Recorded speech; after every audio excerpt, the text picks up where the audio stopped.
Chapter 44. 3 a.m. Basement parking level of Shengfang Biotech headquarters.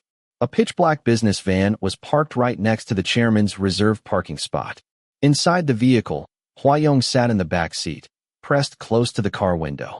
The driver in the front had just been swapped out for the night shift. Both Chang Yu and Shen Wenlang were of the opinion that Huayong's behavior of personally monitoring Sheng Xiaoyu for almost 24 hours a day was absolutely ridiculous. But no one dared interfere with this young man who was deeply entangled in love, held tremendous power, and possessed wealth that could rival a country. No one dared ask him why he insisted on staying near Sheng Xiaoyu every single day, lowering himself to play the role of Shangfang Group's young prince's exclusive paparazzi. Love drives people insane, was Shen Wenlong's verdict. And it was not just Huayong. His beta secretary, Gao Tu, had also been acting unhinged lately. Not only had he started taking sudden and inexplicable leaves of absence, but on his very first day back at work, he actually struck up a conversation with Shen Wenlang about views on childbirth, of all things. What was even more outrageous was that not long after that conversation, this beta, who had been following Shen Wenlang like a tail ever since their student days, suddenly and decisively handed in his resignation. Seriously? Resigning just to take care of his pregnant Omega partner? Staring at Gao Tu's resignation letter, Shen Wenlang was so furious that he laughed. No wonder that usually reticent Secretary Gao had suddenly taken the initiative to discuss the topic of children with him so out of the blue. When Gao Tu had asked, "What would you do if your Omega had a child in the future?" Shen Wenlong's face had immediately darkened, recalling the night he had accidentally ended up in bed with an Omega after getting drunk. He had mercilessly replied, "Obviously, I would have it aborted. What else?" Gao Tu's face had instantly turned strange, hurt, and tinged with shock and fear. Shen Wenlong's mood took another turn for the worse. "Do not ask me such idiotic questions during work. It is not like you do not know. I hate Omegas." Over the years, Gao Tu had handled no less than 80, if not 100, Omegas on Shen Wenlong's behalf. So why the hell was he suddenly asking such a stupid question now? Lately, Gao Tu had been constantly asking for leave to go home and comfort that Omega partner of his, who loved to get angry. Had Gao Tu also been infected by that idiot Omega? Do you have anything else to say? If not, get out. The mere thought of an Omega lying beside Gao Tu every day, always curling up in his arms during heat, made Shen Wenlang burn with nameless rage. Standing before the desk, Gao Tu was silent for a moment, as if still unwilling to give up. He hesitated, then said, "But forcing an Omega to have an abortion. Stop always saying Omega, Omega. Do not you feel disgusted yourself?" Gao Tu's face flushed red in an instant. His hands trembled slightly, and his voice unconsciously became louder. "President Shen, please do not always say things that insult Omegas. This violates the relevant provisions set by the ABO Equal Rights Agreement." It had been 10 years, and never once had Gao Tu spoken to him in this tone. Shen Wenlang had never imagined that one day, this mild-mannered, taciturn, reserved, always quietly loyal beta who had followed him like a shadow, would actually talk back to him. For the sake of an Omega, Shen Wenlang was immediately enraged. He raised his head and sneered coldly. "What now, Gao Tu? You are a beta, and you want to sue me on behalf of an Omega?" As it turned out, Gao Tu obviously did not sue him on behalf of an Omega, but he did resign. For the sake of a pregnant Omega. Staring at Gao Tu's resignation letter, Shen Wenlang was livid and directly classified him as another waste who would go crazy for love. Had this fool completely lost his mind? On the day and age, did he really think there were still possessed souls out there as lenient as Shen Wenlang? Paying him a generous salary so he could take leave whenever he wanted, just to go home and comfort that pregnant, heat-stricken Omega who was debauched, self-indulgent, and deserved to be cursed? Just thinking about that intense physical intimacy made Shen Wenlang feel suffocated. And what if that Omega really was as wanton and unbridled as Huayong? No, wait. Why the hell did he care whether Gao Tu was good in bed? Fuck. I must have been infected by that little lunatic's love-struck brain. Just thinking about all sorts of nonsense. In the rearview mirror, Huayong leaned back in the seat with a languid air, his shoulders relaxed and sloping. No one could tell that he had not slept for nearly 96 hours. This young head of the family was ridiculously strong, always held in awe by those around him. Yet he was nothing like the previous head of the family, who was openly tyrannical. His features were delicate, his demeanor calm, and only when enraged did he emanate the commanding, suffocating pressure of a true superior. If the leadership of X Holdings had once feared the former head more than they respected or admired him, then their feelings toward the current head were a perfect blend of reverence and devotion. This handsome-faced young emperor, who had reached the peak at just the age of 20, was their leader, their emperor-like sovereign. He led the people of X Holdings like the sun, guiding them out of dark, blood-stained days, and showing them a bright path where they no longer had to be ready to sacrifice their lives at any moment, yet could still rise in rank and wealth. This young man, standing at the pinnacle of genetic evolution, possessed a genius mind and extraordinary strength that defied belief, was the beacon of light for tens of thousands under his command. If the high-ranking executives of X Holdings had faith in religion, then Hua Yong was an indisputable god, and that god, tonight, felt no trace of sleepiness. His eyes lowered as he read through work documents sent from Country P. The driver stole glances at the young owner through the rearview mirror. As usual, he was quiet, his expression was calm, and his emotions difficult to read. When he lowered his head to peruse the documents, his delicate features were so exquisitely refined that they seemed almost unreal. Suddenly, under the dim glow of the car's interior lights, Hua Yong furrowed his brows. He lifted his gaze and swept his eyes across the pitch-black lobby. 5 seconds later, the motion sensor lights in the underground garage began lighting up one after another. "Turn off the engine," he said. The driver hastily turned off the engine. Under the dim lighting of the underground garage, the sharp contours of the man's side profile in the back seat were illuminated. Shadows deepened around his eyebrows and eyes, lending him an aura of dangerous intensity. Tap, tap, tap. A chaotic, hurried set of footsteps echoed from the lobby of the basement garage. In the distance, 2 men, one tall, one short, rushed out of the office building lobby, carrying a tightly cinched fabric sack between them. Both had their faces covered, each mask pierced with 2 holes near the nose, revealing only the outlines of their protective goggles. They moved swiftly, working in seamless coordination, and quickly walked over to a van. The taller one set the sack down with practiced ease next to the van, while the shorter one quickly flung the door of the vehicle open. Together, they hauled the clearly heavy sack into the van. The entire process took less than 2 minutes. The van's engine roared to life, then reversed sharply and sped out of the underground garage, tires screeching. In the front seat, the driver watched everything with bated breath, silently memorizing the other vehicle's license plate number, then turned to await his master's next instruction. The young man remained unfazed even if Mount Tai were to collapse before him, showed a flash of something fierce across his face. In a cold voice, he said, "Do not lose them. The alpha in that car is mine." The driver felt a chill run down the back of his neck. He started the car at once, following the path the van had taken, racing to keep up. He felt that those 2 daring thieves, who had the audacity to provoke someone as fearsome as Tai Sui Yi, had already stepped right into a major minefield of his master. Now, they were about to face a storm of fury the likes of which they could not even begin to imagine. Jianghu, outskirts of the city. An old warehouse. Silence reigned. From somewhere far away came a few faint barks of dogs. Inside, the warehouse was dim and cavernous. The unconsciousness lasted only a very short time. S-level alphas possessed drug resistance far beyond that of ordinary people. Sheng Xiaoyu soon stirred and began struggling back into consciousness. He squeezed shut his burning eyes for a second before lifting his head. A flicker of confusion passed through his expression, just for a heartbeat, before clarity returned at once. The shorter man, who had just removed his hood, turned around and was caught off guard by the sight of the hostage wide awake. He froze for a second, then spat a curse. He is awake. Fuck. Did they not say the dosage of the drug is enough to knock out an elephant for a whole day? No wonder he is an S-level.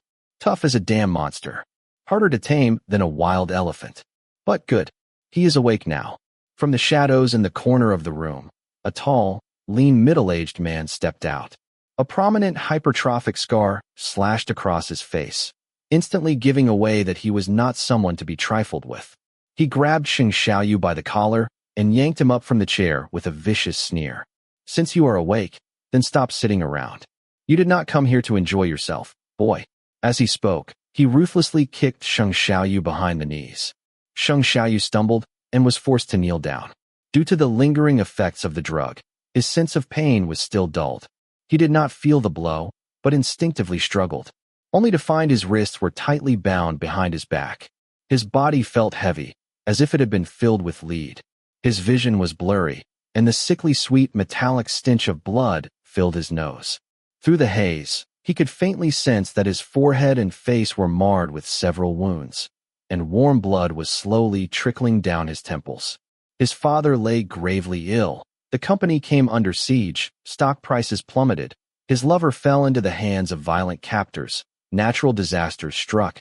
Then emotional scams unfolded, and now a storm of abduction and extortion descended upon him. One calamity after another. He really had hit a streak of damn rotten luck. That feng shui master he had consulted at the beginning of the year had looked every bit the sage. Ethereal, reclusive, radiating Taoist energy. He had even pocketed 2 million for a year-long consultation. And yet he never mentioned that Sheng Xiaoyu would be particularly unlucky this year, like falling victim to a romance scam, or enduring multiple bloody disasters. Fuck. Superstitious nonsense really cannot be trusted. Sure, true masters exist among the common folk, but most of the real ones are hidden in the bustling city or secluded in the mountains. Those so-called famous, high-charging masters are most likely just scammers. 2 friends, Sheng Xiaoyu rasped, his voice hoarse. We have never met before, so I do not believe we have any sort of grudge between us. Friends? The short, burly man echoed in amusement. How could inferior alphas like us ever be worthy of being friends with a noble S-level like you? Within the 4 Cs, all men are brothers, Sheng Xiaoyu replied calmly. I do not have many talents, but I do love making friends. The 2 brothers took the trouble to invite me here in the middle of the night. What guidance might you have for me? A faint trace of S-level pheromones drifted from the gland at the back of Sheng Xiaoyu's neck. The domineering level suppression caused the 2 inferior alpha kidnappers to visibly change their expressions. Though forced to kneel, a full head shorter than the 2 men, Sheng Xiaoyu exuded an aloofness as if he stood high above the clouds. He let out a faint, amused smile and drawled leisurely. Friends, if you ask me, this really is not the best place for a conversation. Our Sheng family may not be known for forging endless alliances, but we rarely make enemies either. The 2 of you dropping by in the middle of the night. Odds are, you are after money, yes? If that is the case, why not untie me first and let us talk calmly? Whatever your demands are, feel free to say it directly. There is nothing to say. The short man crossed his arms and blurted out the speech he had prepared in advance. The 2 of us are extreme anti-S-levelists. We absolutely hate those S-level alphas and omegas who think they are superior the most. We hope they all disappear from this world. If you encounter us, you can only consider yourself unlucky. Oh, Sheng Xiaoyu's lips curled up with interest. He could tell that this 1.6-meter-tall dwarf was definitely not telling the truth. Extreme anti-S-levelists? What utter nonsense. Their execution was way too clean. These were seasoned criminals. In Jianghu, there were not many S-levels for them to practice on, which made it obvious they were doing this for money, taking a job to eliminate a target. Cursing his luck inwardly, Sheng Xiaoyu actually wanted to give them some advice. Sincerely, he thought this mismatched duo, one tall, one short, practically a comedy duo, should go squat in front of X Holdings building instead. With some luck, they could bag 2 alphas at once. And both were S-level individuals who were perfect targets for anti-S-levelists to vent their anger on. Your organization is truly something extraordinary, Sheng Xiaoyu said. Resorting to kidnapping in the dead of night. Turns out it is all because of beliefs, huh? The tall one's style of doing things was evidently much more ruthless than the short one's. Upon hearing this, his face twisted, and he barked sharply, "Shut up. Enough with the crap." Without hesitation, he pulled out an ampoule filled with a pale blue liquid. With a practiced crack, he snapped it open, inserted a syringe, and drew it full. In a flash, The needle tip roughly pierced into the back of Shang Xiaoyou's neck. The injection plunger was pushed all the way in with one brutal motion. The sensitive gland was pierced by the sharp metal, and Shang Xiaoyou's mind went hazy with pain. A muffled cry caught in his throat, stuck halfway as his breath hitched. The mix of anesthetic and pheromone inhibitors hit fast, with side effects arriving at an alarming speed. Shang Xiaoyou's eyes widened in a daze. His vision fractured into chaotic shards, and the figures before him fragmented into bizarre, kaleidoscopic shapes. Even the scar across the scarred man's face seemed to emit a strange halo. Hey, do not get reckless. We only took the money to cripple him. Killing is a whole different price. Relax. It is just an inhibitor. He will not die. The tall man spoke casually as he flicked open a folding knife. The polished blade glinted coldly under the dim light. S-level, huh? Think you are so high and mighty. Once I cripple you and cut out your gland, let us see what you have got left to be arrogant about. For an alpha, having one's gland removed was no different than castration. Shang Xiaoyou's head was spinning, his thoughts muddled. But even in that haze, one thing cut through with striking clarity. They wanted to cripple him? Heh. He had originally suspected that the two were sent by Hua Yong, but now it seemed that was not the case. That Overlord Flower, though a con artist, had never actually heard him before. But if it was not Hua Yong, then who else could it be? Having been abducted directly from his office to this place temporarily, Shang Xiaoyou's suit and dress shirt were in disarray. His collar, which was usually buttoned to the top, hung open now, revealing the clean, defined line of his collarbone. He gave his head a sharp shake. The motion was subtle, but his long, graceful neck moved just enough, as if he were trying to shake the chaos from his brain and force it clear. Face shadowed with fury, his voice came out rough, low. What did you just say? His chest was bared, posture half kneeling. He looked extremely sexy. His straight back tensed in defiance, accentuating his broad shoulders and slim waist, embodying the golden ratio that is typically seen only in models. The S-level alpha's handsome face was expressionless, with bloodstains on his cheeks. His eyes were slightly unfocused, exuding vulnerability and suppressed anger, making him appear intensely sinister. The tall man announced coldly, nothing much. Just planning to castrate you. Castrate. Still kneeling, the alpha let out a soft, mocking laugh. His chin lifted slightly, joints in his hands cracking audibly. The rope binding his wrists had been knotted into a deadlock. Shang Xiaoyou exerted a fierce force. The rope stretched taut to its limit, causing the muscles in his arm to bulge, and veins coiling visibly. The fibers of the rope began to snap one by one under the intense strain. It looked like a scene cut from a certain movie shot, and the source of which was a dark, imprisonment-themed film that was not allowed to be broadcast. Ascetic sexiness, saturated with violent tension. The overhead light shone down mercilessly, outlining the proud curve of his upright figure. His long shadow stretched across the floor, and the lower half of his face was cloaked in dimness, only the sharp, indifferent curve of his lips faintly visible. The atmosphere grew inexplicably heavy and oppressive. A mere D-level ant, dreaming of castrating the sun that was an S-level? It was nothing more than a fool's delusion. The calm, refined corporate elite, upon being subjected to such a flagrant offense, instantly transformed into a furious, volatile youth. A common-grade inhibitor stood no chance against the explosive burst of aggression. Within an instant, the biting scent of strong, unrestrained rum filled the vast, empty room. This potent wave of pheromone radiated with a dominance that compelled submission from anyone beneath S-level. The short D-level alpha was overwhelmed on the spot. His all 7 orifices bled as he collapsed to the ground, convulsing and writhing in agony.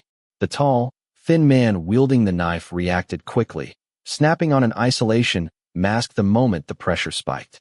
But even with protection, his hand gripping the blade trembled violently, unable to withstand the invasive suppression of that pervasive pheromone.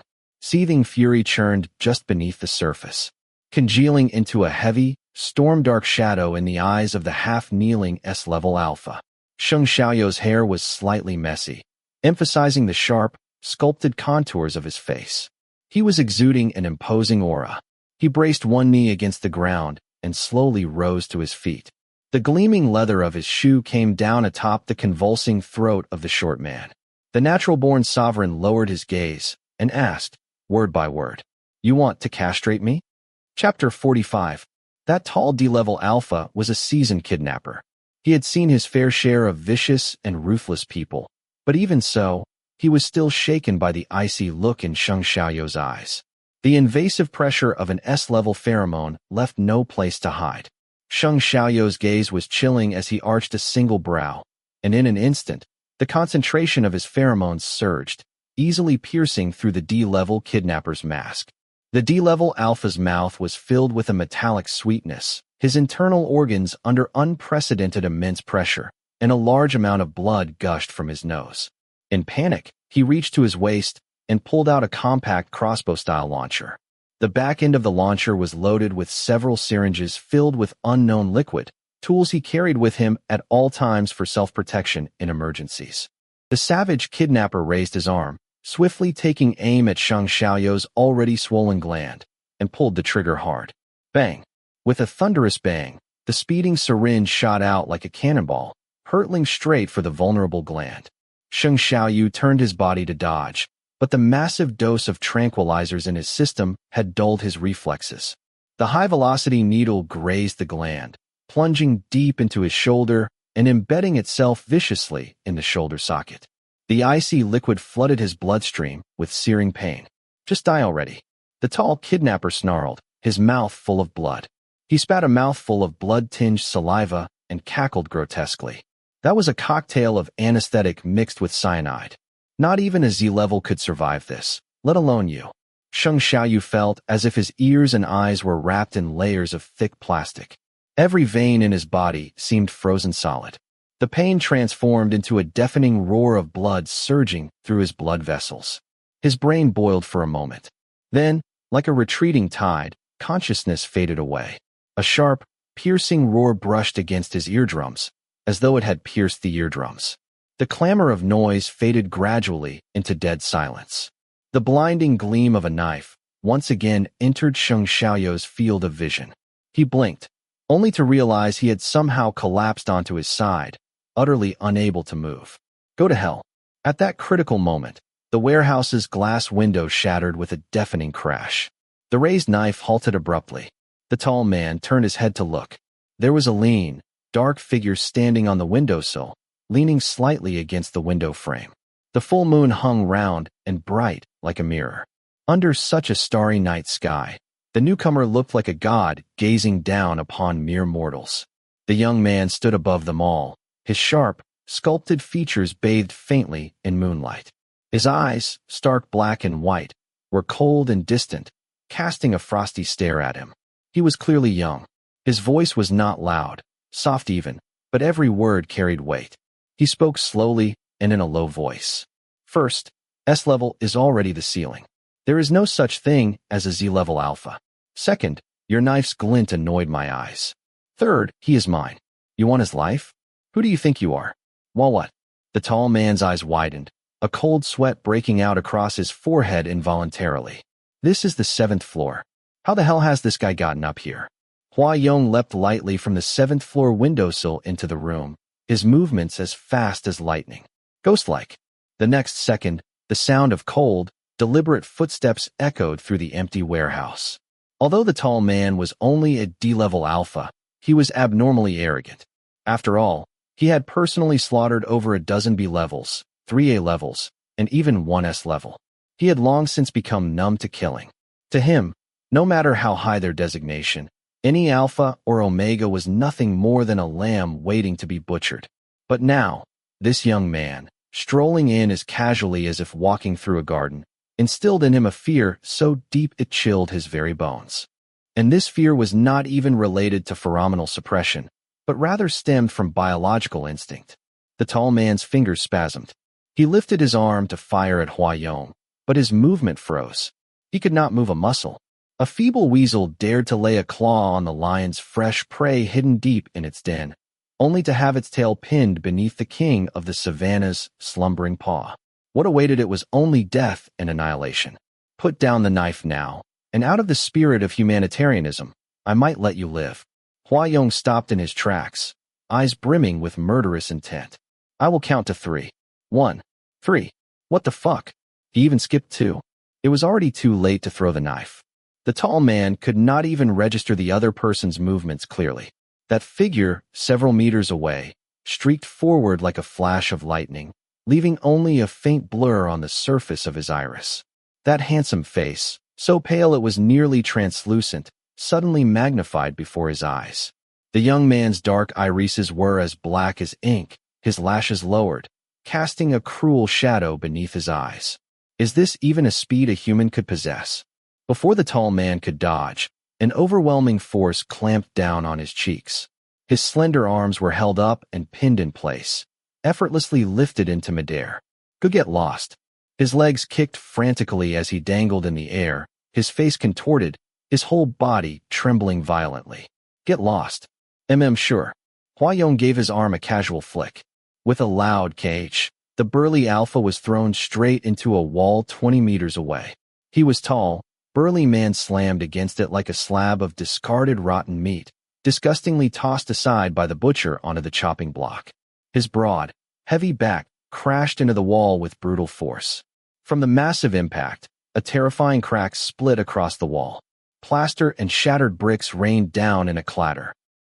Wrong direction. Hua-Yong tilted his head slightly, his face blank but steeped in deadly intent. I should have thrown him out the window instead. But forget it. He murmured to himself. From this height, falling down would probably mean death. Killing is illegal. Mr. Sheng is so kind. He definitely would not like a murderer committing a crime right in front of him. As he spoke, he even patted his chest in fear, murmuring in an even tone, Fortunately. Hua-Yong dusted off the non-existent dirt from his lapel, then lowered his gaze. The moment his eyes landed on Sheng Xiaoyu, his expression sharpened further. He bent down and gently cradled the unfocused-eyed alpha into his arms.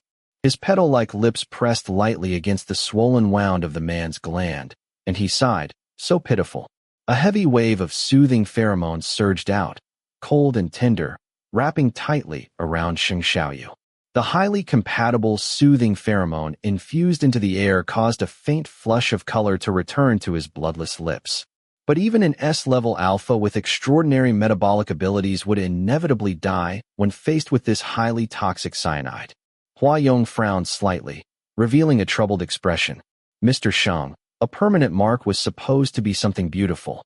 I even wrote a detailed progress report of 100,000 words for it.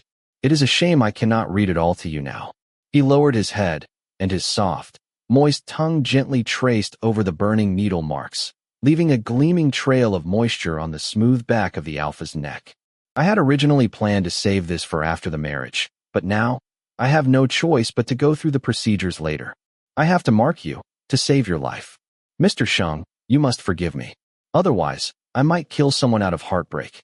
He opened his mouth, revealing a sliver of gleaming white teeth. Controlling his bite strength as much as possible, he gently sank his teeth into Sheng Xiaoyu's faintly throbbing gland. Cool and fragrant pheromones flowed steadily through the bite marks into the bloodstream of his beloved alpha. In that moment, they became one. His blood vessels swelled painfully. An alpha's gland, never meant to bear a mark, was suddenly filled with a powerful foreign pheromone.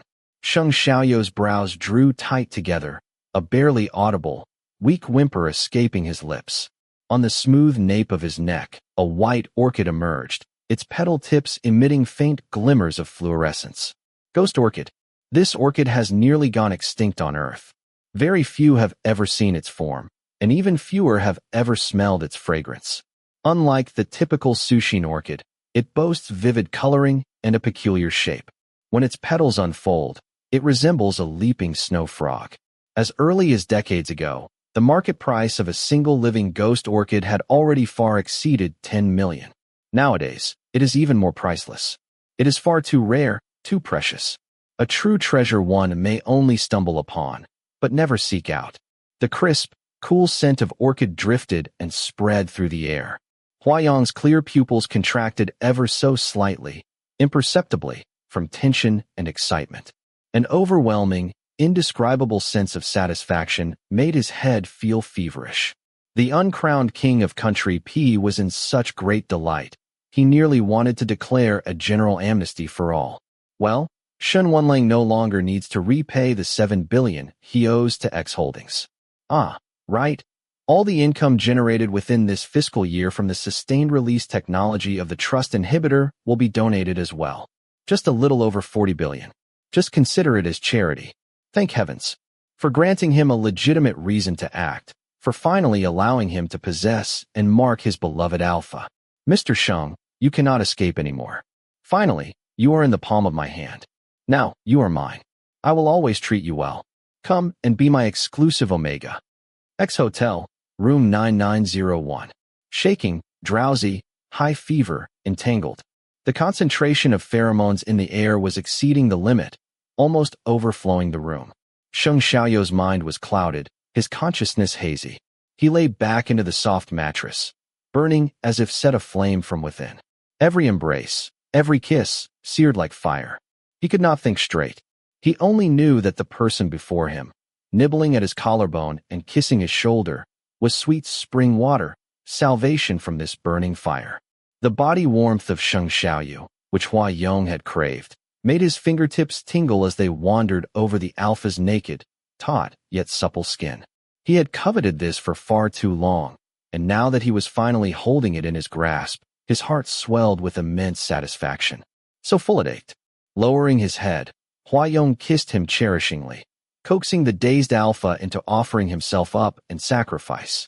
His moist eyes were filled with both pure love and greedy desire. Sheng Xiaoyu opened his arms, his body turning utterly limp, his voice hoarse and broken, spilling words even he himself could not comprehend.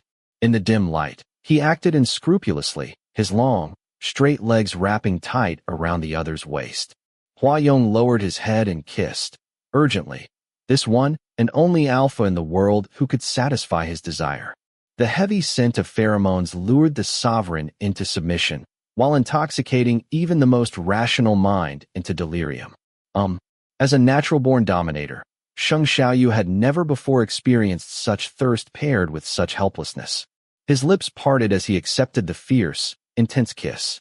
Half willing, half coerced. His breathing turned ragged. Saliva he could not swallow in time slipped down from the point where their mouths met, dampening the hollow of his neck. But this was not a thirst that a kiss alone could quench. Desire more. The figure above him pressed down with overwhelming strength. The young man with his back to the light had a jawline that was exceptionally sharp and clear. He asked in a low voice, "Do you want me to hug you?"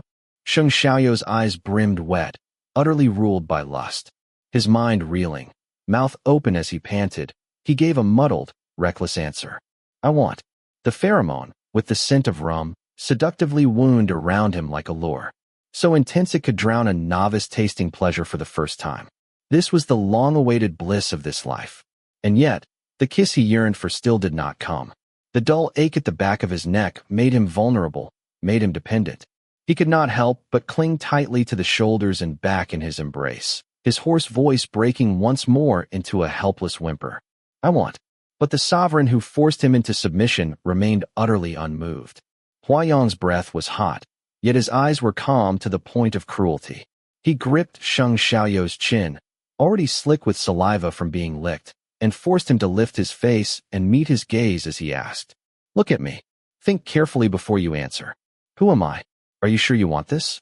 Sheng Xiaoyu was momentarily stunned, a flush blooming across his handsome face. His eyes were misty as he stared at him. "You are Hua Yong." His expression was vacant, yet his actions were fervent. His arms looped around the other's neck, his hoarse voice begging for intimacy. "So hot. Give me him." "Yes, that is me." Hua Yong stared into him, his thumb gently brushing over the alpha's lips, red from being kissed. He asked softly, "Does Mr. Sheng like me?" "You are so annoying." Sheng Xiaoyou's voice was a little hoarse.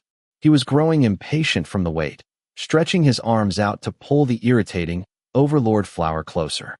"I hate liars. I hate lunatics. But I like you very much." "Hua Yong, give me." Having received confirmation once more, Enigma leaned down, hungrily devouring his lips. The alpha, whom he had admired for many years, openly expressed his feelings and said he liked him, wanted him. How could he not give? How could he bear not to give? Not to mention this moment of joy. Hua Yong would give even his life to him, as long as Sheng Xiaoyu wanted it, as long as he was willing to take it. Life was like a game. Before Sheng Xiaoyu appeared, Hua Yong only wanted to win. But Sheng Xiaoyu made him willing to lose, made him show his true heart, leaving him with no other choice. It was as if he had been struck by the most incurable poison. The only way out was to fight hard for love, to be loved. What followed needed no words. Sheng Xiaoyu suddenly recalled a movie he had once watched. On the vast grasslands of Africa, a male Enigma lion, standing proudly at the pinnacle of genetic evolution, had discovered a den that had never been visited by anyone before. Invasion, conquest, exclusive possession. The male lion ruled its territory by drawing invisible borders, marking it with its uniquely domineering scent. To prevent other lions from ever stepping foot inside, the male would flood the den with its own pheromone. Thoughts spiraled upward like a kite with a severed string, drifting aimlessly. Compared to carnal desire, spiritual fulfillment was far more precious. Overwhelmed by the immense rapture of the soul, the Enigma, who stood alone at the pinnacle of genetic evolution, could no longer endure, driving him to the point of nodding in unbearable need. The narrow passage, never meant for receiving, had softened and grown wet under the influence of pheromones, yet the nodding still caused the alpha, who was being invaded and conquered, to groan in pain. Sheng Xiaoyu could no longer bear it. The sudden sore feeling of being filled heavy and stretching made him unable to help but struggled instinctively. Hua Yong held him tightly, treasuring him, locking him in an entanglement so fierce it left one breathless. Sheng Xiaoyu's voice was hoarse as he said, "No, no more. Enough, enough." He was panicking as he tried to retreat, but there was nowhere to escape. His waist was pinned down, forcing the thrust even deeper. Enough? How could it ever be enough? This alpha would probably never understand just how utterly captivating he truly was. Wealth, status, a mark, offspring, love. Hua Yong wanted to give him all of the very best things in the whole world. Those dazed eyes, those slightly parted lips. They made Hua Yong's heart pound like a war drum. The fullness of his emotions poured out like water into boiling oil, loud and scalding. The light flickered gently, casting a haze of endless enchantment. Enigma, who longed to sire his offspring, held his exclusive Omega in a tight embrace, as the room filled with the enchanting scent of the permanent mark. Sheng Xiaoyu, lost and dazed, buried his face into the crook of his arm, his body swaying like a lone boat tossed upon towering waves of the raging sea. His eyes were rimmed red, while behind him his partner, who possessed absolute strength, held him firmly within his grasp. That partner lifted him to the heavens, drowning him in the ecstasy of their lovemaking. Raindrops lashed down in a fierce rhythm, pounding against the small boat with unrelenting force, sending his whole frame swaying as if adrift at sea. The waves surged ever higher, hurling him into ceaseless tremors. Under the willful handling and manipulation of the sovereign, his fragile vessel shuddered, trembling beyond its control. The misty vapor condensed into tears, welling up in the eyes and sliding down the cheeks of the top-tier alpha, which were tinged with a delicate blush. He was both hunter and prey, completely possessed and also completely captured. Chapter 46. The next day, X Holdings made a rare exception and granted the entire company a paid day off. On the other end of the phone, Chang Yu brought up the matter. Shen Wenlang listened with a dark expression, then commented, "Fine, let everyone take the day off. It is not like he has only been acting crazy for just a day or two." Chang Yu hesitated, then paused before saying, "The boss means that on such a good day, HS should also take a day off. Him going crazy alone is not enough." Ever since Gao Tu submitted his resignation letter, Shen Wenlang had not slept well for days. His temper had worsened significantly. "Do you have anything else? If not, do not waste my time." He picked up his teacup, took a sip, then abruptly set it down again, face cold as he asked, "Is this foot washing water?" The new secretary panicked. "I am sorry, President Shen. This is Phoenix Dansong with Jilon fragrance. Does it not suit your taste? I only drink boiled white tea." Shen Wenlang furrowed his brows. "Is this your first day on the job?" The newly appointed secretary, who had been in the position for less than 3 days, secretly shed tears of fear and trepidation. "Woo, Secretary Gao, please come back. After Gao Tu officially submitted his resignation, Shen Wenlang immediately transferred him out of the president's office and even left him with harsh parting words. Wrap up your work handover within a month, and then you can leave. Gao Tu, the earth does not stop spinning without anyone. Get lost. When it came to parting, Shen Wenlang was more decisive than anyone, more adaptable than anyone. He had absolutely no reluctance to let go. Just like back then, when the Omega who had used Omega pheromone to seduce his father and successfully give birth to him eventually abandoned him. Shen Wenlang had not felt the slightest bit of sorrow. Separation and abandonment are ordinary facts of life, while perfection and happiness exist only in fairy tales. Shen Wenlang despised those dirty, manipulative Omegas who schemed to live off alphas. And he despised himself even more for the inexplicable bitterness and anxiety he felt ever since Gao Tu proposed his resignation. He had thought that as long as he drove Gao Tu out of his office, he would not have to see him and thus would not be bothered. But he had not expected that. Compared to the ever-capable and meticulous Gao Tu, the newly appointed secretary was like an idiot who showed up to work without their brain. Everything about them was irritating.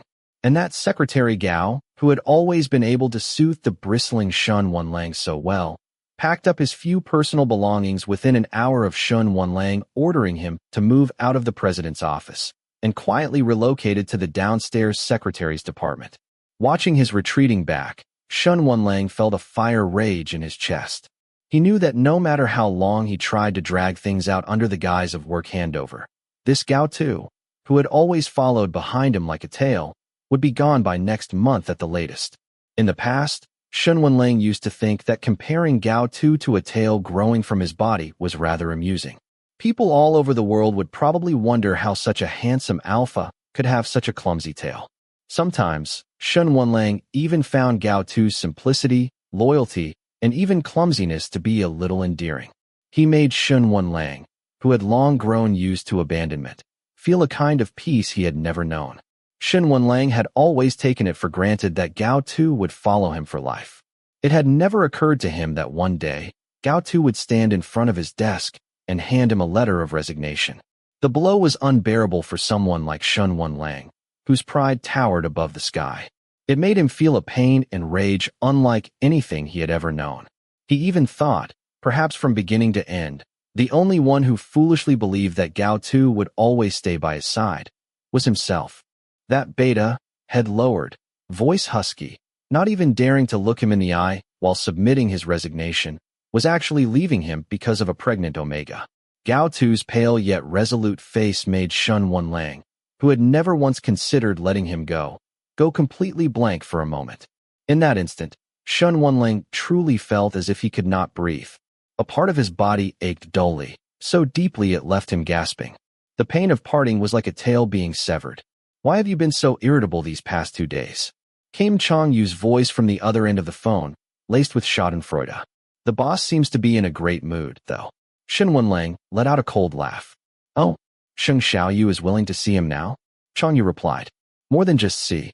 Early this morning, the boss had someone contact a wedding planner. He said he wants to hold a wedding that will satisfy President Sheng as soon as possible." "Well, then he should marry him," Shen Wenlang said mockingly. "Playing the Omega for love, he actually suits the role. You should advise him to consider it seriously." Pretending to be an Omega for love was one thing, but actually becoming an Omega was a technical impossibility for an Enigma. "Oh right, that targeted drug Sheng Xiaoyu asked for," Chang Yu said. "I do not have time to deliver it. Tell Hua Yong to give it to him directly. Consider it a token of love." "Huh, a father's life-saving grace repaid with one's body. How poetic, how perfect."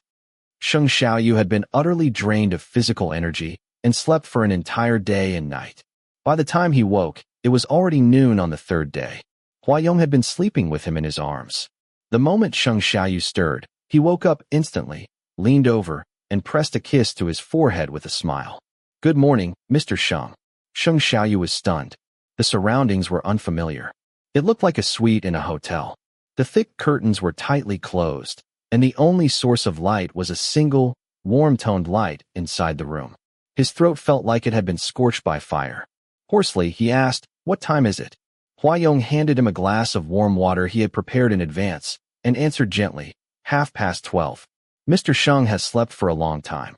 Are you feeling uncomfortable anywhere? Sheng Xiaoyu did not take the glass. He sat in silence, expression blank, for a long moment.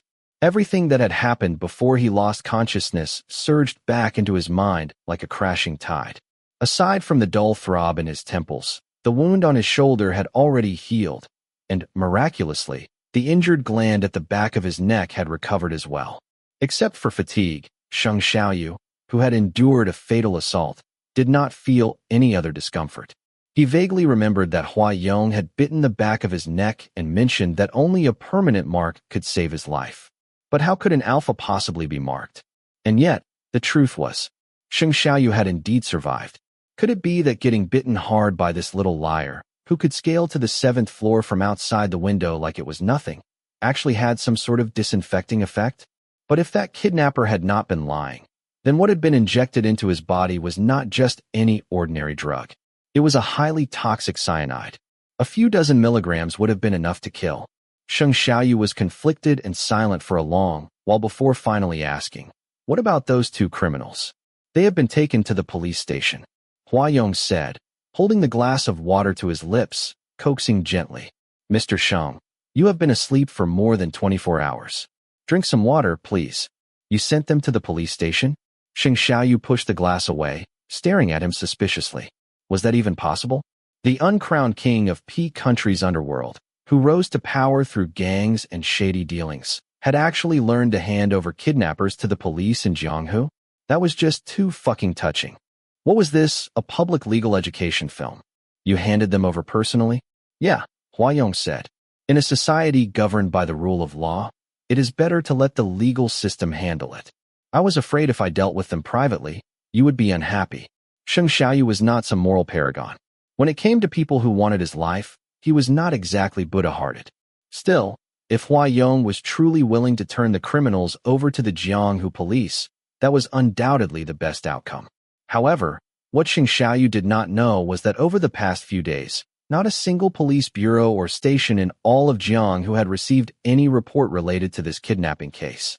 The youngest and most decisive emperor of X Holdings would never allow the scum who dared harm his beloved empress to live to see the sunrise of the next day. The room they were staying in was Suite 9901 of X Hotel. It was spacious, complete with a living room, kitchen, study, and gym. This time, the injury had caused extreme damage, and Hua Yong hoped Sheng Xiaoyu could stay with him a while longer to fully recover. He even specially arranged a nutritionist for him.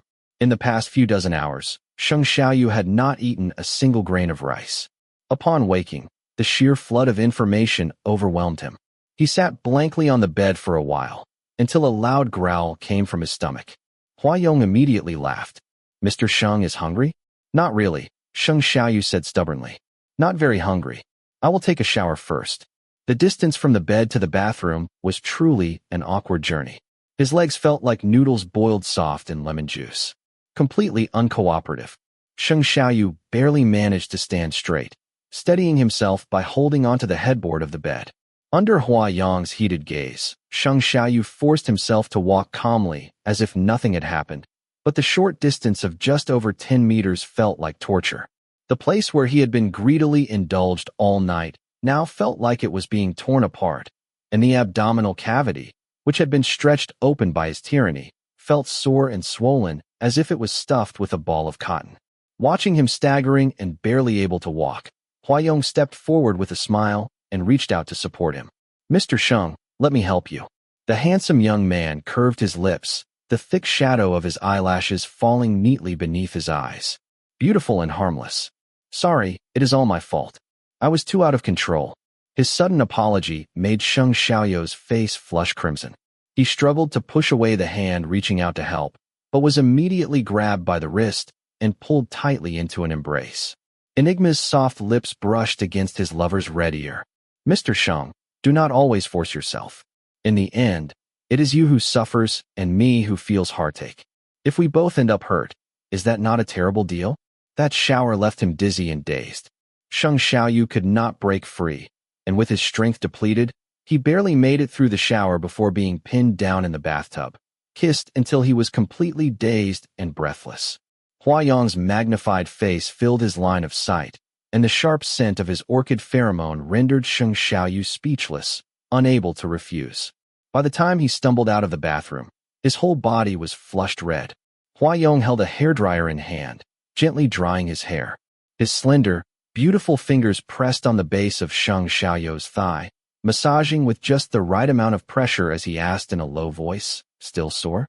Sheng Xiaoyu was so embarrassed that it felt like the top of his head was about to smoke.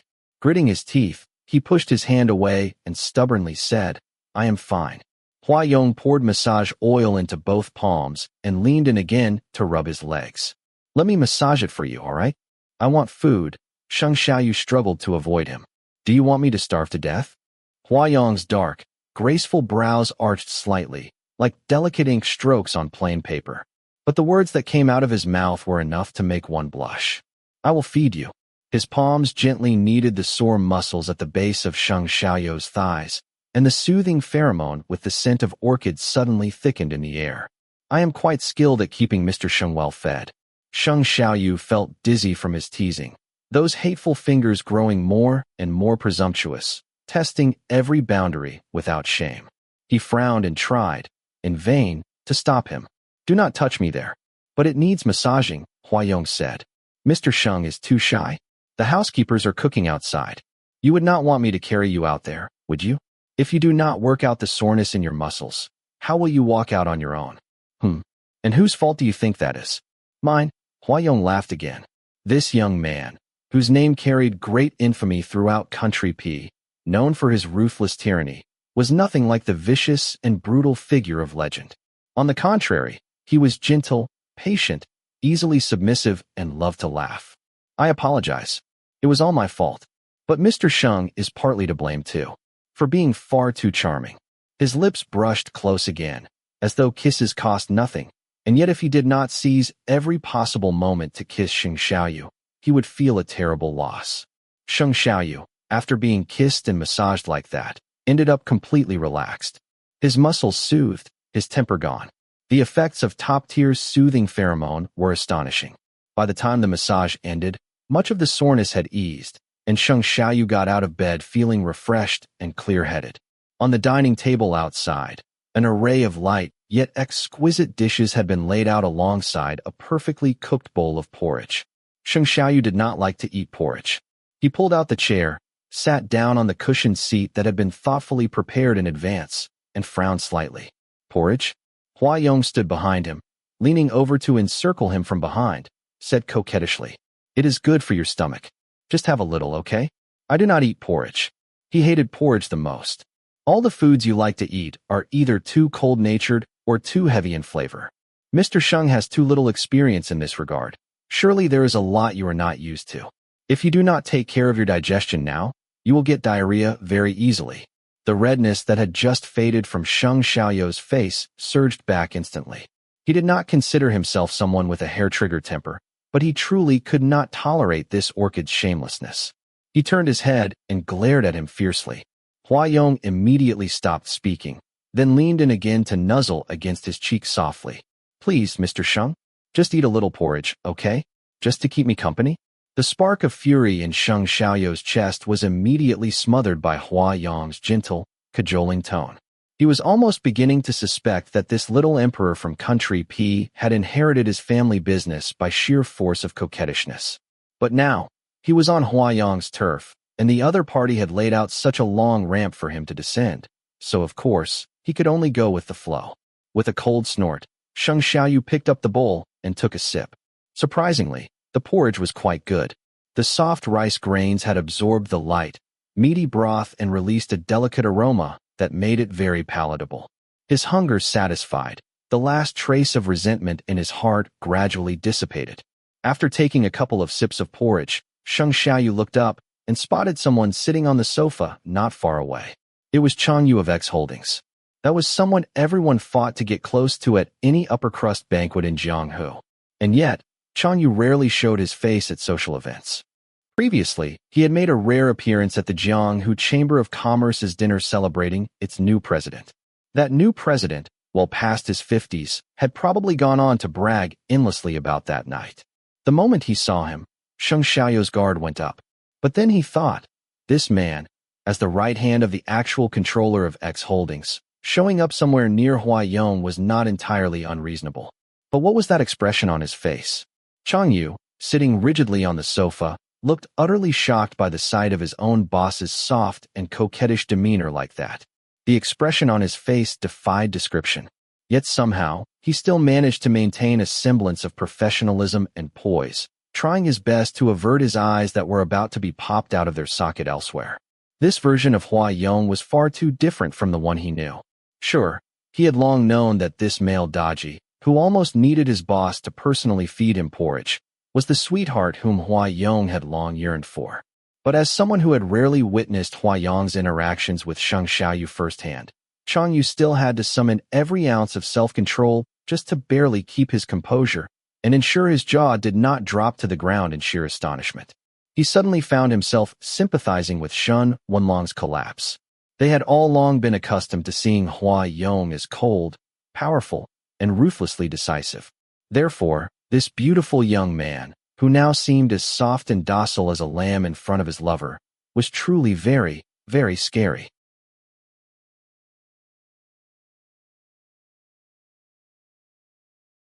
Chapter 47. The amount of medicine contained in Shengfang was only enough to last a week. Sheng Xiaoyu considered himself extremely passive in all this. Setting everything else aside, just for that damned special medication, he could not afford to fall out completely with Hua Yong. But every single second spent with Hua Yong made him question his entire existence. Clearly, Hua Yong was still the same Hua Yong. Gentle expression, soft voice, the scent of orchid-laced pheromones still wafting gently through the air. Apart from the fact that his traits leaned more toward alpha now, everything else remained exactly the same as before. And yet, he himself was worlds apart from a delicate Omega in need of protection. Expecting a top-tier alpha to accept that he had been slept with by another alpha, it was just too much. But faced with that face, Sheng Xiaoyu found it almost impossible to speak harshly. What was even harder to accept was the fact that he, a dignified S-level alpha, was actually being treated like an Omega, used by another alpha. Such a statement made Hua Yong visibly displeased. Used? The beautiful young man furrowed his brows. Mr. Sheng, how could you use such an obviously discriminatory word? And besides, why do you say I used you? Why is it not that you used me? Sheng Xiaoyu was caught completely off guard and choked. What Hua Yong said was not wrong. Omegas could indeed use toys to relieve desire. No, wait. As an alpha, why was he thinking about how Omegas used their toys? Damn it. It is all this little pervert's fault. The topic was too sensitive. Memories of last night, the details he wished to suppress, slowly resurfaced against his will. Sheng Xiaoyu could not stop himself from recalling his own arms wrapped around Hua Yong and his legs locked tight around Hua Yong's waist, unwilling to let go in the heat of passion. His face flushed hot, and his expression turned fierce. I am leaving. Are you full? Where are you going? I will come with you. Back to the company. Sheng Xiaoyu pushed away the hand Hua Yong was using to hold him and snapped. Are you very free? Do you not have work to attend to? Yeah. Hua Yong nodded. I am actually quite free right now. In order to pursue Mr. Sheng, I have specifically arranged a 3-year-long vacation for myself. Courtship was both urgent and important. Compared to Sheng Xiaoyu, everything else was just dust in the wind. Sheng Xiaoyu was stunned for a moment, then sneered with clear disdain. You sit around in Jianghu all day long, ruling from behind a curtain like some empress dowager. The empire is far, the emperor is farther. Do not be surprised if one day the old lair back in P country gets taken down and you will not even see it coming. Mr. Sheng is worried about me? Do not flatter yourself. Then would Mr. Sheng take me in? Hua Yong leaned in close, his expression dependent, asking seriously. If that day ever comes, I will come to rely on you. Eat your food, use your things, and obediently stay by your side forever. Would that not be nice? He looked so earnest, so sure of himself, like he was genuinely hoping for such a future. That vividly sincere affection, that deep and unabashed adoration, were etched into those clear, beautiful eyes. It was a kind of breathtaking beauty that could shake someone's soul. The fatal pull of it nearly made Sheng Xiaoyu forget what he had originally wanted to say. There was not a person in the world who could look at that face and utter a rejection. Hua Yong would obediently stay by his side forever. How could that possibly be a bad thing? But then Sheng Xiaoyu remembered the reckless indulgence of the previous night, the shameful ache in his lower body between his legs. His jaw clenched as he forced out 2 harsh syllables. Not nice. I hate losers the most. He shoved his chair back and stood up. Huayong did not get angry, nor did he seem particularly disappointed, as if Sheng Xiaoyu's rejection was par for the course. Just how things were supposed to be. He raised his eyes, his gaze gentle and calm, looking at Sheng Xiaoyu without blinking as he said, "Oh, so Mr. Sheng likes winners. That is perfect. I am very good at winning. I never lose." Just past 9 o'clock in the morning, Qin Pinming was already waiting in the lobby of the X Hotel. "Your President Sheng has been kidnapped." When he got the call from Changyu, Qin Pinming nearly went into cardiac arrest. At that moment, his emotions were in turmoil as he kept ruminating over the phrase Changyu had mentioned on the phone. The Sheng family rarely made enemies with others, so how could Sheng Xiaoyu suddenly be kidnapped? Could it be that, emulating how X Holdings had previously teamed up with HS Group to target Shengfang Biotech, and recalling that handsome young man who had suddenly transformed from an Omega secretary of HS into the actual controller of X Holdings, Qin Pinming's heart was filled with unease. He had tried calling Sheng Xiaoyu several times, yet the phone went unanswered. Sitting in the lobby as if on pins and needles, until 2 o'clock in the afternoon, still with no news. Just as he was hesitating on whether to take further action, Sheng Xiaoyu finally emerged from the exclusive top-floor elevator. Qin Pinming exhaled deeply with relief and hurried forward. "President Sheng." He did not care about the rudeness, stretched out his hand and rolled up Sheng Xiaoyu's sleeves and examined him from head to toe before anxiously asking, "Are you injured?" The wound on Sheng Xiaoyu's wrist was shockingly conspicuous at first glance. His bruised, broken skin looked as if it had been slashed with a knife. It was the mark left by the assailant's rope, tied too tightly during the kidnapping. Huayong had immediately arranged for a doctor to see him. After the injury was meticulously treated, disinfected, and medicated, it had already faded considerably. Enigma's permanent mark had not only helped Sheng Xiaoyu purify the toxins in his blood, but it had also greatly enhanced his ability to heal from flesh wounds. At present, the swelling and redness on his wrist had subsided, but the large, ominous patches of bruising caused by the spreading of the blood stasis remained shocking and looked extremely severe. Although the injured area was no longer bleeding, it was enough to make Qin Pinming, who was loyal to his master, feel a pang in his heart. How did it come to this? Have you reported it to the police? Where are the criminals? Secretary Chen. Huayong walked over, calmly brushing aside the hand of Qin Pinming that was holding Sheng Xiaoyu's wrist. He smiled politely and said, "The criminals have already been apprehended. You do not need to worry." That brief, nonchalant glance from Huayong sent a shiver up Qin Pinming's scalp, and he instinctively took a step back, stammering, "You hello?" Huayong gave him a slight nod and asked gently, "Mr. Sheng is heading back to the office. Have you prepared the car?" "It is already waiting outside," Qin Pinming replied promptly. "Mr. Sheng." Huayong turned his head, his gaze softening. "Let us go. I will ride with you." This time, he did not ask if it was all right. He seemed certain Sheng Xiaoyu would not refuse. "Oh right, your father's medicine." Sheng Xiaoyu abruptly paused mid-step and turned to look at him, a flicker of something dark and sharp flashing in his eyes. Huayong smiled reassuringly at him. "I already had someone deliver it to the hospital, so you will not need to make another trip. After you finish work, let us go visit your father together, all right?" His thoughtfulness completely caught Sheng Xiaoyu off guard. According to the rumors, the head of X Holdings was ruthless, a man who would stop at nothing to achieve his goals. Based on the outside world's speculation and evaluation of that little emperor of the P country, he had assumed Huayong would be the type to use gratitude as leverage and threaten him with the medicine to coerce him into submission. But now, Huayong was being so considerate, taking the initiative to ensure the medicine continued, that Sheng Xiaoyu found himself unsure how to respond. At this point, giving him a good beating or refusing to ride with him would inevitably seem like repaying kindness with malice. Cornered on the moral high ground, Sheng Xiaoyu had no choice but to silently acquiesce, allowing Huayong to ride in the car with him. The two sat thigh to thigh, shoulder to shoulder, appearing quite intimate as they shared the ride to the company. On the short walk from the parking garage to the elevator, Chen Pinming's sharp eyes noticed that his boss was walking with a slightly off gait.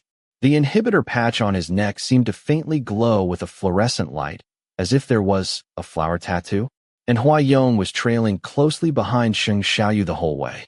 He reached out several times, trying to offer support, only to be sharply rebuffed by Sheng Xiaoyu each time.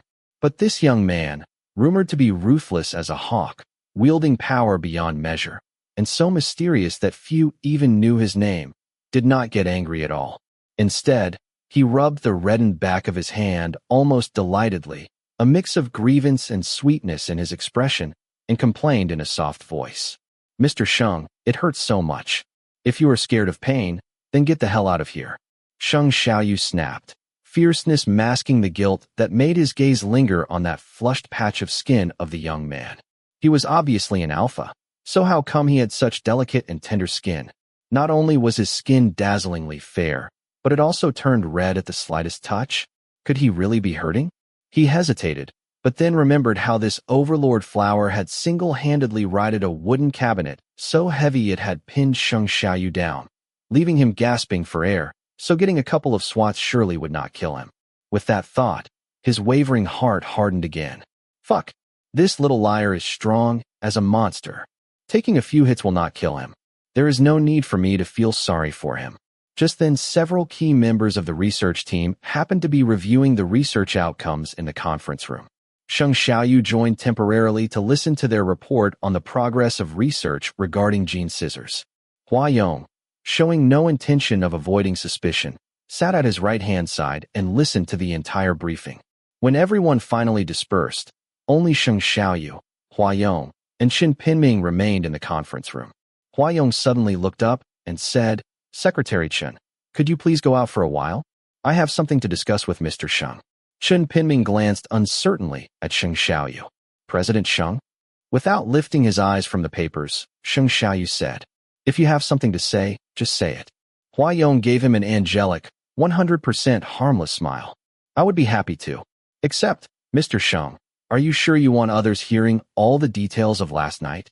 Obviously, he had not emphasized the two words last night, yet they seemed to hit Sheng Xiaoyu like a dart. His expression became very stiff and the tips of his ears flamed scarlet. Handing the file to Chen Pinming, he kept his voice steady. "Secretary Chen, take this to my office, and remember to close the door behind you." The atmosphere was far too unusual, ambiguous, laced with a subtle awkwardness. Chen Pinming wanted nothing more than to escape. He hurriedly took the documents and fled the conference room like a man escaping a fire. Bang! The door shut behind him. Hua Yong rose at a measured pace, walked over to the transparent glass wall of the conference room, and reached out to press the remote control. The Venetian blinds between the double glass layers slowly descended, closing them off from the outside. Sheng Xiaoyu could not quite guess what kind of game he was playing, so he simply crossed his arms and sat still, choosing to stay unmoved in the face of the unknown. Once the blinds were fully down, Hua Yong turned back around and walked slowly toward him again. "Mr. Sheng, what is it?" Sheng Xiaoyu leaned against the back of the chair, looking up at him. "Mr. Hua, what guidance do you have for me today?" Chen Pinming is loyal, but he lacks thoughtfulness. Besides, it is impossible for him to stay by your side 24 hours a day. He is just a secretary. Why would I need him with me 24 hours a day? But then, who is going to protect you? I am a grown man, and an alpha at that. Do I need protection? Yes. Hua Yong lowered his gaze to meet his. Eyes softened to a tender glow. You do. Mr. Sheng, your mouth says no, but your heart is soft. You are far too easy to deceive. Even if you make enemies, you may not realize it yourself. What happened yesterday still has me deeply shaken. I cannot rest easy leaving you alone. And who are you to worry about me? Sheng Xiaoyu gave a cold, furious laugh. Who do you think you are to me? Hua Yong was neither his family, nor his friend. Even if they had once dated, had slept together, those were all built on lies. In this murky, undefined relationship, what right did Hua Yong have to say he was worried about Sheng Xiaoyu? The beautiful young man stared at him in silence for a while. Then suddenly, he curved the corner of his lips in a soft, low laugh. Who am I to you? Mr. Sheng, what do you think? Sheng Xiaoyu met his gaze firmly, without the slightest hint of retreat, and said in a cold voice. Mr. Hua, I believe you have already gotten everything you wanted from me by now. You have had your fun playing this game, have you not? There is no need to keep wasting your energy pretending to be so affectionate. That devil orchid, exuding a dangerous and seductive scent, furrowed his brows slightly. He leaned down, his delicate face suddenly drawing in so close that Sheng Xiaoyu could feel his warm breath, laced with a cool floral fragrance, brush across his face. Playing? His voice dropped low, the words released in a whispering exhale that sent a shiver straight through Sheng Xiaoyu's ears and left half his body tingling and numb. To Mr. Sheng, I am always serious. Sheng Xiaoyu had no words to respond with. This kind of affection, so deep, so uncertain in its truth, was really hard to resist. While he was still trying to make sense of it, Huayong's slender fingers had already gripped his tie, yanking him forward so abruptly that he lurched toward Huayong, caught off guard. Their lips nearly pressed together. Mr. Sheng is my alpha, my exclusive Omega. I worry for you, love you, want to protect you. I will treat you well and take responsibility for you for the rest of my life. I do not need MMPH. The mouth that uttered words of refusal was fiercely blocked. The rich scent of orchid filled his nostrils, almost illegally intoxicating, making his body warm with unnatural heat. Whatever last bit of resistance Sheng Xiaoyu still harbored toward Huayong collapsed in that kiss, undone in a tangle of lips and teeth. As an S-level alpha who looked down on everyone, Sheng Xiaoyu was arrogant and had unshakable pride. He had rarely found others worthy of attention. He had never truly loved anyone. Looking back, he did not have much experience in kissing. The excessively frequent number of kisses and the exceptionally high level of compatibility between him and Huayong were both unprecedented experiences. The two clung together fiercely until they finally broke apart, breathless. Sheng Xiaoyu failed to retreat in time and got caught. Huayong seized his jaw and bit it lightly in a punishing nibble. He let out a sharp hiss and glared furiously at him. What the hell are you trying to do? I want to pursue you. I will say it again.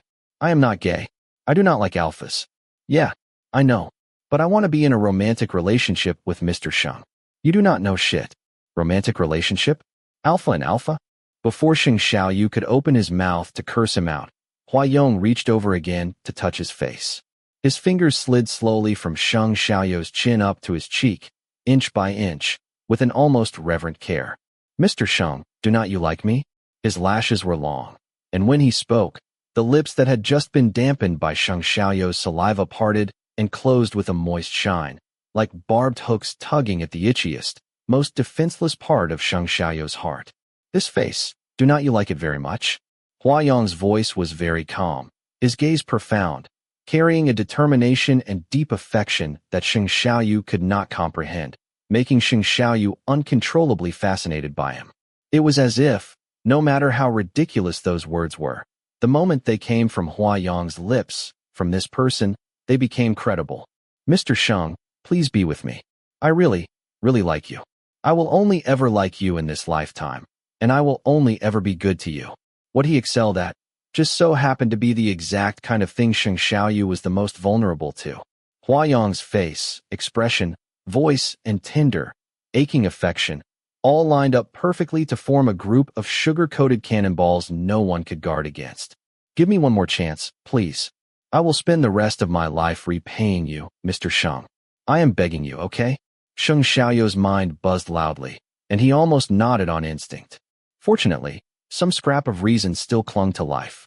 He clawed his way back out of the ashes of desire and affection, feigning calm as he asked with a blank face. What do you even like about me? Everything. What? Caught off guard by the unexpected answer, Sheng Xiaoyu was stunned for a moment, then immediately snapped back to clarity. Everything. Yes. Everything. All of it, every part. As long as it is Mr. Sheng, I love it all. Such words. He had used them so countless times himself, back in the day, 10 years ago, when coaxing little Omegas with well-practiced ease. Love everything about him. How could that possibly be true? Appearance, personality, knowledge, family background, wealth, achievements. It is impossible for a person to have everything, to be perfect in every aspect. Who in this world could truly love everything about another person? Even if you are lying, at least put some thought into it. Such an answer is far too perfunctory. Pressing against Hua Yong's chest to stop him from leaning any closer, Sheng Xiaoyu pushed him back a little. Mr. Hua, you really dare to say anything, do not you? What a pity. He let out a slight, disapproving laugh. What a pity. I am someone with a strong sense of self-awareness. Mr. Hua and I were no more than passing acquaintances. Before that time at the hospital, we had never even met. And you say, you love everything about me? Yes. Hua Yong's eyes were bright, his expression resolute, with no hint of pretense. Sheng Xiaoyu stared at him for a long time, but Hua Yong remained composed and calm, showing no sign of guilt. Sure enough, he really was a thick-skinned little lunatic. Sheng Xiaoyu sighed and asked, have you known me for a long time already? Hua Yong was taken aback for a moment, then replied, yes. Hua Yong, I am giving you one last chance. Gazing into his eyes, deep as autumn waters and seemingly without end, Sheng Xiaoyu said, I will only ask this once. If I catch you lying to me again, then get lost. The farther the better. In the future, whether you go after Shengfang Biotech again, whether it ends in bankruptcy or acquisition, I will not care. I will not ask for Shengfang's targeted drug anymore. I am me, and he is him. I do not have to take responsibility for his life or for his choices. Besides, as an old saying in our glorious celestial empire goes, life and death are determined by fate, and wealth and honor are in the hands of heaven.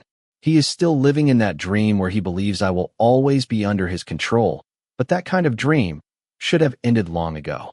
Hua Yong nodded gently and said obediently, yes, ask. Everything he had yearned for was already within arm's reach. Any more lies at this point would only lead to disaster.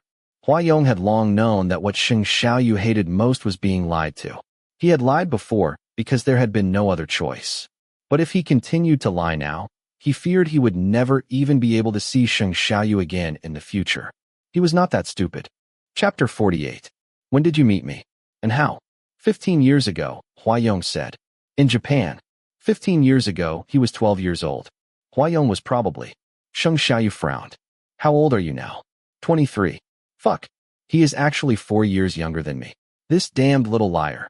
So 15 years ago, Hua Yong was only 8 years old.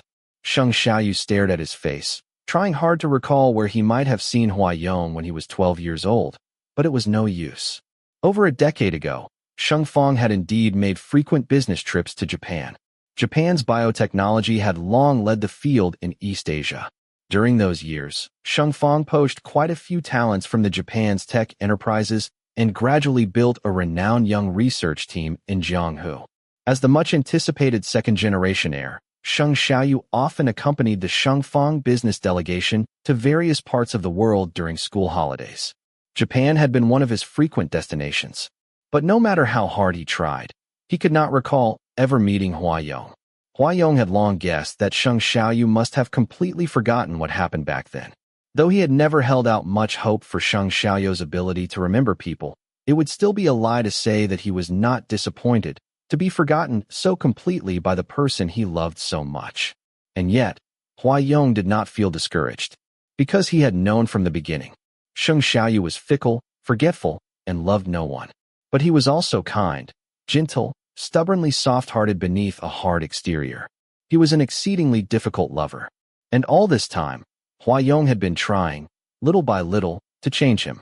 He deliberately stepped on the landmines Sheng Xiaoyu was not too sensitive about. For instance, baking cookies he knew Sheng Xiaoyu did not like, preparing Chinese-style breakfast despite knowing full well Sheng Xiaoyu preferred Western ones. He hoped Sheng Xiaoyu would slowly begin to change for him, become willing to yield, to compromise. Bit by bit. After all, tolerance is the prelude to love. Hua Yong said softly, generally speaking, alphas only have two kinds of feelings toward me. Either they want to sleep with me, or they look down on me, but still want to sleep with me. But as long as I so much as lift a finger, teach them a little lesson, they quickly realize that even thinking about me like that is enough to invite divine retribution. His eyes were breathtakingly beautiful. Under the light, the delicate striations in his irises shimmered with a dazzling brilliance, making Sheng Xiaoyu briefly lose focus as he stared at him. Hua Yong gave him a small, gentle smile. But you are different from all of them. The first time we met, you looked down on me, but you protected me, too.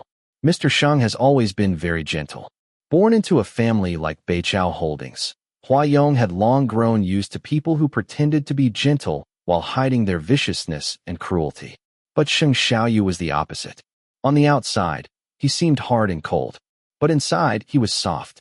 Hua Yong had his secondary gender differentiation this summer. He turned 8 years old. In the early stages of differentiation, his moods had been foul, his temper volatile.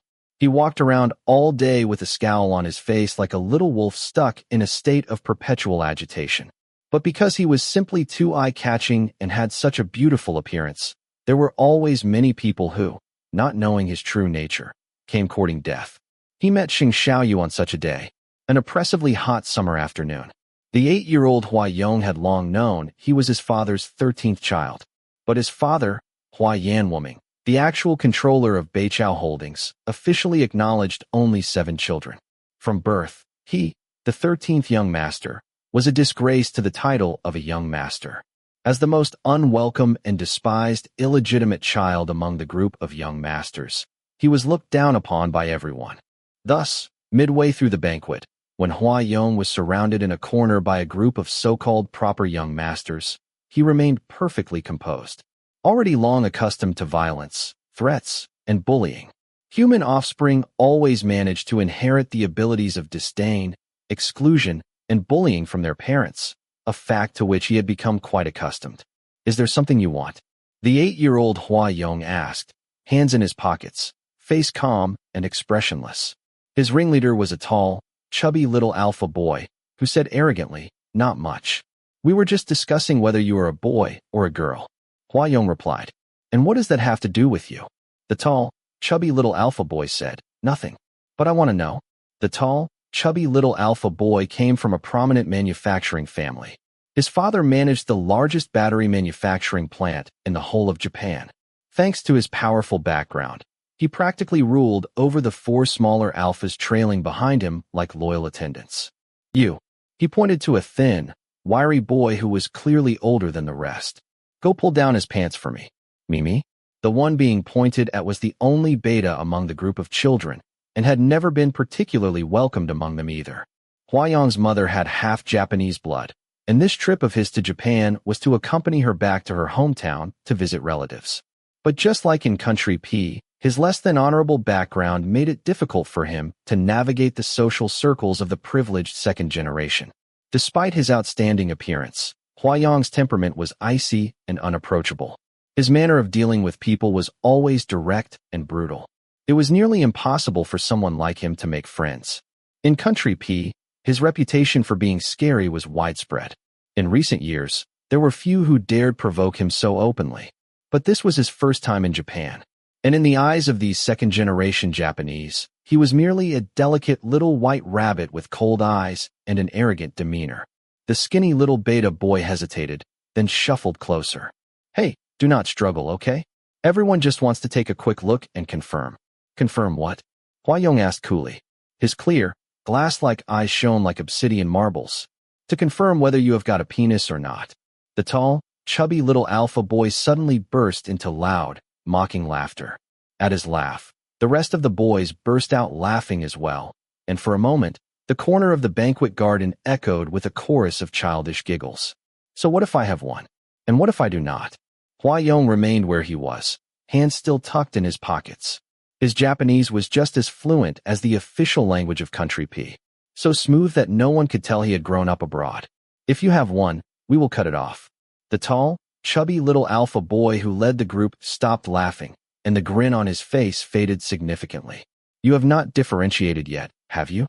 But judging from your bone structure and face, you are probably going to be an Omega. Omegas only need to lie back and wait to pop out babies for us in the future. That thing in front, you will not need it. Might as well cut it off now." "Oh." Hua Yong stared at him with an expressionless face. "What have you differentiated into, then?" He sniffed lightly. "Inferior alpha?" His crimson, delicate lips lifted into a faint, mocking smile. "My mother once said, if one could know in advance that their child would differentiate into an inferior, it would be better to drown them in the toilet the moment they were born. Because inferior is equivalent to disability." "You. Did I say something wrong?" Hua Yong looked straight at him. "If I were you, I would rather die than grow up to be a useless inferior alpha. Is that so hard to understand? The tall, chubby little alpha's face turned a furious red. With a roar, he lunged and threw a punch straight at Huayong's face. Huayong dodged it easily. Unlike his peers who often slacked off during combat lessons, Huayong was born with an insatiable desire to become the strongest and insurmountable force. Thus, he cherished every opportunity to grow stronger. The tall, chubby little alpha had put all his strength into the swing, only to hit air. The failure twisted his face with rage. Stomping his foot, he screamed, "What are you all standing there for? Kill him!" Huayong's expression remained cold, but his gaze darkened, like a wolf lying in wait. He was now surrounded by 4 alphas who were all taller and broader than him. Even the only beta among them was half a head taller than him. They loomed over him like mountains, casting shadows that swallowed the sunlight, a drab gray curtain descending upon him. Huayong's eyes were heavy and deep. Slowly, he withdrew his hand from his pocket. The irritability from his pre-differentiation phase was rising again. His body was hot, a strange energy and heat radiating from the back of his neck, surging into every nerve and bone in his body. A fine layer of sweat formed on the tip of his nose and forehead. His lips, perfectly shaped, remained slightly pressed together. His brows were dark, his eyes glinting with unnerving brightness. "Hold him down. Pull his pants off." The group of little alphas rolled up their sleeves and closed in, shoving and grabbing at Huayong's shoulders. The leader clenched his fist tight and swung his arm, ready to slam it into Huayong's face. Overestimating themselves, Huayong stared coolly at these arrogant, ignorant little young masters, rolling up his sleeves, preparing to teach them a lesson they would never forget. But just then, unexpectedly, a loud, angry voice rang out from above his head. So damn noisy. That fierce, explosive shout cut off the boy's assault in an instant. Although these little young masters were arrogant and overbearing, they were still only 8 or 9 years old. Getting caught ganging up on someone made them panic, and several heads turned in unison, startled, frantically looking around. A lithe figure leapt down from the nearby cherry blossom tree. It was a strikingly handsome alpha, looking like a middle school student, dressed in the most fashionable custom suit of the evening.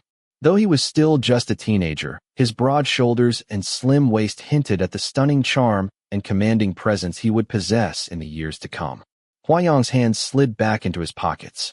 He caught the scent of something pleasant, bitter orange laced with the warmth of alcohol. The phenomenal aroma mixed with woody aftertaste was like running water, flowing slowly and calmly through his hot body, soothing the restlessness inside his body. Huayong's differentiation potential was extremely high. According to his pheromone specialist, he was likely to differentiate into a super high-level alpha in the near future. And theoretically, only omegas could attract an alpha. Therefore, at first, Huayong thought that the boy in front of him, who looked displeased at being disturbed but still could not hide his dazzling appearance, was an omega with a high compatibility with him. But soon, he realized he was wrong. Only when the other person walked up to him did he finally confirm that this strikingly handsome and radiant little brother, who seemed to have descended from the heavens, was an S-level alpha. The 8-year-old Huayong was so captivated by the intoxicating scent of the high-ranking alpha's pheromone that his breathing became rapid.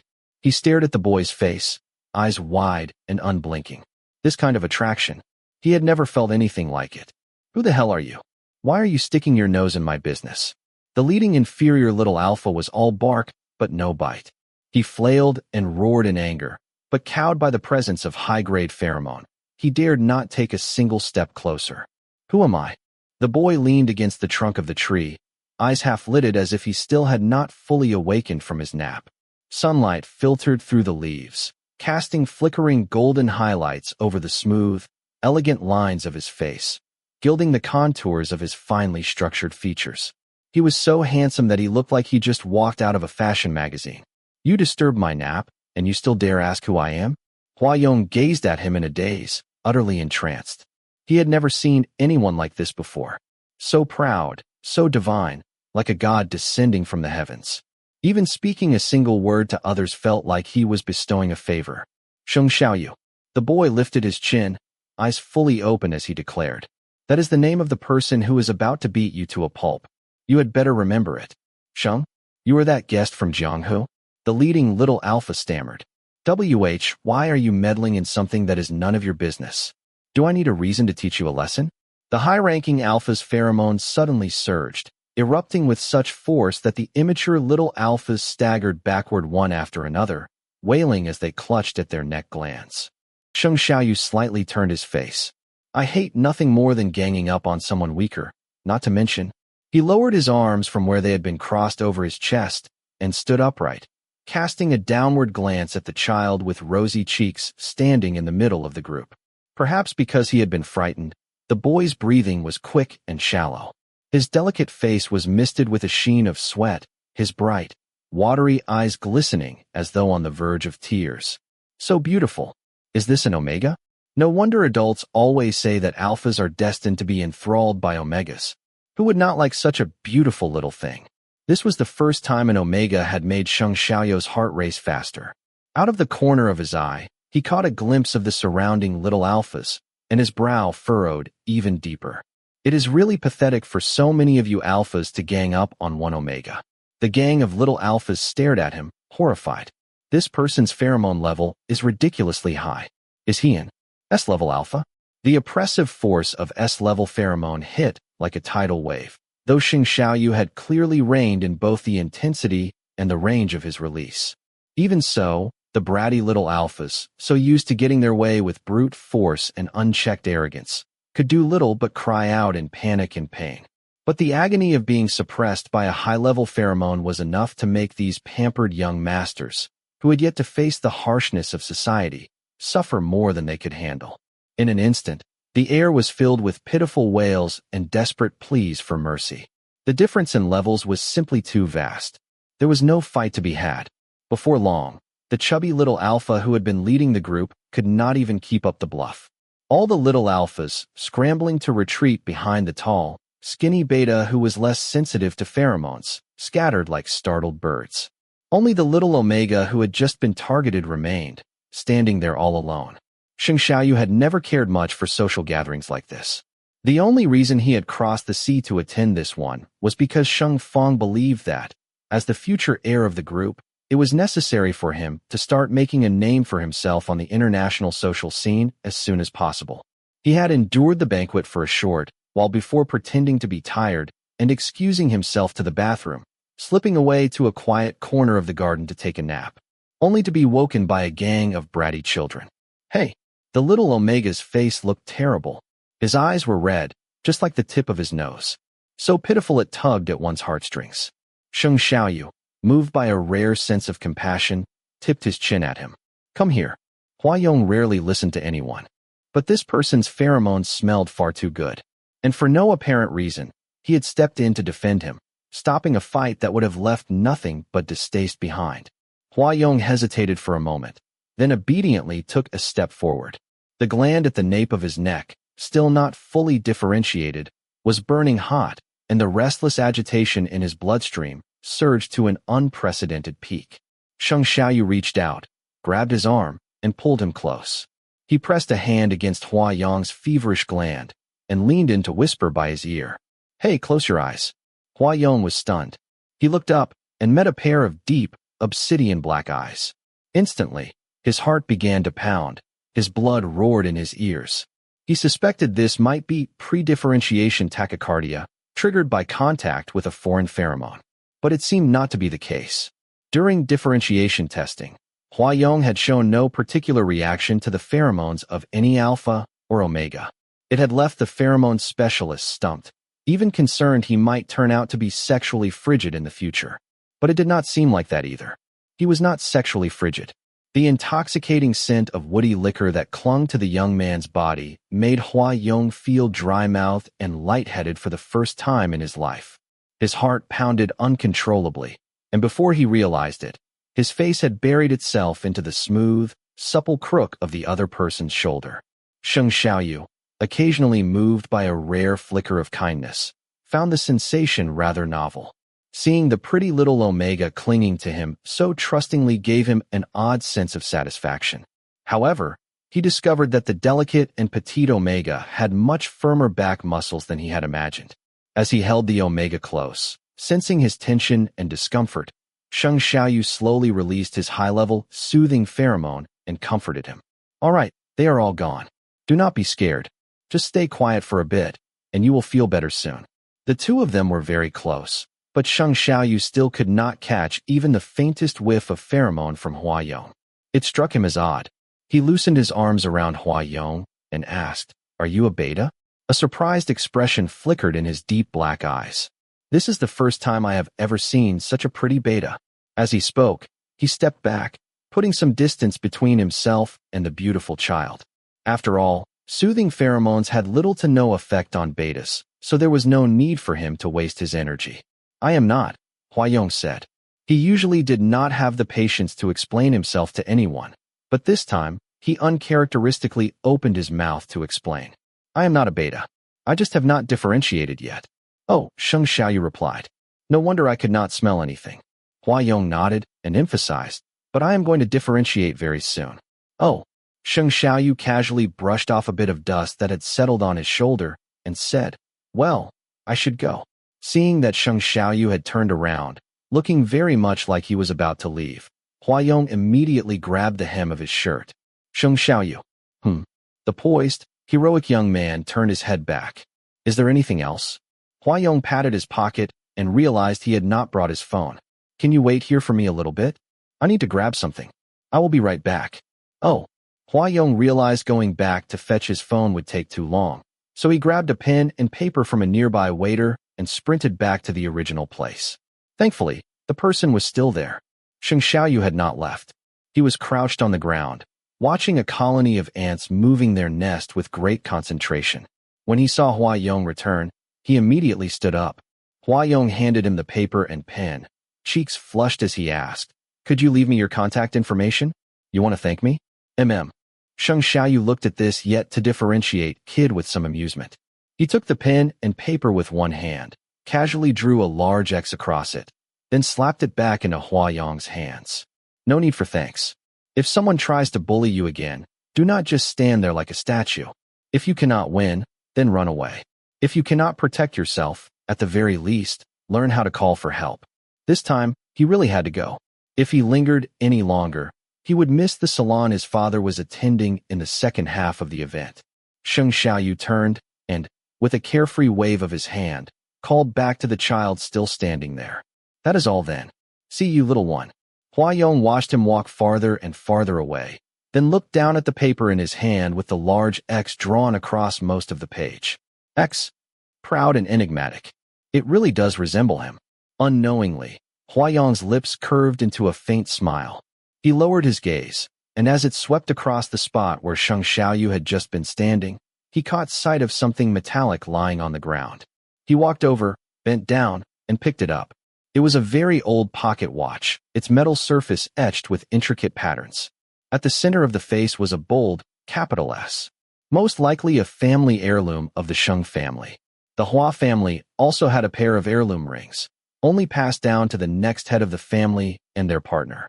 Thinking of that, Hua Yong's fingers curled tighter around the cool casing of the pocket watch. He slipped the old watch and the piece of paper marked with the X into his pocket. From that moment on, the left pocket near his chest, always empty, was finally filled. And what filled it was a heart, heavy with meaning. 49. Back when he had just taken over the family business and barely gained a foothold, Hua Yong had thought about going directly to find Sheng Xiaoyu. But he held himself back. Seeing him once was not enough. He needed to set aside more time to bind that person firmly by his side. Over the past decade or so, whenever Hua Yong felt low or agitated, he would travel alone from Country P to Jianghu and stay somewhere close to Sheng Xiaoyu. Watching Sheng Xiaoyu from afar not only brought him immense peace of mind, but also filled him with greater drive. He wanted to stabilize the business landscape in Country P as soon as possible, wanted to clean and repair the massive, filthy, broken ship left behind by his father. Faster, faster, so that he could finally break free and go to Sheng Xiaoyu. When facing the long-coveted beloved prey, a skilled hunter has no shortage of patience. Step by step, he laid down a snare tight as a spider's web. Over these years, Sheng Xiaoyu had most likely forgotten him entirely. But Hua Yong knew everything about him. He knew of his excellence, knew of his promiscuity, knew of his penchant for flirting and lingering among flowers. He also knew that unlike himself, Hua Yong, who had to fight his way through a blood-soaked path among a crowd of siblings, Sheng Xiaoyu had always been the only heir in Sheng Fang's heart, the one destined to inherit Sheng Fang Group.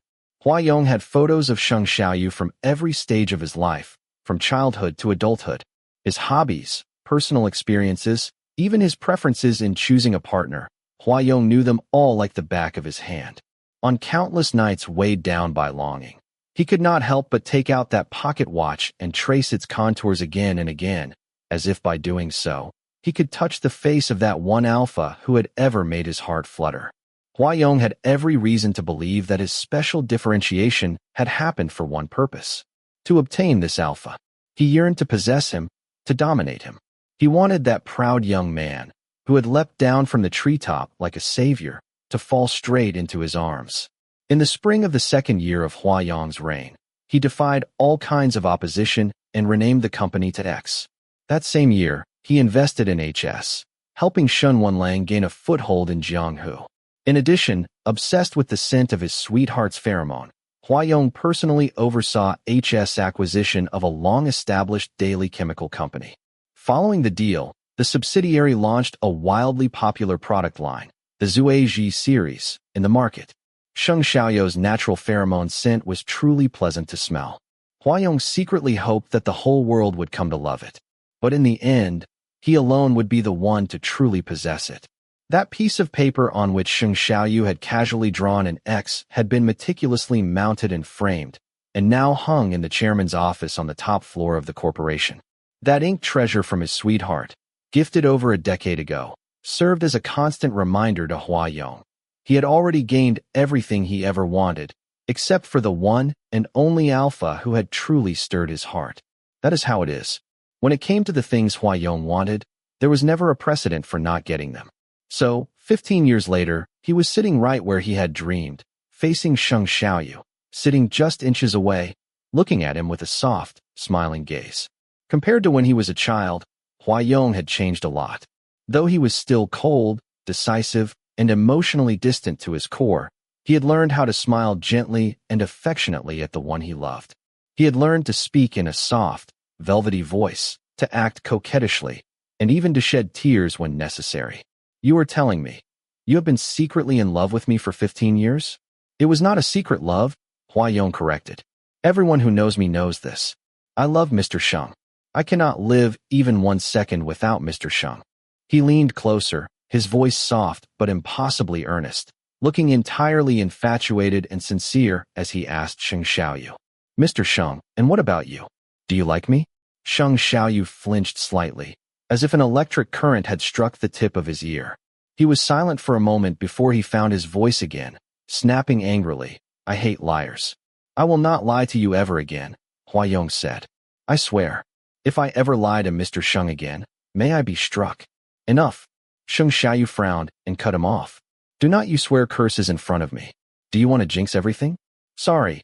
Hua Yong immediately apologized, soft and obedient, his temper unbelievably good. Sheng Xiaoyu stared at his face for a long while, then suddenly asked, what exactly is going on between you and Shun Wenlang? Hua Yong looked straight at him, eyes open and unwavering, filled with an undisguised obsession. Calmly and plainly, he asked for clarification. Mr. Sheng, which aspect are you referring to? Sheng Xiaoyu gritted his teeth, forcing each word out between clenched jaws. What the hell else could it be? The injuries on you the last 2 times you came back. How did you get them? And what the fuck does take on 8 at once mean? Hua Yong smiled gently. Mr. Sheng, do not be jealous. I did all that to myself. Who was fucking just jealous? He was practically about to explode from fury. Sheng Xiaoyu's face turned cold, his fingers tapping sharply and rhythmically, duck, duck, duck, on the tabletop. Explain. Hua Yong leaned in to kiss him. Mr. Sheng, you like me too, do not you? That is why you cannot bear to see me hurt. Sheng Xiaoyu turned his face away, dodging the kiss, and barked. I said explain. Cut the crap. If you are not going to talk properly, then get out of here. I will talk properly, Hua Yong said, holding on to him and refusing to let go. That clear and faint orchid scent wafted close to Sheng Xiaoyu's nose, making it impossible to stay angry.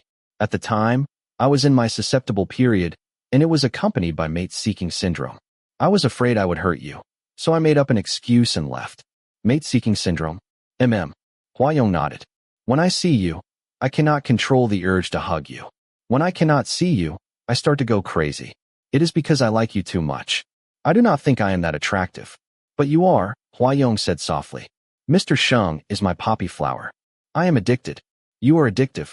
What kind of sweet talk did you pick up from 800 years ago?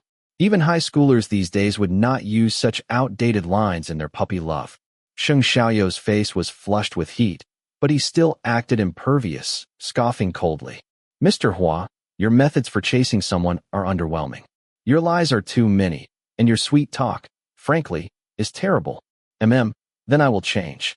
Hua-Yong yielded easily, placing his warm, gentle palm over the nape of Sheng Xiaoyou's neck, where his gland was, and half forcibly drew his face toward him. His tone was firm, yet still tender and sweet. Whatever Mr. Sheng wants to hear, I will say it. If I do not know how, I will learn. As long as Mr. Sheng lets me stay by your side. Stay by my side. Sheng Xiaoyu tried to lean back, but that slender hand pressed against his neck felt like soft iron, welded to him so tightly, he could not move at all. Sheng Xiaoyu deliberately misinterpreted the meaning of his words. What? Is Mr. Hua so addicted to humbling himself that you want to come be my secretary? Hua-Yong stared at him unwaveringly, and actually nodded. If Mr. Sheng is willing, nothing would make me happier.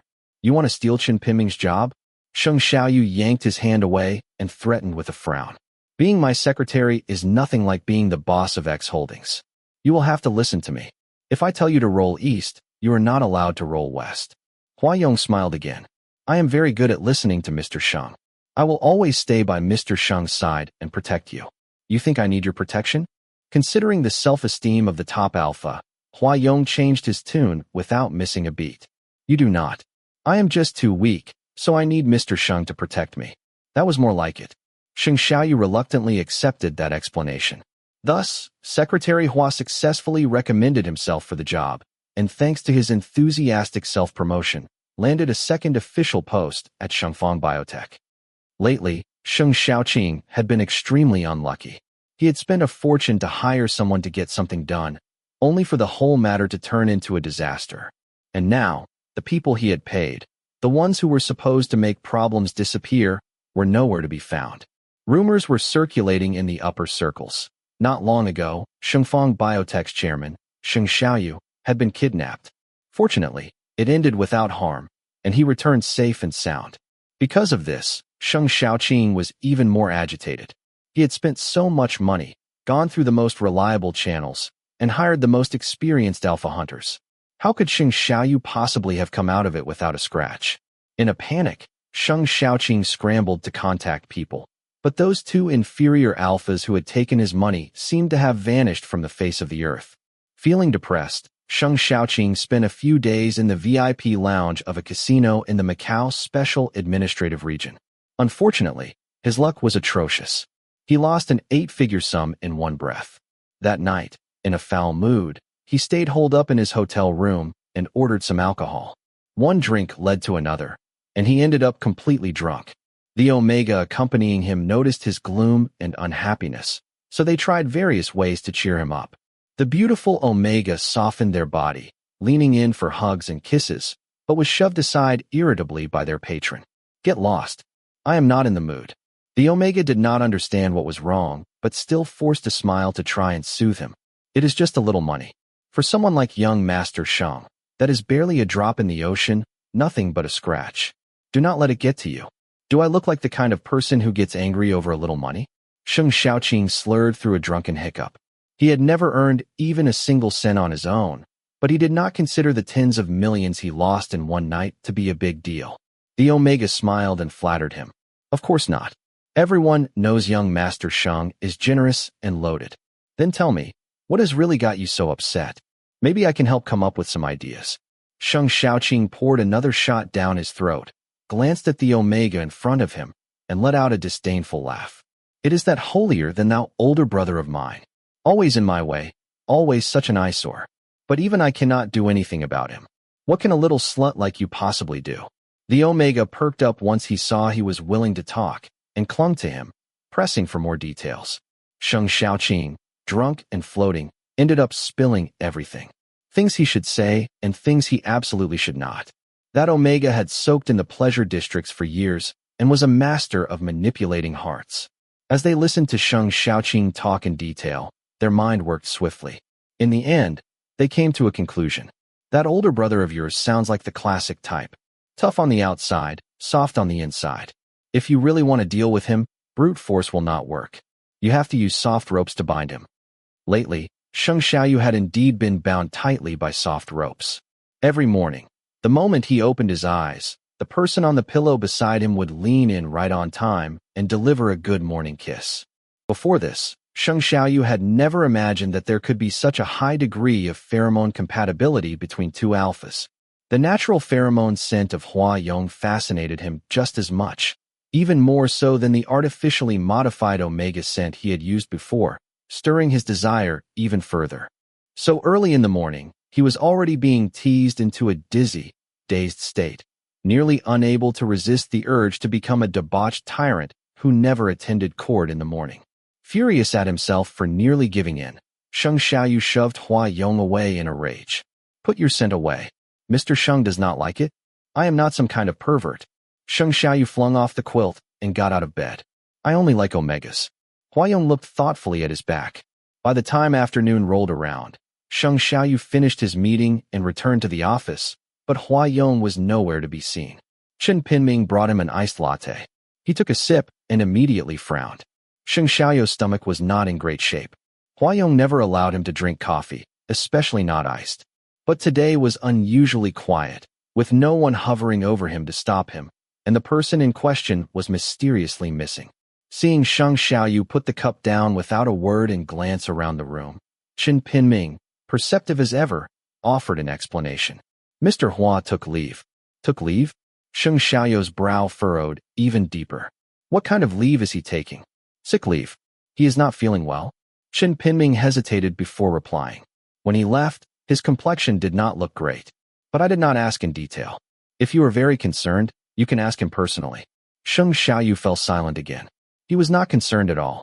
The clingy liar who is full of crap can get as far away as possible. Why the hell would he be concerned? He was not worth worrying about. Yet despite thinking so, Sheng Xiaoyu still got off work early and rushed straight to the hotel in a hurry. These past few days, even he could not clearly explain what frame of mind he had been in. Somehow, he had ended up staying every night in Hua Yong's suite. The excuse he gave himself was that his house had collapsed. But the Sheng family was a new aristocracy, owning an astounding number of properties in Jianghu. No matter how bad things got, it was not as if he had nowhere else to go. Besides, the apartment Hua Yong had once briefly stayed in was clearly unoccupied before. Sheng Xiaoyu was deceiving himself, but even his own logic could not convince him. Seeing the driver creeping along at a speed comparable to a snail, his anger surged even more. This slow? What? You think I have lived too long, so you are trying to burn through some of my time for me.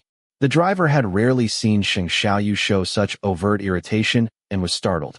He quickly explained. There is a section of the main road under maintenance today, so a part of it is closed off. That is why traffic is especially bad. No matter how bad the traffic was, it could not compare to how blocked up Sheng Xiaoyu felt in his heart. His anxiety and tension were written all over his face. The driver glanced at his expression through the rearview mirror and tried to soothe him. President Sheng, do not worry, we will be there soon. Worry? What did he have to worry about? So what if Hua Yong was not answering his calls or replying to his texts? That little lunatic was so resilient. It was not like he would up and die from an illness after just a few hours. Sheng Xiaoyu gripped his phone, his palms slightly damp. After some hesitation, he ended up calling Changyu. After a long, dragging ring, someone finally picked up. President Sheng, where is Hua Yong? Sheng Xiaoyu got straight to the point. Where has he gone? Is he at the hotel? Changyu was stunned for a moment, then answered in a low voice. He is. Sheng Xiaoyu's heart eased slightly. Put him on the phone. I am afraid that is not possible right now, Changyu replied with hesitation. The boss is with a doctor. With a doctor? What is wrong with him? Abuse of pheromone modifiers. Changyu spoke quickly, a faint urgency lacing his tone. The medication is still in the experimental stage. Technically, it is not meant for prolonged use. The strain on the body is too great, and the side effects are severe. The car had barely pulled up in front of the hotel lobby when Sheng Xiaoyu flung the door open and got out before it even came to a full stop. He could not understand. Since Huayong had already been exposed, why was he still using that damned modifier? Unless he was not the only alpha who had been deceived. Thinking along those lines, he recalled that the former head of X Holdings in Country P had indeed been notoriously unfaithful. A harem full of lovers, both inside and outside his residence, and more than a dozen children, each pulling in their own direction. So much so that in the end, it turned into a brutal succession war among 9 sons, forcing the man to appoint the worthy, not the eldest. And infidelity could be hereditary. With a father that prolific, Huayong probably was not much better. Grinding his teeth, Sheng Xiaoyu thought furiously. The more he thought about it, the angrier he became. His fury surged upward, buzzing in his ears like a wildfire. Suite 9901 had already been changed to a password lock. Sheng Xiaoyu swiftly punched in a string of digits composed of both his and Huayong's birth dates. He was only halfway through when the door suddenly opened. Behind the door appeared a pale face. Mr. Sheng. Huayong looked visibly unwell, but still forced a smile. You got off work so early today? Sheng Xiaoyu's fury instantly vanished the moment he saw that smiling face. All the questions and accusations caught in his throat and disappeared without a trace. What is wrong with you? What do you mean? Huayong opened the door wider, motioning for Sheng Xiaoyu to come in. He added, Are you hungry? I had the kitchen prepare some snacks. Sheng Xiaoyu had no appetite for snacks. He followed him inside the suite, only to see a stranger standing in the lounge area. A man in a crisp suit, with a younger assistant behind him holding a sleek aluminum medical case. Huayong shot a glance at Changyu.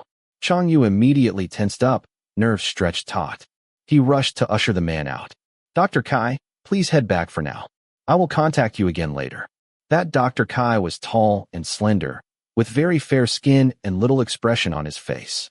He gave Changyu a curt nod before turning to Huayong and saying, Azwa is in Jianghu now too.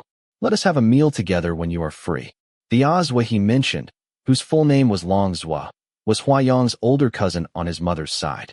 The Long family was a notorious underworld organization in Country P. Long Zhua had inherited the family business at the age of 19, making him a young master in every sense of the underworld. Upon taking the reins, he began systematically cleaning house, forbidding his subordinates from engaging in drug trafficking or murder. A few years ago, he even married a fair-skinned, beautiful, long black-haired policewoman. He and Huayong had grown up together, not brothers by blood, but their bond was even stronger than that of true siblings. Their relationship was far better than that of the brothers surnamed Hua, who had turned against one another in brutal battles for the family inheritance. Got it. Although he had received Huayong's reply, Dr. Kai still made no move to leave. After a brief pause, he added a pointed reminder. You need to take your own health seriously. If you keep pushing your body like this, I will not take your calls anymore. Huayong raised a brow and smiled. But it was not the kind of smile he gave Sheng Xiaoyu. Though the corners of his lips curved up, his brows and eyes were frosted with coldness, an inexplicable sharpness to them. Kai Hong, keeping your mouth shut once in a while will not kill you. Off you go. I will not be seeing you out. Having been issued a clear dismissal, Dr. Kai glared at him, then turned and headed for the door with his assistant in tow. As he passed Sheng Xiaoyu, his gaze lingered, filled with a weighty curiosity. Clearly interested in who he was, Huayong reached back and took hold of Sheng Xiaoyu's wrist, pulling him behind himself. Dr. Kai arched a brow. Oh, what is this treasure of yours? Not even allowed a glance. That is right, not allowed. Huayong's smile vanished, leaving only a faint curl at the corner of his lips. A single look, and you will never be able to look away.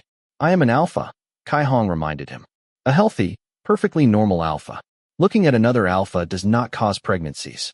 That, at least, you can rest assured of. Sheng Xiaoyu was momentarily stunned. His anger, which had just settled, flared back to life at once. From the scent of it, this doctor named Kai was just an A-level alpha, and he dared to joke like that about him? Was he brain damaged? The oppressive wave of S-level pheromones surged outward, thick and forceful. Dr. Kai's expression shifted slightly. S-level? He looked toward Huayong, clear disapproval written on his face. You are really playing with fire. Huayong's smile did not reach his eyes. Oh, I can play with fire a lot more. For example, committing fratricide. Like murdering an overly talkative half-brother. Dr. Kai, would you like to give it a try? Kai Hong was precisely that half-brother. He had never been able to do much about this enigmatic younger brother of his. With a cold snort, he said, It is your freedom to date however you want. But everything has its limits. At the very least, do not get yourself killed. Otherwise, when I end up down there, I will not be able to face Mother. Do not worry, Huayong replied. As long as Mr. Sheng is with me, I would not bear to die. Forced to listen to that nauseatingly sweet confession, Kai Hong felt his teeth ache. He raised a hand and pointed at him from afar. You better mean that. Huayong nodded obediently. As long as Mr. Sheng is willing to be with me, I will do my best to live a long life. Kai Hong had always been powerless against this little brother of his. Shaking his head helplessly, he said, Whatever. Just let me know when you are getting married. I am getting old, and watching you play so dangerously every day, I will probably be on blood pressure meds soon. I am not playing, Huayong corrected him. With Mr. Sheng, I am always serious. Chapter 50. The door slammed shut with a loud bang. As soon as Kai Hong left, Huayong immediately dropped the facade of being unyielding and aloof. He let go of Sheng Xiaoyou's wrist and asked softly, his voice languid and gentle, Mr. Sheng, would you prefer Chinese or Western snacks? He was always good at deflecting difficult questions, but this time, it was clear he would not get away with it so easily. Sheng Xiaoyou's brows were tightly furrowed. What is going on with you? Who was that man? Your brother? A doctor? His gaze swept over the hemostatic patch plastered to the crook of Huayong's arm. In a flash, Sheng Xiaoyu seized the arm Huayong had been trying to hide behind his back. What is this? Huayong struggled slightly, but ultimately did not pull his arm away. He whined in a spoiled tone, Mr. Sheng, you are holding me so tightly, it hurts. Sheng Xiaoyu ground his teeth. But even so, he could not bring himself to truly be harsh with him. He loosened his grip slightly and said, Huayong, tell me the truth. Did you not say you would never lie to me again? I have not lied to you, Huayong said earnestly. Do not be mad, Mr. Sheng. Ask me whatever you want. I will tell you everything. Sheng Xiaoyu was not the type to be easily brushed off. His eyes locked firmly onto Huayong as he asked, Why did you take leave? Huayong looked at him and pressed his lips together into a soft smile, looking harmless and gentle. He still chose to deflect the core of the question. That Dr. Kai is a few years older than me. Biologically, he is my half-brother, same mother, different fathers. My mother passed away when I was very young. Before she died, she entrusted me to him and asked him to take care of me. That is why he always puts on that big brother act and lectures me. He sounded a little aggrieved as he leaned his face lightly against Sheng Xiaoyou's chest and complained, Mr. Sheng, he was so fierce to me. You are way more fierce than me. Sheng Xiaoyu scoffed inwardly. Huayong's explanation clearly aimed to divert the focus of the conversation, but Sheng Xiaoyu was not buying it. He immediately zeroed in on the key point and reminded him, deliberately, You said, he is a doctor? Yeah, Huayong replied lightly. I have heard he is fairly well known in the medical field. But with that temper of his, he could scare even the healthiest people into falling sick. No wonder he is still single at his age. Who would dare to marry someone like him? Why did he come here? Huayong tensed at once, suddenly alert. His eyes lowered in an obedient posture, but his mouth was like a tightly shut clam, hard to pry open. He answered vaguely, He came to check on me. Is that so? Cracking open a clam to get the pearl was not without its charm either. Sheng Xiaoyu held onto his wrist, his fingers brushing softly over the skin as he patiently continued to pry. What did he see? Huayong lifted his head and met the depths of Sheng Xiaoyou's dark, inscrutable gaze. His cheeks flushed, just slightly. Nothing serious. Sheng Xiaoyu leaned in and took a subtle sniff of his body. The crisp, clear orchid fragrance had vanished. In its place was a soft, gentle floral scent, clearly that of an Omega. Huayong leaned closer, kissed his chin lightly, and whispered next to his ear, Western-style sandwich, Chinese-style double-stuffed bun, or me. Mr. Sheng, which one would you like to eat first? Sheng Xiaoyu could not stomach any of them. His fingers clamped down hard on the jaw before him. Do you think messing with me is fun? I do not. His grip was strong, but this time, Hua Yong did not cry out in pain, real or feigned. He only looked at him, those eyes like the depths of an abyss. I like Mr. Sheng. I hope Mr. Sheng will like me too. You think just by changing your scent I will like you? Hua Yong raised an eyebrow, but said nothing. His eyes, however, clearly said, did you not used to like it a lot? Sheng Xiaoyou's fingers numbed from the fury, his blood pressure surging. He finally understood why Kai Hong said spending too much time with Hua Yong would have him on blood pressure meds early. Hua Yong, if you dare to pull this kind of stunt again, forget living with me. I will not even see you anymore. Did you hear me clearly? Hua Yong heard him clearly, but his expression was filled with confusion. Why? He pressed. Did you not say you liked the scent of Omega? Then I will just take on the scent of Omega. What is wrong with that? What is wrong with that? He actually dared to ask what is wrong with that? Just look at that face, pale as a sheet of paper. Sheng Xiaoyu released his fingers from Hua Yong's jaw with a sneer. Yeah, nothing wrong at all. When you are dead, no one will bother me anymore. Go ahead and keep using that lousy modifier. Wait. Hua Yong hurriedly grabbed the hem of his shirt, only to be thrown off with a sharp flick. If you are that set on dying, go die. I am not playing anymore. But before Sheng Xiaoyu could take a step, a warm body pressed tightly against his tense back. Slender arms wrapped around his waist, and the heat radiating from that familiar orchid-scented body clung to him like a gentle tide, making it impossible to walk away. Mr. Sheng, Hua Yong murmured, embracing him from behind and admitting defeat with a soft voice. I was wrong. I will change. Do not be angry. Do not leave. What were you wrong about?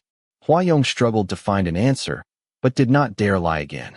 He answered honestly, I should not have made Mr. Sheng angry. Sheng Xiaoyu suddenly turned around and scolded him. You should not joke with your own body. Hua Yong blinked, caught off guard, and replied instinctively, it is not like I will die. Oh, so just because you have got a special constitution, you think you can mess around like this? As long as you will not die, you can do whatever the hell you want. Sheng Xiaoyu sneered. You want to suffer that badly, huh? Then why do you not take off your pants and let me fuck you?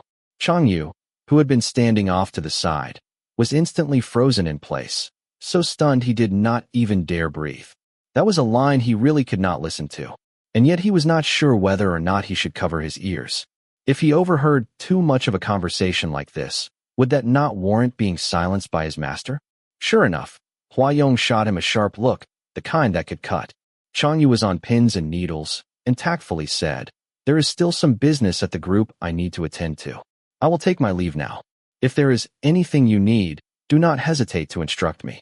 With that, Secretary Chang, who was famous for remaining unflappable in any crisis, bolted for the door like he was fleeing for his life.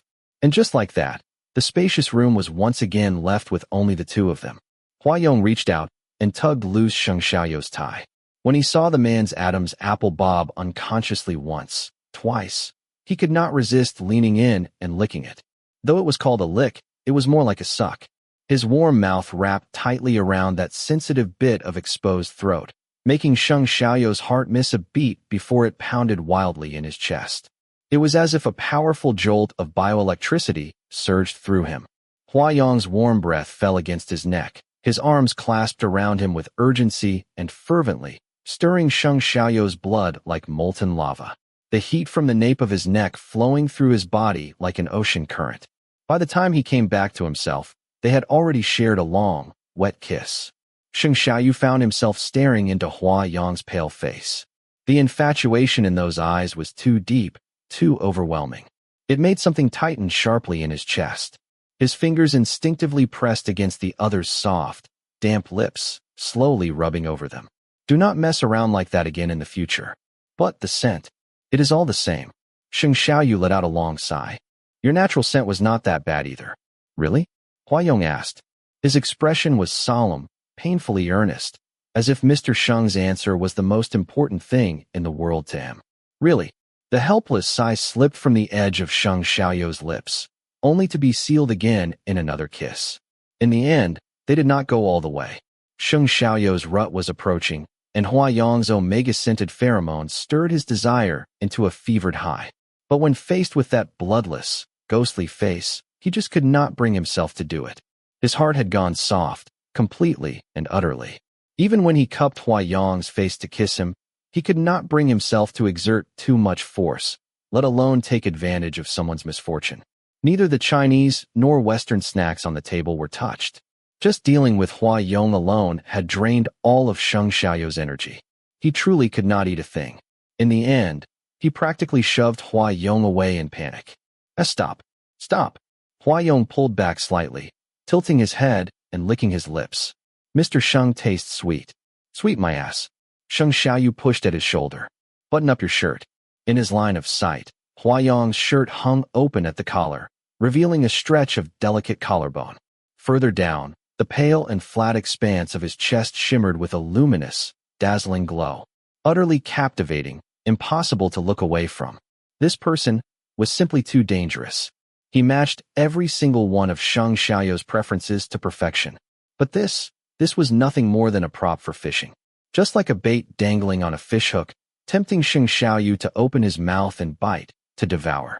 Yet in the end, the only one who would be picked clean and swallowed whole by the fisherman was always Sheng Xiaoyu himself.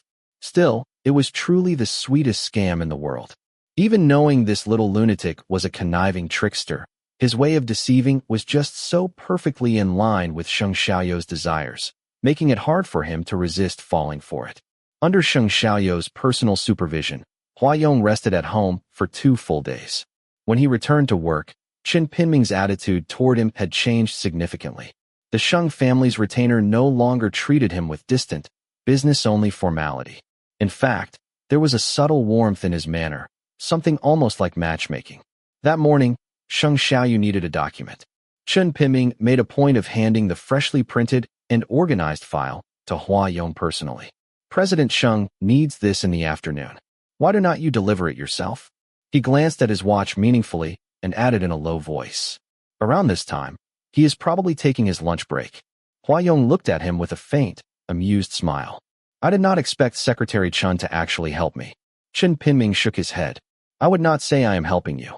It is rare for the young master to genuinely like someone. If you are sincere, I hope you can give him a home.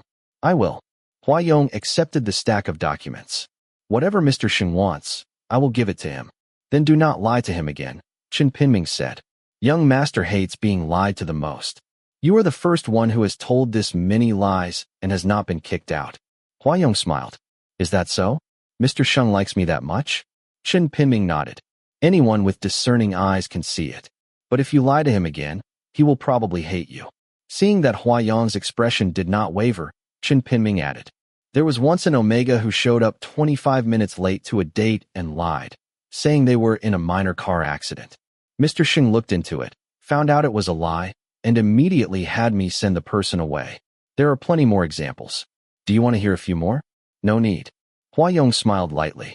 I will not lie to him again. There was no need anymore. The thing he had chased for 15 years was finally within reach. Sheng Xiaoyu had always maintained the habit of taking an afternoon nap.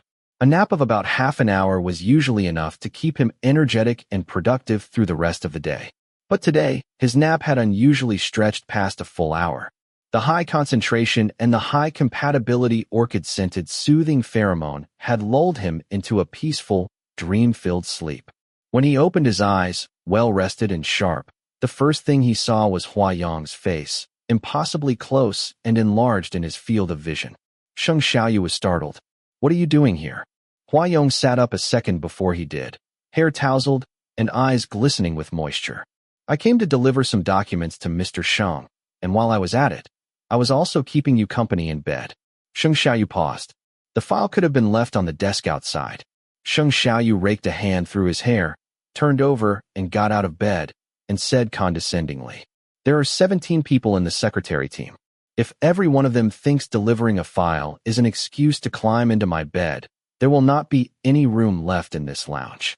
Yeah, Hua Yong curved his eyes into a gentle smile. But with me here, none of them can even get through the door, let alone climb into your bed. Sheng Xiaoyu could not be bothered to argue with him. He turned around and started dressing. By the time he was done, Hua Yong had buttoned up the last button on his shirt too. The afternoon's work went very smoothly. As the end of the workday approached, Qin Pinming pushed open the door and came in to remind Sheng Xiaoyu that he should make time for a trip to the hospital. Your pheromone disorder should have been re-examined a while ago. Also, the targeted drugs are showing very obvious effects. Chairman Xing's condition has improved significantly. The doctors say the likelihood of him waking up soon is quite high. If you are available. Got it. Sheng Xiaoyu signed his name on a quotation material, set the pen down, and said, I will go to the hospital tomorrow morning. Get the checkup and stop by to see my dad. Take a look at the schedule and see if there is anything that cannot be moved. If there is, I will adjust the time. Chen Pinming immediately pulled up the memorandum, checked it, and nodded. Your schedule for tomorrow morning is fairly flexible. The afternoon is not too tight either. We can move the morning tasks to the afternoon. How does that sound? Sheng Xiaoyu nodded in approval, but before he could say a word, Hua Yong, who had been standing beside him, suddenly asked, Mr. Sheng has pheromone disorder? Is that what the doctors said? Chen Pinming replied, Yes, and it is moderate. He was supposed to go to the hospital for a follow-up last month, but President Sheng has been too busy. Then I will go with him tomorrow, Hua Yong said. Even though I personally think it might be a misdiagnosis by a quack doctor, no matter what, this is the kind of condition that should be treated with a bonded partner's cooperation. In the past few days, Sheng Xiaoyu's pheromone disorder had already improved significantly compared to its worst moments before. He had even forgotten about it entirely. Watching Hua Yong and Chen Pinming deep in discussion about it so seriously, he could not help but chuckle. Partner? And who says you are? Jumping to take the title already? Yeah. Hua Yong turned to him and replied earnestly. Mr. Sheng is just too popular. It is rare that there is even an open seat beside you. So, of course I am in a hurry. His expression was so serious, as if he genuinely cared about that seat. It really looked like if anyone dared to compete with him for it, he would kill them on the spot. Chen Pinming, having innocently ended up with a mouthful of candy, had already gradually grown used to it. He quietly slipped out of the office, leaving the private space to his boss, who, for once, was seriously involved in a well-matched relationship, and the future Mrs. Boss. Chapter 51. What did you say? Inside the consultation room, Sheng Xiaoyu frowned in displeasure, his gaze toward the doctor sharpening like a blade. The pheromone specialist shrank slightly under his stare, but still dutifully repeated the medical advice. Your pheromone disorder has shown significant improvement. Although several indicators still have not reached the ideal range, it is much better than before. Have you recently had sex with your bonded partner? Sheng Xiaoyu said nothing. Hua Yong replied. He has. The doctor lowered his head to flip through the records, comparing the latest results with previous data, and said, I recommend that you continue to spend your next rut period with that Omega. If possible, maintaining a regular frequency of sex would be best. The compatibility between you two seems quite high. They are an Omega capable of stabilizing your pheromones for you. Sheng Xiaoyu said nothing. Hua Yong's expression darkened slightly as he asked, You are telling my alpha to go have sex with an Omega? Caught by the warning glance Sheng Xiaoyu shot at him, Hua Yong's words, Are you tired of living? Were stuck in his throat, but his gaze had already turned icy, as if ready to kill. The doctor, who had only just stepped into middle age and was not ready to die yet, glanced at the stunningly beautiful androgynous alpha standing behind the patient with trepidation. After a hesitant cough, he added, Of course, if the two of you have a non-mainstream sexual orientation, you can also consider using an inflatable doll infused with a higher pheromone compatibility. After receiving pheromonal comfort, we can observe whether your friend's pheromone disorder improves. Sheng Xiaoyu said nothing. Hua Yong said nothing. They exited the doctor's office in silence. Sheng Xiaoyu, who was in a complicated mood, headed straight for the inpatient department. Hua Yong asked him, Mr. Sheng, did you hear what the doctor just said? I heard. He told me to go have sex with an Omega. No, Hua Yong said, taking his hand. Hua Yong's fingers were slender and long, his skin soft and warm, yet the bones within were firm and unyielding. He laced them forcefully through Sheng Xiaoyu's, interlocking their fingers. His warm breath fanned lightly against the back of Sheng Xiaoyu's ear as he whispered, Mr. Sheng, during this time, you have not slept with anyone else except me. Shut up. Oh, okay. Hua Yong obeyed at once, lips pressed shut, obediently trailing behind him all the way. When they reached Sheng Fang's hospital room, he finally pointed at his mouth and wordlessly mouthed, No, Sheng Xiaoyu replied mercilessly. Hua Yong fell silent again, allowing himself to be led into the hospital ward, right up to Sheng Fang's bedside. Several times along the way, Sheng Xiaoyu tried to pull his hand back, but Huayong's expression was so obedient and docile, it softened his heart. Only once they reached the bedside did he seriously attempt to withdraw his hand. But unexpectedly, this little bastard had gotten addicted to holding hands. His slender finger bones wedged themselves so tightly between Sheng Xiaoyu's fingers that no matter how he tugged, he would not let go. He really was so obedient. Since Sheng Xiaoyu told him not to speak, he did not. He merely stared at him with those moist eyes, and that gaze inexplicably made Sheng Xiaoyu's blood pressure rise and his heartbeat quicken. It felt like he was truly falling in love. If the person was Huayong, Sheng Xiaoyu even thought that Alpha with Alpha was not so wrong after all. That day, standing beside Sheng Fang's bed, they shared an inexplicable kiss. No one quite knew who initiated it, but by the time they realized, their lips were already pressed together. They were breathing heavily, impatiently exchanging heat and saliva. His outward composure was nothing but an illusion. Neither of them was willing to back down, lying for each other's mouths. Their compatibility soared, pheromones intertwining, weaving an unbreakable cocoon that tightly enveloped and entangled them together. The special medication from X Holdings was proving effective. Sheng Fang, who had been in a coma for a long time, was showing clear signs of improvement. Though his consciousness could not yet be called fully clear, he had recently begun to have fleeting moments of lucidity. Sometimes just a few seconds, other times over 10 seconds. But these fleeting moments often passed unnoticed. That day, when he awoke from his deep, sweet slumber, it was during the best part of the morning. The sunlight past 10 o'clock streamed through the glass window, casting its glow over the entwined silhouettes at the foot of his bed, illuminating the world with a dazzling halo.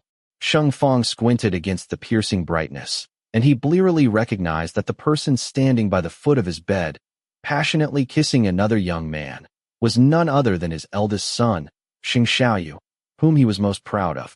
It is great to be young. Sheng Fang tugged at his dry lips, revealing a faint smile. In front of your father's hospital sickbed, the one you cannot help but kiss should be the person you love deeply, right? Sheng Fang tried hard to make out the face of the Omega youth, but failed. His eyelids felt as heavy as lead, and he wearily shut his eyes again, slipping once more towards sleep. In a daze, he recalled his own first kiss with his first love. Did that child, who was just as proud as him and inwardly looked down on everyone like him, had finally found someone he loved? How wonderful. Huayong must have iron lungs. Sheng Xiaoyu was kissed to the point of breathlessness, his oxygen steadily stolen away. Lost in the haze, he suddenly felt Huayong's cool fingertips sliding downward along the small of his back.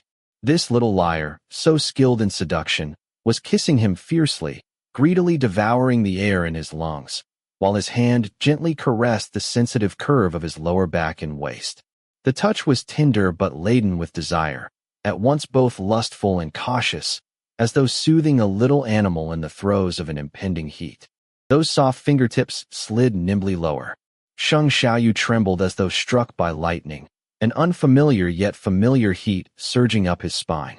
He let out a muffled M&M sound, trying to signal Huayong to stop, but the other party had no intention of stopping. Huayong held him tightly. Sheng Xiaoyu had no choice but to elbow him hard in the ribs before he could finally break the kiss and catch his breath. Are you insane? My dad is still lying right here. Huayong still did not speak, his eyes shimmering even more brightly, filled with a gentle tenderness. Talk. Sheng Xiaoyu snapped. I am sorry, Mr. Sheng. He softly began with that exact tone of apology that always made Sheng Xiaoyu relent. I could not hold back. It was all my fault. But truly, was it even a fault? Being young was not a fault. Desire was not a fault either. That night, in Suite 990, of the X Hotel, Huayong had just come out of the shower, steam still clinging to his skin as he sat on the edge of the bed. A gray silk robe hung loosely around his body, half draped, half worn, and it was obvious that wore nothing underneath, completely naked inside. His pale chest, dotted with droplets of water, shimmered under the light, making it absolutely impossible for Sheng Xiaoyu, who was trying to focus on reading a biotechnology industry journal on his tablet, to concentrate. Huayong made it worse. He reached out through the quilt to touch his leg. Mr. Sheng, are you busy? Was it not obvious enough that he was busy? Sheng Xiaoyu sharply jolted his leg, shaking off the other party's hand. Stay away from me. But Huayong stood up from the foot of the bed, bent one knee to half kneel on the mattress, and smiled at him, saying, How could I do that? As he spoke, his other leg also knelt on the bed, and in a slow, crawl-like posture, he began to move upward along Sheng Xiaoyu's leg from the foot of the bed, murmuring lowly, I want to climb into Mr. Sheng's bed. How can I do that if I stay too far away? As he spoke, that stunning, beautiful face drew nearer and nearer. Sheng Xiaoyu was momentarily dazed before raising his hand to push him back with the tablet, frowning as he said, Did I give permission? You just climb up here on your own. Huayong curled his lips, revealing a line of fine white teeth. You did not say I could not. Those slightly upturned eyes held a dangerous glint, like tiny hooks that caught Sheng Xiaoyu's breath and pulled it taut. The scent of seductive pheromone began to waft slowly from his gland. A cool, crisp, intoxicating fragrance of orchids swirling and entangling in the air. With his hands spread apart, supporting himself on the bed, Huayong parted his lips, and right in front of Sheng Xiaoyu, extended his tongue to lick his lips until they were glistening wet. He asked knowingly, I want to kiss you. Can I, Mr. Sheng? Sheng Xiaoyu stared at his soft, tender tongue, momentarily at a loss for words. That tongue. He had tasted it before. Soft and slick, it had forced its way in, rough and wild, rubbing against the tender flesh inside the mouth, as if trying to drag one's very soul out along with it. Seeing Sheng Xiaoyu's unblinking, intense gaze fixed on him, Huayong pressed his advantage. He leaned closer, his tongue curling gently around those sharply defined lips in a teasing hook. Mr. Sheng tastes sweet, Rationality crumbled in an instant. Selfish desire surged up violently, shattering the calm, composed shell of reason into pieces. Sheng Xiaoyu's large palms suddenly covered the back of Huayong's head, dragging that criminal mouth to his own lips and kissing him fiercely, with a touch of savagery. The price of teasing an S-level alpha was a clash of lips and teeth, a relentless tug-of-war filled with probing dominance. The extremely ambiguous pull and confrontation made both their breaths grow heavy. The heat of their mingled breaths combined with the fragrance of their pheromones, filling the entire room. Sheng Xiaoyu felt hot. The restless sensation was different from any familiar period of rut he had experienced before, yet there was something vaguely familiar about it. His limbs had gone weak, head swimming with dizziness.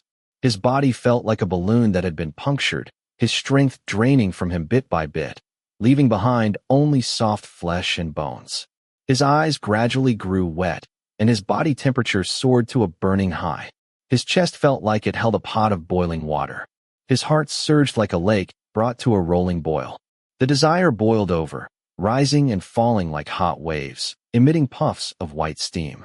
Anything touched by it, anyone stained by it, became a vessel of longing and lust. Huayong's kiss grew more and more aggressive. Sheng Xiaoyu lay flat on his back, dazed and disoriented, enduring the relentless, conquering and plundering kisses. Huayong stroked his back, like calming a little animal. His bent knees locked around him like iron shackles. The warm, soothing kisses softened even the rigid bones of the S-level alpha, rendering him completely immobile. Sheng Xiaoyu's eyes widened as he stared at him. His wrists were suddenly pinned above his head, and he could not help but let out a startled gasp. The panic on his face, paired with the misty, tear-brimmed eyes, made him look both pure and confused. The wild orchid-scented pheromones surged recklessly, tingling and numbing the nape of his neck, as a strange warmth coursed through his entire body. Huayong devoured his lips like a ravenous wolf, both careful and ruthless. His lips and teeth trailed downward, grazing along the way. When his teeth knocked against Sheng Xiaoyu's chin, there was a tiny sting, but it only stirred up more itching. The supreme leader of the flock of sheep was seized by the throat by the wolf king. The absolute power gap between species made it easy for the king of sheep to become the wolf's captive prey. Sheng Xiaoyu was kissed until his head spun, his chest heaving violently. The arrow was on the bowstring, ready to be launched. Huayong stretched out his arm to open the drawer of the bedside table, only to find an empty box of condoms. His expression darkened instantly. Releasing Sheng Xiaoyu's hands, He reached for the phone, intending to call someone to bring it. Sheng Xiaoyu furrowed his brows in annoyance and slapped the phone out of his hand. No need. But what if? What? Sheng Xiaoyu raised an eyebrow. Are you saying you are filthy? Hua Yong looked as if he had suffered a terrible injustice, and defended himself. How could Mr. Sheng misunderstand me like this? He leaned in again, gently kissing the corner of Sheng Xiaoyu's lips, and mumbled, I have never touched anyone else except Mr. Sheng. I am very clean, both my body and mind. I only like you, Mr. Sheng. Sheng Xiaoyu turned his face away, avoiding his lips. Impatiently, he said, Are you doing it or not? Why are you talking so much nonsense? Either do it, or get lost. Getting lost was impossible. In this lifetime, never. Hua Yong licked his lips with a grin, his eyes gleaming with a strange fire. You said it yourself, Mr. Sheng. If something happens, do not blame me. Steam nearly burst from Sheng Xiaoyu's head. Was this little lunatic seriously going all in with the act, and really taking him for an Omega? He lifted his leg and gave a hard kick. What the hell are you babbling about? I am not really an Omega. Hurry up. Stop dawdling. Early death leads to early reincarnate. Either do it, or get lost. At a time like this, getting lost was absolutely out of the question. The night became theirs alone. Pleasure. Hunting was pleasurable, but being captured was blissful too. Driven to the limit, the prey bit down hard. High fever, extreme bliss. Vision blurred, willpower dissolved, heat surged, and the air was thick with fragrance. This was a kind of dazzlingly beautiful turbulence Sheng Xiaoyu had rarely experienced in his entire life. He was needed, craved, desired, explored, cherished, possessed, controlled, and deeply loved. Chapter 52. This time, Sheng Xiaoyu's rut came with obvious warning signs. Because of that reason, he started using inhibitor patches 2 days in advance. But Hua Yong was incredibly clingy. He would always circle around behind him at the drop of a hat, sniffing at the nape of his neck like a cat, and even had the audacity to say, I am conducting a spot check on whether our company's products meet quality standards. After all, X Holdings did monopolize the global production technology of pheromone inhibitors. In other words, all pheromone inhibitor-related products in the world were manufactured by manufacturing companies directly or indirectly controlled by X Holdings, including those inhibitor patches. Sheng Xiaoyu was getting thoroughly annoyed with being harassed. He slammed the stack of documents in his hand onto the desk with a loud smack, looked up coldly, and said, Secretary Hua, during working hours, stay at least 1 meter away from me, or you will be fired. Hua Yong wrapped an arm around his waist with a smiling face and asked softly, Then can I still get a portion of this month's salary? Mr. Sheng, I am pursuing a mate now. I will have a family to support in the future, so I really need this money.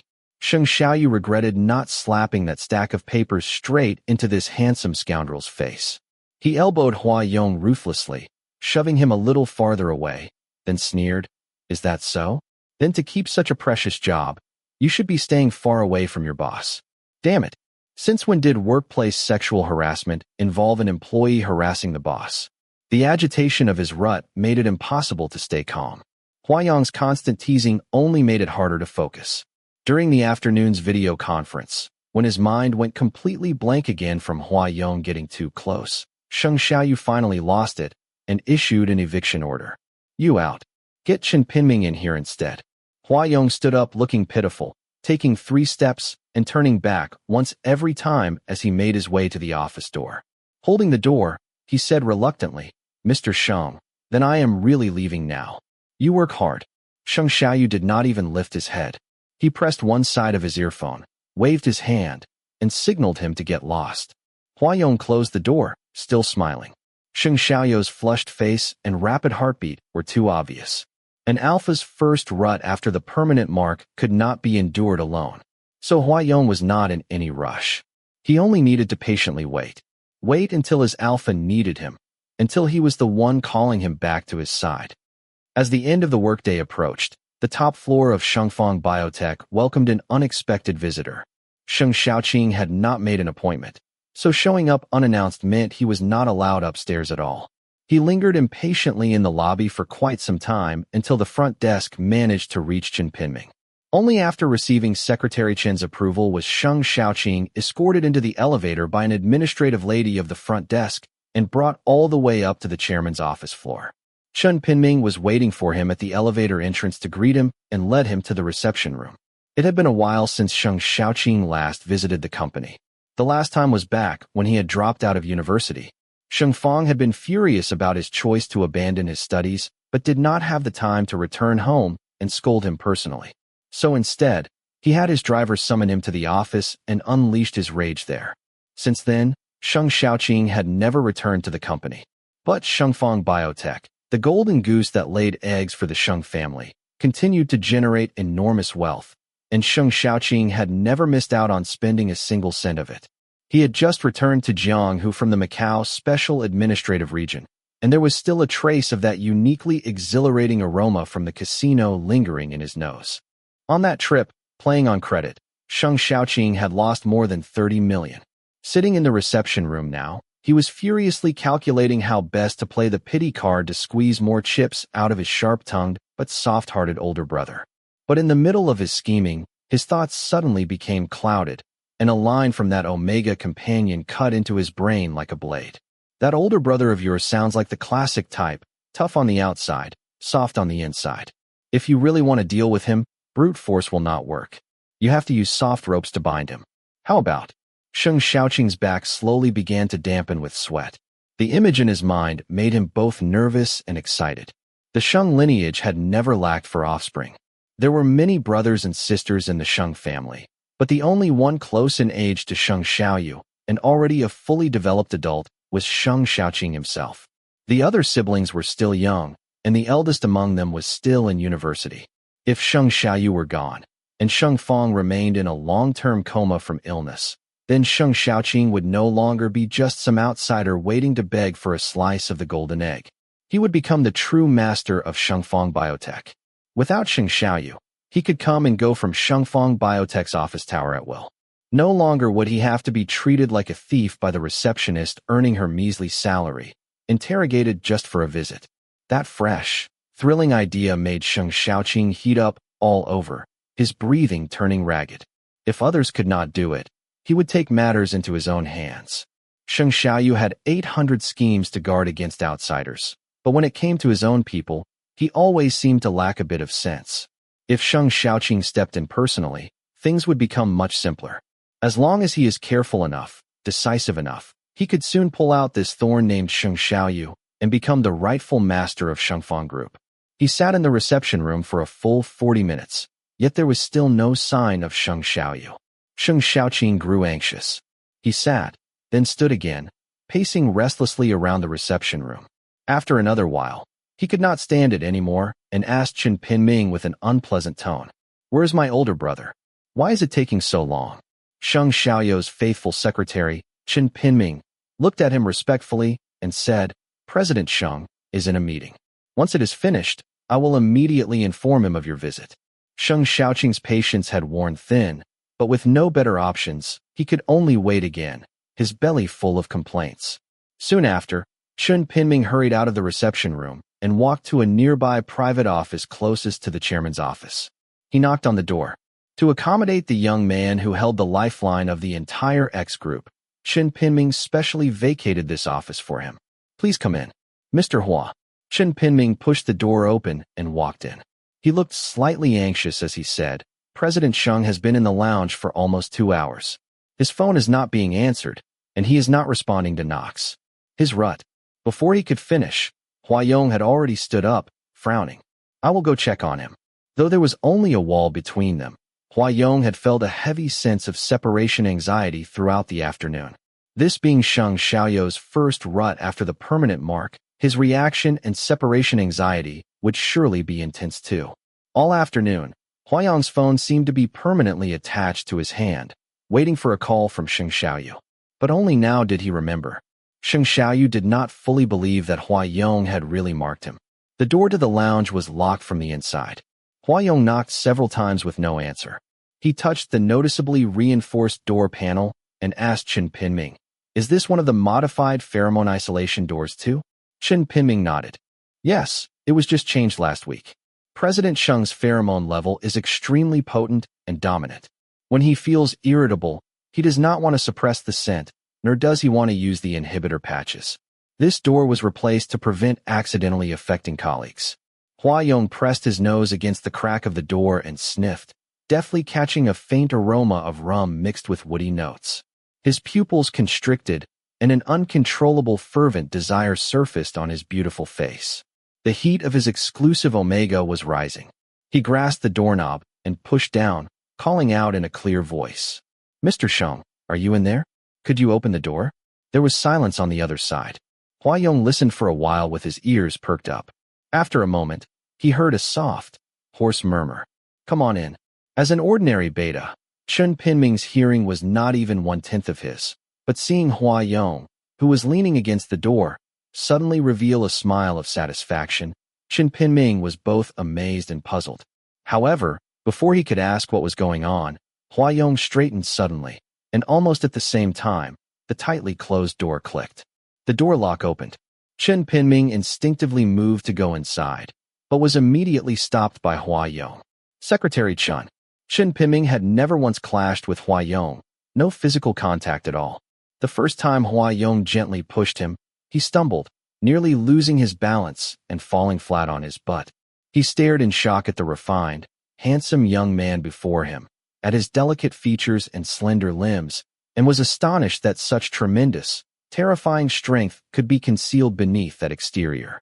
Hua Yong looked him in the eye calmly, his tone still as polite as ever, but his manner was firm and non-negotiable.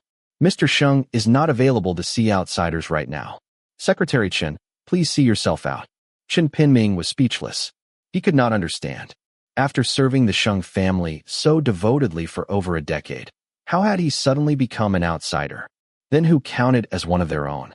Yet on second thought, at the end of the day, it is still the one lying beside you who is closest. He knew how deeply Sheng Xiaoyu worried about Hua Yong.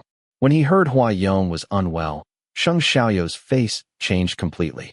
As a personal secretary, Chen Pinming had seen all of Sheng Xiaoyu's lovers, but none had made the young master so deeply anxious. Even earlier, when Hua Yong had disappeared, Sheng Xiaoyu seemed to have lost his very soul. Spiritless all day, unable to sleep night after night. He even mistakenly signed documents with Hua Yong's name.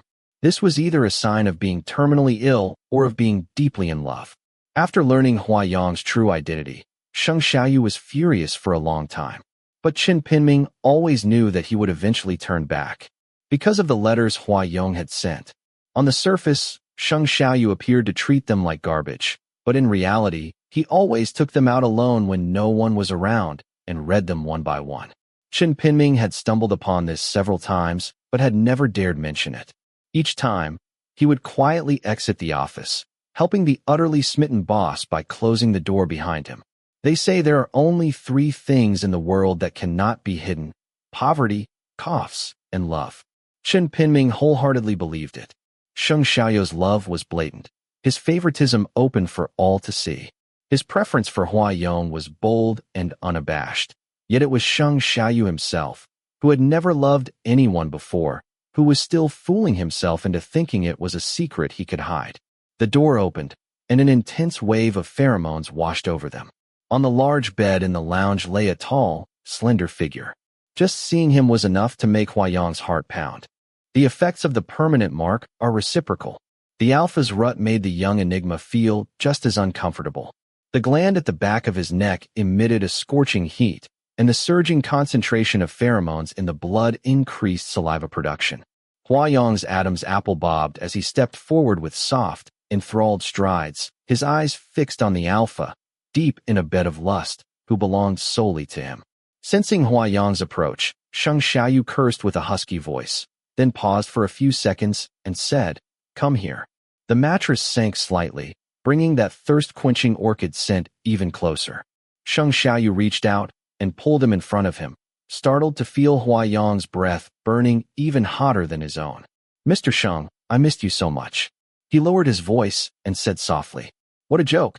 If he remembered correctly, this little lunatic had only left his office less than 3 hours ago. "And you? Did you miss me too, Mr. Sheng?"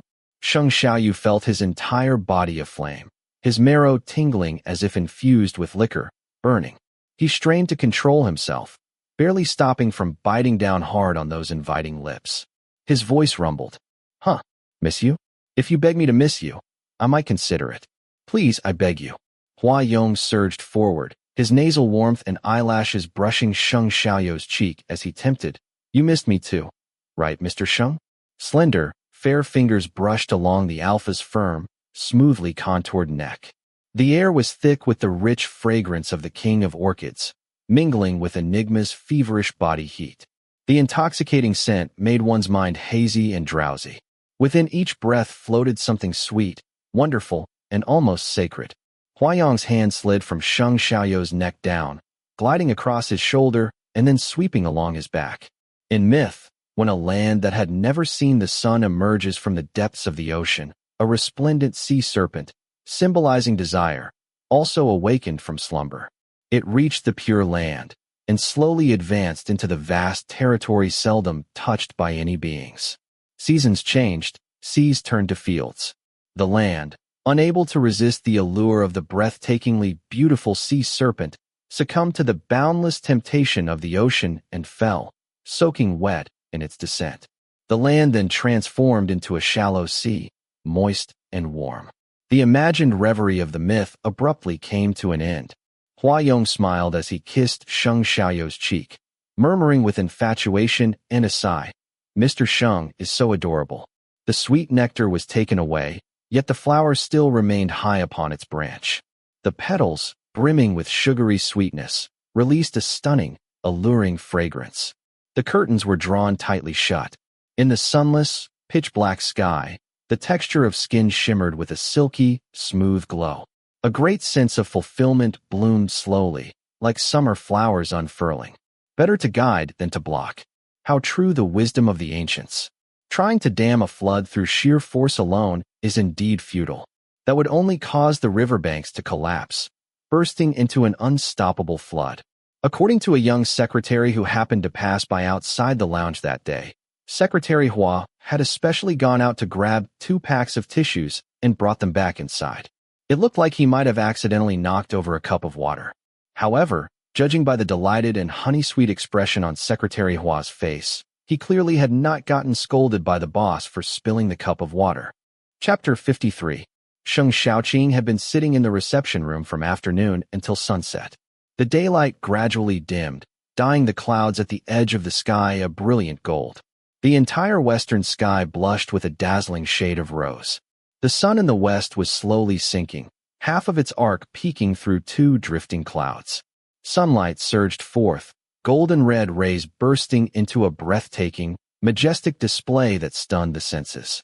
But Sheng Xiaoqing, sitting opposite the wide floor-to-ceiling window, had no mind to admire the scenery. He suspected that Sheng Xiaoyu had deliberately made him wait on ice. News of his gambling loss in the Macau Special Administrative Region had probably spread like wildfire. This nosy older brother of his must be trying to use this to teach him a lesson. Around 7 o'clock, Sheng Xiaoyu finally arrived, leisurely and belated.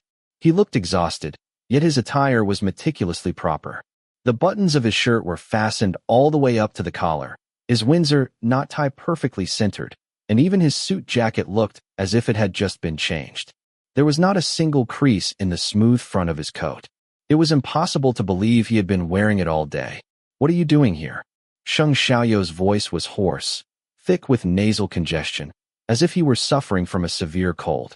Looking at his flushed and fatigued face, Sheng Xiaoqing nearly ground his teeth to dust. His jaw clenched so hard his cheeks twitched momentarily from the force. Then the muscles abruptly relaxed, stretching into something that resembled a smile. Long time no see, big brother. Since that day they parted at the hospital, Sheng Xiaoyu truly had not seen this half-brother of his again. And Sheng Xiaoqing's inexplicably improved attitude surprised Sheng Xiaoyu even more than his sudden appearance in the company's reception room. Long time no see. Sheng Xiaoyu was on the verge of collapsing from sheer exhaustion. Even lifting a finger felt like a tremendous effort. Just standing made him dizzy and weak in the limbs. It felt as though someone had sawed his lower body apart. The torn gaps were stuffed with tart, juicy fruit, flesh crushed beneath the pressure of his abdominal cavity. The sharply acidic juice soaked his entire inner wall in an instant. His whole being was consumed by a swelling soreness and dull ache. This rut period was particularly unbearable. After learning of Sheng Xiaoqing's unexpected visit and the fact that he had waited a full 90 minutes, Sheng Xiaoyu, only just having cleaned himself up, used every last bit of strength he had to stumble into the reception room, his steps unsteady and light. Huayong did not approve of this, not at all. But faced with the razor-sharp gaze of his sweetheart, this Enigma, blessed with immense wealth and sky-high fortune, did not even dare to fart.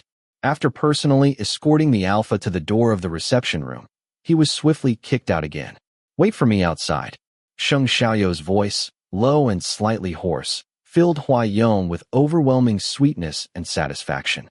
He had no desire to defy him at a moment like this. Instead, he nodded obediently. "I will be right here waiting. Mr. Sheng, call me if you need anything." Sheng Xiaoyu was never very resistant to this kind of meekness from him, but the memory of what had happened just 10 minutes ago, this young man's insatiable hunger, still darkened his expression. This person must have taken the wrong medicine. Otherwise, how could he act like a perpetual motion machine, incapable of stopping? Did he not ever get tired? This time, I really know I was wrong. Big brother? Big brother? Apparently, Huayong was not the only one who had taken the wrong medicine today. At the very least, Sheng Xiaoqing should be added to the list. Sheng Xiaoyu forced himself to focus and asked solemnly, "You said you know you were wrong?" "Yeah." Sheng Xiaoqing lowered his head, his face filled with remorse and self-reproach. "The company has only just gotten out of a crisis. Big brother, you have been working so hard, and not only have I been completely useless, I even lost so much money in the Macau Special Administrative Region. That lecture back at the hospital, it seemed, had worked, at least a little." Sheng Xiaoqing, who had always loved making trouble for him since they were kids, now seemed to have had some kind of awakening. He looked ready to turn over a new leaf and became a new person. His gaze was sincere as he said, "That day at the hospital, you were right. All these years, I have been arrogant and extravagant, aiming too high while doing too little. I wasted my days and never truly worked on myself. Now that I think about it, I feel ashamed. Ashamed in front of Father and ashamed in front of you. Big brother, I know you only speak harshly to us younger siblings, but you have always had a soft heart. I have lost so much money this time. I really do not have any other way to cover the hole. If I go back and ask my mom, she will be furious enough to drop dead. Big brother, for Father's sake, help me out this once. You are the only one who can help me." Sheng Xiaoqing delivered the entire plea he had prepared in one breath. Seeing no change in Sheng Xiaoyu's expression, he quickly added, "Just help me one more time. The last time. I will restrain myself from now on. I will never step foot in the casino again." Sheng Xiaoyu had already heard rumors about Sheng Xiaoqing's outrageous behavior in the Macau Special Administrative Region. But seeing that he did seem to show genuine remorse, he did not press the issue further and simply asked, "How much did you lose?" Sheng Xiaoqing, "Over 37 million. Sheng Xiaoyu's brows furrowed. "You are waiting like a ghost over this little bit of money. Did your mom not give you any allowance?" Sheng Xiaoqing was stunned by the scolding, and the resentment inside him surged even more vividly. He paused for a few seconds before muttering, "I lost all of what she gave me." Sheng Xiaoyu rubbed the aching bridge of his nose in silence, then reached out and picked up the internal line on the coffee table, asking Chen Pinming to bring him his personal checkbook.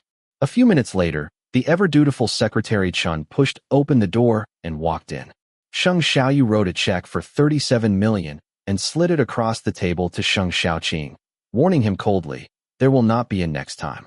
"That fast." Sheng Xiaoqing took the check, utterly overjoyed inside, but kept his face perfectly composed, nodding with a look of heartfelt regret, and said, "Thank you, big brother." Having secured the money, Sheng Xiaoqing did not leave right away. He sat for a few more minutes, exchanged a handful of pleasantries, and only then finally stood to take his leave. Sheng Xiaoyu's waist and hips were sore and weak. He could not stand up. He pressed down on the armrest of the sofa and tried to stand several times, before completely giving up. Turning his head, he said blankly to Chen Pinming, "You see him out. After that, you can go straight off duty." "Then you." Sheng Xiaoyu shot a glare at Huayong, who was standing by the door blinking at him with innocent eyes, and said through clenched teeth, "Secretary Hua will take me home." Chen Pinming nodded in acknowledgement and led Sheng Xiaoqing out. Once the room was empty, Huayong finally stepped into the reception room. He leaned down and easily picked up Sheng Xiaoyu from the sofa. Leaning in close to his ear, he murmured, "Mr. Sheng really knows how to act spoiled. Are you tired of living?" "No." Hua Yong opened his mouth and swiftly nipped the tip of Sheng Xiaoyu's ear, satisfied to see that little patch of skin instantly turn pink. Smiling, he said, "As long as I get to hold Mr. Sheng in my arms, even living another 500 years would feel too short." Having just received a permanent mark and facing his first rut period, the alpha's sensitivity was heightened to an extreme. Even the slightest breeze felt like torment. Hua Yong held him close as they descended into the underground garage, and once they returned to the hotel, the two became entangled again in the bedroom. The unruly orchid-scented pheromone filled the air, leaving Sheng Xiaoyu with no escape. His entire body was soaked, as if he had just been fished out of the water. Yet as the one who started it all, Hua Yong showed not a shred of remorse.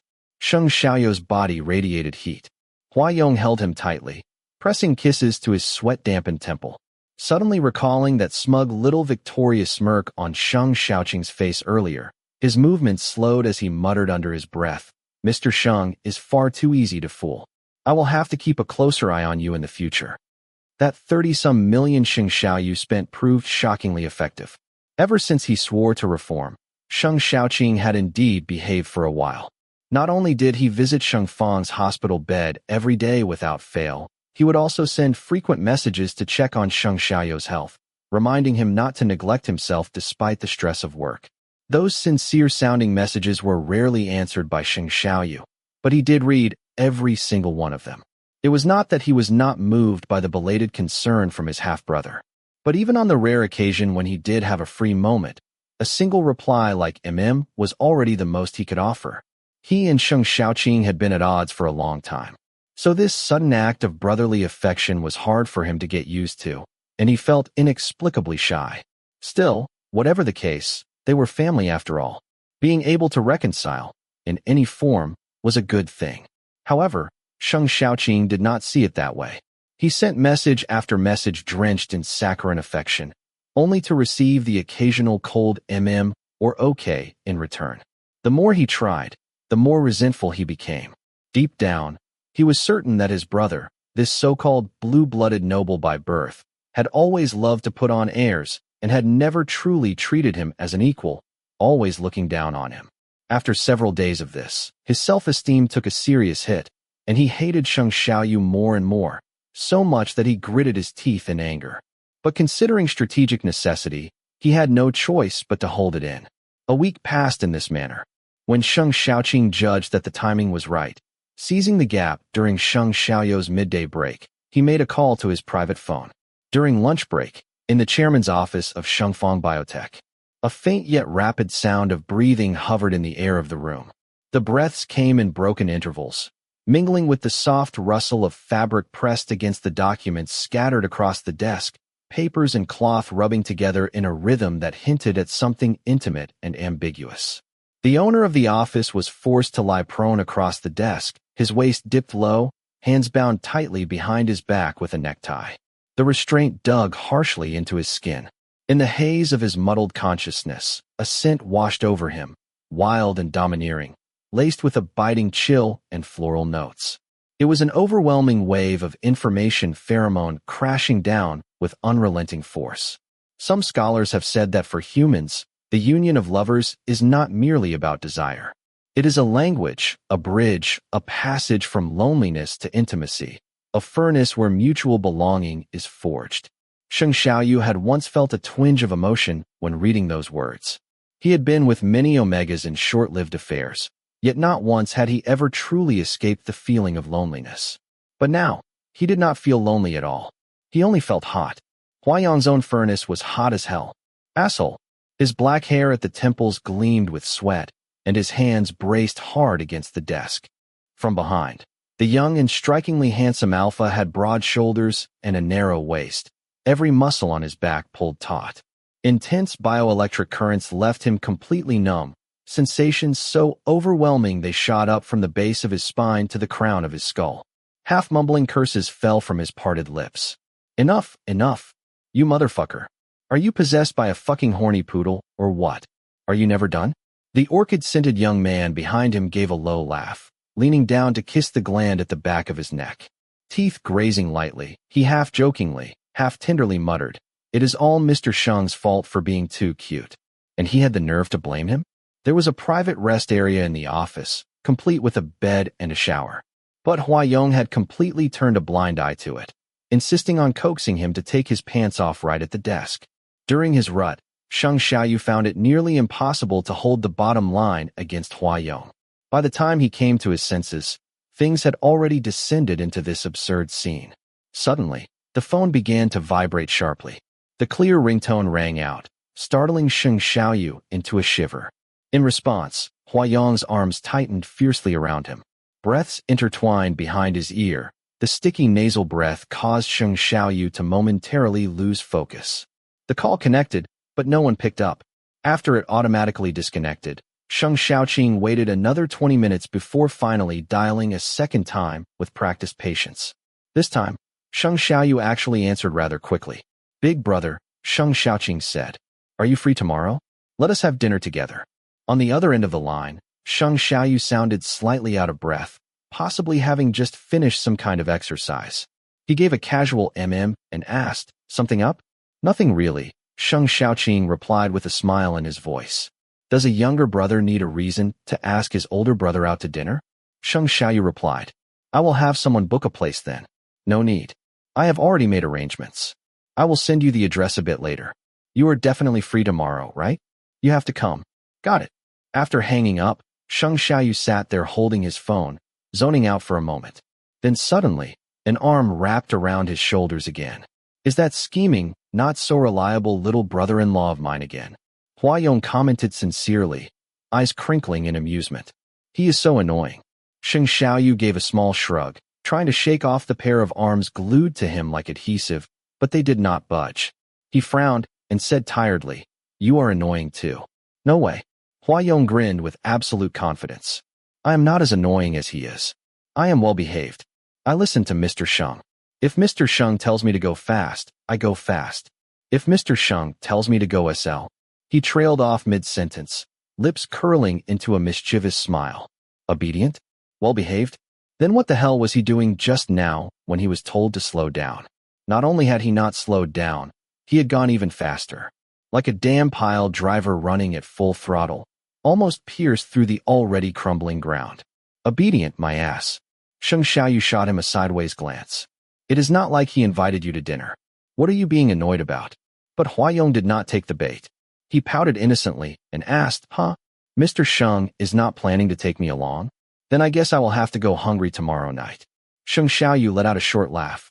"Without me, you cannot even eat properly now?"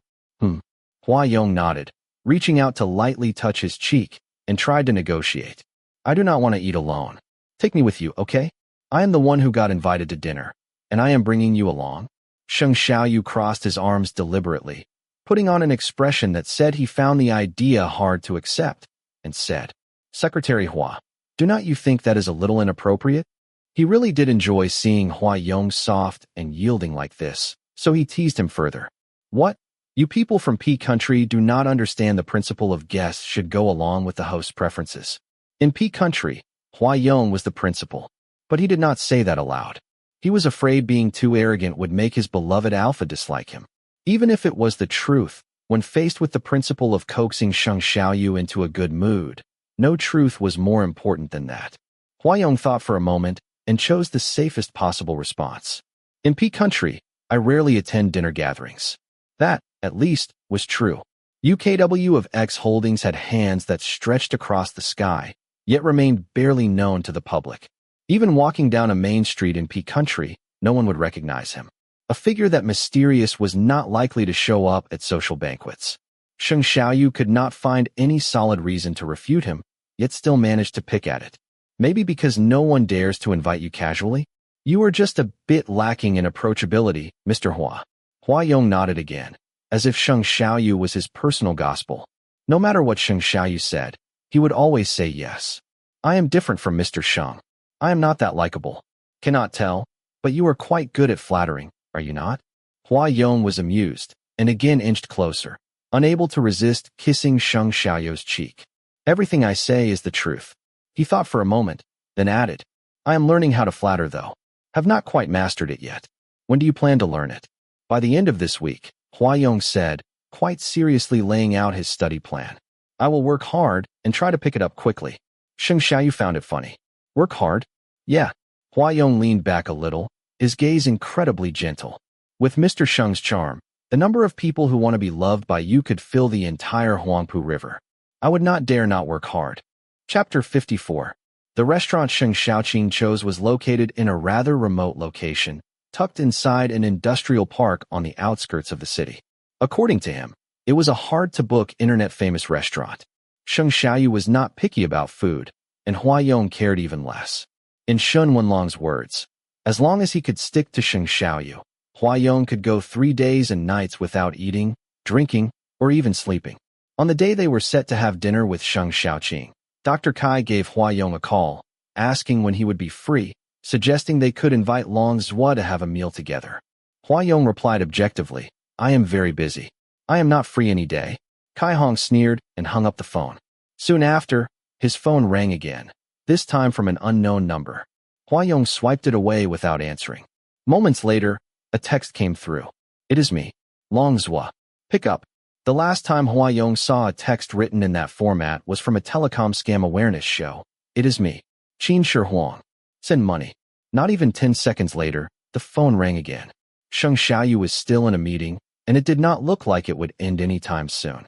Huayong had nothing else to do anyway, so he answered the call and asked, What is it? Tonight, let us have dinner together. Long's was said, in a pure, proper London accent. Crisp, fluent, and pleasant to the ear, making it sound as if English were his mother tongue. Huayong responded in Mandarin, I am not free. No, you are, Long's was said. Ayong, I have something important to ask you. Are you not on vacation? How are you not free? I am on vacation because I have something to do. Huayong had a good relationship with this cousin. They were both very straightforward. Huayong told him plainly, there is no need to have dinner together. Whatever it is, just say it over the phone. He guessed that Longzhou was not calling about anything major. Most likely, it had something to do with the female alpha in his family again. As expected, Longzhou hesitated for a moment before stammering. Our wedding anniversary is coming up. What kind of gift do you think I should give B? Offer her a sincere heart, Huayong said. Or your unwavering loyalty. That works too. He paused, then asked, Do you even know what unwavering loyalty means? I know Chinese, Longzhou replied. He sounded a little unhappy, probably feeling that Huayong was brushing him off. In a sulky tone, he added, You know, people do not really look favorably on B and me being together. On average, at least 3 media outlets claim that we have separated or divorced every month. So what? Huayong shrugged casually. The point is you love her to death, and you even had a child together. Why care what others think? You are right. But there is nothing worth overthinking. Huayong kept one ear on the meeting room's activity as he spoke with indifference. If you really want to make her happy, then just give her another child. Longzhou asked skeptically, Would that a child? Would that really make her happy? Huayong laughed. Of course. If Sheng Xiaoyu were willing to give him a child, he would probably laugh himself awake from dreaming. The other end of the line went quiet. Longzhou seemed to be seriously considering how feasible this proposal was. This year then, he said after thinking it over. I am very busy this year. There are expansion plans in the second half of this year. It seemed like the meeting had wrapped up early. The host stood up and bowed to Sheng Xiaoyu at the head of the table, and the rest of the attendees applauded together. Huayong was about to hang up, but Longzhou was still talking. I think you should help me plan this out. If I am giving her a child next year, then what should I give her this year? Huayong stared at Sheng Xiaoyu's side profile as he lowered his head to review the meeting summary. Without thinking too hard, he suggested, anything will do. She does not really lack anything. Or, you could just have dinner together on your anniversary. Longzhou had never been in love before. The first person he ever liked just so happened to be a top-tier beauty. The kind you would need to beat out 10,000 rivals just to be considered as a backup candidate for a chance at her affection. To make matters worse, it was not until they had started dating and even had sex that Longzhou, heir to a criminal syndicate, suddenly realized the person he had fallen deeply in love with was a policewoman devoted to cracking down on all kinds of illegal and criminal activities. A heir of the mafia family encountering a righteous policewoman. Naturally, their love story was riddled with hardships and twists so bizarre it defied belief. Long Zhuo was emotionally clueless and single-minded when it came to relationships. Fortunately, he had Hua Yong, someone with more than 800 schemes brewing in his head, by his side, who he could occasionally drag in as a free love strategist. Hua Yong, on the other hand, had set his sights on a new noble from a foreign country, not only an alpha, but an S-level one at that. The difficulty level was no lower than Long's was. Yet Hua Yong always carried himself with a self-assured, fully prepared air. Under his lead, X Holdings had completely carved out the festering rotten flesh of corruption from its business operations in just 2 years. This made Long Zhuo, who was determined to lead his entire family in washing their hands of criminal history, rely even more heavily on Hua Yong's judgment without realizing it. To this day, Long Zhuo had long since tied the knot with B, and their child was already old enough to run errands. But his reliance on Hua Yong had become second nature. Whenever a problem cropped up that involved his partner, he still could not help but want to seek Hua Yong's advice. A thing as important as an anniversary. I really think we should make time to talk face to face. Long Zhuo sighed. Are you really saying you cannot spare a single moment? I am free tonight, and all day tomorrow. As long as you can carve out just half an hour. Is that really not doable? No, Hua Yong said. The meeting had ended, and everyone was starting to stir restlessly, but since Sheng Xiaoyu was still seated, no one dared to get up first. Long Zhuo was still trying to secure that 30-minute meeting, but Hua Yong rejected him again, just as bluntly. I do not have time. If it were not for the fact that he admired Long Zhuo's exceptional workability, Hua Yong definitely would not have gotten close to him. Especially given his overly sentimental and indecisive demeanor he showed when it came to his lover. He hated idiots the most, especially the kind who could not make up their minds. Before Long Zhuo could continue trying to talk him into it, Hua Yong decisively hung up the call. Escorted by a crowd, Sheng Xiaoyu exited the conference room, and at a glance, he saw Hua Yong waiting outside. Hua Yong curved his eyes slightly in a smile and said, Mr. Sheng, you have worked hard. Several senior executives trailing behind Sheng Xiaoyu glanced at him curiously, but with Sheng Xiaoyu still present, no one dared gossip openly. Sheng Xiaoyu let out a quiet handed the documents in his hand to Hua Yong, and asked, You are very free? The entire secretarial team was swamped with work, so they were running around like headless chickens.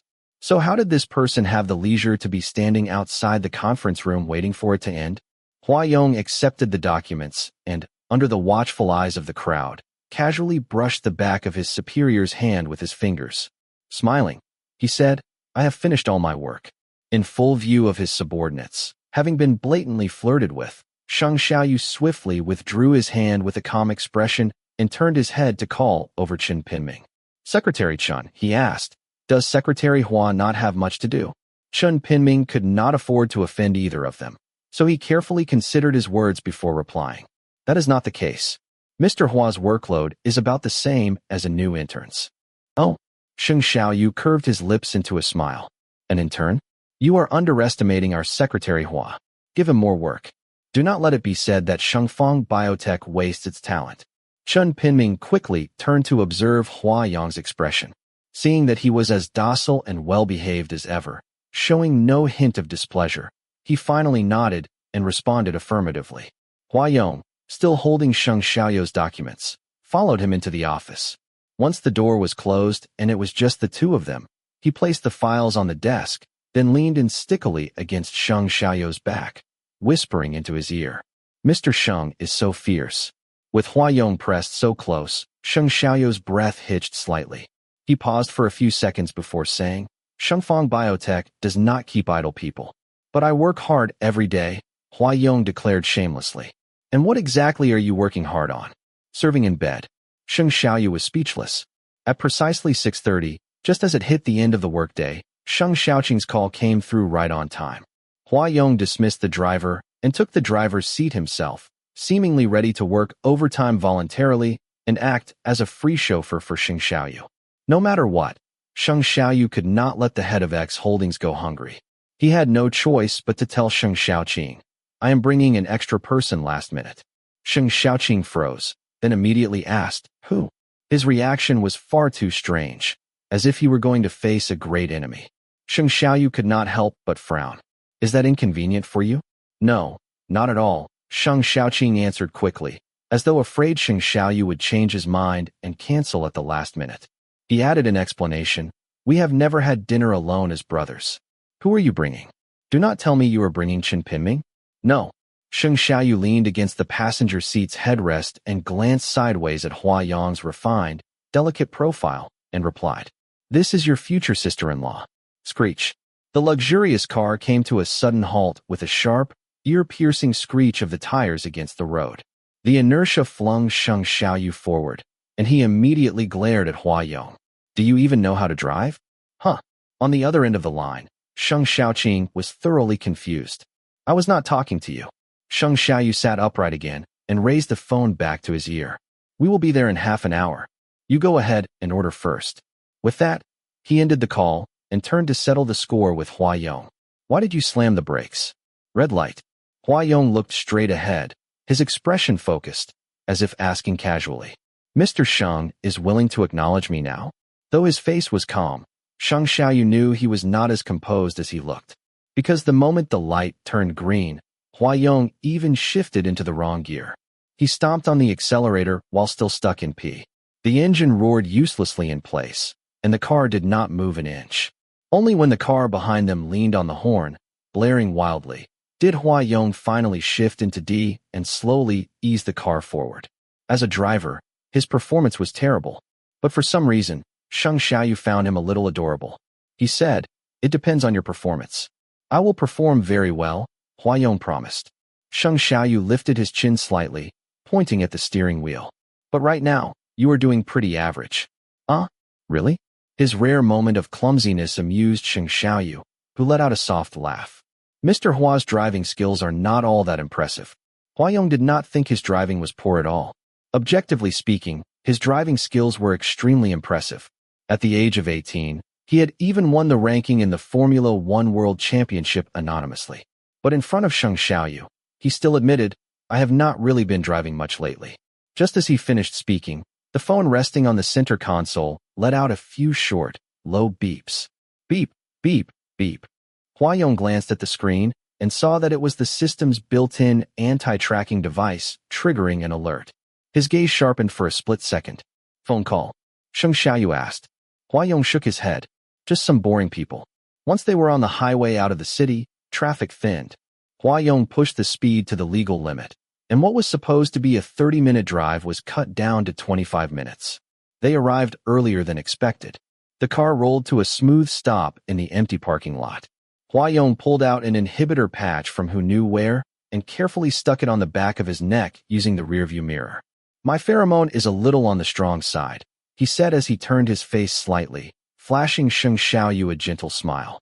"Do not want to scare your little brother. He is not that fragile." Sheng Xiaoqing was totally uninhibited in private, indulging in all sorts of wild, carnal pleasures.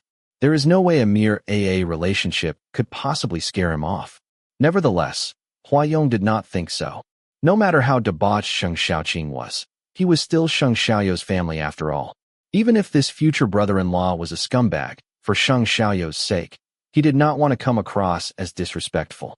Facing the mirror, Hua Yong made sure the inhibitor patch was firmly in place, then added a spritz of inhibitor spray before finally opening the door and stepping out of the car. What kind of dump is this? Standing in front of the old factory building, Sheng Xiaoyu frowned deeply. An internet-famous restaurant? Have all the restaurants in Jianghu shut down? Maybe the taste of its food is good. Hua Yong scanned their surroundings, his posture relaxed but eyes sharp. Without changing expression, he casually slung an arm around Sheng Xiaoyu's shoulder and smiled. "Come on, it is rare for my brother-in-law to treat us to a meal. Let us give it a try together." Chapter 55. Sheng Xiaoqing was unusually serious about this meeting. Before 3 o'clock in the afternoon, he was already waiting in the private room. The restaurant was located on the 3rd floor of the building. The space was small, with only 4 service staff in total, but each one was clearly close to Sheng Xiaoqing and followed his lead without question.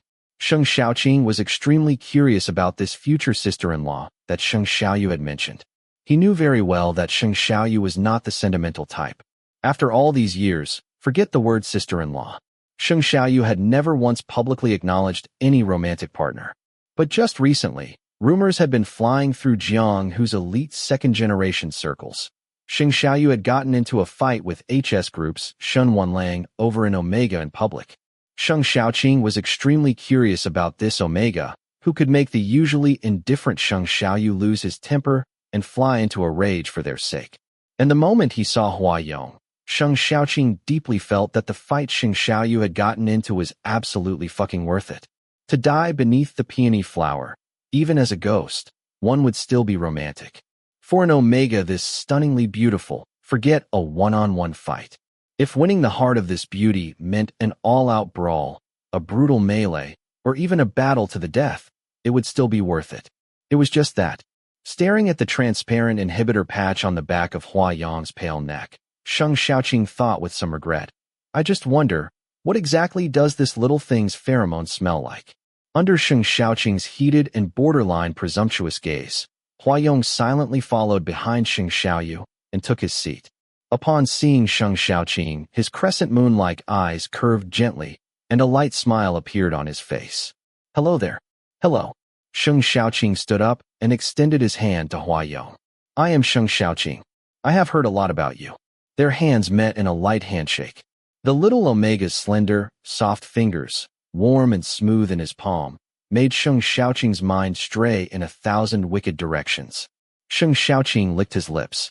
Sheng Xiaoyu walked in with such a lovely Omega in tow, and Sheng Xiaoqing's eyes instantly turned red with jealousy. His heart felt like it had been soaked in lemon juice, sour to the core, yet his mouth could not have been sweeter. I have heard Big Brother mention sister-in-law so many times. I am finally meeting you in person today.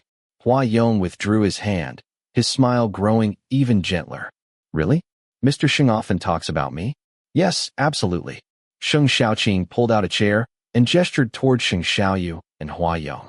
Big brother, sister-in-law, please have a seat. Sheng Xiaoyu gave him a brief nod, flipping through the menu as he asked, why did you pick a place like this? It has become quite popular recently, Sheng Xiaoqing replied with a smile. I was afraid the crowd might be a nuisance, so I reserved the entire venue.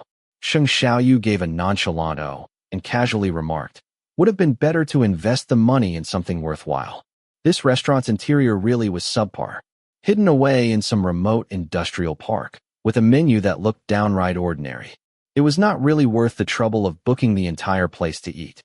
Sheng Xiaoqing gave a short laugh, immediately backing down. Big brother is right. But what he really thought in his heart was, today is my lucky day. Inviting one, getting two. If things go well, I might hit the jackpot. Who knows? Maybe I will even have company in bed tonight. Perhaps because the whole restaurant had been reserved, the dishes came out very quickly. The waiter in charge of serving dishes was tall and broad-shouldered, his face covered tightly with a dark mask that concealed everything below the eyes.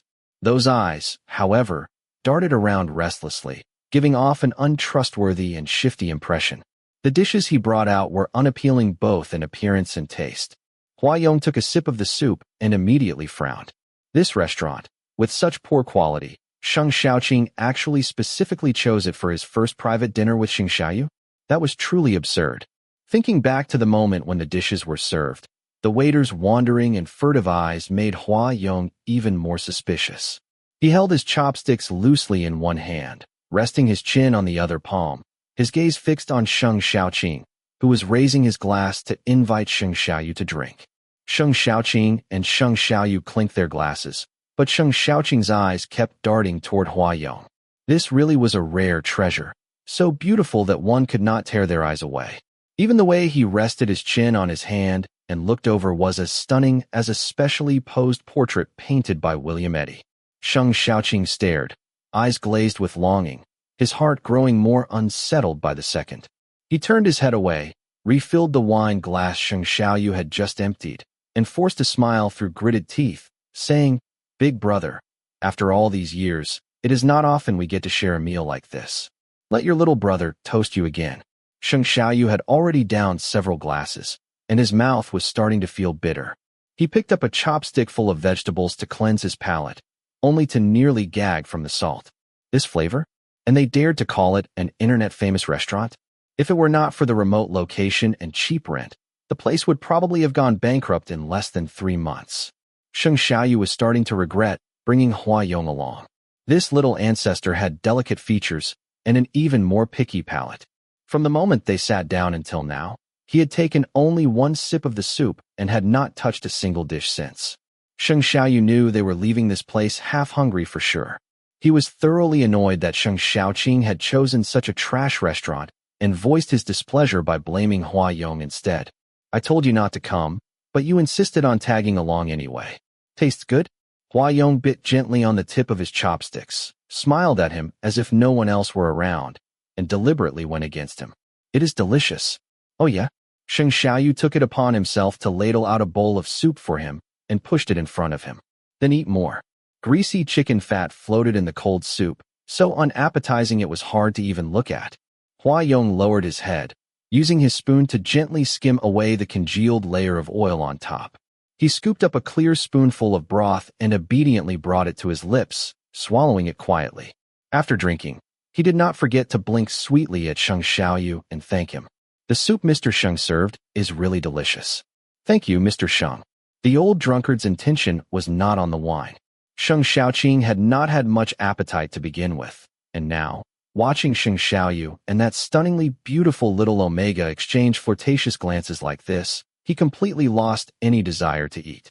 He reached out and topped off Sheng Xiaoyu's glass again, then leaned over the table to pour a drink for Hua Yong, who was seated beside him. "I cannot drink," Hua Yong said softly. "If you cannot drink, then learn," Sheng Xiaoyu said, clearly enjoying the drama, with his brows slightly raised, as if provoking. "If you want to enter the Sheng family, how can you not know how to drink?" The Sheng family was in the biotech business, not running a distillery. And even if they were running a distillery, there were plenty of distillery owners who did not drink. So why should their partner be expected to drink? Sheng Xiaoyu's intention to make things difficult was as plain as day, but Hua Yong seemed completely oblivious. He only smiled gently, still in that soft, good-natured way, and asked in a sweet tone, "I cannot drink, but I really want to enter Mr. Sheng's household. What should I do?" Such a delicate and translucent little thing, speaking in that soft, sweet voice, it made Sheng Xiaoqing's heart itch uncontrollably. He raised his wine glass and gently tapped it against Hua Yong's, smiling. "It is fine if sister-in-law cannot drink.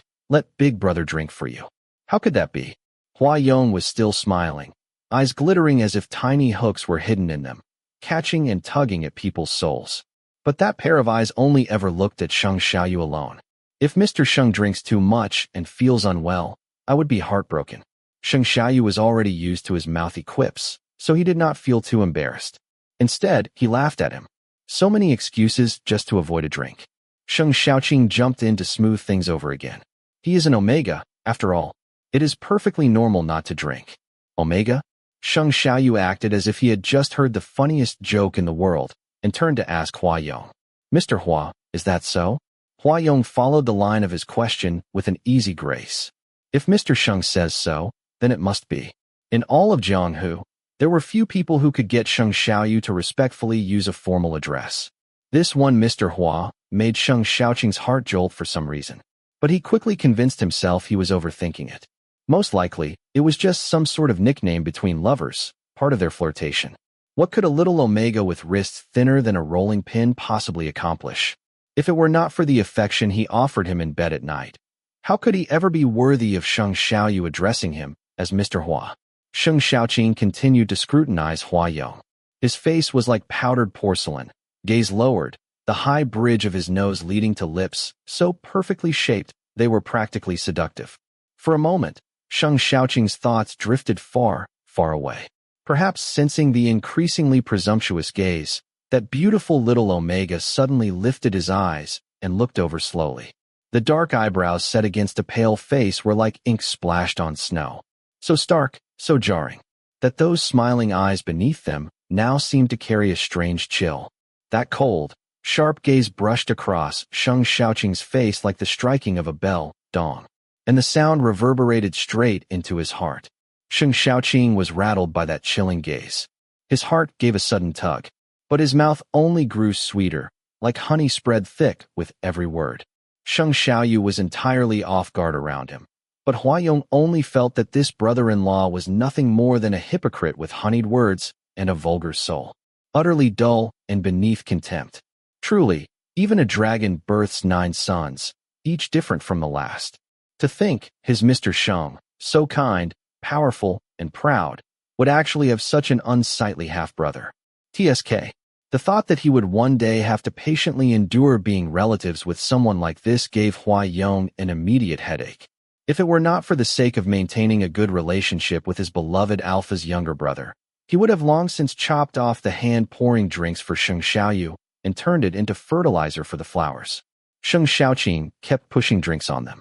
Huayong was already fed up, but for Sheng Xiaoyu's sake, he could not just kill him on the spot. So he forced a sweet smile and raised his glass for a sip. The liquor was strong, yet it could not fully cover the faint bitterness laced within. As an enigma, Huayong's sense of smell and taste far exceeded that of ordinary people. He immediately picked up on something wrong. Sheng Xiaoyu could usually hold his liquor well, but after just a few drinks, his movements had noticeably slowed. Throughout the meal, Sheng Xiaoqing was very warm, excessively so, and talkative. But for those who watched closely, it was obvious that his smiles were insincere, and beneath all his enthusiasm lurked a sharp, probing malice.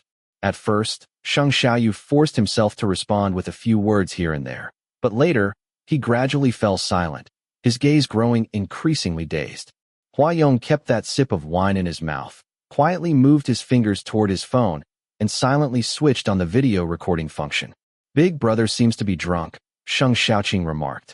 Huayong said nothing, only looked at him with a calm, detached gaze. At some point, Sheng Xiaoqing's expression had turned vicious. His eyes gleamed with malice, though his lips still wore a smile that no longer matched his face. He leaned in and asked, "Sister-in-law, is my wine not to your taste? Why do you just hold it in your mouth without swallowing?" "I cannot drink," Huayong murmured softly, voice muffled. In country P, boys start drinking alcohol as early as the age of 3, just by dipping chopsticks in it and tasting the tip. Huayong's recovery and metabolic ability were freakishly high. Calling his alcohol tolerance limitless would not be an exaggeration. Even if it was not just drugged wine, but straight-up poison, he would still dare to drink it without blinking. Xin Wenlang had once given him a candid evaluation. "That little lunatic is downright uncanny. Even if he were to chug a whole bottle of insecticide, it would not kill him." "Then learn," Sheng Xiaoqing said with a smile. "You are this pretty. There will be plenty more times when you will have to serve drinks in the future." "Oh, not calling me sister-in-law now? Since you do not want to be the brother-in-law, then I will not be polite either." "Swallow it." Sheng Xiaoqing's face finally turned cold. "Big brother is drunk. Not drinking with me. Are you refusing to give me face?" Other than Sheng Xiaoyu, no one dared ask the uncrowned king of country P for face. Huayong smiled faintly and swallowed the liquor in his mouth, curious to see just what kind of trick this man was trying to pull. Beside him, Sheng Xiaoyu looked thoroughly intoxicated, his gaze dull and slightly unfocused. Huayong gently nudged his shoulder, asking softly, "Mr. Sheng, are you drunk?" Sheng Xiaoyu did not respond. His body slackened and began to collapse sideways. Huayong caught him in time, pulling lightly to cradle his head, preventing it from hitting the sharp corner of a nearby decorative fixture beside him. Sheng Xiaoqing knew all too well that S-level alphas had incredible drug resistance. That was why he had prepared special wine glasses for both Sheng Xiaoyu and Huayong. Powdered sedatives hidden in the seams of the glass walls, soluble in alcohol. Seeing Sheng Xiaoyu slump down, the false smile in Sheng Xiaoqing's eyes suddenly seemed all the more real. The look he cast towards that beautiful Omega was increasingly filled with undisguised lust. Still holding onto Sheng Xiaoyu's arm, Huayong let himself collapse alongside him, draping across him like silk, as if the two had fallen together in a drunken heap. Seeing this, Sheng Xiaoqing was overjoyed. He immediately threw down his chopsticks and sprang to his feet. The Omega named Huayong collapsed limply to the ground, his entire body drained of strength. His wide eyes looked up at him, shimmering with autumn waters, so dewy it stirred pity in the heart. "What are you trying to do?" "What am I trying to do?" Sheng Xiaoqing slowly rolled up his sleeves, voice languid. "What else could I possibly be trying to do?" He pulled a switchblade out from behind his back, the blade glinting coldly as he let out a chilling, ominous laugh. That bunch of useless trash only knows how to take money without getting anything done. I paid them so much, and they still failed to cut off Sheng Xiaoyou's gland. So of course, I can only do it myself. That elder brother of mine, always relying on his oh-so-special gland, has never once treated the rest of us siblings like actual people since we were young. I have had enough of his arrogance, his self-importance attitude. I really want to see what he becomes once he loses his gland. An S-level alpha? Oh, how precious. But without that gland, would he not be worth less than a pile of dog shit? Ha ha ha. Want to cut off Sheng Xiaoyou's gland? Just him? Huayong's gaze darkened. Violent rage surged through his boiling blood like floodwaters after a storm, bursting through all restraint. All the cold detachment and murderous calm he had long hidden beneath the surface rose swiftly, threatening to break free at any moment. But Sheng Xiaoqing remained completely oblivious. He bent down, gripped Huayong's chin tightly, licking his lips as he said, "Do not worry, little beauty, even without him, you still have me." With that said, he raised his hand and brought the switchblade down. That knife flashed with a steely gleam, striking straight toward the back of Sheng Xiaoyou's neck. Splurt! The blade tore through flesh. A thick stream of blood plasma splashed from the gland at the nape of the neck, vivid crimson splattering across the lens that had been quietly recording everything, like a dense fog, casting a scarlet shadow over the scene. Sheng Xiaoyu lay sound asleep, his expression calm and undisturbed, blood, still warm, dripping across his cheek, but he remained completely unaware. Huayong, who had suddenly lunged at Sheng Xiaoyu, was struck directly in the back of the neck by the blade. The knife plunged deep into his delicate gland, piercing through it entirely. In an instant, a fierce burst of orchid fragrance erupted, rich and violent. The sudden wave of high-level pheromones swept through like a flood, engulfing everything in its wake. Chapter 56. There was no subjective oppression in Huayong's pheromone. Even amid the heavy fragrance, Sheng Xiaoqing could still barely hold himself upright and move freely. What he had not expected at all was that this seemingly delicate Omega would suddenly throw himself forward at the critical moment to take the hit for Sheng Xiaoyu.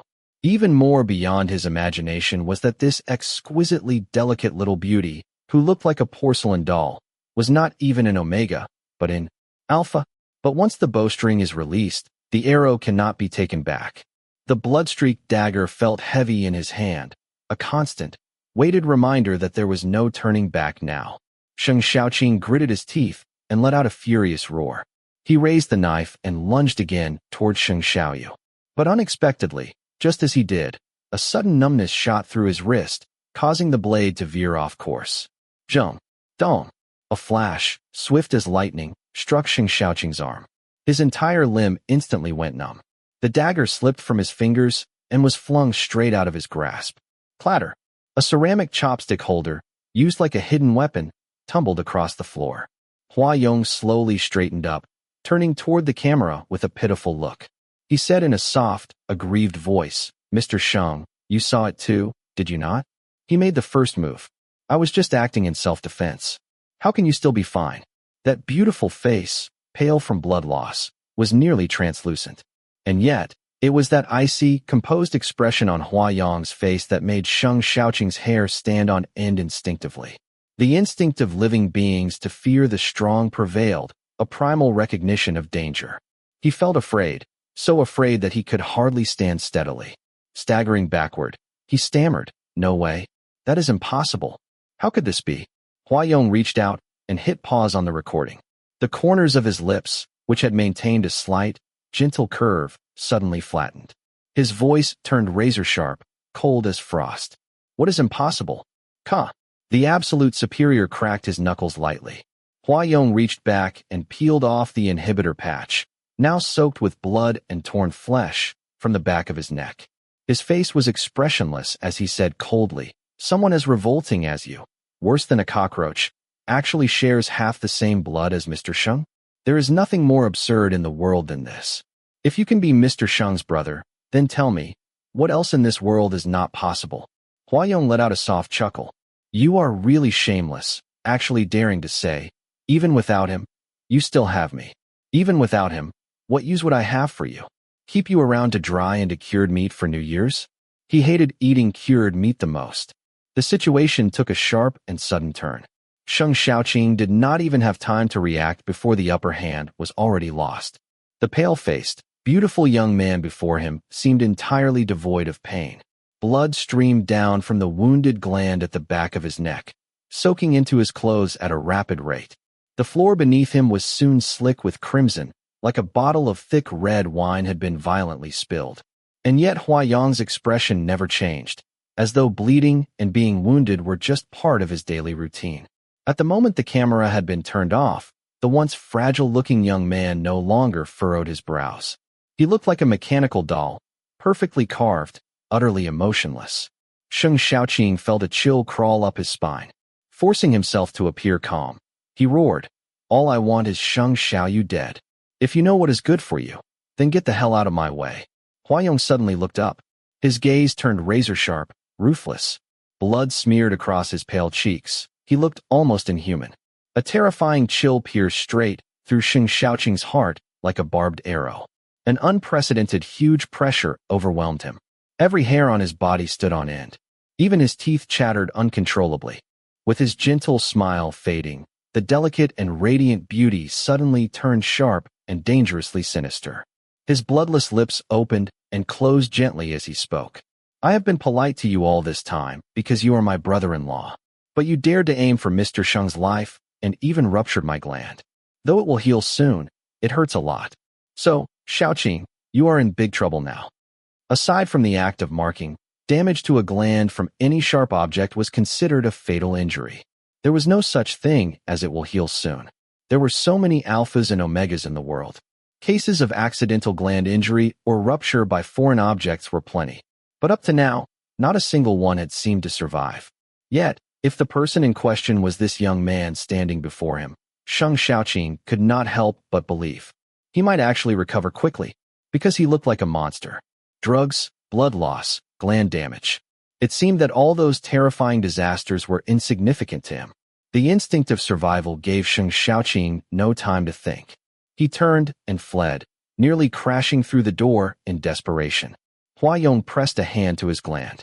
The excessive blood loss made him dizzy and cold, but the adrenaline surge driven by rage drowned out all sensation of pain. He did not feel a thing. Unlike Sheng Xiaoqing's frantic escape, Huayong pushed open the door and walked out at a measured pace, as calm as if taking a stroll in a peaceful garden. The moment he stepped out of the private room, 4 of Sheng Xiaoqing's trusted men surrounded him as if they were facing a formidable enemy. Huayong clicked his tongue softly, brows furrowing just a little. "Do not block the way. Weak little insects ought to know when to step aside of their own accord. Otherwise, when they got crushed underfoot, they would only dirty someone else's floor." Sweeping a glance over the 4 grim, tense faces before him, Huayong said blandly, "Be level, sea level, and 2 betas? So weak I do not even dare lay a hand." His doctor and physical training officer shared a consensus. Enigma was a naturally evolved combat machine, a born fighter.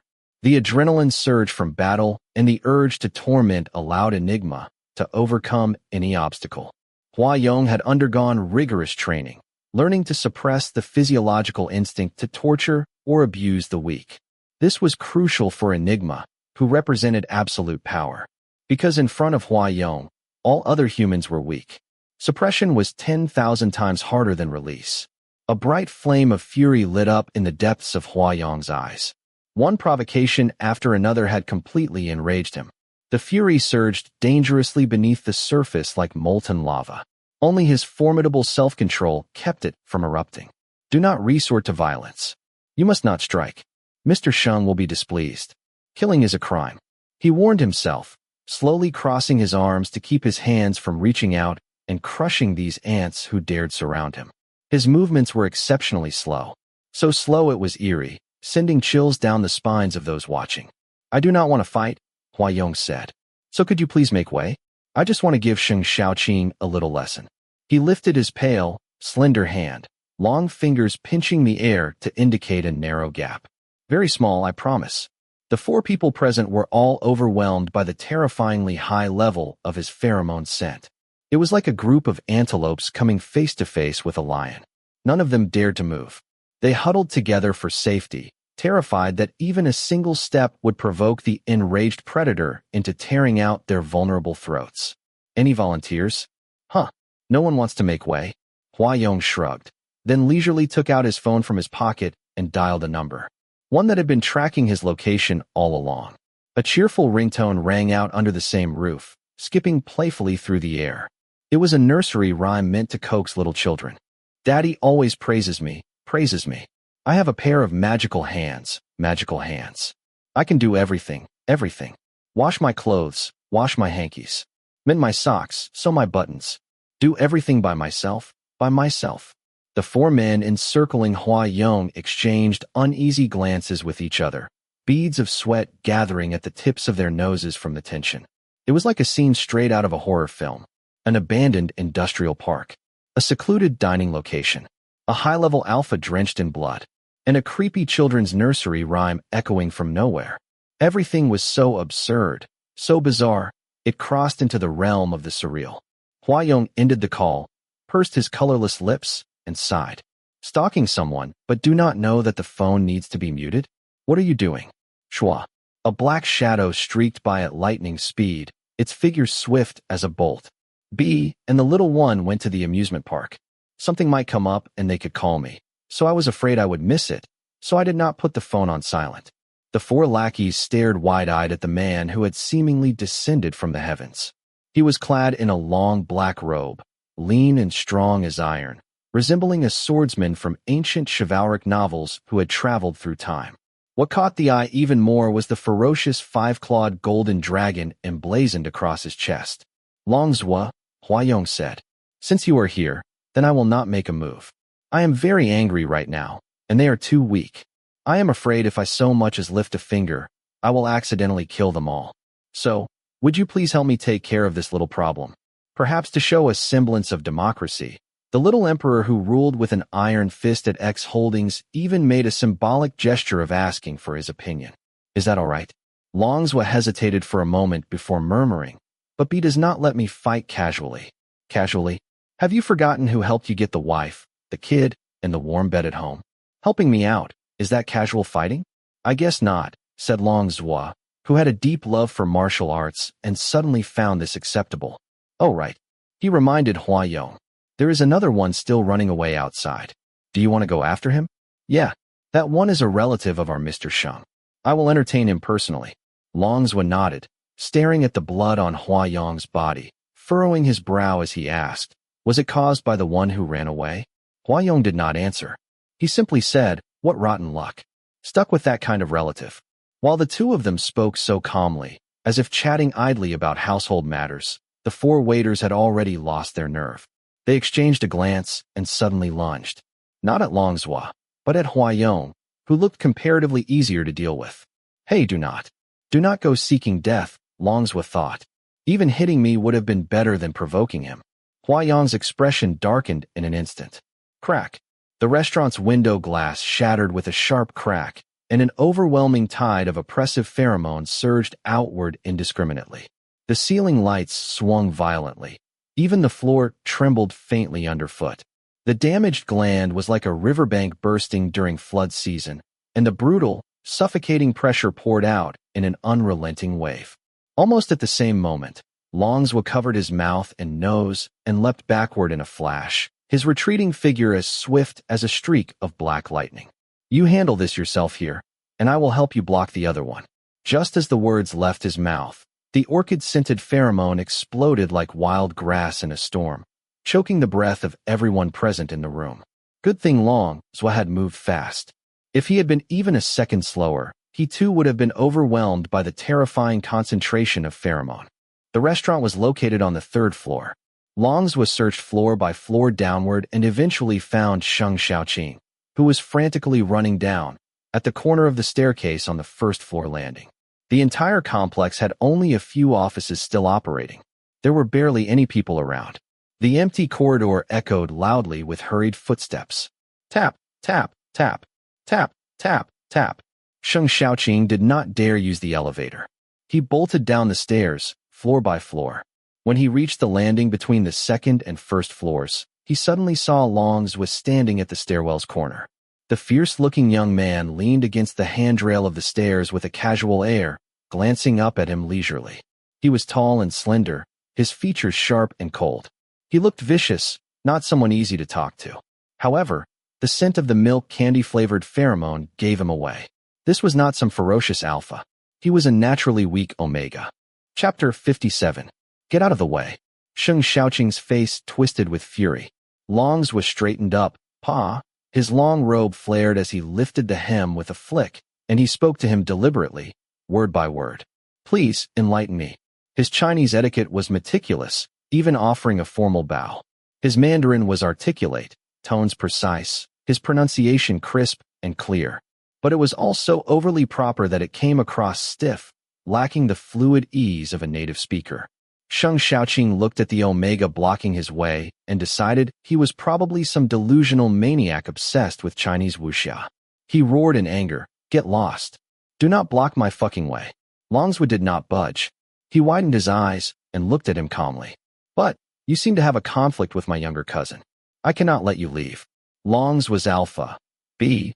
once commented that Long Zhuo was the most cultured and well-mannered young master of the underworld in the world, bar none. If he had not been born into the prestigious Long family, he would probably have been awarded the title of P Country's best moral model every year. Despite his fierce appearance, he was straightforward and simple in private, not even using foul language, truly a breath of fresh air among the gangster young masters. Long Zhuo and Hua Yong were two extreme opposites of the world. Long Zhuo was a milk candy-scented Omega little white rabbit cloaked in the skin of a devilish beast, while Hua Yong was a supreme overlord flower who just happened to look like the most fragile and exquisite little white orchid. When it came to personal romantic matters, Long Zhuo, the milk candy-flavored white rabbit, had always been indecisive, while Hua Yong was the exact opposite. He was the backbone of the entire family that could not be shaken. Sheng Xiaoqing's rude attitude made Long Zhuo frown in strong disapproval. This guy, clearly a second-rate, useless B-level alpha, had actually injured Hua Yong. If he really pissed off his cousin, the one who often coached him on how to please his partner, and Hua Yong got annoyed and accidentally crushed this dough-soft B-level alpha to death, then what would he do? This man seemed to be the little brother of Hua Yong's beloved. If he accidentally got himself killed, Hua Yong would definitely be busy coaxing his exclusive Omega, and would have zero time to help Long Zhuo plan for his wedding anniversary with B. In order to keep getting love advice from Hua Yong and continue keeping his wife happy, Long Zhuo was more than happy to run errands for Hua Yong. Hua Yong had asked him to block Sheng Xiaoqing's way, so of course, he was not going to let him take a single step. Seeing that this milk candy-scented Omega remained firmly planted in place, Sheng Xiaoqing immediately unleashed his oppressive pheromones in fury. Nevertheless, the mere pheromone of a B-level alpha could not affect Long Zhuo in the slightest. What did affect him, however, was Sheng Xiaoqing's self-proclaimed fresh and refined pheromone scent, which made Long Zhuo's expression turn noticeably unpleasant. Lemon flavor? He took a step back, speaking with obvious disgust. I hate sour lemon the most. It is like swallowing an entire bottle of liquid dish soap. Could you please put that smell away? I am about to throw up. Was it one thing that a mere Omega did not react to his oppressive pheromones, but to actually find the scent disgusting? Was this not beyond tolerable? Sheng Xiaoqing was livid.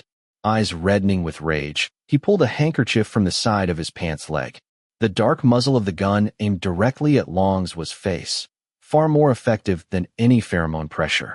Long Zhuo's expression showed a slight shift, his deep-set brows and sharp features taking on a serious edge. With the prominent brow bone and defined facial lines, his seriousness made him appear even more menacing. KW Jawa 2? Long Zhuo said, disapproving. That is a competition pistol. Looks nice, sure, but it is barely used in real combat. Why would you pick that? As he spoke, he flipped his palm, and like a magician performing a sleight of hand, revealed a fully black semi-automatic handgun. He enthusiastically explained, "This is the Pi 443 Raven, much more practical than the one in your hand. It fires various types of 9x19mm Luger bullets, including the Russian 7N21 high-pressure bullet." What the hell?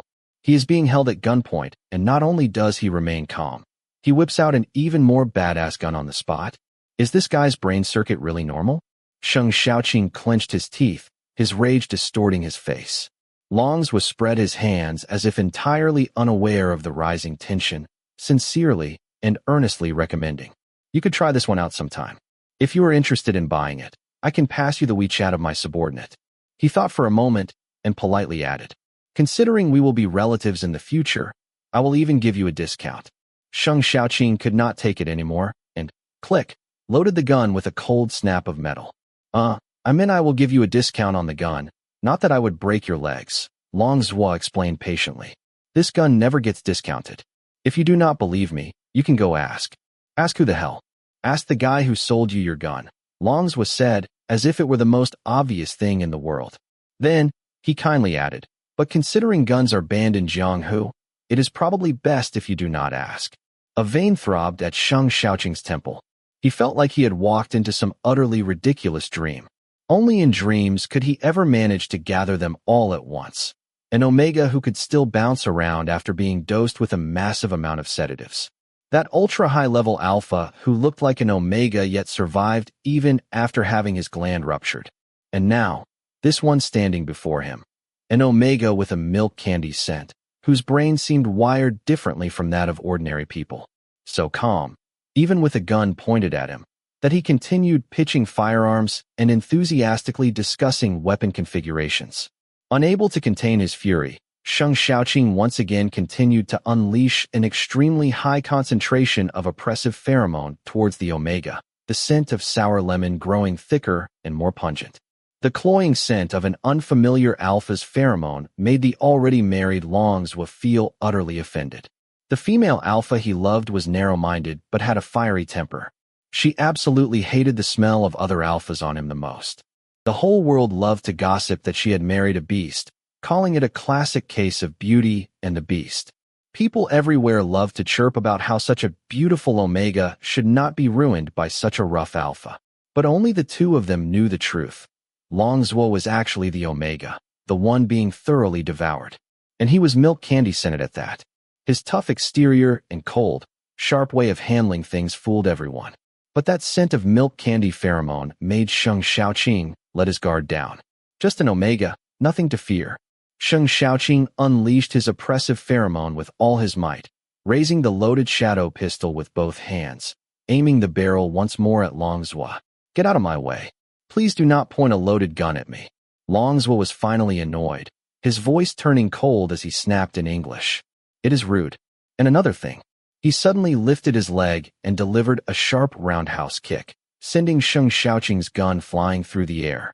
Raising an eyebrow, he added, "Put your pheromone away. This smell is really disgusting." Sheng Xiaoqing had spent years studying marksmanship.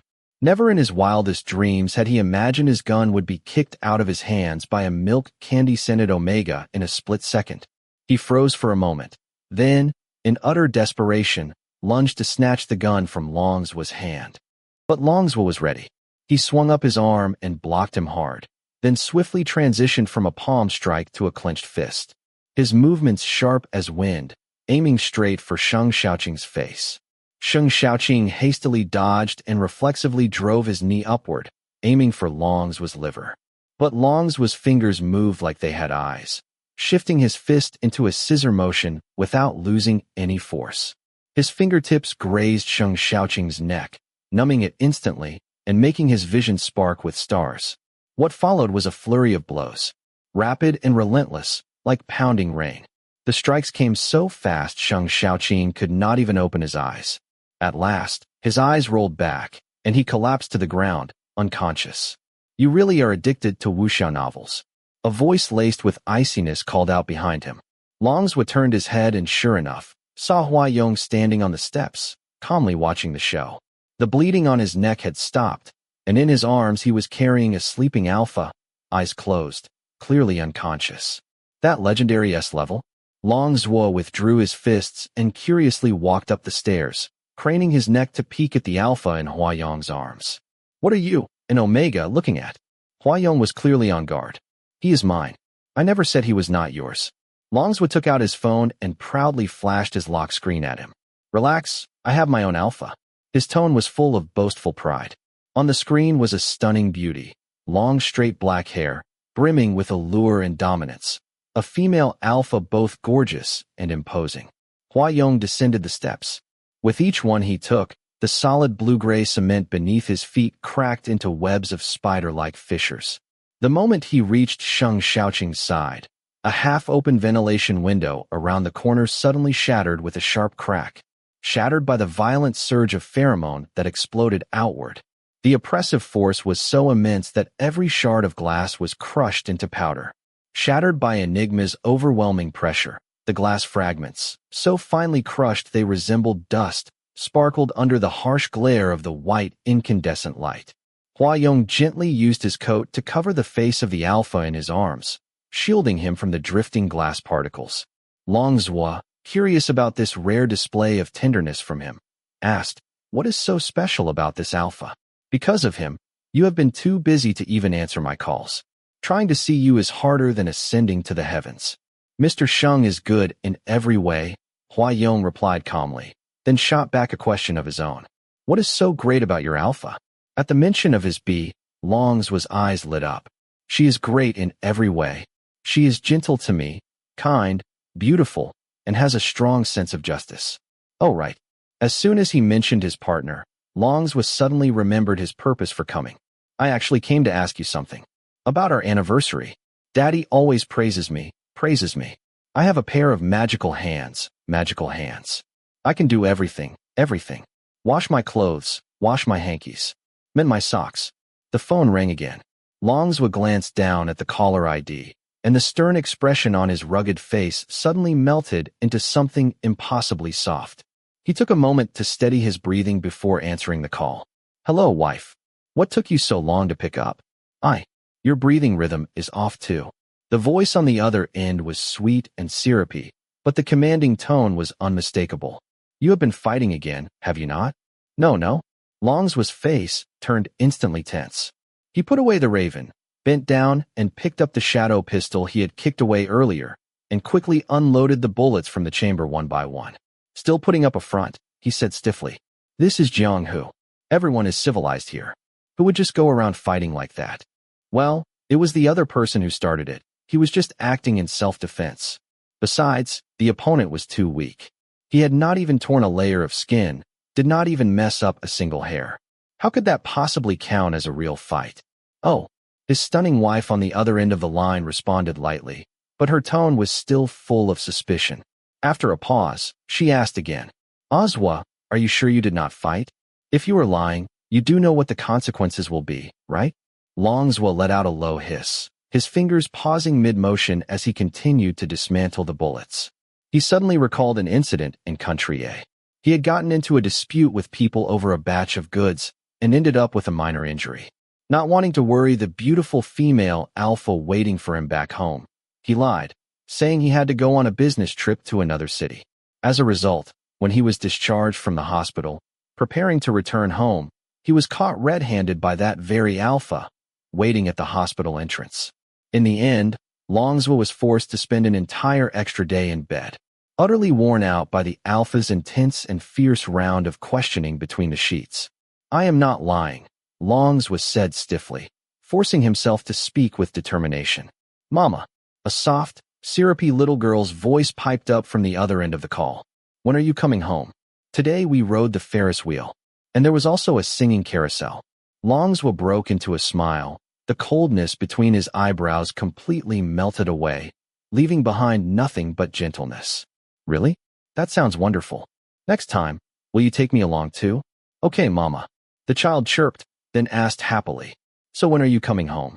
Longswa gave a small kick to Sheng Xiaoqing, who was still lying on the ground blocking the way, nudging the troublesome human obstacle aside. Only then did he respond warmly. "Right away." Chapter 58. When Sheng Xiaoyu opened his eyes, the first thing he noticed was the familiar scent of hypochlorous disinfectant lingering in the air.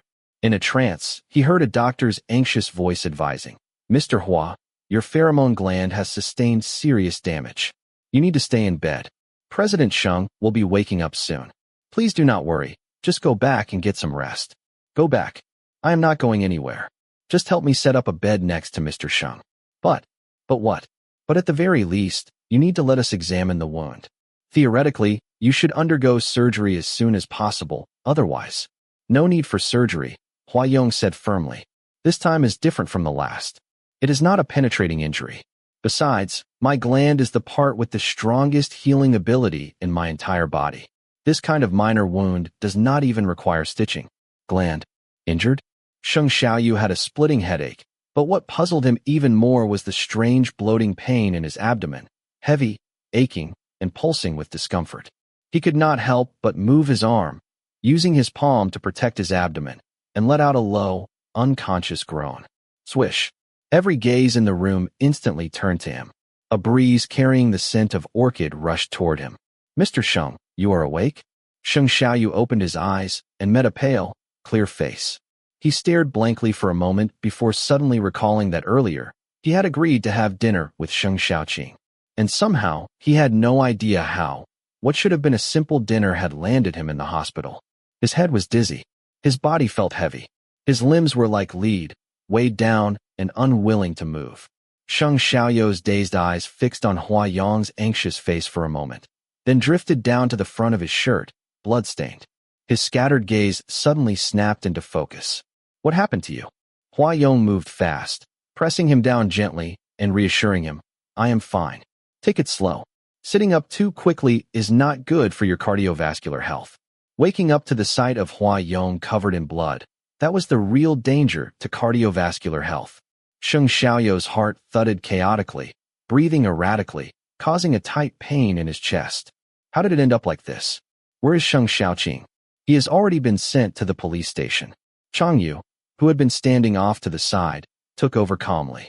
The local authorities here have a remarkably efficient response time, something our country P could learn from. Sheng Xiaoyu was silent for a moment, then asked, it was Sheng Xiaoqing who did this? Hua Yong looked at him quietly, obediently, without replying. It was as if he cared too much about Sheng Xiaoyu's feelings to give him an answer. He could not bring himself to say it out loud, that Sheng Xiaoyu's younger brother was not just utterly hopeless, but also a scumbag who actually wanted to murder his own brother. Your injury? I am fine, Hua Yong said. But Mr. Sheng, your blood test results are not back yet. I am really worried. A critically wounded patient, whose gland had been slashed open, was the one worrying about someone else? Sheng Xiaoyu's brow furrowed deeply, but before he could speak, a familiar voice rang out from the doorway. Did you top up your hospital card or something? Showing up here every day? It was Shun Wenlang, wearing a sullen, gloomy expression as he pushed the door open. Upon seeing Sheng Xiaoyu, he was clearly stunned for a second. Then he curled his lips into a smirk and said sarcastically, Oh, so getting hospitalized with the whole family now, huh? Even though he already knew that Hua Yong's experience with Sheng Xiaoqing had been nothing more than a fabrication, seeing Shun Wenlang still filled Sheng Xiaoyu with fury. What does his hospitalization have to do with you? He asked coolly, half leaned against the headboard of the bed. His gaze was sharp as ice as it fell on Shun Wenlang. What? Have you not had enough beatings before, rushing to the hospital ward for more? So, you are just trying to take advantage of an on-the-spot rescue, huh? Beatings? Shun Wenlang's face darkened. If it were not for that little lunatic glued to your side, Sheng Xiaoyu, you think you would have walked away from me unscathed? Sheng Xiaoyu crossed his arms and sneered. Oh, then by all means, drag yourself over here and try it. If Sheng Xiaoyu had been alone in the room today, Shun Wenlang would have already stormed over to give him a beating, wipe that smugness off his face. But unfortunately for him, the man had the personal protection of a certain little emperor who had the final say in Country P. That little lunatic, drenched in blood, had eyes like blades. Try it. Hell no. Shin Wenlang was not stupid enough to fall for that trap. Wenlang, do not speak to Mr. Sheng in that tone. It will upset Mr. Sheng. Oh, but when he talks to me like that, I am just supposed to be delighted, huh? Do not glare at Mr. Sheng like that. What? Will you die from being glared at twice now? 3 days ago, Gao Tu had officially resigned. Shin Wenlang was in a foul mood, so a bad attitude was to be expected. Hua Yong could not be bothered to stoop to the level of a clueless fool who did not even realize he was heartbroken. He cast him a faint glance, then turned his head and said calmly to Sheng Xiaoyu, Mr. Sheng, Wenlang has been going through some family issues lately and is in a bad mood. Please do not take it personally. Shin Wenlang sneered. Issues? What kind of issues could my family possibly have? Having his face publicly contradicted, Hua Yong was momentarily stunned, but then, instead of getting angry, he smiled. Shin Wenlang was one of those idiots who could not see the cliff edge even with his toes already hanging off it. He deserves to have no wife. Not bothering to waste more breath on a fool digging his own grave, Hua Yong lowered his eyes and said gently to Sheng Xiaoyu. According to the police's preliminary investigation, that previous kidnapping incident was also orchestrated by Sheng Xiaoqing. Mr. Sheng, your younger brother. Perhaps out of consideration for Sheng Xiaoyu's emotions, Hua Yong carefully chose a softer phrase. Your brother, he is not very good. Not very good? That was putting it mildly. He was utterly despicable. If this were ancient times, Sheng Xiaoqing would have been the kind of bastard who would kill his own father and brother just to steal the throne. Sheng Xiaoyu lowered his head, the lines of his face sharp and shadowed. His lips pressed into a tight line, his expression unreadable. Having finally tasted a sliver of warmth from blood kin, only to be slapped back into reality so suddenly, saying he was not disappointed would be a lie. Seeing that, Hua Yong's heart clenched. A fierce wave of empathy burst open inside him like fireworks. He softened his voice, trying to soothe Sheng Xiaoyu. The good thing is, the drug he used was not highly toxic. Yes, Chang Yu quickly chimed in from the side. President Sheng, please do not worry. The doctor just did a checkup. Mr. Hua's permanent mark can help accelerate your metabolism, so the toxicity of ordinary drugs will not have any long-term effects on you. Permanent mark? Sheng Xiaoyu's expression grew even worse. He turned his head and asked Hua Yong, "What is that?" Hua Yong was so intimidated by his glare that he felt like his head had doubled in size. Completely at a loss, he had no idea how to respond. His glistening, moist palms suddenly pressed against his chest. The delicate Enigma let out a muffled groan and slumped back weakly. Sheng Xiaoyu grabbed his arm at once, panic flashing across his face. "What is wrong with you? Doctor! Doctor!" The medical staff had been waiting barely a meter away, and at the shout, they all rushed over in a flurry, scrambling to check the Enigma whose acting was just slightly less than his money, taking his blood pressure, listening to his heartbeat. Hua Yong kept his eyes closed, letting Sheng Xiaoyu hold him as he weakly cooperated with all the medical examinations. His front was soaked in blood, and his snow-pale face looked shockingly gaunt. But inside, he felt a flicker of sly relief, thinking faintly, "Good thing I did not get a chance to change clothes." The whole scene was in complete chaos. Chang Yu and Shun Wenlang exchanged a helpless look, both standing nearby, silently watching from the sidelines. Once the checkup was over, the doctor suggested giving Hua Yong a blood transfusion. Only then did Chang Yu finally step in to stop them. "Mr. Hua's blood type is extremely rare. I am certain your hospital does not have a matching blood type. PCI is the top private hospital in Jianghu City," the doctor responded confidently. "We have the largest blood bank in the entire Asia-Pacific region. There is no way we do not have the matching blood type. You just need to tell me what Mr. Hua's blood type is." Hua Yong fluttered his eyelashes and opened his eyes, just in time to catch a meaningful look from Chang Yu. Chang Yu immediately understood and stopped the doctor, who was enthusiastically boasting about their blood bank's inventory. Doctor, could we speak privately for a moment?" "Emergency room. Just outside in the corridor." Director Wang from the HCI Hospital's pheromone department removed his mask and patiently advised. "Mr. Hua has lost a significant amount of blood. Even with his excellent physical condition, he really does need a blood transfusion. Secretary Chang, do not worry. Whether it is Rh negative or Bombay type, we have got everything in stock. May I ask Mr. Hua's blood type is?" "Blood type E," Chang Yu said. "Doctor." It was a day worth commemorating, a day that rightfully deserved to be recorded in the annals of HCI Hospital. It was also the most shocking day the doctors of the HCI Hospital's pheromone department had ever experienced. Because right after the incident with Hua Yong's E blood type, they received Sheng Xiaoyu's blood test report. In an instant, the entire pheromone department at HCI mobilized. Full staff consultation. Multiple verifications of every single value. Progesterone 12.6 nanograms per milliliter? Director Wang asked the doctor from the reproductive endocrinology department, his tone full of disbelief. Are you sure the testing equipment in the lab is not malfunctioning? The doctor of the reproductive endocrinology department, who had been called in last minute for overtime, rubbed his aching temples. We have checked it several times. If I had not watched the lab print the report with my own eyes, I would think I still had not sobered up from the alcohol I drank last night. But how is this possible? Director Wong pointed at the test report, his eyes nearly popping out from his sockets. The patient is an S-level alpha? And you are telling me he is in the early stage of pregnancy now? But Director Wong, the doctor from reproductive endocrinology department, who had once been Wong's rotating intern, reminded his former mentor in a low voice. His partner, the one who was admitted today with a gland injury, Mr. Hua, is an Enigma with type E blood. Director Wong, 9:00 p.m. Pheromone Department, Director's Office.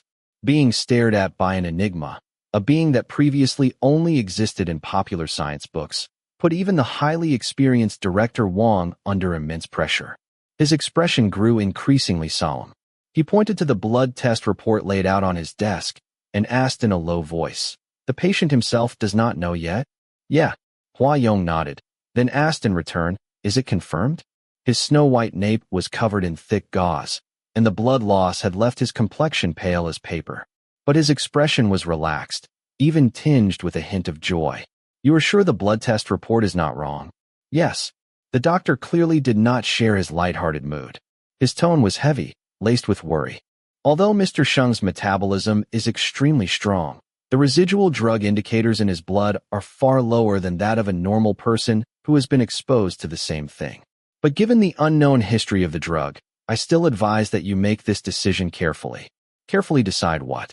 Huayong flipped through the blood test report and asked. Decided on its name? He smiled slightly, voice gentle to the point of tenderness. We will. Director Wong fell silent for a moment before letting out a sigh. He spoke bluntly. To be honest, as a doctor, I do not recommend that you keep it. Huayong maintained his smile, his teeth white as snow. He looked up at him and asked, Are you suggesting that my alpha should abort our child? The doctor was unnerved by his stare, a chill crawling up his spine, yet he still insisted, I understand this is hard to accept, but with an unknown drug exposure history. In front of my alpha, please keep your unnecessary advice and worries to yourself. Huayong gently caressed the lab report in his hands, his gaze so tender it seemed it could melt into water, his tone soft as he politely negotiated. Do not cause me any trouble, okay? Doctor. His final syllables were soft, but the faint trace of pheromonal pressure that belonged solely to an Enigma still made Director Wong, whose own level was not low, shiver involuntarily.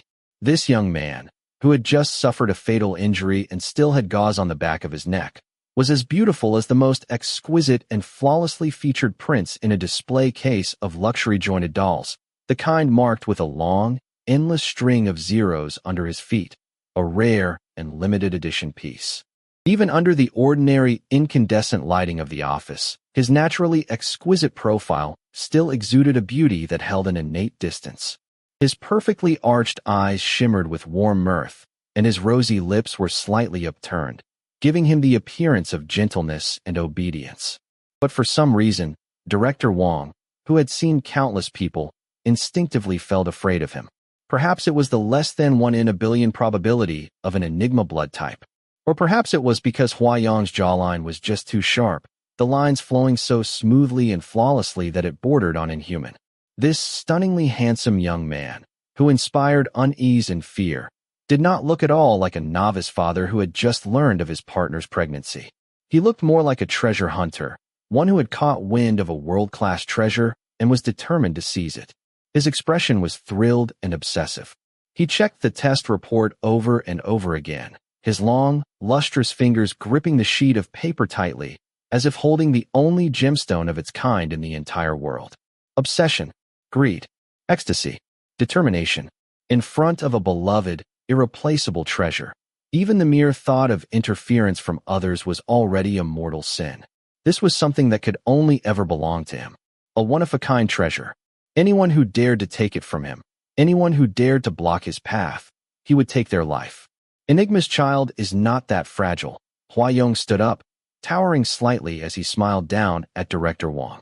Thank you for telling me the result, but Do yourself a favor and mind your mouth.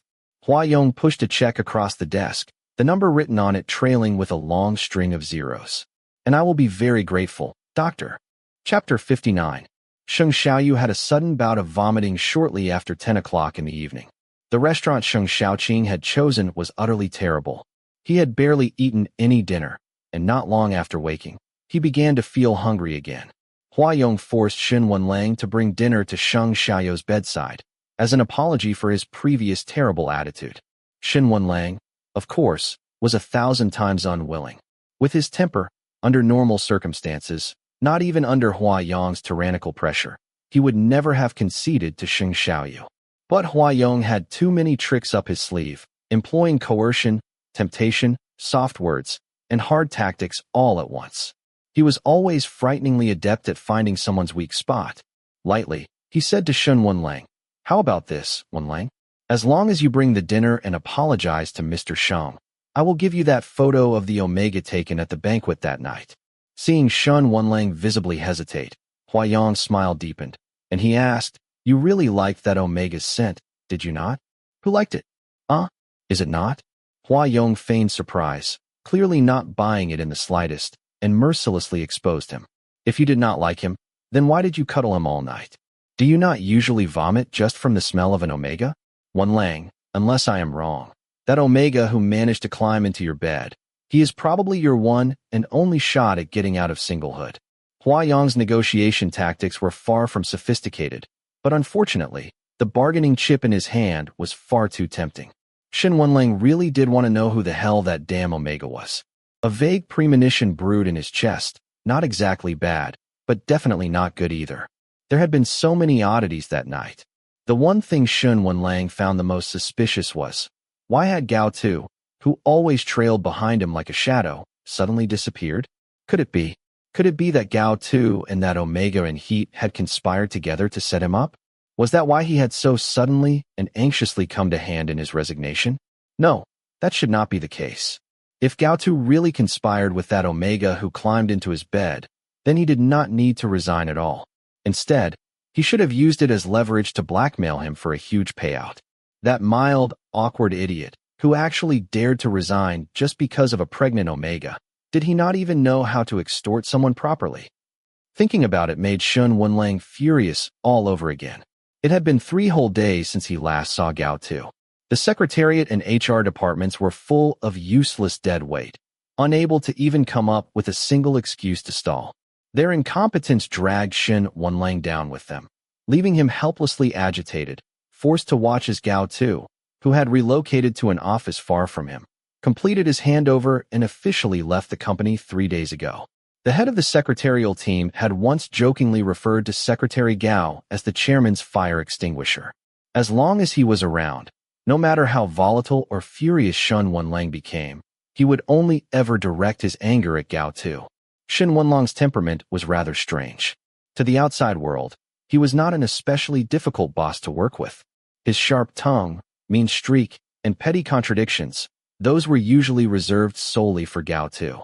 President Xin just loves to act spoiled around Secretary Gao.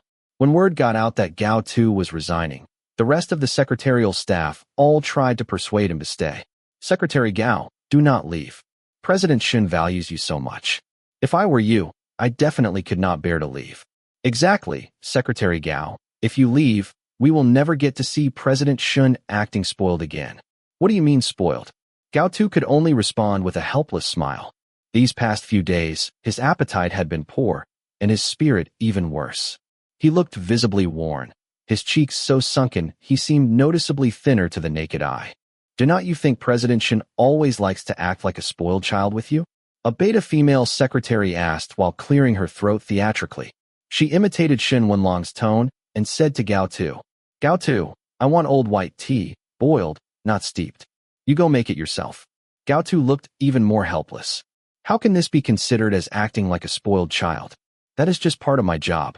"What do you mean part of your job?" the beta secretary protested. "That is totally President Xin acting spoiled with Secretary Gao. And if that does not count, then what about the time he asked you to help him write his memoir?" "What memoir?" "The kind that was popular back when we were in school, really old-fashioned, where everyone would exchange and write in each other's. Oh, you mean a yearbook? Gao Tu chuckled. We were schoolmates, same year, different classes. On graduation day, something happened at home, so I did not attend the ceremony, and I never filled out a yearbook. That day, we were just chatting about school, and President Shun brought it up and asked me to write one on a whim. Ah, so you two were classmates. President Shun must have been really popular back in school. Shun Wenlang had always been popular, dazzling like a diamond shining in the depths of a coal mine. Since their school days, Gao Tu had been the one helping Shun Wenlang deal with all the love letters tainted with various scents of pheromones. Shun Wenlang hated Omegas. This, Gao Tu knew better than anyone. What he did not know was that on graduation day, Shun Wenlang had stood outside his classroom door until late, only leaving in frustration and disappointment once the place was completely empty. Shun Wenlang enjoyed superior material conditions and possessed outstanding appearance. Even though his personality was picky and his words sharp to the point of cruelty, people who liked him were as countless as fish in the river. But Gao Tu had neither a beautiful appearance nor a brilliant mind. He had a seriously ill younger sister and a worthless, gambling-addicted father drowning in debt. Gao Tu often felt a certain kind of gratitude, grateful that his circumstances were so utterly terrible. Because if he were even a little better looking, a bit smarter, or born into some illustrious family, he might have started dreaming those ridiculous dreams.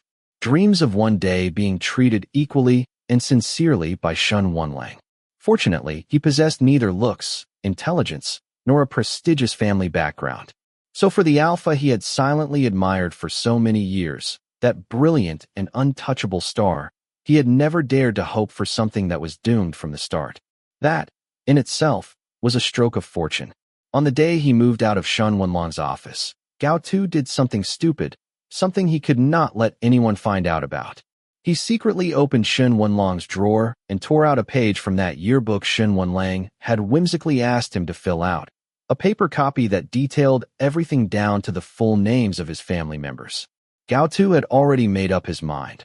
Once the handover was complete, he would leave immediately without looking back. And this page, stolen from Shun Wenlang's yearbook, would be the sole keepsake of his 10-year-long secret love. Shun Wenlang was his classmate, his boss, the person he loved but never dared to confess to, forever out of reach. He respected him, he was grateful to him, and he loved him. Therefore, even though their time together was filled with regrets and pain, Gao Tu could still walk away without resentment. It was Shun Wenlang who enabled Gao Tu to complete his studies smoothly, and it was also Shun Wenlang who filled Gao Tu's otherwise mundane life with vivid stings. He was so mediocre, even his pain was mediocre.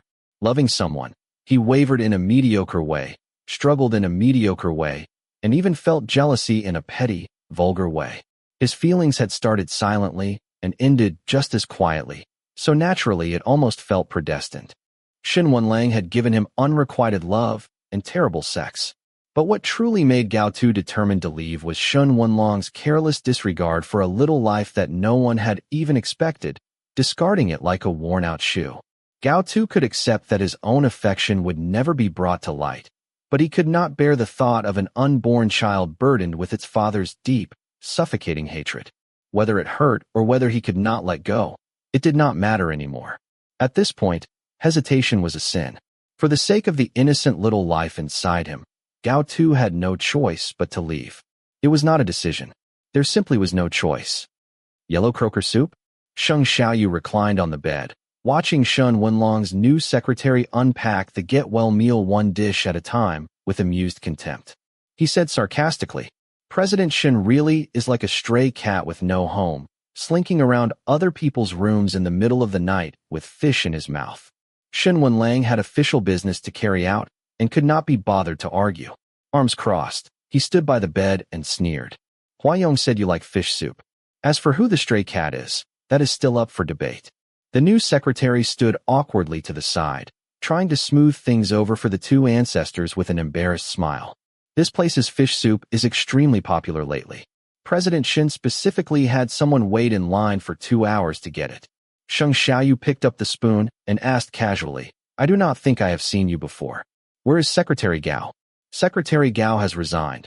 The new secretary explained politely. I have just started recently. It is perfectly normal that President Sheng has not seen me before.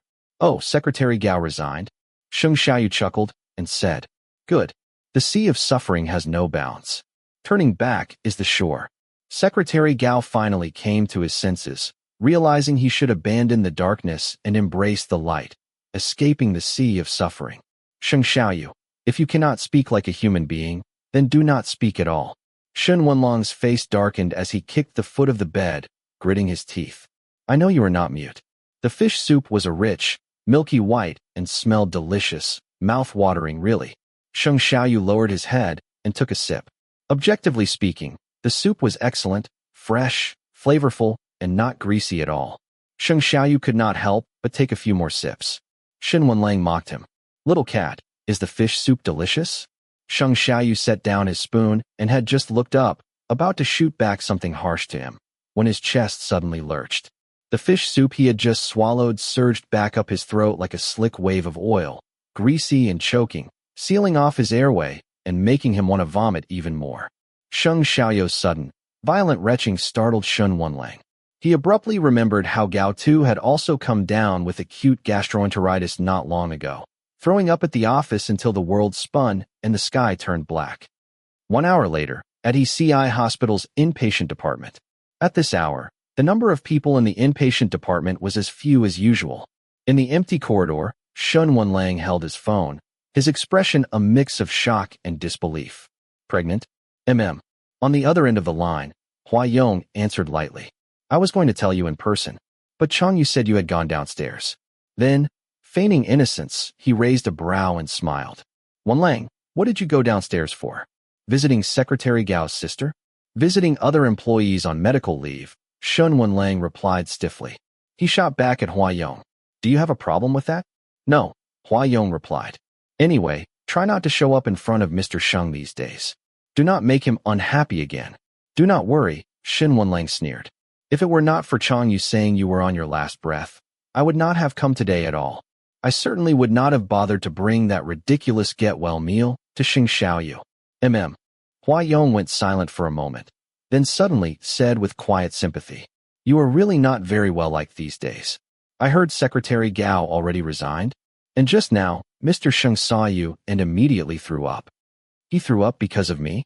Mentioning Gao Tu's resignation struck a raw nerve in Shen Wenlang. He sneered. He is vomiting. Should it not be because he is pregnant with your spawn? You have not even congratulated me yet. Ever since learning about the baby, Hua Yong had been smiling far more frequently. He generously chose to overlook Shen Wenlang's sarcasm and kindly offered. By the way, Wenlang, do you want me to teach you how to win Secretary Gao back? Win him back? Shen Wenlong's voice on the other end of the phone spiked several pitches higher. Why would I want to win him back? What do you think? Hua Yong hit the mark with unerring precision. If you did not want to win him back, why are you clinging to the hospital like you have nowhere else to go? Is it not because Secretary Gao's sister is also hospitalized at ECI? He chuckled, pleased with himself, smug to the point of being punchable. Since you helped me win over Mr. Shang, I will be kind enough to give you a heads up, so do not blame me for not informing you earlier. Secretary Gao's sister is being discharged the day after tomorrow. If you are planning on confessing, you had better do it soon. What? Confess? To Gao Tu? That is impossible. Shen Wenlang flared up like a wolf whose tail had just been stepped on, his eyes bloodshot with fury. Mind your own damn business. You lunatic pretending to be an Omega to deceive people. He hung up in a fit of rage, then crossed his arms and began pacing the corridor back and forth, fuming with anger, yet utterly powerless. Because no matter how vehemently he denied it, Shen Wenlang could not explain why exactly he refused to leave the inpatient department. But it had already been 3 whole days since he last saw Gao Tu. For so many years, aside from taking leave or that one time he mysteriously disappeared, that reticent beta had always followed behind him. Never once had he slipped so completely from his control for this long. Thinking that such a void might become a norm, an unfamiliar emptiness and panic instantly crashed through Shen Wenlong's chest like a tidal wave. This discomfort, this unease, drove him to grasp at any excuse, even one as thin as visiting Hua Yong, just to make his way to ECI Hospital. Yet in truth, his time spent in Hua Yong's VIP ward was extremely short. Most of the time, Shun Wenlang loitered in a different ward several floors away, silently watching from a distance as Gao Tu bustled in and out, tending to his sister. At 1:27 in the morning, Hua Yong received another call from Shun Wenlang. Sheng Xiaoyu was already sound asleep. The fatigue of early pregnancy had left him drowsy and lethargic. The phone buzzed and lit up on the nightstand beside him, but not even that disturbed his slumber. After 3 rejected calls, the phone still rang on relentlessly, undeterred. In the end, Hua Yong had no choice but to grab the phone and step out of the ward to answer it. "What is it?"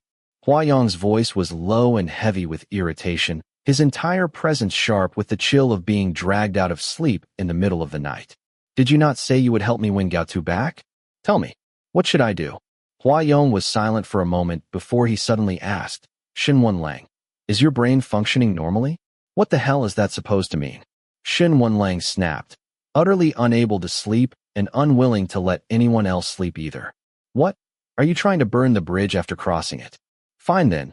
Tomorrow I will tell Sheng Xiaoyu every single lie you had me tell, every shady thing you made me do. Nothing left out. Is that how you ask someone for help?" "He vomited again today," Shun Wenlang said abruptly. "Because he is carrying my child." Hua Yong's mood improved as he patiently emphasized to the idiot disturbing his precious sleep. "Vomiting is common in early pregnancy. Mr. Sheng is suffering a lot. So, you especially should not be calling me in the middle of the night. What if you wake him up?" "I was not talking about Sheng Xiaoyu," Shun Wenlang interrupted impatiently. "What the hell does it have to do with me whether he is throwing up or not? Then who are you talking about?" "Gao Tu." Even through the phone, Hua Yong could feel the frustration practically radiating off Shun Wenlang. He has been vomiting for nearly a month. He started around the time he first handed in his resignation. Damn it, do you think he quit because he has come down with some terminal illness or something? Then you should go ask him directly, Hua Yong said, glancing at the time on his phone and reminding him coldly. When you have questions, ask the person involved. This is common sense you should have had since kindergarten. Wenlang, you should be asking Gao Tu why he could not stay by your side anymore, instead of calling me at 1:33 in the middle of the night to invite me to guess riddles together. How am I supposed to ask him? Stick to him like glue, Hua Yong replied matter-of-factly. Ask him all the questions you just asked me. Ask him what is wrong, if he is feeling unwell, what he thinks of you, whether he likes you. Shun Wenlang grew even more irritable, raking his hand through his hair in frustration. I already asked him during the day, but he said he was fine, that there was nothing he needed my help with. So tell me, what else am I supposed to ask? I cannot just shove my way in and offer him warmth, can I? The more he spoke, the angrier he got. He could not stop himself from cursing under his breath. But then, as if the wind had gone out of him, he quieted down and asked gloomily, Hua Yong, how did you do it? Do what? How do you manage to be so thick-skinned? Chapter 60. Due to gland damage and excessive blood loss, Hua Yong was captured by Shun Wenlang in the middle of the night to serve as a relationship consultant for 2 straight hours. By the next morning, Hua Yong's complexion was visibly poor. The contours of his pale face were sharper than usual, amplifying the look of illness and vulnerability clinging to him like a shroud. During breakfast, Sheng Xiaoyu glanced at him sideways no less than 800 times. Basking in the stolen glances of his sweetheart, Hua Yong was in excellent spirits, though he did not let the joy show too much. Holding the glass of milk Sheng Xiaoyu had personally handed him in his right hand, his left rested lightly over his chest. His brows furrowed as he coughed occasionally, feigning fragility so convincingly that the already flustered alpha could not help but steal a few more worried glances at him. After being observed overnight in the hospital, Sheng Xiaoyu was cleared by the doctors to be discharged. Hua Yong, however, his gland still injured, was automatically labeled a severe case and was ordered to remain hospitalized for 2 more days for further observation. Hua Yong was quite displeased by this. He did not want to be left alone in the hospital. Looking pitifully at Sheng Xiaoyu, he pleaded in a soft tone, Mr. Sheng, can I not stay in the hospital?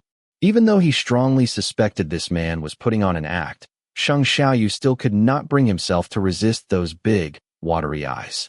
He snapped at him, trying to sound fierce, quit acting pitiful. I am not acting. Hua Yong lowered his head, his thin white fingers fiddling with the hem of his hospital gown as he spoke in a small voice. I want to go home too. He was not pretending to be pitiful. He truly was pitiful. Sheng Xiaoyu's heart softened before he even realized it. After all, Hua Yong was injured in the gland by Sheng Xiaoqing in order to save him. And it was only because it was Hua Yong, whose vitality is incredibly tenacious, that he survived. If it had been an ordinary person, an injury in a place like that would have already taken their life. With that thought, Sheng Xiaoyu's tone relaxed a little, though he still forced himself to sound cold and distant. Your injury is not healed. How are you supposed to go home? Then could Mr. Sheng stay and keep me company? No. Those lovely, watery eyes dimmed in an instant. Hua Yong looked like a disappointed little puppy, obedient and dejected, as he murmured, "Oh, I understand. What do you understand? I cannot go home." He lowered his head, fell quiet for a moment, then suddenly asked softly, "Mr. Sheng, is it that you will never take me home?" His voice was very soft, as though lacking confidence. Unsure whether Sheng Xiaoyu had already started to dislike him, doubtful that Sheng Xiaoyu still had any feelings for him at all. Sheng Xiaoyu felt a faint prick in his heart and scolded Hua Yong. "What nonsense are you going on about all day? Is it not true?" Hua Yong's expression remained calm, yet the beautifully lined depths of his eyes hid a deep sense of self-doubt. "Mr. Sheng, do you hate me?" Sheng Xiaoyu snapped. "Can you stop CPUing me all the time?" Hua Yong tilted his head and murmured, "I am not." How could he bear to hate Sheng Xiaoyu? He loved Sheng Xiaoyu. That was why he hoped Sheng Xiaoyu would like him too. And even more, he hoped that when the truth came out, Sheng Xiaoyu would not reject their child. "Hua Yong," Sheng Xiaoyu called his name, then asked, "What is the matter with the permanent mark?" "I told you already." Hua Yong looked up at him and explained in a gentle voice. "During that kidnapping, the kidnappers injected you with cyanide. If I had not done that, you would have died." His tone seemed relaxed, but in truth, he was not at ease at all. If one looked closely, they would notice the stiffness in Hua Yong's back. In the middle of speaking, he even shifted his posture a bit unnaturally. Sheng Xiaoyu fixed his eyes on him, his gaze sharp. "But I have never heard of any alpha's permanent mark having purifying effects." He narrowed his eyes dangerously. "Besides, I am also an alpha. How could you possibly mark me?" Hua Yong met his gaze, answering sincerely, "Because I am not an ordinary alpha." He dared not say about anything else, but this sentence was indeed the truth. Sheng Xiaoyu glanced at the gauze wrapped around the back of Hua Yong's neck. No ordinary alpha could sit so calmly at the dining table, chatting with him the day after their gland injury. In addition to the purification and enhanced healing ability, what other effects does your permanent mark have on me? All beneficial ones, Hua Yong replied matter-of-factly. My physical strength, speed, explosive power, healing power, and intelligence are all far beyond the average human. And through the permanent mark, they can be passed on to my partner. Mr. Sheng, you now possess 30% of my abilities. He leaned in slightly, his voice soft and light. And 100% of my love. His breath brushed against Sheng Xiaoyu's ear, sending a tingling shiver down through his ear like an electric current. Sheng Xiaoyu turned away from the warm whisper and asked, "What is the price?" Faced with such sugar-coated persuasion, his heartbeat quickened sharply, but his expression did not falter in the slightest. Back in his teenage years, he had already learned how to maximize his advantage in negotiations. Years of negotiation experience had long trained Sheng Xiaoyu to remain unfazed. Even though Hua Yong's corny confession nearly made Sheng Xiaoyu's heart leap out of his throat, he still kept up a questioning tone, pressing on. Instead of talking about obligations, you are talking about rights? Mr. Hua, are you trying to trick a child? Other than loving me, you have no other obligations. Hua Yong met his eyes directly, confirming with gentle sincerity. Can you do that, Mr. Sheng? The price of staying alive is always steep. Sheng Xiaoyu raised the corners of his lips. Mr. Hua is quite fond of acting first and reporting later. I do not like that. Then what kind do you like? Obedient ones. Sheng Xiaoyu suddenly reached behind Hua Yong's head, pulled him down hard, and the four lips barely touched, like a phantom kiss. Warm breath exhaled onto the young man's pale face as he whispered, "Lie to me again, and I will kill you." Hua Yong, threatened, did not show fear, but his face gradually turned red. Got it. I will listen to everything Mr. Sheng says from now on. Satisfied, Sheng Xiaoyu let go of him, reached out, and gently patted his cheek. Then you stay in the hospital obediently and heal your injury. Hua Yong hesitated for a moment, then reached behind his neck and tore off the gauze, voluntarily confessing, "I am already healed." Sheng Xiaoyu leaned in for a look.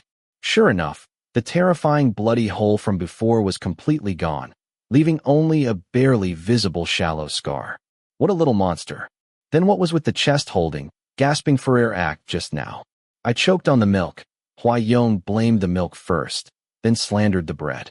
"And I pressed my chest because the bread was too hard. I got stuck." "Then eat slowly. I am heading out." Sheng Xiaoyu pushed his chair back and stood up, but Hua Yong reached out and grabbed his arm. "Where is Mr. Sheng going?" "I am coming too." Knock, knock, knock. There was a rather untimely knock at the door. "Are you both awake?" The nurse doing her rounds politely called from outside. "I am here to check Mr. Hua's blood pressure." Sheng Xiaoyu pulled his arm free, turned, and walked toward the door of the ward. Just as he took a step forward, a sudden gust of force surged from behind. Before Sheng Xiaoyu could react, he was seized by the wrist and slammed against the door. Bang! After knocking for so long, not only did the door not open, the door panel even shuddered outward from the powerful impact. The nurse assigned to the VIP ward was startled, stammering, If it is inconvenient for the two of you, I will come back in 15 minutes." Inside the room, Sheng Xiaoyu was firmly pinned against the door. The nape of his neck pressed into the warmth of Hua Yong's palm, forced to accept the kiss that had just been interrupted. "Are you crazy?" He panted heavily, trying to turn away from the lips that sought to entangle him, glaring in fury. His vulnerable nape was held down tight, and his legs were pried apart by a hard knee. Sheng Xiaoyu was caught in an impossible position, pinned to the door by Hua Yong, who rubbed his hips suggestively against Sheng Xiaoyu's lower abdomen. "I am being so obedient. Will not Mr. Sheng give me a reward?" Acting like a bandit, forcibly taking and plundering, yet he still had the nerve to ask for a reward? "Get the hell off from me." Sheng Xiaoyu bent his elbow and mercilessly knocked Hua Yong back a step. Hua Yong winced with a sharp hiss of pain, but a smile bloomed on his face. He pointed to the corner of Sheng Xiaoyu's lips and said, "Mr. Sheng, there is an orchid blooming here." Sheng Xiaoyu reached up and touched his lower lip, faintly sensing a numbness. Hua Yong kindly took out his phone, switched to selfie mode, and angled the front-facing camera toward Sheng Xiaoyu's face. "Look." Sheng Xiaoyu's pupils contracted. That little lunatic had bitten his lower lip with his canine tooth. A glowing white orchid shimmered faintly, blooming right at the junction of the lip line and the jaw. The flower was small and not garish, yet it drove Sheng Xiaoyu into a rage. "Wipe it off. Right now?" Hua Yong was grabbed by the neck by Sheng Xiaoyu, but he did not dodge, did not resist. His hand lightly rested on Sheng Xiaoyu's wrist as he opened his mouth to plead, "Mr. Sheng, it hurts." Completely infuriated by Hua Yong's unauthorized marking, Sheng Xiaoyu was like a lion shaking out its mane, roaring furiously, "Wipe it off." Hua Yong looked up at the furious top-tier alpha with a soothing gaze. A gentle, soothing pheromone emanating from the back of his neck. "Do not be angry. It is just a temporary mark. It will disappear on its own in 15 minutes. Mr. Sheng." Though his throat was being gripped, he still had the leisure to raise 2 fingers and press them lightly between Sheng Xiaoyu's brows. "Do not frown. You will get wrinkles." Sheng Xiaoyu glared coldly, seething with rage, but he could not actually strangle him to death. He flung Hua Yong's hand off and said with an icy face, "Stay the hell away from me, and I guarantee I will live 100 years, as well as still be able to climb 10 flights of stairs in one breath at the age of 99. Hua Yong clung to his arm and refused to let go. "But without Mr. Sheng, I will die very soon." Could it be that when an alpha marks another alpha, it has side effects like this? Why would you die? Unrequited love. Pining to death. Sheng Xiaoyu deeply regretted seriously discussing life and death with a lunatic. Expressionless, he withdrew his arm from Hua Yong's hold and sneered, "Oh, that is truly unfortunate." "It is not." Hua Yong let go of his arm and smiled brightly at him. "It is not unfortunate at all. Being able to meet Mr. Sheng already makes me very lucky." His smile was completely guileless, and his gaze held nothing but unreserved innocence. For a split second, Sheng Xiaoyu was stunned, as if struck by lightning. His left chest burned. Knock, knock, knock. The knock on the door sounded again. That dutiful nurse had not left after all, still bravely stationed outside the door. She timidly asked, "Excuse me." Sheng Xiaoyu pressed down the handle and opened the door, only to be greeted by a face twisted with complex emotion. Huayong's blood pressure was perfectly normal. Just his heartbeat was a little fast. On the contrary, it was the little nurse who had been forced to eavesdrop through the wall that looked like her blood pressure was dangerously high. She looked like she was about to have a stroke. Her hands trembled as she measured the blood pressure, eyes clearly unsure where to look. Huayong smiled at her and said cheerfully, "Little sister, no need to be so nervous. It is just a blood pressure check. But could you please stop sneaking glances at my alpha?" "Whoa, AA love. Mom, I have finally stumbled across the real deal." The little nurse finished measuring the blood pressure, then checked the blood oxygen. Finally, her eyes landed on the small orchid blooming at the corner of Sheng Xiaoyu's mouth. Her entire face flushed red as she slowly backed toward the door. That, you two continue. I will not disturb you anymore." There would be no continuing of anything. Sheng Xiaoyu pressed his injured lips together, grabbed his coat, and prepared to leave. Huayong immediately stood up to follow. "Mr. Sheng, are you going back to the company? I will drive you there." "No need." Sheng Xiaoyu shot him a sidelong glare. "I'm going to find an expert in evolutionary biology and ask them properly. How exactly can an alpha mark another alpha? A freak who cannot even be killed by cyanide. And who can mark an alpha? Get ready to be captured alive and hauled off to the laboratory. Mr. Hua."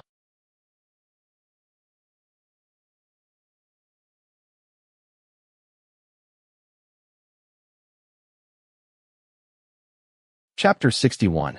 In the end, Huayong was not captured alive and taken to the laboratory. Before Sheng Xiaoyu and various evolutionary biology experts could gather for a roundtable meeting, they received a phone call from Qin Pinming. Qin Pinming said Sheng Fong had woken up. Sheng Fong had been in a coma for a long time. Before the administration of the targeted drug developed by X Holdings, his condition had deteriorated to a critical level for coma, where neither food nor medication could be taken orally, and everything had to be administered through a nasogastric tube. Sheng Xiaoyu dared not place too much hope in his recovery, afraid that the greater the hope, the greater the disappointment.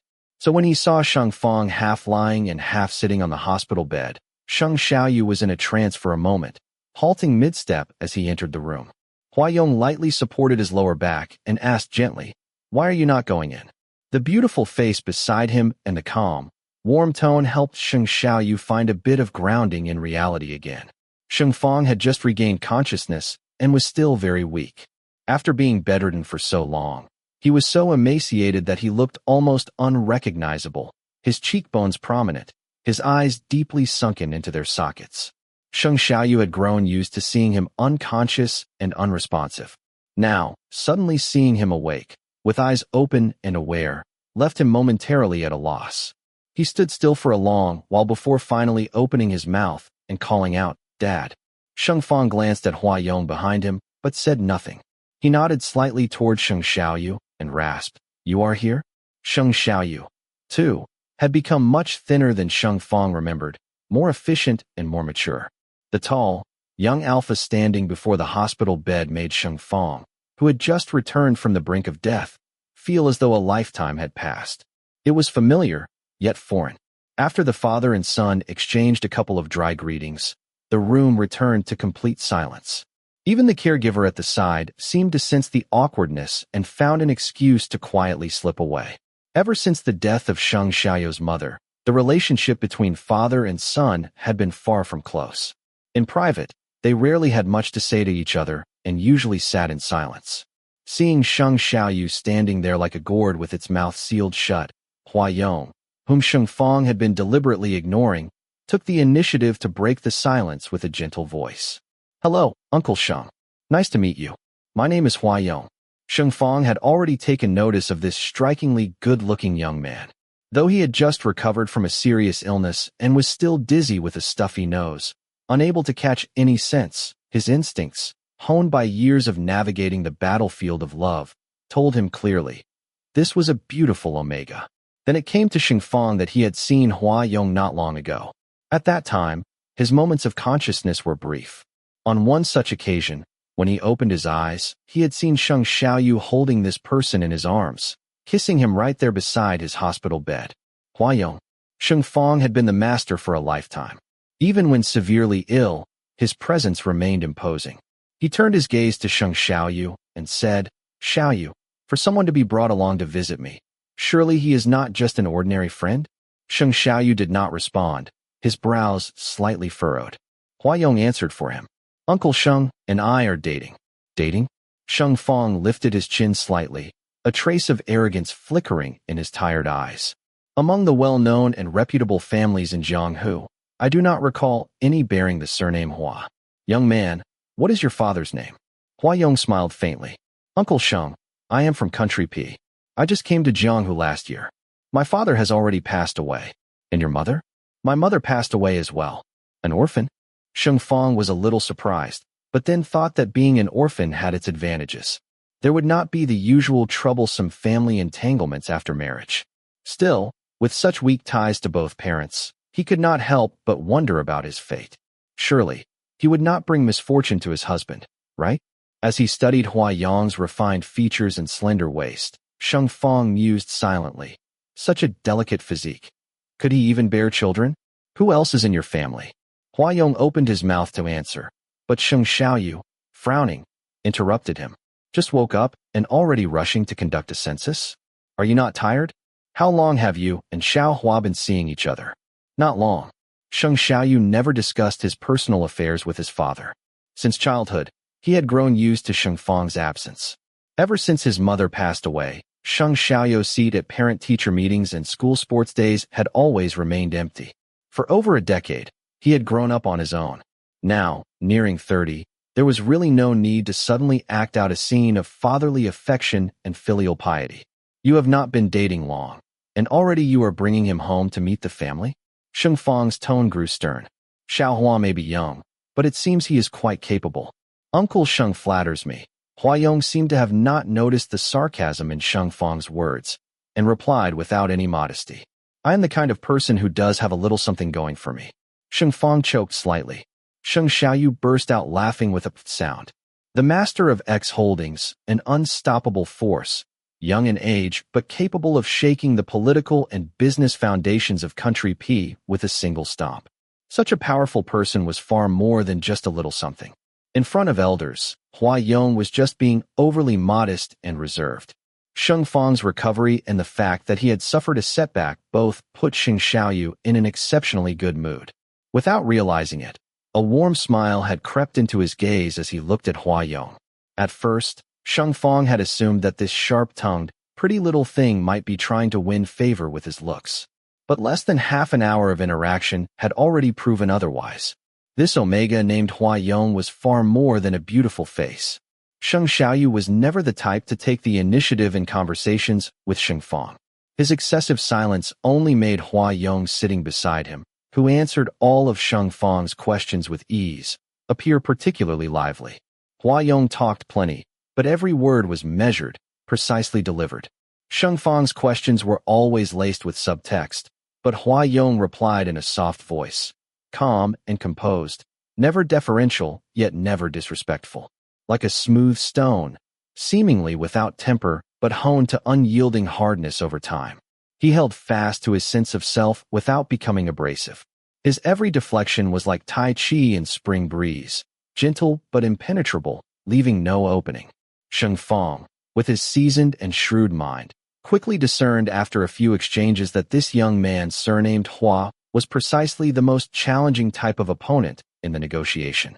The depth of his cunning and the obscurity of his temperament were such that even Sheng Xiaoyu might not be his match. But what surprised Sheng Fong even more was Sheng Xiaoyu's attitude towards Huayong. From beginning to end, although Sheng Xiaoyu did not speak much, the moment Huayong opened his mouth, his gaze would unfailingly fall on him. This was the kind of respect reserved only for a partner or a rival of equal standing. Sheng Fong knew his son well. He could tell that Sheng Xiaoyu held Huayong in great regard, perhaps even harbored a bit of wariness toward him. Sheng Fong could not quite figure out what exactly set this young and beautiful Omega apart, but just from the ease and fluency of his speech and his calm, relaxed demeanor even in front of an elder, it was already apparent that this young man was anything but simple. After half an hour of conversation, signs of fatigue began to show on Sheng Fang's face. Huayong caught it immediately. Uncle Sheng, if you are feeling tired, Mr. Sheng and I will take our leave. I am not tired. At that, Huayong finally realized who Sheng Xiaoyu had inherited his stubborn mouth from. Xiaohua, step out for a bit. I want to have a few words alone with Xiaoyu. No need.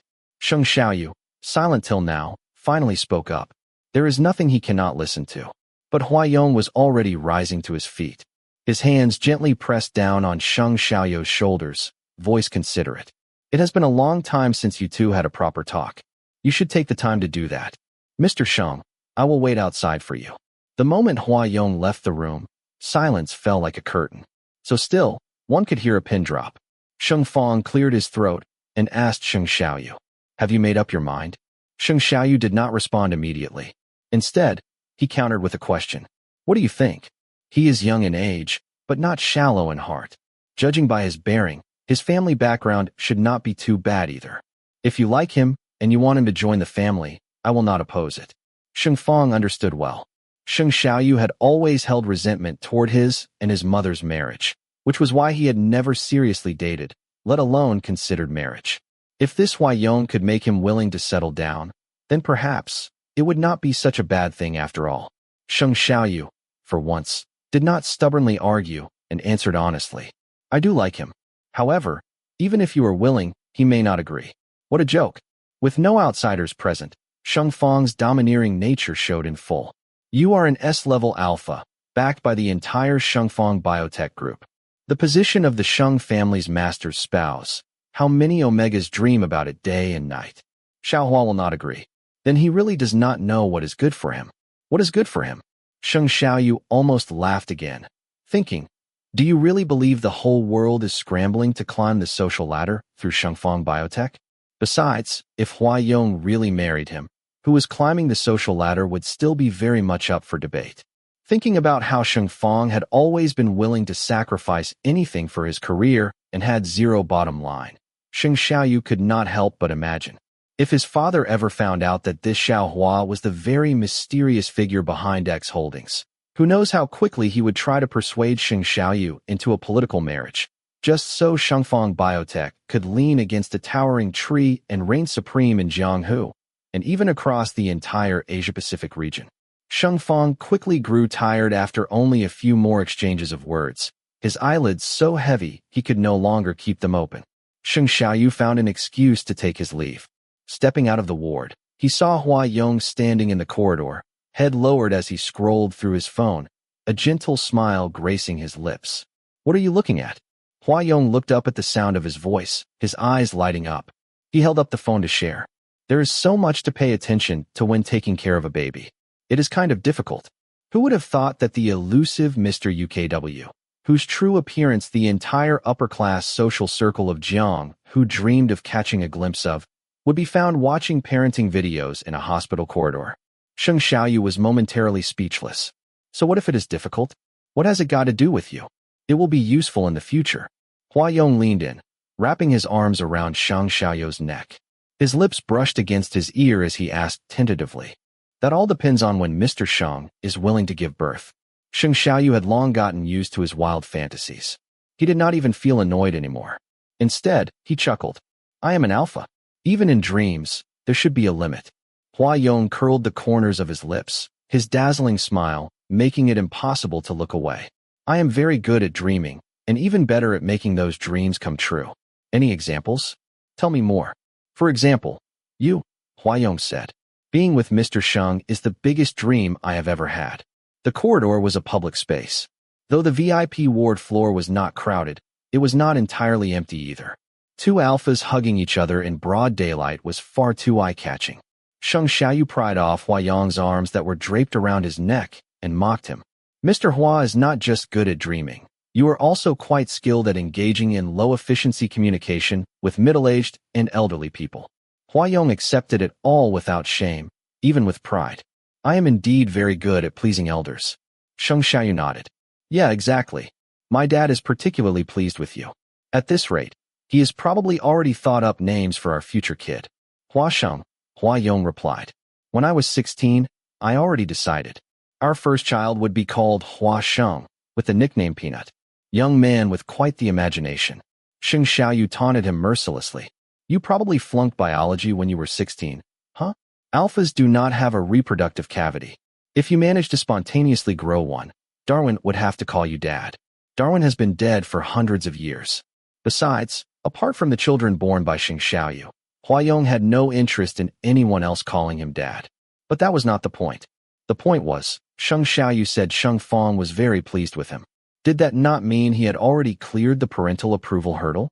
Now all that was left was the matchmaker's words. Chapter 62. This was a day the public would talk about with endless relish. Even many years later, this day would still often be brought up by those who had lived through it. On this day, Jianghu City witnessed an unprecedented public confession. 9 of the city's most iconic landmark buildings simultaneously displayed a scrolling message at the exact same time. Sheng Xiaoyu, I love you. Please marry me. I want to have children with you. I am begging you. From you know who.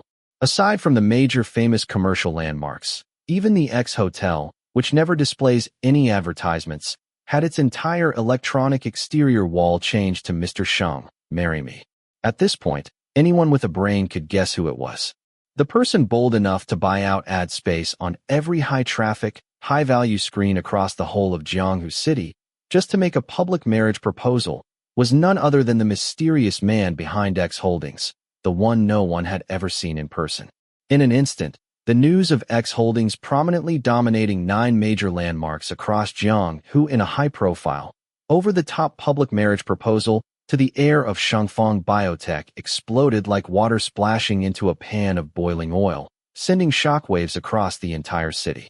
As a public figure in both the business and social spheres, Sheng Xiaoyu's identity as an S-level alpha was no secret. But no one had expected that Mr. UKW from X Holdings would actually be an Omega, and one bold enough to propose in reverse and chase love so fiercely. The gossip-hungry masses immediately erupted into celebration. Various entertainment tabloids hit their KPI goals in one afternoon. Even the vegetable-selling aunties at the markets were huddled up in excitement, saying it was just another example of how rich people play on a whole different level. As for the person involved, Sheng Xiaoyu was suffering what could only be described as social death. The first round of call bombardments came from Li Baiqiao. That clueless idiot was yelling on the other end of the phone. Xiaoyu, since you are going to become a wealthy family's son-in-law, can you consider giving that little orchid to me? Little orchid, your mother's head. Sheng Xiaoyu roared in his heart. No wonder your non-blood-related brother never worried you would fight him for inheritance. With intelligence like yours, you pretty much said goodbye to the throne the moment you were born. And that ghost orchid, the very same one Li Baiqiao was pining after, the source of all this chaos, was now sitting right across from him, smiling, chin propped in his hand, enjoying the sight of Sheng Xiaoyu gritting his teeth as he hung up the phone. The phone seemed tireless, ringing endlessly. Sheng Xiaoyu could not be bothered to answer anymore. He switched it to silent mode and turned his ire on Huayong. Are you sick? Yes, Huayong admitted briskly. I have come down with a terminal condition. If I do not marry Mr. Sheng, I will die. Can you speak human language? Does Mr. Sheng not like me?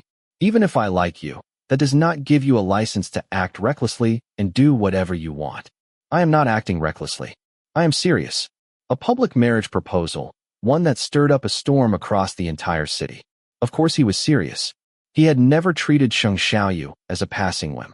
Outside, there was an all-out bombardment from all kinds of acquaintances, semi-acquaintances, and strangers. Shangfang Biotech and X Holdings Jianghu branch instantly became the focus of the entire city's media attention, all thanks to the stunning advertisement. The entrances were packed with long-lens cameras, and even the private security access routes were flooded with reporters.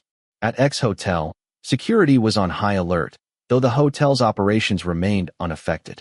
As the gossip's main target, Sheng Xiaoyu had no choice but to temporarily hide from the limelight in Suite 9901 at X Hotel. By that afternoon, Shangfang Biotech, which had hit the daily trading limit at the market's open, issued a public statement, thanking all sectors for their attention and emphasizing that Shangfang Biotech had always been committed to integrating global resources and would continue to dedicate itself to excellence in the field of biotechnology in the future. At the end of the announcement, The company also stated that it would not be commenting on the personal life of its chairman and sincerely asked the public to respect the young chairman's privacy. Shortly afterward, Shengfang Biotech released another notice, announcing that Chairman Xing Xiaoyu would be representing the company at an industry summit to be held in Eastern Europe the next day. The moment the news broke, media crews began withdrawing en masse from Shengfang Biotech's headquarters and making a beeline for the airport. The reporters were practically rubbing their hands together in anticipation, each one desperate to capture the first leaked photo of Xing Xiaoyu after the high-profile proposal. This smoke bomb released by Chen Pinming bought Xing Xiaoyu a moment of breathing room to return to normal life. In the internet era, everyone has the chance to be in the spotlight for 15 minutes, but that fame can only last for those 15 minutes. And a classic feint, a diversion tactic to blur the spotlight, is often the most effective way to let the heat die down. Thanks to this strategy, by evening, the feint pulled by Xing Xiaoyu had already worked. He was able to go out in public again, as usual. His first stop was CCI Hospital. Half an hour earlier, Sheng Fong had called, demanding he come immediately. Xing Xiaoyu was in a foul mood. All day long, he had been bombarded with concern from every direction, so excessive that he could not even eat properly. The ride from the hotel to the hospital was not far, but Xing Xiaoyu, usually unfazed by travel, found himself carsick this time. His stomach churned, lips pale as paper. He pulled himself together and arrived at the inpatient department. The moment he entered the ward, he saw Sheng Fong leaning against the headboard, face dark, a tablet resting on his knees. Chen Pinming stood at the bedside. The moment he saw Xing Xiaoyu, he subtly shot him a look that said be careful. But Xing Xiaoyu was no longer the boy from over a decade ago, desperate for his father's approval. He stood at the edge of the bed, expressionless, and called out, "Dad." Sheng Fong turned to look at him, his face showing no emotion, and asked, "How long have you known the person in charge of X Holdings?"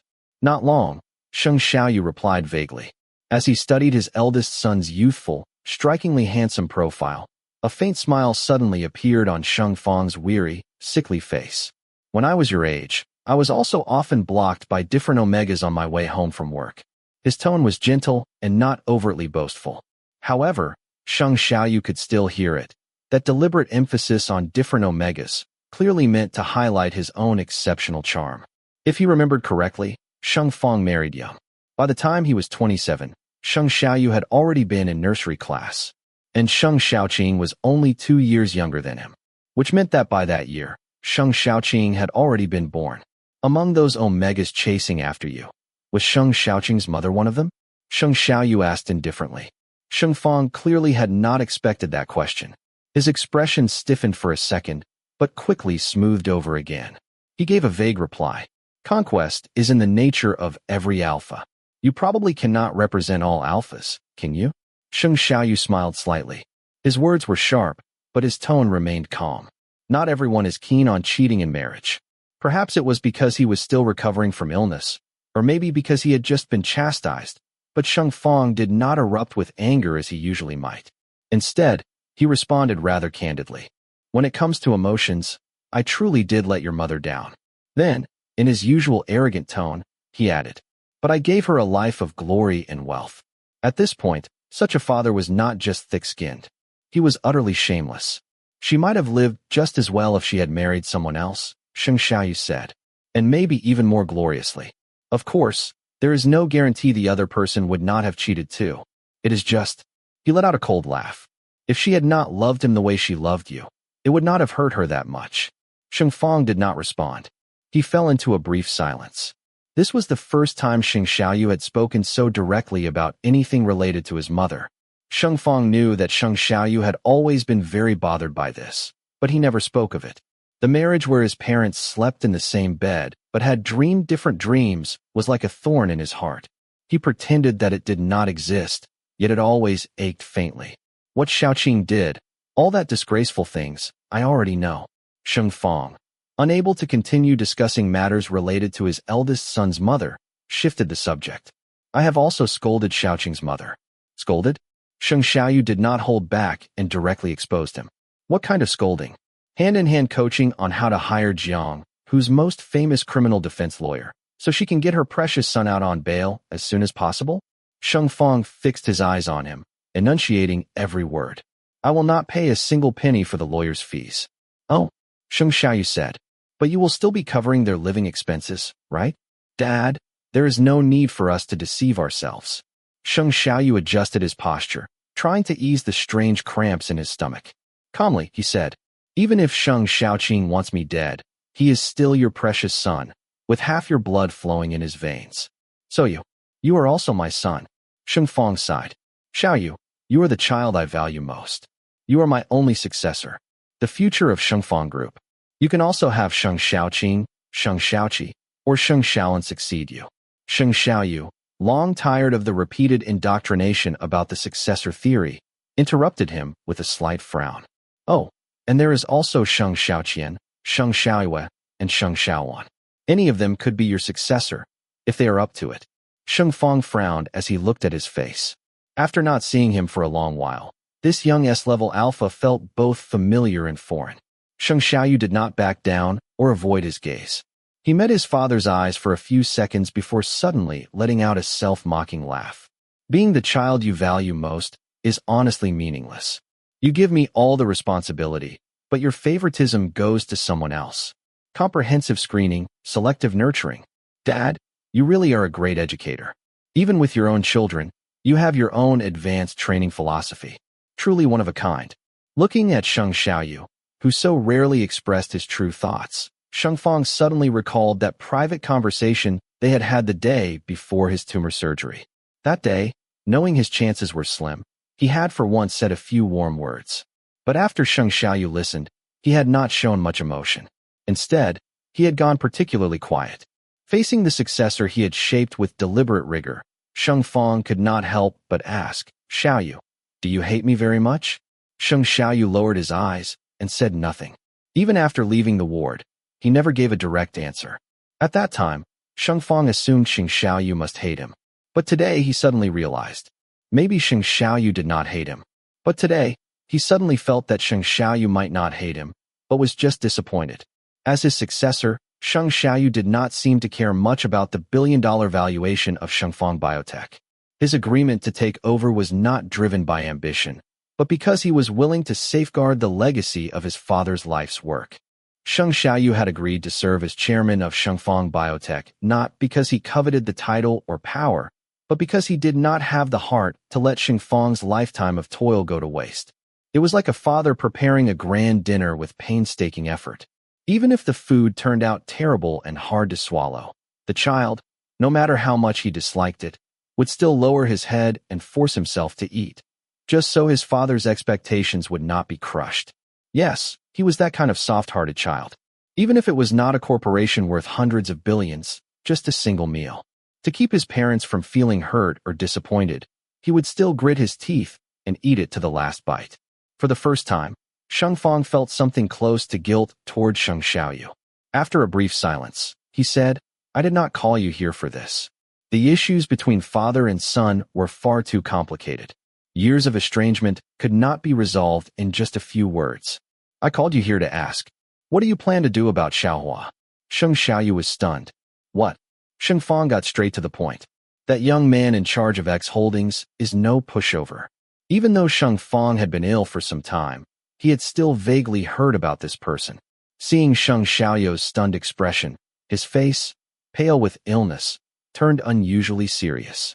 I do not know how you ended up entangled with someone like him, but since he has taken the initiative to show goodwill, it is not entirely passive. With those words, what little warmth had surfaced earlier vanished without a trace. Sheng Fang reverted from a failed father to a shrewd businessman once again. As for the proposal, your decision to have Shengfang Biotech issue a public response without adding further comment was the right move. However, Sheng Fang changed tack. I know you are very fond of Xiaohua right now. I will not demand that you break things off immediately, but you need to understand one thing clearly. Since you have already agreed to marry the head of X Holdings, you and Xiaohua need to keep a low profile. When did I agree to that? Sheng Xiaoyu asked. You are planning to refuse? Sheng Fang looked surprised for a moment, then immediately furrowed his brows in disapproval. The one in charge of X Holdings and Xiaohua. Xiaoyu, You are not seriously telling me you do not know how to choose what is best for yourself, are you? Sheng Xiaoyu was speechless. Seeing his silence, Sheng Fong went on. Besides, you do not even have to choose. Sometimes, you can have both the fish and the bear's paw. So, Sheng Xiaoyu lifted his eyes and looked at him indifferently. What you mean is, I should follow your example and gorge myself on both fish and bear's paw. His tone carried irony, but Sheng Fong did not sense it at all. Instead, he countered. And what is wrong with that? What is wrong? Sheng Xiaoyu said. Maybe you should go ask my mom about this. She should know better than anyone what is wrong with having a greedy husband. I am talking about your situation. Do not drag other people into it. Sheng Fong's tone grew stern. Besides, the one from X Holdings is not your mother. Indeed not. Sheng Xiaoyu nodded. He is not like my mom, who fell head over heels in love with a scumbag in her teens, got married, and had a child. My mother had no power, no background, so I suppose she deserved to be cheated on 180 times. Sheng Xiaoyu rose to his feet, expression blank. But fury pressed against his chest like a dense storm cloud, and his already upset stomach churned violently. He was about to throw up. I have other things to attend to. I am leaving. Xiaoyu, Sheng Fong called after him. You and Xiaohua. I will handle it myself. Chen Pinming followed behind him with a worried look on his face.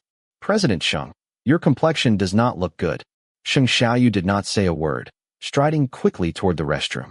His face was tightly drawn, deathly pale. Chen Pinming followed him into the restroom. He had barely stepped through the door when a sharp, violent retching sound echoed out.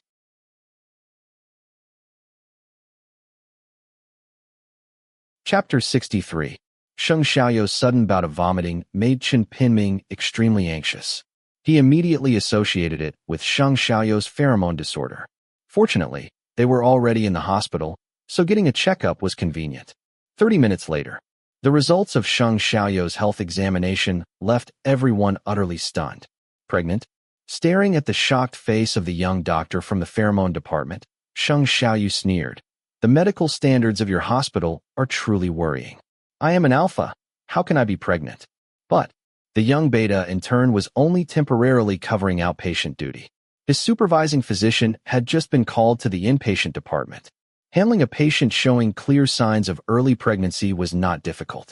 At first, he had not panicked at all. But the moment he saw the lab report, even the beta doctor himself found it hard to believe. Our lab is equipped with the most comprehensive technology in the country, and its accuracy rate is among the highest. Theoretically, the data should not be wrong. That is what he said, but faced with this cold, handsome, and sharp-featured 27-year-old alpha, the beta doctor lacked any confidence. Yet all the indicators, along with the symptoms the patient had reported, pointed to one conclusion. This S-level alpha was indeed pregnant. He scrambled to reassure him. I have already contacted the lab and requested someone to come draw your blood again immediately for a retest. 20 minutes later, the results of the second test were freshly released. However, just like before, Sheng Xiaoyu's progesterone levels remained consistent with early pregnancy. The beta doctor had a headache now.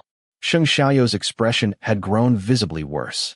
The doctor hesitated, then lowered his voice and gently suggested, perhaps I could accompany you to the B ultrasound room. At this stage, we should be able to see the gestational sac. Sheng Xiaoyu said nothing. Beside him, Chen Pinming could not hold back any longer. Doctor, this is a premium appointment with a specialist. Is there seriously no one here with more experience? My boss just has a pheromone disorder. Your diagnosis is about as outrageous as those people who predicted the world would end in 2012. Even the young beta doctor himself felt this diagnosis was absurd. But the test report indeed stated exactly that. He pulled out his phone, nervously saying, maybe I should ask our director. PCI Hospital's pheromone department and the laboratory department held an emergency meeting together. The gathering was modest in size, yet every major hospital office leader attended without fail. As the most renowned private hospital in Jianghu City, PCI had numerous capital backers. 2 years ago, X Holdings from Country P achieved a highly concentrated equity through a cross-border acquisition, becoming the most significant shareholder of PCI in one move. Today, though, due to a momentary oversight by the on-duty doctor in the pheromone department, The young master of X Holdings was about to face the greatest emotional crisis of his life. As the largest behind-the-scenes shareholder of HCI, the gentleman from X Holdings had never made a public appearance, and today was no exception. Secretary Chang Yu, as the representative of the highest decision-maker of X Holdings, attended a video conference with the hospital on behalf of the owner, listened to, and accepted the hospital's apology. On the other hand, Hua Yong, who was in great trouble, was grabbed by the collar by his beloved Alpha and thrown into the bedroom of Suite 9901 at X Hotel. Mr. Sheng, please let me explain. Alpha's strength was immense, and Hua Yong stumbled, hitting the bed frame. His face contorted in extreme pain. Ah, it hurts so much. Standing above him with a sullen expression, Sheng Xiaoyu looked down coldly and spat one word. Explain. I said I would wear it. Hua Yong defended himself. But that day Mr. Sheng said. He mimicked Sheng Xiaoyu's impatient tone, dropping his voice and exaggeratedly said, I am not really an Omega. Why the hell would you wear a condom? Hurry up. Do it fast, and then get lost. Early death leads to early reincarnate. Hua Yong blinked innocently. I warned you about the risks. It was Mr. Sheng who was just too impatient. Seeing Sheng Xiaoyu grow even more furious, he immediately softened his tone. Of course, this is mainly my fault. It is my fault that I could not resist temptation. But when I face Mr. Sheng, my willpower fails. He stood up and wrapped his arms around Sheng Xiaoyu's waist. I can resist everything, except the temptation from you. With soft red lips, the Enigma kissed Sheng Xiaoyu's warm shoulder, then cared for his abdomen lightly. Besides, I really hope we can have a baby of our own soon. What the hell are you? Sheng Xiaoyu shook off Hua Yong's hand, pushing away his clinging embrace with a cold expression. You should be sold to a zoo for exhibition. Hua Yong dragged out the sound in a whiny tone and asked softly, would Mr. Sheng still come to see me perform? Perform what? Come perform an act? A mermaid. Hua Yong nimbly grabbed Sheng Xiaoyu's wrist, drawing him close so their noses almost touched. His eyes glowed with tender affection. I am very good at swimming. He leaned in further, whispering in the beloved Alpha's ear. I once read a fairy tale. Mermaids need the bodily fluid of the human they love in order to transform their tails into legs and gain a soul. Imagining Hua Yong, bare-chested, lifting his beautiful face to receive that bodily fluid from him. Sheng Xiaoyu's face and ears grew hot, but he still tried to maintain a stern expression and asked sarcastically, how did that fairy tale you read manage to get published? The scale of children's books in Country P is larger than you think. Hua Yong licked his lips until they were glistening. Besides, that one was never published. Then how did you read it? I wrote it. Hua Yong smiled. There are 10 short stories in total, and the protagonists of those stories are Mr. Sheng and me. What kind of pervert are you? The kind who only likes Mr. Sheng. Those lips with a translucent sheen before his eyes made Sheng Xiaoyu's heart race. They pressed against him, warm breath brushing his cheek. Calmly, Hua Yong confessed. I have told you before, I am not an alpha. Sheng Xiaoyu's heart skipped a beat. His willpower crumbled, breath suddenly ragged. His sensitive nape was pressed by warm, gentle fingers, softly caressing. Those sweet lips lingered on his cheek for just a fraction of a second. Then came the messy, tangled kisses, imbued with the fragrance of orchids. Alpha's half-open lips were forcefully sealed, the soft flesh inside his mouth being stirred, causing an unbearable tingling sensation. The line of his jaw tensed into a beautiful curve, while transparent fluid dripped incessantly, soaking the hollow of his neck. Breathing heavily, Sheng Xiaoyu took the initiative, pressing his palm against Hua Yong's lean and resilient back, and bit down hard on his lips. The sweet, cloying taste of blood instantly spread through his mouth. Just moments ago, Hua Yong, who appeared to be a frail scholar and cried out in pain after bumping into the bed frame, now seemed completely unfazed even though his lip was bitten and bleeding. The scent of orchids in the air suddenly intensified, and the taste of blood between his lips and teeth excited the decisive tyrant even more, causing his movements to become increasingly aggressive.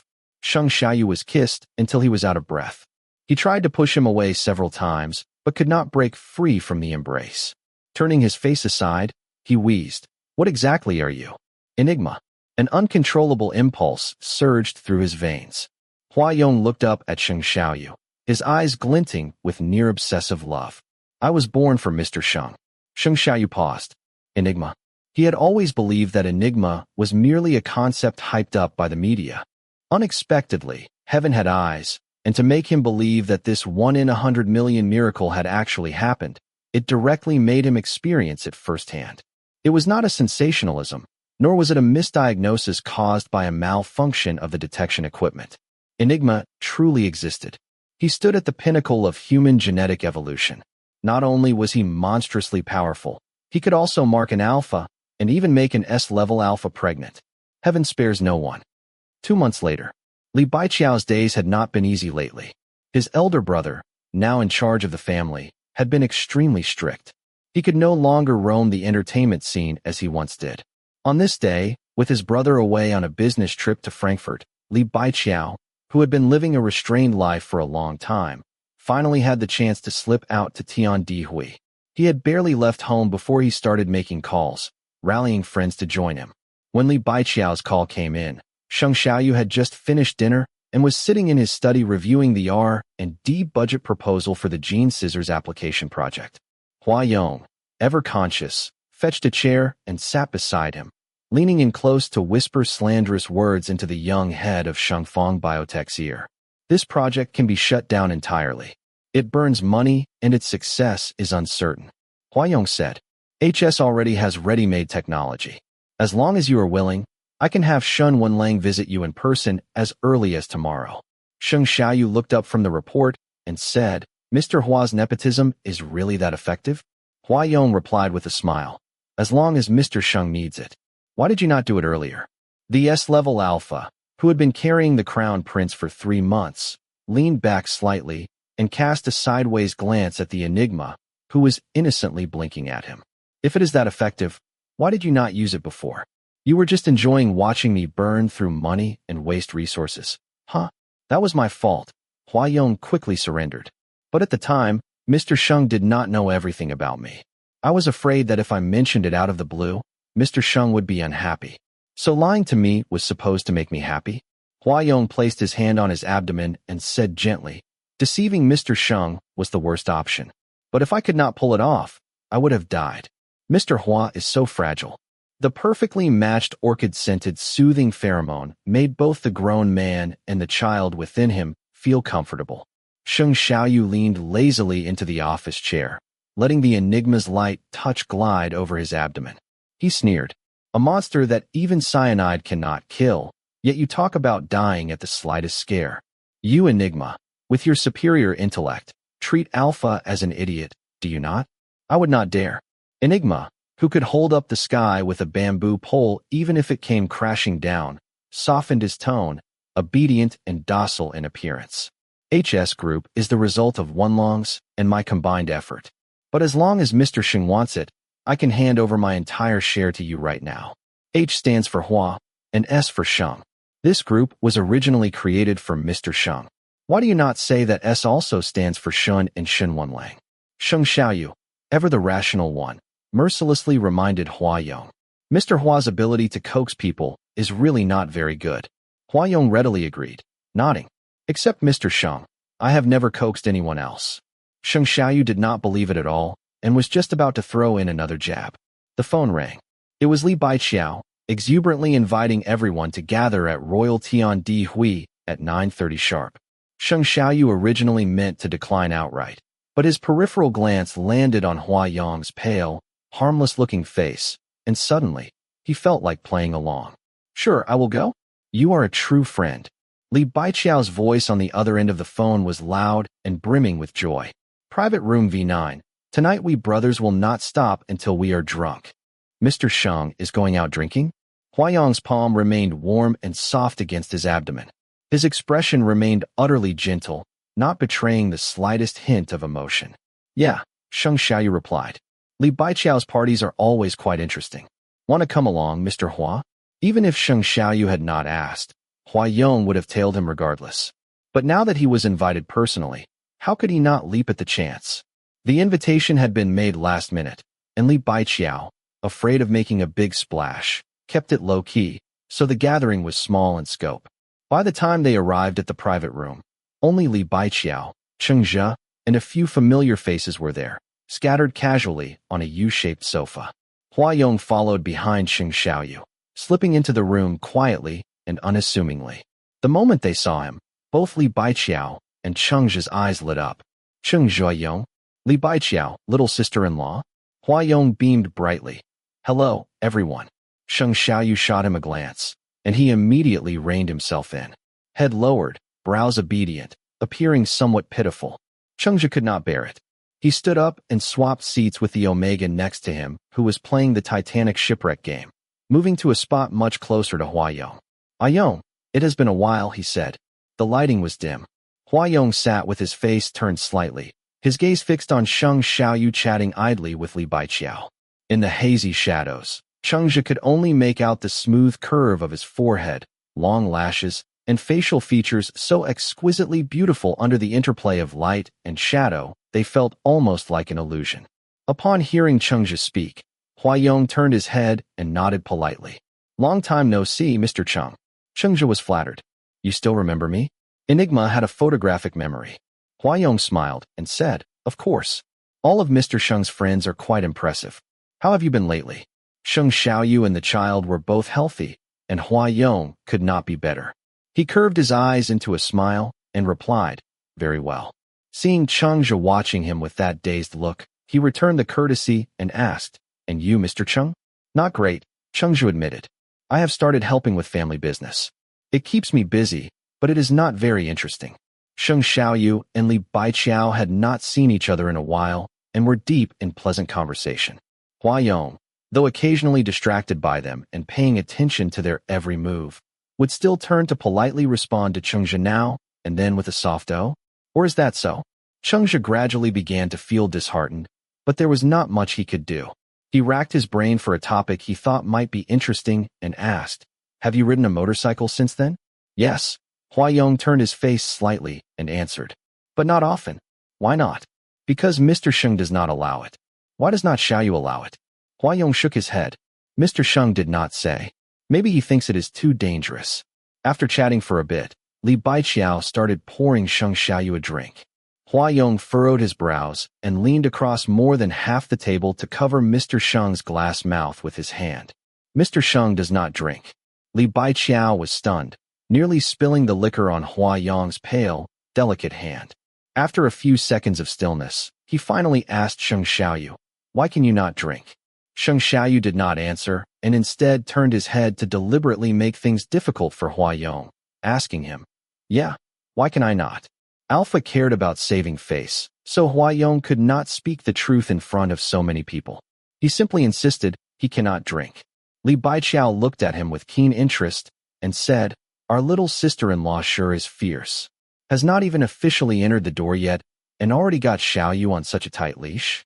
Hua Yong lifted his gaze and glanced at Li Baiqiao.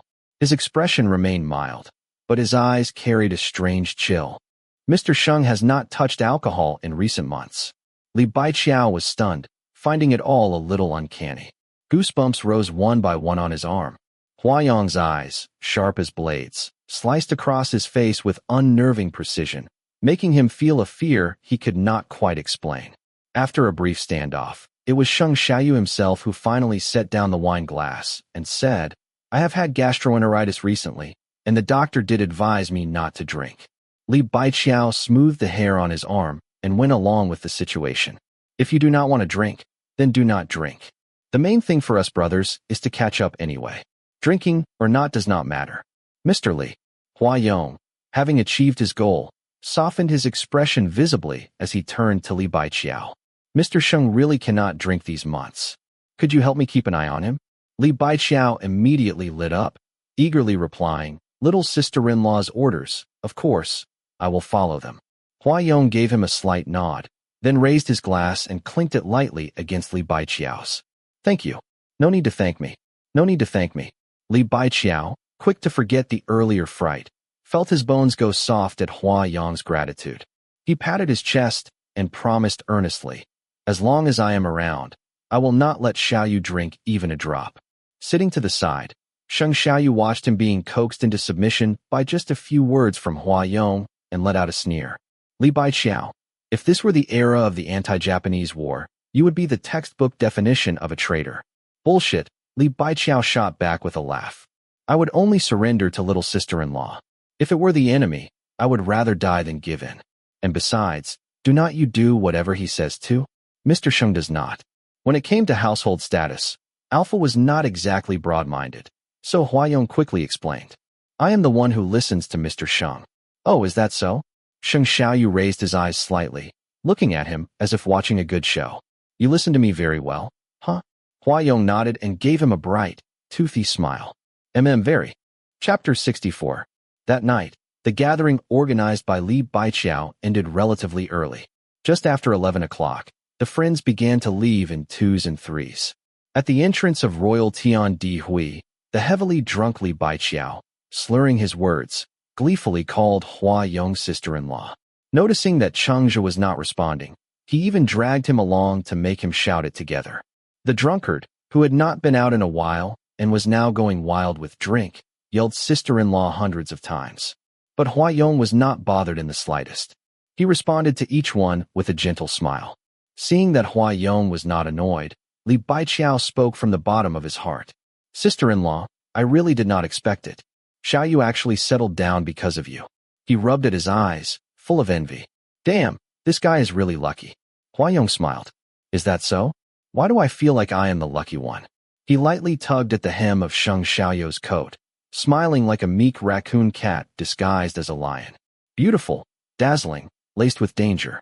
Alluring to the extreme, with beauty reigning supreme. For Mr. Sheng to be willing to settle down for me. I am truly, incredibly lucky. Huayong sighed sincerely. I heard that in your celestial empire, there is an old saying. Heaven helps those who help themselves. Toward Mr. Sheng, I will always be devout, forever yearning. So in the end, even the gods will eventually stand by my side.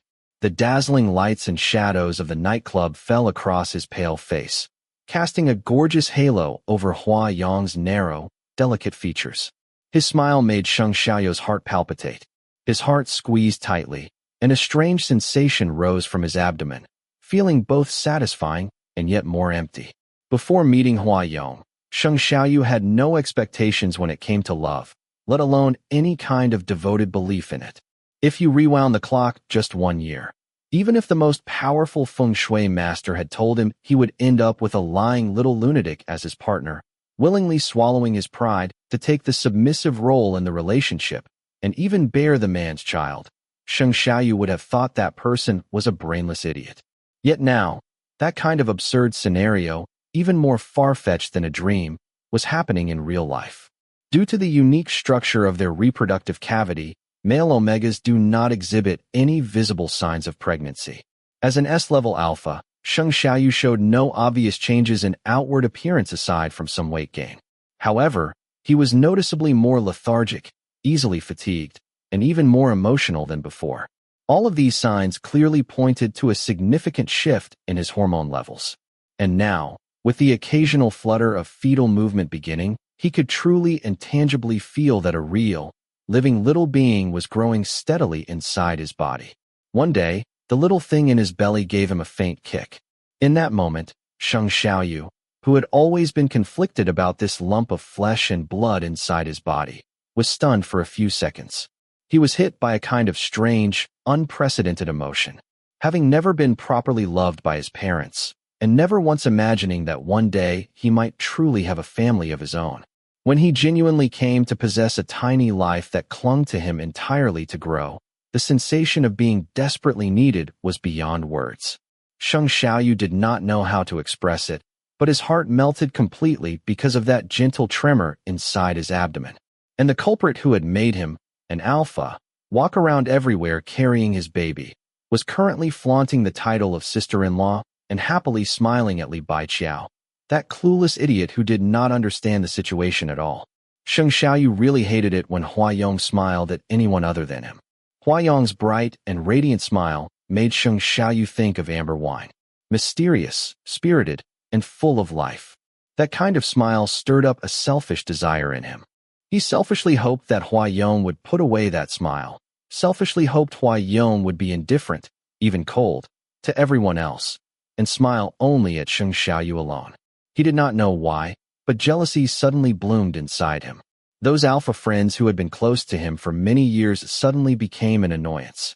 Sheng Xiaoyu was annoyed by Li Baiqiao, who kept circling around Huayong, and even more annoyed by Cheng Zhe, who kept staring at Huayong without blinking. That annoyed him even more was Huayong himself, who spent the whole evening smiling, responding to everyone else. Was the little emperor of Country P supposed to be cold, unkind, and inhuman, a ruthless bastard with cruel methods?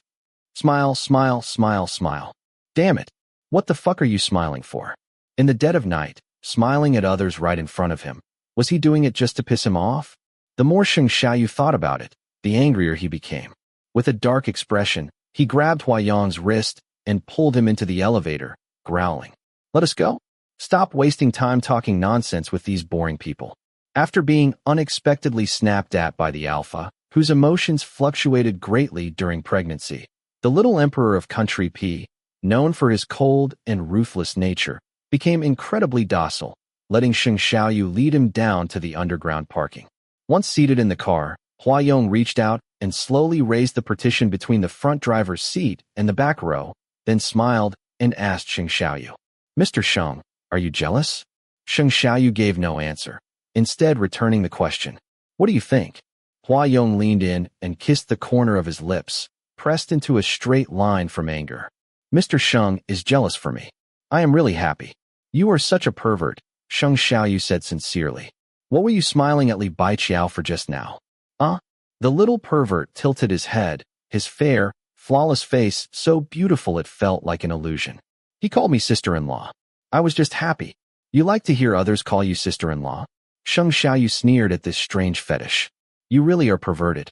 Objectively speaking, whether in terms of intelligence or physical strength, Enigma was indeed overwhelmingly powerful, to the point of being downright perverted. An hour later, Sheng Xiaoyu began regretting consenting to that damn pointless party Li Baiqiao arranged. After being called little sister-in-law all night, Huayong's aftereffects were intense. Even by the early hours of the morning, the thoroughly encouraged Enigma was still on top of him, showing no signs of letting go. Huayong's slender, fair fingers firmly gripped his chin as his warm, soft tongue slowly and moistly licked Sheng Xiaoyu's Adam's apple. Then he asked, Mr. Sheng, when do you plan to truly give me an official status? Drenched in sweat and lost in a haze of desire, Sheng Xiaoyu was in no state to answer. Huayong stopped his movements as punishment, leaned down to take Sheng Xiaoyu's lips into his mouth, and coaxed him gently. When are you going to marry me and make me Mrs. Sheng?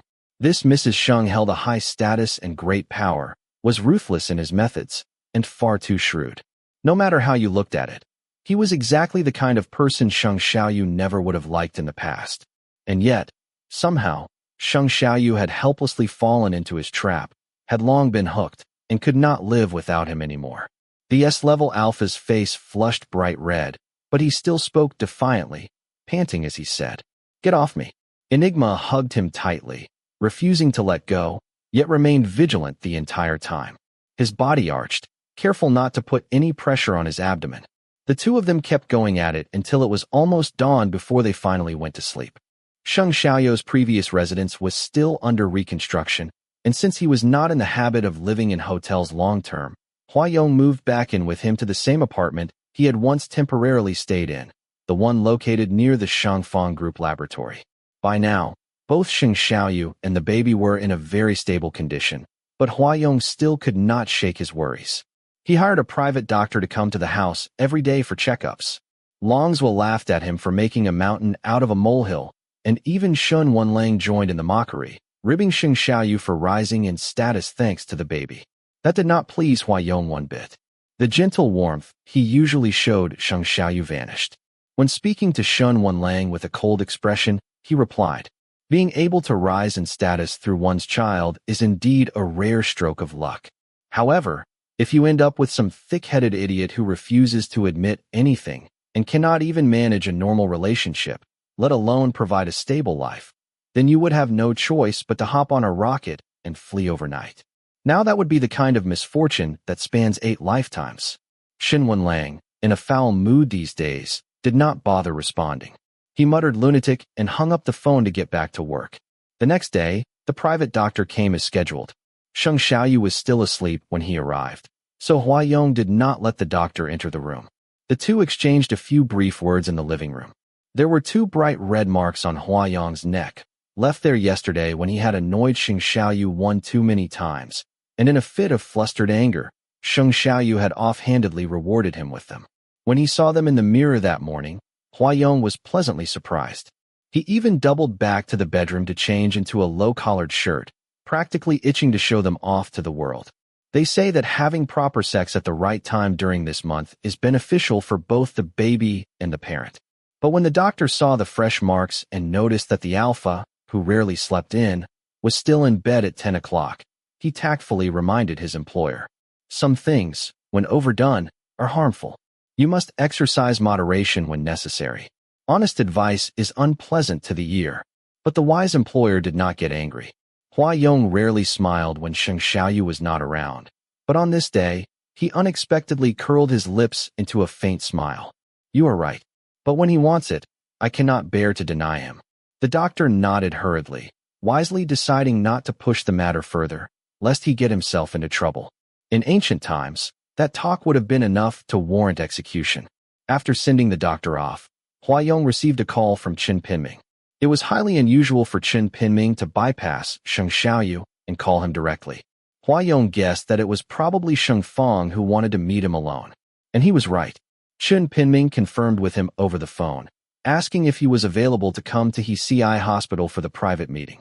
Hua Yong thought for a moment and said, All right, Mr. Sheng is still asleep right now, so I can head over immediately.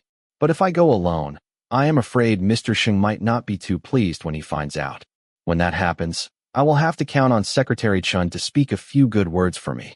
Qin Pinming knew all too well the weight Hua Yong held in Sheng Xiaoyu's heart. Of course, he did not think Hua Yong needed anyone else to say a few good words for him. Secretary Chen paused for a few seconds before reminding gently, The chairman wants to speak with you regarding you and President Sheng. Hua Yong had been waiting nearly half a month for Sheng Fong to ask to meet him alone. Now that the moment had arrived, it was exactly what he had wanted. 30 minutes later, he appeared in front of Sheng Fong's ward alone. Sheng Fong had just finished breakfast and was lying in bed watching the news. When he saw Hua Yong arrive, he did not say a word, deliberately left him waiting for over 10 minutes before finally lifting his eyes from the tablet screen. Hua Yong had called out Uncle Sheng as soon as he entered the room, but Sheng Fong did not respond. Sheng Fong deliberately ignored him, making a show of power to put him in his place. But Hua Yong was neither restrained nor embarrassed. He simply stood there by the bed, hands at his sides, like a sincere and simple junior who had come to visit. When he saw Sheng Fong put the tablet down, he immediately called out again, gently, Uncle Sheng. Only then did Sheng Fong acknowledge him. He set the tablet aside, and the caregiver immediately stepped up with a warm towel for him to wipe his face and hands. Sheng Fong took it, cleaned up slowly, and finally spoke in an unhurried tone. Xiaohua, do not just stand there. Sit down. Hua Yong nodded, pulled a chair over himself, and sat down close to Sheng Fong. Did Uncle Sheng ask to see me because there is something you would like to speak with me about privately? There are some things I would like to discuss with you privately, Sheng Fong said, cutting straight to the point. Last time you said you are from P country? Then you should know about your P country's Beiqiao holdings. Hua Yong nodded. Yes, I know. Is your family in business or politics? I was born into a large family, with family members involved in both business and politics, Hua Yong replied. But my father's side is primarily engaged in business. Oh, Sheng Fong nodded thoughtfully. Then in your opinion, how does your father's business compare to today's X Holdings? X Holdings had implemented numerous innovations based on its predecessor, Beiqiao Holdings. On one hand, it had eliminated many hereditary positions, purged a large number of useless employees who survived purely on nepotism, and established an anti-corruption department dedicated to integrity checks and advocacy. On the other hand, X Holdings had made a decisive break, cutting off several sectors involved in illegal dealings. The speed of X Holdings' innovation, the scale of its actions, and the significance of its results make it a standout on the global stage. As the young leader of X Holdings and the one who spearheaded the reforms himself, Hua Yong took a moment to consider, then answered without false modesty. Compared to X Holdings now, my father's business is far inferior. Seeing his frankness, Sheng Fang nodded again. You are not wrong. I suppose all of P country could not produce another company that could rival X Holdings. Hua Yong gave a soft in agreement.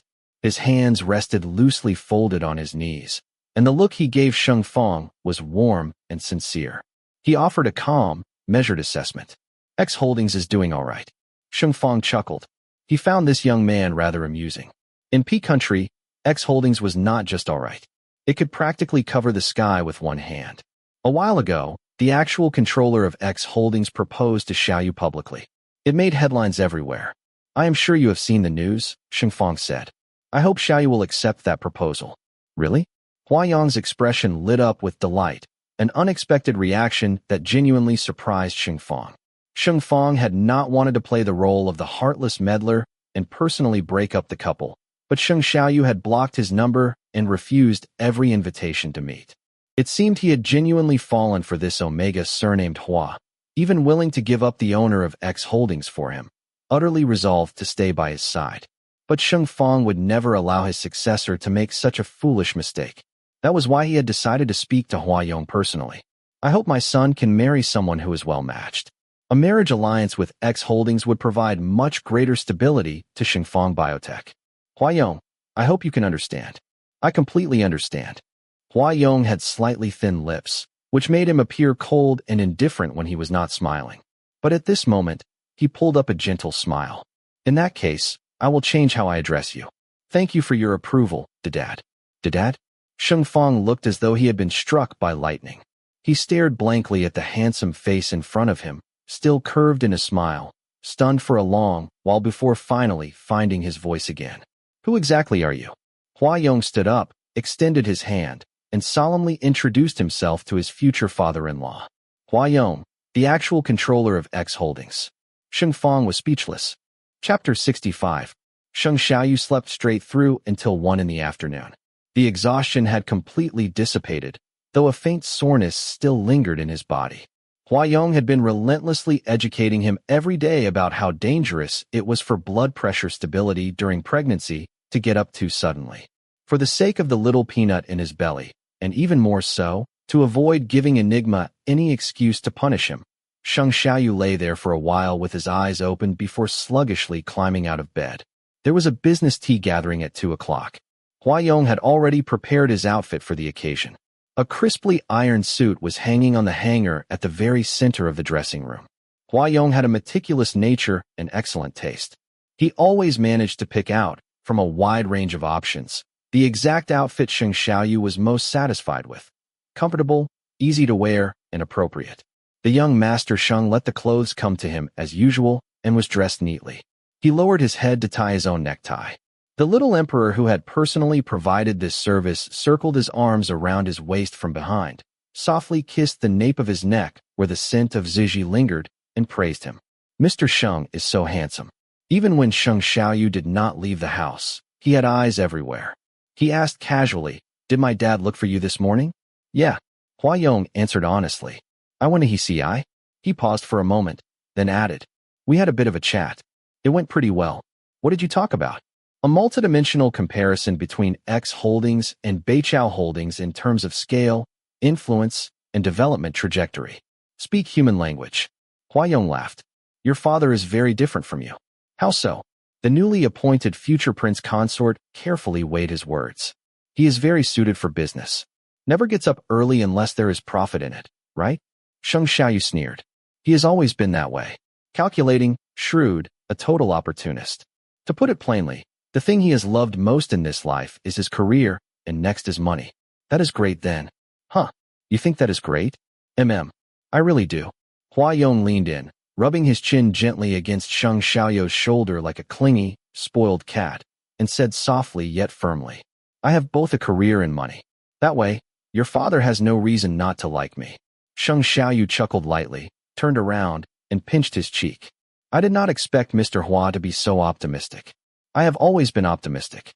Sheng Xiaoyu did not hold back, and soon a small patch of red quickly appeared on Hua Yong's snow-white cheek from his pinch. But he did not even furrow his brows, smiling softly as he said, "When I was 8 years old, the day I first met Mr. Sheng, I had already thought about where the wedding would be held." 8 years old? Getting married? Sheng Xiaoyu burst out laughing. Were you not a little too precocious? If I did not start planning early, how could I have tricked Mr. Sheng into being mine? Hua Yong's voice was gentle and soft, and his slightly trembling lashes made his deep black eyes look tender and full of affection. He took Sheng Xiaoyu's fingers and guided them to the back of his long, elegant neck, pressing lightly against the steady thrum of his gland, and said, "My gland was born for Mr. Sheng." Love-struck fool, Sheng Xiaoyu scolded him.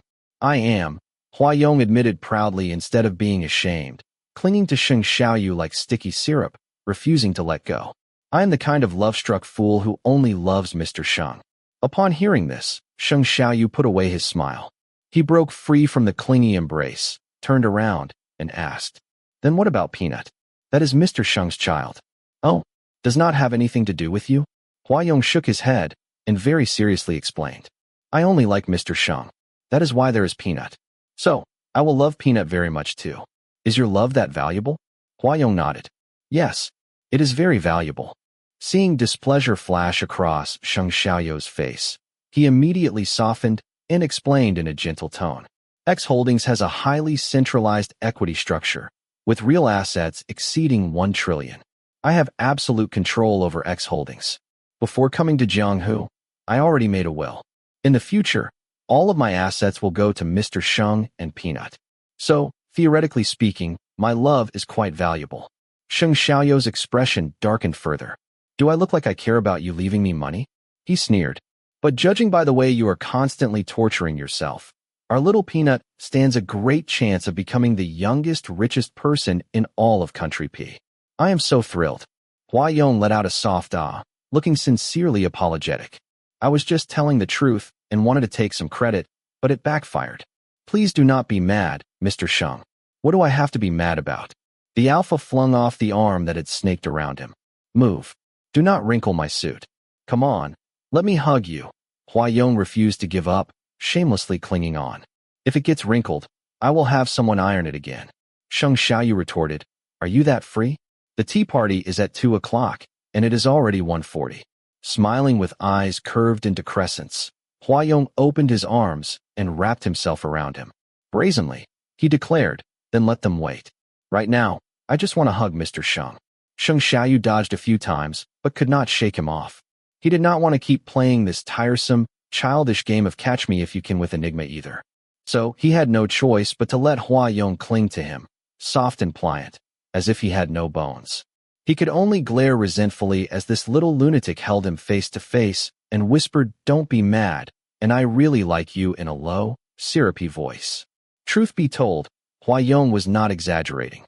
Even Sheng Xiaoyu also felt that Hua Yong truly seemed like he was born for him, born to be his nemesis. This reckless little lunatic made someone like Sheng Xiaoyu, who never believed in love, willing to believe in his affection and devotion. He made someone like Sheng Xiaoyu, who had always had a short temper, completely incapable of getting angry when it came to him. No matter how raging the storm inside him, it usually only lasted a few fleeting minutes before being completely melted away by Hua Yong's soft-spoken coaxing and passionate entanglement. "Mr. Sheng, do not be mad anymore." Hua Yong leaned in, whispering softly into his ear. "If you stay mad, I am really going to cry." Sheng Xiaoyu was both amused and exasperated. He said to him, "Go ahead and cry for me, let me see it." "Oh." Hua Yong started acting coquettish again, wrapping his arms around Sheng Xiaoyu's neck and gazing at him face to face. "Mr. Sheng really seems to like making me cry. The first time they reunited was in the hospital." Hua Yong's tears had left a deep impression on Sheng Xiaoyu. No one knew that the little emperor, renowned and feared in the business world of Country P, had spent several years just to learn how to cry. Hua Yong had always been indifferent, a cold person who could not shed tears since he was a child. He was strong and impenetrable, like a piece of steel wrapped in the soft shell of an orchid.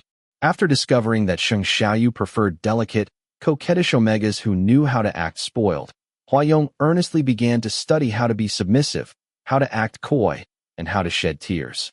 It was the kind of story no one would even dare to believe if told. In the past, the head of X Holdings had visited the ophthalmology department multiple times simply because he could not cry. "Is there something wrong with my tear glands?" Upon hearing this question, The most authoritative ophthalmology director in P country let out a helpless sigh. He told Huayong, "Your eyes are perfectly healthy. Your vision is excellent. There is nothing wrong at all. But I cannot cry. Being strong is a wonderful quality," the doctor said. "It is something many people envy. But the person I like does not like it." Sitting in the consultation room, Huayong, who was deemed excessively strong, showed no expression as he said flatly, "I need to be able to cry properly. Do you have any suggestions?" Faced with the youngest monarch of a colossal, ancient, and unshakable business empire, the ophthalmologist straightened his spine nervously and suggested, "Perhaps you might consider seeing a psychiatrist." Huayong raised his eyebrows slightly. "Are you implying that I am psychologically unwell?" "That is not what I meant," the ophthalmologist explained hastily. "Being strong is certainly a good trait, but occasional vulnerability is something all humans experience." The director chose his words carefully and asked, "Do not you ever feel sorrow, helplessness, fear, or pain?" At those times, the body's endocrine system is stimulated by emotional factors, and the lacrimal glands reflexively secrete tears. That is the origin of crying. The doctor looked at Huayong and cautiously offered his opinion. Because pain is insurmountable, human beings choose tears to relieve it. There is no such thing as insurmountable pain in this world. Huayong retorted coldly. The ophthalmologist fell silent, cautiously observing the young man sitting before him. He had a face so delicate it looked like it could not withstand even the slightest hardship.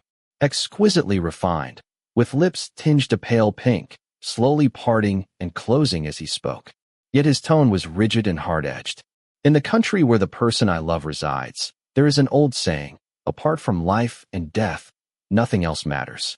As for me, except for those stupid things that go against the laws of nature, everything else is not difficult." On this point, the director of ophthalmology did not agree. And as someone who had always been a typical advocate of honest advice is unpleasant to the ear, he could not help but push back. "But we must admit, human beings are in fact very small.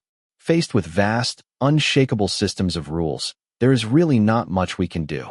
The moment he said it, he regretted it, feeling that as an ophthalmologist, he really should not be discussing these philosophical topics that were of no benefit to him with the controller of X Holdings. Fortunately, the young power holder did not become angry at being contradicted. He even nodded slightly and said softly, I do not deny that."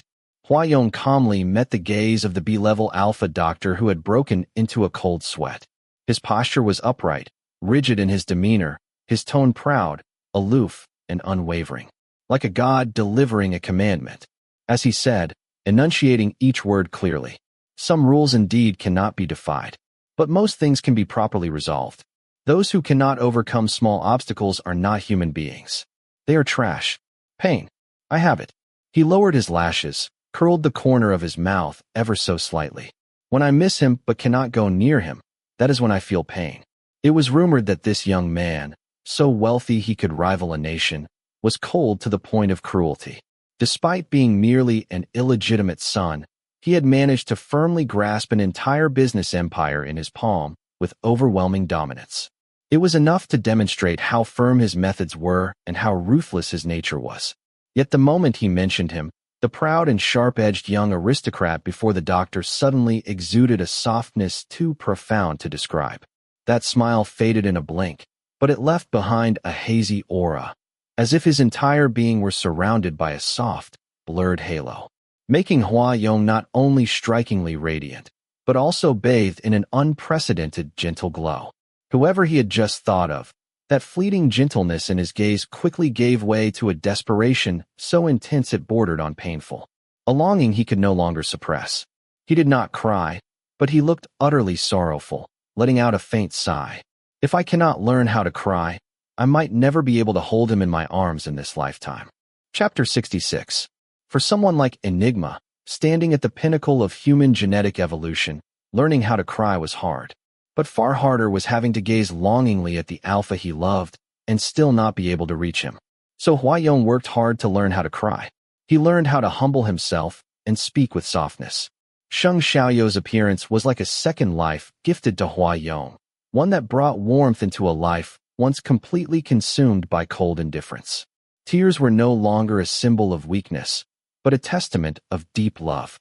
I was not trying to make you cry, Xing Xiaoyu said. An Enigma who always cries. If word got out, people would laugh their heads off. Then do not tell anyone, okay? Hua Yong leaned in, his hand brushing ambiguously over Xing Xiaoyu's abdomen, whispering teasingly in his ear. If people find out I am an Enigma, then our little peanut will have no choice but to call Mr. Sheng Mom in the future. What Mom? Oh, Xing Xiaoyu's body stiffened. The intense orchid scent made his knees go weak. That little bastard had deliberately released his pheromone, making him instantly soaked through. Love, like warm water, wrapped around the two of them, facilitating a conversation between their bodies that was utterly drenched. Mr. Sheng, do not be mad at me anymore. I will never dare to talk nonsense again. I swear I will try really hard to live a long life. Hua Yong kissed behind his lover's ear gently, tender but resolute. Even if I die, in the next life after reincarnation, I will still strive to pursue Mr. Sheng. You are talking nonsense again. And behind my back. Mpreg, you even secretly went to see my dad. Oh, I really was out of line there. I deserve to be punished. Hua Yong held his hand, brought it to his lips, and kissed the back of it. Let me make it up to Mr. Sheng, okay? Make it up? Xing Xiaoyu asked. How are you going to make it up to me? In order to attend the event, Hua Yong had already changed into formal wear. The dark shirt made his pale skin seem even more fair and luminous. He reached up and unfastened the buttons of his shirt, revealing a dazzling stretch of snow-white chest. He licked his lips and said, I will let Mr. Sheng touch me however he wants. How is that? Xing Xiaoyu was stunned for a second. Then that swath of snowy skin dazzled him so thoroughly his face flushed crimson. He laughed while scolding. Is this supposed to be a punishment or a reward? Hua Yong met his eyes with a smile, answering in all seriousness. I have always been an optimist, so I think even punishment can be delightful. The only person feeling more delighted than Hua Yong was the newly appointed president of the Jianghu Chamber of Commerce. He had sent his afternoon tea invitations to the two ultimate decision-makers of X Holdings and Shengfang Biotech. The news of the impending marriage between the heads of the two companies was already common gossip in Jianghu City. The previous business ventures and decisions of the two individuals had been embellished with many romantic elements by the gossip-loving public, spreading like wildfire. Months earlier, X Holdings from Country P had invited the chairman of Shengfang Biotech to participate in an international industry forum. Later, they extended an olive branch, sincerely inviting him to attend a private salon hosted by the head of X Holdings in Country P.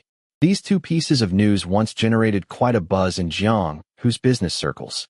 However, just as everyone was speculating that X Holdings was about to engage in deep collaboration with Shengfang Biotech, X Holdings abruptly announced it would share its long-monopolized pheromone inhibitor formula with HS. This announcement caused the stock price of Shengfang Biotech to plummet continuously, resulting in significant losses. At a time when Shengfang Biotech's external situation was already precarious, X Holdings further added insult to injury by demanding several banks to withdraw their loans from Shengfang Biotech. At that time, all of it seemed like perfectly normal commercial siege warfare. Now, it had been magnified by gossip enthusiasts and interpreted as solid evidence of a lover's quarrel between the leaders of the two companies, a classic case of love and hate. This was Xing Xiaoyu's first time attending a small-scale business gathering since being publicly proposed to. Reporters, including some flown in from P country, staked out the entrance. The president of the Jianghu Chamber of Commerce was extremely satisfied. One appearance by Xing Xiaoyu alone already brought international attention to his afternoon tea gathering, not to mention the presence of that you-know-who gentleman. The actual controller of X Holdings had always been mysterious and never made a public appearance. If he were willing to show his true face at the gathering led by him, this routine tea party of his would instantly become widely renowned. However, the president's wishful thinking ultimately came to nothing in the end. As usual, the elusive gentleman from X Holdings did not show up. He merely dispatched his trusted aide, Chang Yu, to attend in his stead. Still, the fact that Secretary Chang came at all was already a great honor. As a laborer confident of X Holdings' true controller, Chang Yu himself was a magnetic presence, instantly surrounded by people eager to cozy up and make connections. Shun Wenlang of HS Holdings sat directly across from Chang Yu, his face set in a grim line, coldly watching the parade of socialites lifting their champagne flutes to make idle conversation with him. Humph, this business gathering is so noisy. If I had known, I would not have bothered showing up, Shun Wenlang muttered irritably as he sat down his teacup. It is so annoying, with all this loud noise. Anyone passing by would think a duck boat capsized. It had been a while since they last saw Shun Wenlang, and he did not look particularly well. His handsome face was drawn and taut, making him appear even more fierce. He exuded an aura that warned others to keep their distance. Sheng Xiaoyu had been arranged to sit on Chang Yu's right, and as his accompanying staff, Hua Yong naturally took the seat beside Sheng Xiaoyu. The moment he saw Hua Yong, Shun Wenlong's lips moved slightly, as if he wanted to say something, but in the end, he hesitated and said nothing.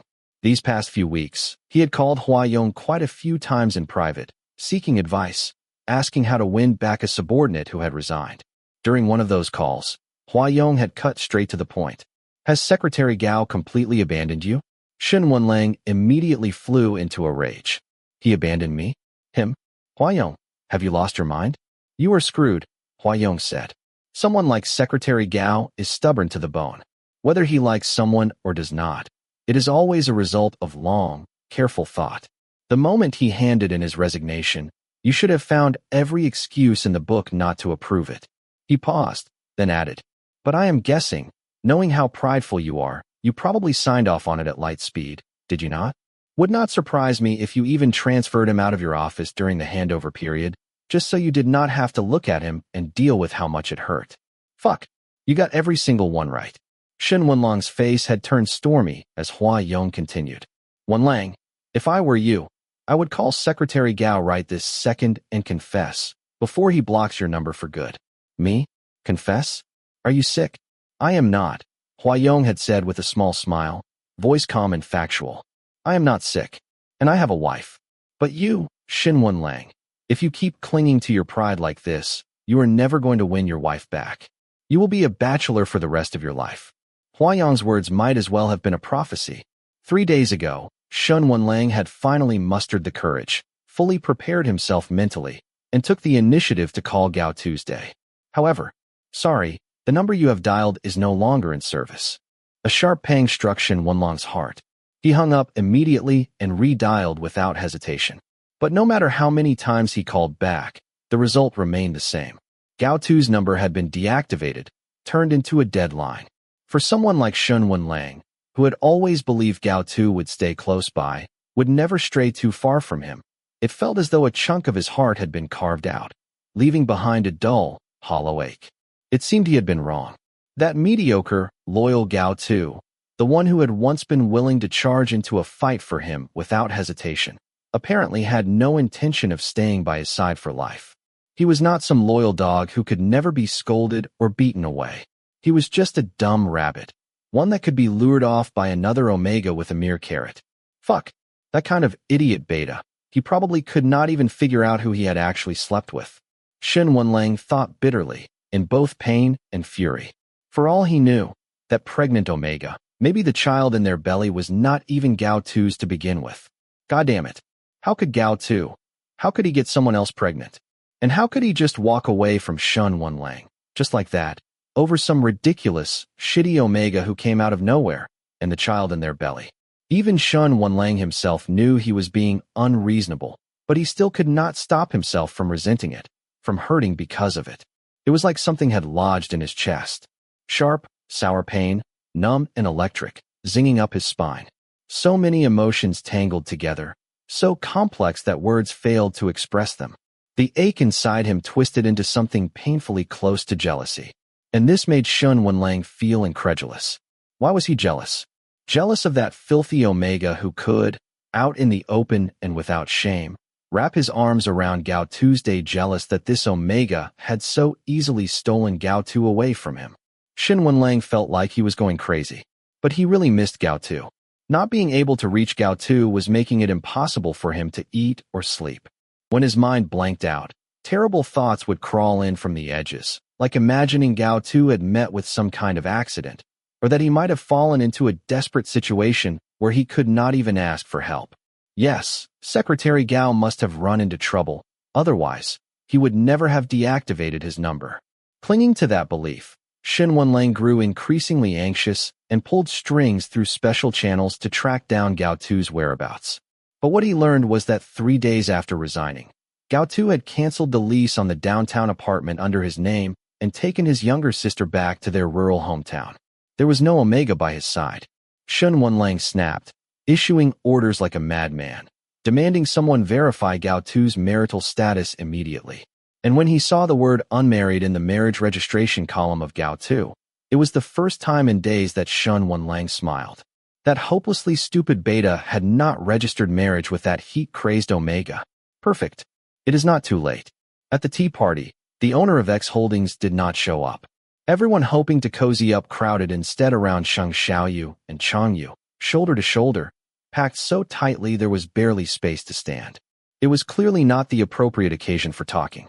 Several times, Shen Wenlang's question reached his lips, only to be swallowed back down. He had already sent people to Gao Tu's hometown several times, but still had not managed to run into him. Gao Tu's old house in his hometown, long neglected and in disrepair, looked completely uninhabitable. And his frail younger sister, after undergoing surgery, had already recovered and been discharged from the hospital. Trying to find a pair of siblings living anonymously in a small town without using any identification documents was like looking for a needle in a haystack. Only at this point did Shen Wenlang suddenly realize he knew almost nothing about Gao Tu, who had stayed by his side for 10 whole years. Aside from a phone number that had now become invalid, there was no other connection between Shen Wenlang and Gao Tu's day. They were like two strangers who had once seen each other often, very familiar, and yet not truly known. Sitting in the car on the way back to Jianghu from Gao Tu's hometown, Shen Wenlang felt overwhelmingly exhausted. He felt powerless, as if he were full of strategies but had nowhere to use them. Huayong sent him a message, photo from that night. Shen Wenlang could not be bothered to look. He tapped exit without even opening it. He shut his eyes, his head aching, and found himself thinking. Thinking about Gao Tu's awkward and shabby appearance when he was studying, thinking about his unremarkable, plain face behind black-rimmed glasses, thinking about the bright, clean eyes hidden behind those lenses, thinking about his soft, full, pale-colored lips, thinking about him. He really missed Gao Tu. He wanted him to come back to work. Or even, if Gao Tu did not want to work, that was fine too. As long as he was willing to stay by Shen Wenlang's side. Close enough that Shen Wenlang could see him whenever he looked up, he did not have to do anything at all. Shen Wenlang had more than enough money to guarantee his life. If Gao Tu was willing, he could even compromise. He could raise that damned child Gao Tu had made with that damned Omega together with him. Even though Shen Wenlang did not like children. But if that child looked like Gao Tu, maybe, just maybe, he could tolerate it. The days without seeing Gao Tu were simply unbearable. Shen Wenlang, plagued by a complete lack of the most basic sense of security, had seen his life descend into total chaos. He suddenly remembered. The reason he had told Gao Tu to move out of the office that day was because he had overheard a conversation between Gao Tu and another colleague in the restroom. Secretary Gao is resigning? Yeah, but President Shen values you so much. Why would Secretary Gao still want to leave? I am too busy, Gao Tu had said. He lowered his head, revealing a beautifully shaped nape and a broad, dependable back. Shen Wenlang stared at that back, and all of a sudden, the image of an Omega embracing Gao Tu from behind flashed through his mind like a sharp sting. His brow furrowed uncontrollably. Neither Gao Tu nor the colleague, who had the nerve to ask such stupid questions during work hours, noticed the direct superior, who was practically breathing fire through his eyes. The two continued chatting in the restroom with smiles on their faces. Secretary Gao really is busy. President Shen is so attached to you. He even takes you to private parties. It is not the workload that is too heavy. Gao Tu seemed to smile slightly. His straight shoulders rose and fell ever so subtly. It is just that I have got some personal matters I cannot juggle properly. I am afraid it will affect work. Really? The colleague responded with regret. But the benefits here are the best in the industry. President Shen may not be the easiest boss to get along with, but he is not that bad either. Is it not a bit of a pity to just resign like this, Secretary Gao? It is not a pity. Gao Tu's firm, Unhesitating answer made Shun Wanlang deeply unhappy. He hated Gao Tu, hated that he could answer so quickly, so decisively. Should he not be more hesitant, more reluctant? Gao Tu lowered his head even further. I actually had plans to resign a long time ago. The first time he was told he had been diagnosed with pheromone imbalance disorder, Gao Tu had not slept a wink all night. The very next morning, he arrived at the office with a resignation letter in hand. But when he saw Shun Wanlong's face and heard him say, "I want to drink white tea. Brew it yourself," that resignation letter, edited and rewritten so many times, suddenly became too hard to hand in. Because of the cold sweat breaking out from mixing injection inhibitors and painkillers, Gao Tu clenched his teeth and told himself over and over again, "It is not over yet. It is not time to leave, just not yet." He still clung to a foolish glimmer of hope, hoping he could remain by Shun Wanlong's side, continuing to coast by, muddling through in the shadows. But now, everything was different. It had reached the point where he had no choice but to leave, no choice but to abandon his unrealistic fantasies, to stop dreaming altogether. Secretary Gao always wanted to resign? I totally could not tell. You are so hardworking. The colleague asked curiously. But what if President Shun tries his best to keep you? Would you still leave? Keep him? As if that were possible. This was Shun Wanlang, an S-level alpha whose self-esteem was higher than the sky itself. Keep him? If he did not throw the resignation letter right back in Gao Tu's face, that alone would be enough to make Gao Tu feel relieved. At that thought, Gao Tu could not help but let out a bitter smile. He forced a light-hearted tone and joked, "I have got something really important lined up after this. Nothing anyone says will change that, unless..." Unless what? Unless President Shen gives me 15% of HS Group's shares. Then I might consider staying. The colleague was stunned for a second before bursting into laughter. I did not expect that from you, Secretary Gao. You actually know how to joke. Gao Tu smiled faintly and reminded him, I am not Secretary Gao anymore. Behind the pillar by the sink, Shun Wanlang was seething. Nothing anyone says will change that. You have wanted to resign for a long time. Fuck off then. Like hell I would try to keep you. Gao Tu. 15% of HS Group shares? Do not make me laugh. Let him get lost. The faster, the better. Who the fuck would want a stupid, not at all cute beta as their secretary? Get lost. This greedy, shameless traitor. Shun Wanlang, who had originally drafted a full speech in his head and had intended, for the sake of the bond they had built over all those years, to try to persuade Gao Tu to stay, gritted his teeth and stormed off. Half an hour later, with a face cold as ice, he ordered Gao Tu to pack up his things and immediately get down to the secretary's office downstairs. For the rest of his life, he never wanted to see that hateful beta again. Chapter 67. I never want to see Gao Tu again. That was what he said, but his mind refused to obey. The more Shun Wanlang did not want to think about Gao Tu, the more uncontrollably his thoughts wandered to him. Just like now. He had absolutely no desire to think of Gao Tu in the middle of a crowded banquet hall. He did not want to look like a man haunted day and night by the absence of a mere secretary, someone dispensable. And yet, he could not help it. To forget that hateful beta completely? Shun Wanlang could not do it. Every time he remembered that Gao Tu's phone number had become a dead line, every time he imagined Gao Tu off hiding in some godforsaken, forgotten corner of the world, Shun Wanlang became anxious and restless. Gao Tu was not someone who would disappear without a word for no reason. He must have encountered real trouble, trouble serious enough that he could not bring himself to ask anyone for help. That is the only reason he would have vanished like that. Something like this had happened many years ago. It was back when Shun Wanlang had only just gotten to know Gao Tu. For a long time, Shun Wanlang had known that there was a snail girl by his side, someone who quietly left him drinks and snacks. But unlike the others who tried to win his favor through deliberate flattery, this snail girl always acted sneakily, performing silent acts of kindness without anyone's knowledge. At first, Shun Wanlang had found it strange how snacks or drinks that perfectly matched his taste would mysteriously grow inside his desk. Out of caution, he had not intended to eat them at all. But one day, after a long workout, he was absolutely starving. As he stood there hesitating, debating whether to throw the snacks away again, a warm voice suddenly came from behind. All of these are fresh food, fully sealed in packaging, not dirty at all. It is really wasteful to throw them away like this every time. You bought them? Why do you care so much? Feeling criticized, Shen Wenlang reflexively snapped back. He turned around and saw a face flushed bright red. Even now, Shen Wenlang could still clearly remember that moment. Back in their school days, Gao Tu wore the kind of clean, close-cropped haircut most teenage boys had. His flushed face looked like it was about to bury itself into the collar of his school uniform, faded pale from too many washes. How could there be such a clumsy idiot?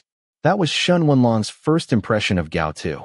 And the second thing that left a deep impression on Shen Wenlang was how, during summer break, Gao Tu held down 4 part-time jobs.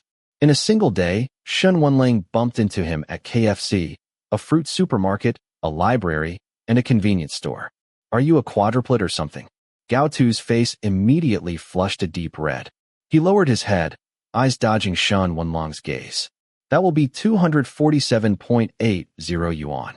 Shen Wenlang took the plastic bag he handed over, staring at the red creeping up his neck and face. He asked, "What are you doing with your summer vacation? Field research on the service industry?" Gao Tu lowered his head even more.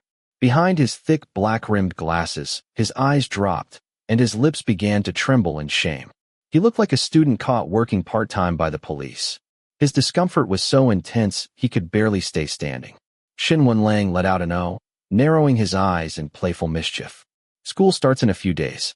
Have you finished your homework yet?" When Gao Tu did not answer, he added, "How much money can you even make from all these jobs? Studying properly should be your real priority." The convenience store's lighting was dim and sickly white, casting a dull glow over Gao Tu's head. Shen Wenlang looked down from above, only able to see his nervously quivering lips. Gao Tu looked like he had a lot to explain, but not a single word was appropriate. No matter how good his reasons were, he could not say any of them aloud at that moment.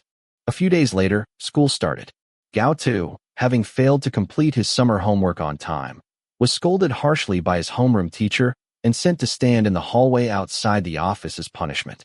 It was not until much later that Shen Wenlang finally learned the truth. Gao Tu had not failed to complete his homework out of laziness, and he had not taken on 4 jobs for some kind of survey. It was because Gao Tu's father had gambled away the tuition fees that Gao Tu had painstakingly saved up over several semesters. Forced into a corner, he had no choice but to take on multiple jobs just to scrape the money back together. The day Shen Wenlang found out the truth, a sharp pang stabbed at his heart, like a needle pricking deep.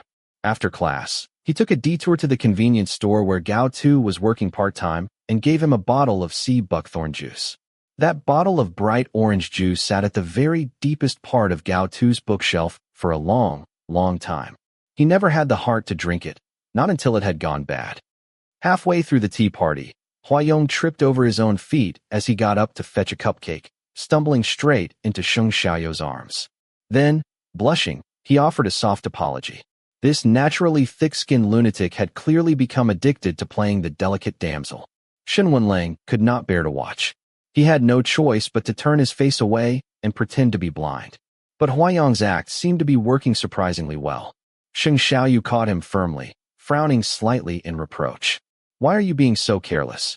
Huayong apologized again in a gentle tone, and under everyone's gaze, Sheng Xiaoyu helped him back to his seat. In an instant, all eyes were drawn to him.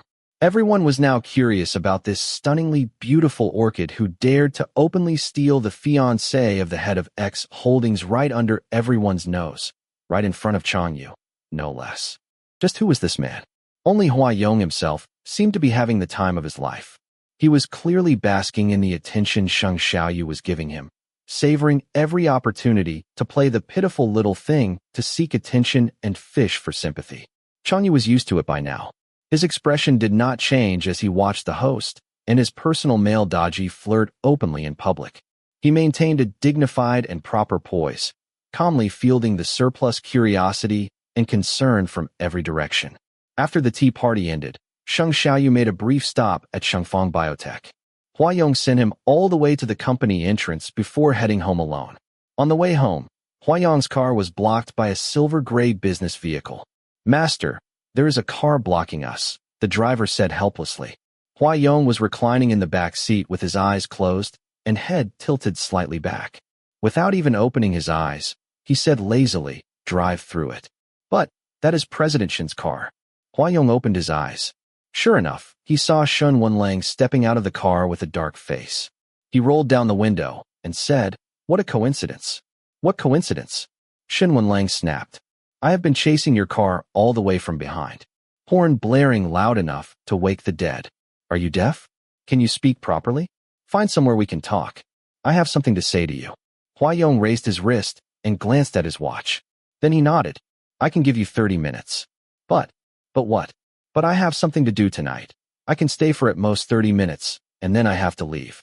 20 minutes is more than enough, Shen Wenlang said, then frowned slightly and asked with distaste, "When did you start wearing a watch?" Hua Yong deliberately rested his wrist on the car window frame, showing off. "Mr. Sheng gave it to me." Shen Wenlang rolled his eyes. Mr. Sheng. Do not you ever get tired of calling him that?" "Nope," Hua Yong said with a grin. "Not in this lifetime, nor the next."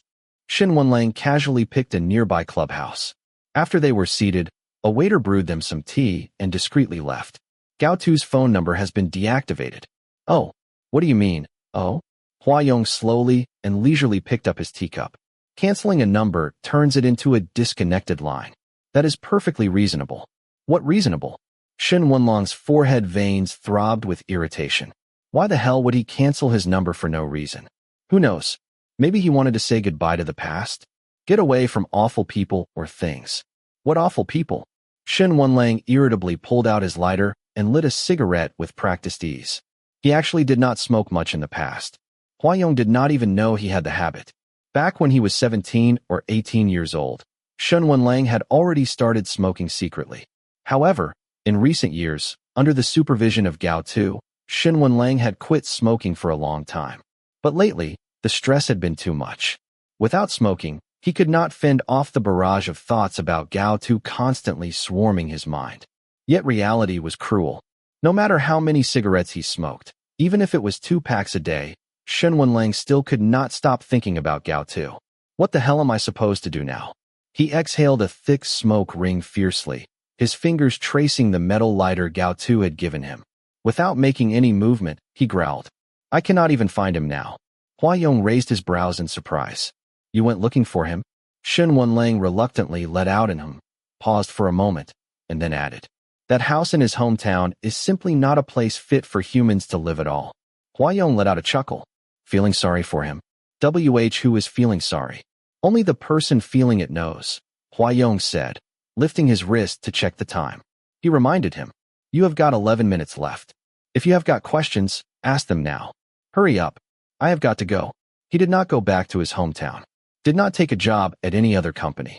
His phone is canceled, and he has not rented any new place using his own ID. Where do you think he could be? How would I know? Well, after all, we were classmates and colleagues for a time. If something happened to him, it is not like I would not be willing to help. Maybe he does not need your help. What the hell is that supposed to mean? Hua Yong gently blew at the tea leaves floating in his tea bowl, took a small sip, and only then continued. "Secretary Gao already has a child of his own, and he will have a family of his own in the future too.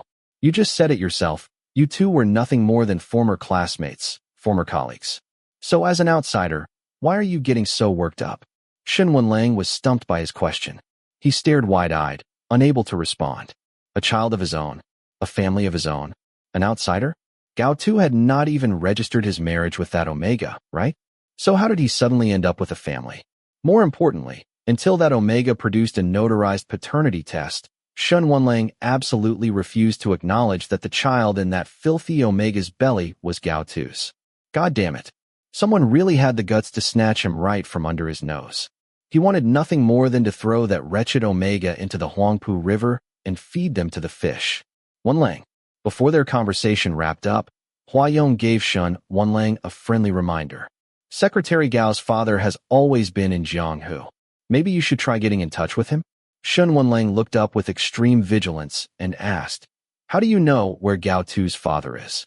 Even though Sheng Xiaoyu was not present, Hua Yong still smiled at Shen Wenlang with a kind of rare warmth, eyes shining with the kind of concern one might show towards someone emotionally disabled by love.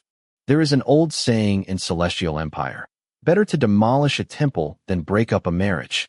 Saving a life is better than building a 7-tiered pagoda. Wen Lang, I am saving you. When you finally win Secretary Gao back, do not forget to thank me. Chapter 68. Gao Tu's father had indeed been living in Jianghu for many years, and his main source of income had always been the support Gao Tu sent him.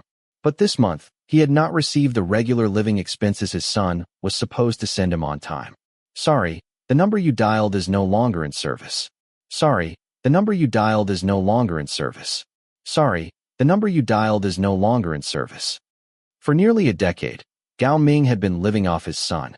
Never had he imagined that one day, the always obedient Gao Tu, who had never refused him anything, would suddenly vanish without a trace.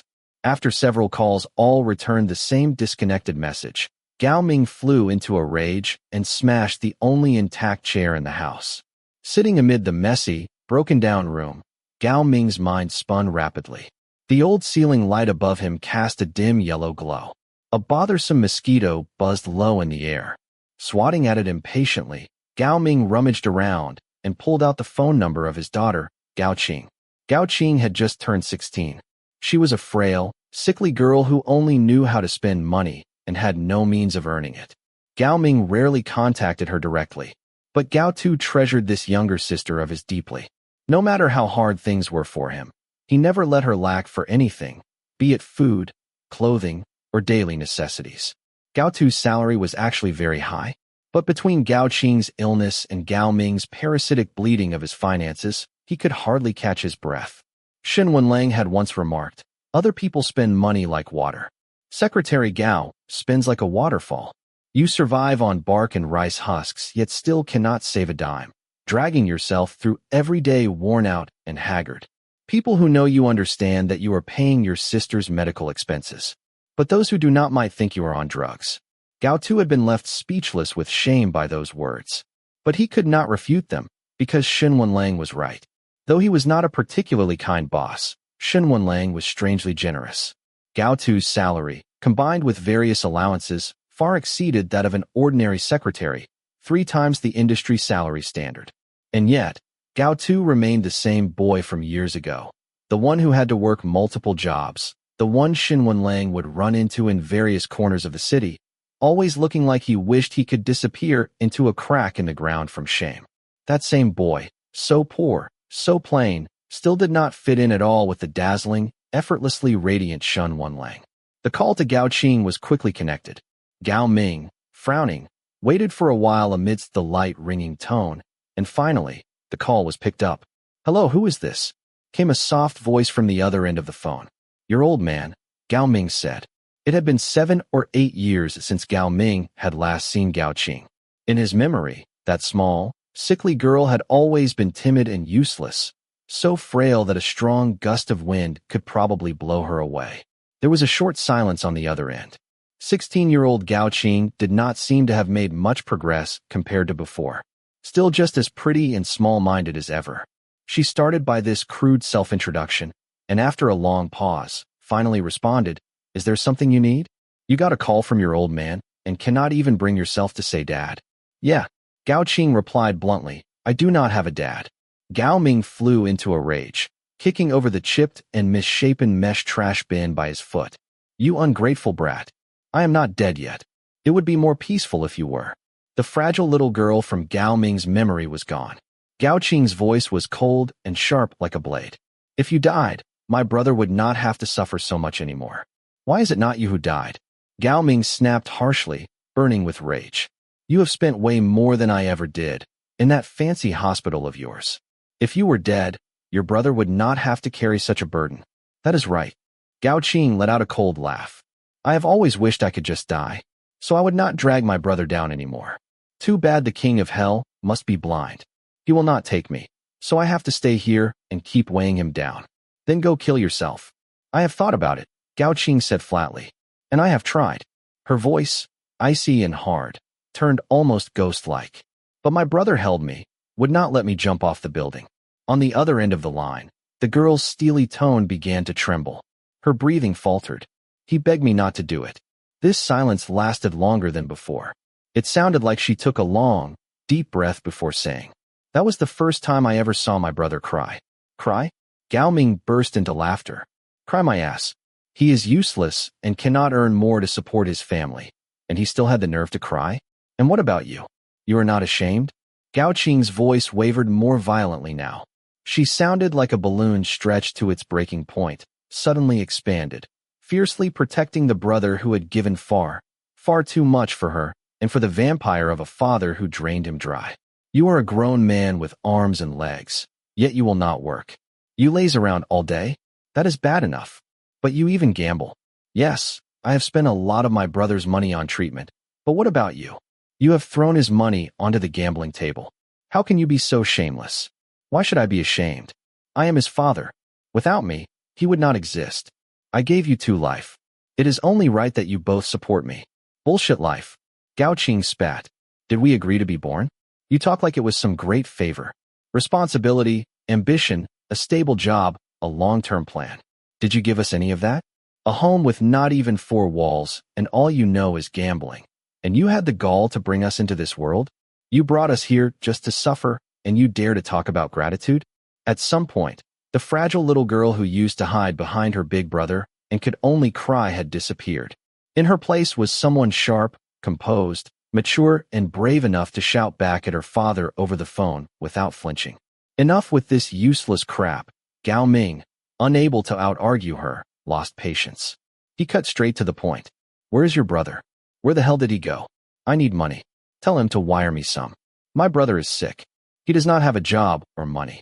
If you need money, go earn it yourself. What do you mean by no money?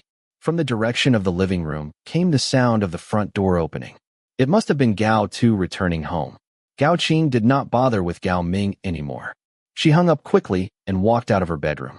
Brother, she said, pulling a smile onto her face. Did you get to buy what you wanted?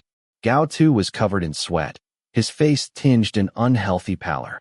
He hung the keys on the hook behind the door before turning to smile at her. No, I did not. Seems like bookstores do not carry as many reference books these days.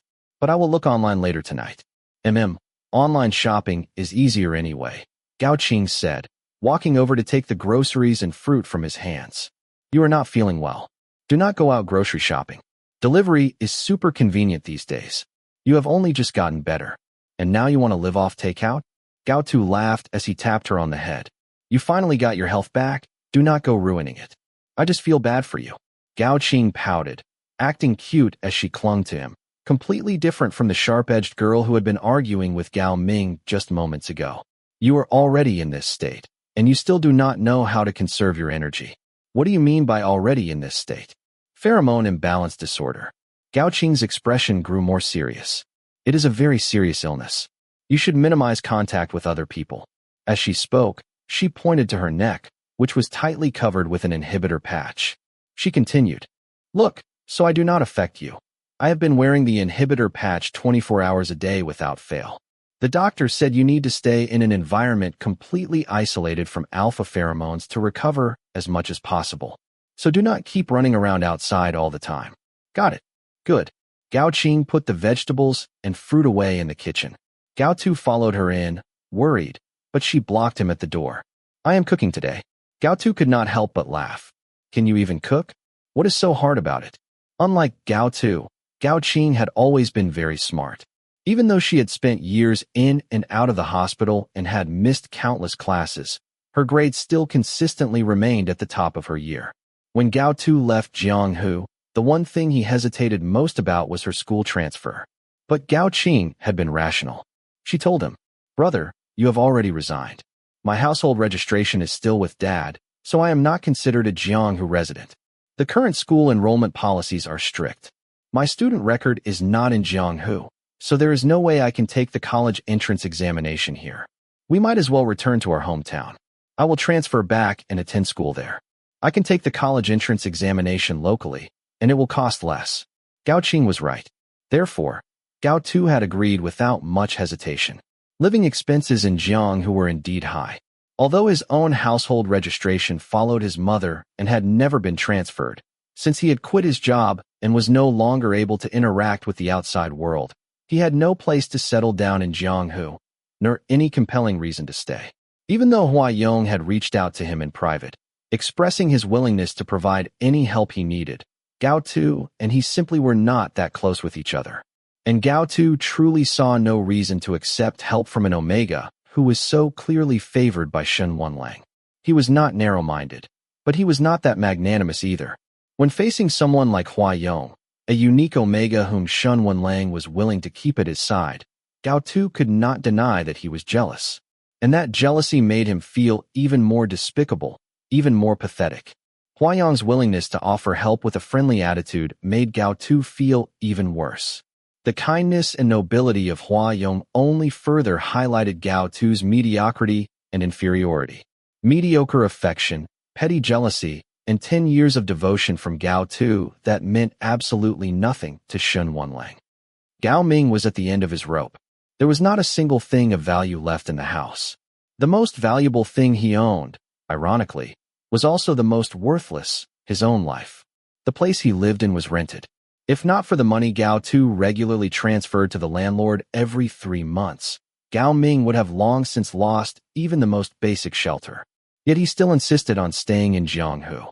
Because compared to their hometown, only in Jianghu could he find underground gambling dens where large sums of money flowed freely, even though he always lost. But Gao Ming believed success only belonged to the few. Clinging to a dream of turning his luck around and striking it rich overnight through gambling, Gao Ming stubbornly chose to stay in Jianghu, where every inch of land was worth its weight in gold. But this time, it seemed he might not be able to stay any longer. Ever since Gao Qing hung up on him, his phone had vibrated more than 20 times in under 3 minutes.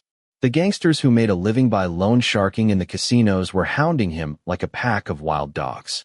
It is just a few $100,000 in debt, that is all. Gao Ming inwardly scoffed at them with disdain. Gao Tu's salary for half a year would be enough to pay it all off. What the hell are those bloodsuckers so nervous about? Thinking this, he spat on the floor. Gao Ming had a strong urge to go beat up those scumbags who splashed paint on other people's doors and plastered "pay your debts" in bold characters all over the walls. But the reason he had not stormed out to fight was not because he was scared or a coward. Absolutely not. It was because now was not the time. His top priority was to find his son, who had seemingly vanished into thin air, and demand money from him. Living expenses, debts, gambling funds. All of it, as far as Gao Ming was concerned, should be paid by Gao Tuesday. After all, Gao Tu had gotten his life from him, and now earned a salary most people could not dream of in a lifetime. All along, Gao Ming had been the envy of the gamblers in his circle, because only his child could be forced or manipulated into handing over sizable amounts of savings for him to freely squander. If you do not give me money, I will go to the hospital to see Gao Qing. You do not want to scare her, do you? Is Gao Qing doing a bit better? Still in the hospital, is she not? If you do not transfer money soon, I, her dear father, might just have to pay her a visit. Gao Tu, it would be great if you were an Omega. I heard that highly educated Omegas are worth this much for just one night. Gao Ming had many tricks up his sleeve for earning money with nothing but his mouth. And Gao Tu had always been his most generous listener and employer. And so, now he must find Gao Tu. Chapter 69. After hijacking 20 precious minutes of Hua Yong's time, and receiving sage guidance from the audacious, effortless S-level alpha courting love god, Shen Wanlang finally got Gao Ming's number within 40 minutes. Sitting in the car with the air conditioning set very low, Shen Wanlang hesitated as he rubbed the phone case, unable to bring himself to dial. This phone case was bought by Gao Tuesday. It was dark gray, with a simple, classic design. Nothing flashy or eye-catching.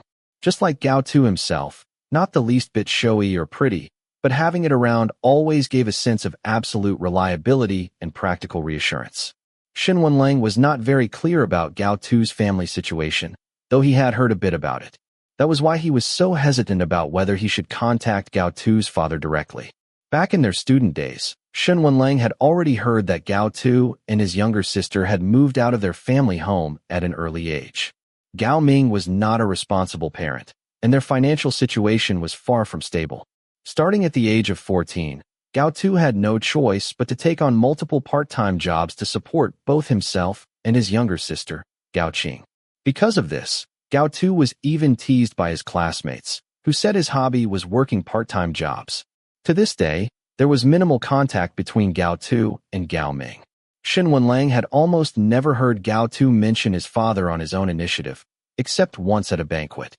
The lighting at the dinner party was very dim, and throughout the entire event, Gao Tu's phone kept lighting up nonstop.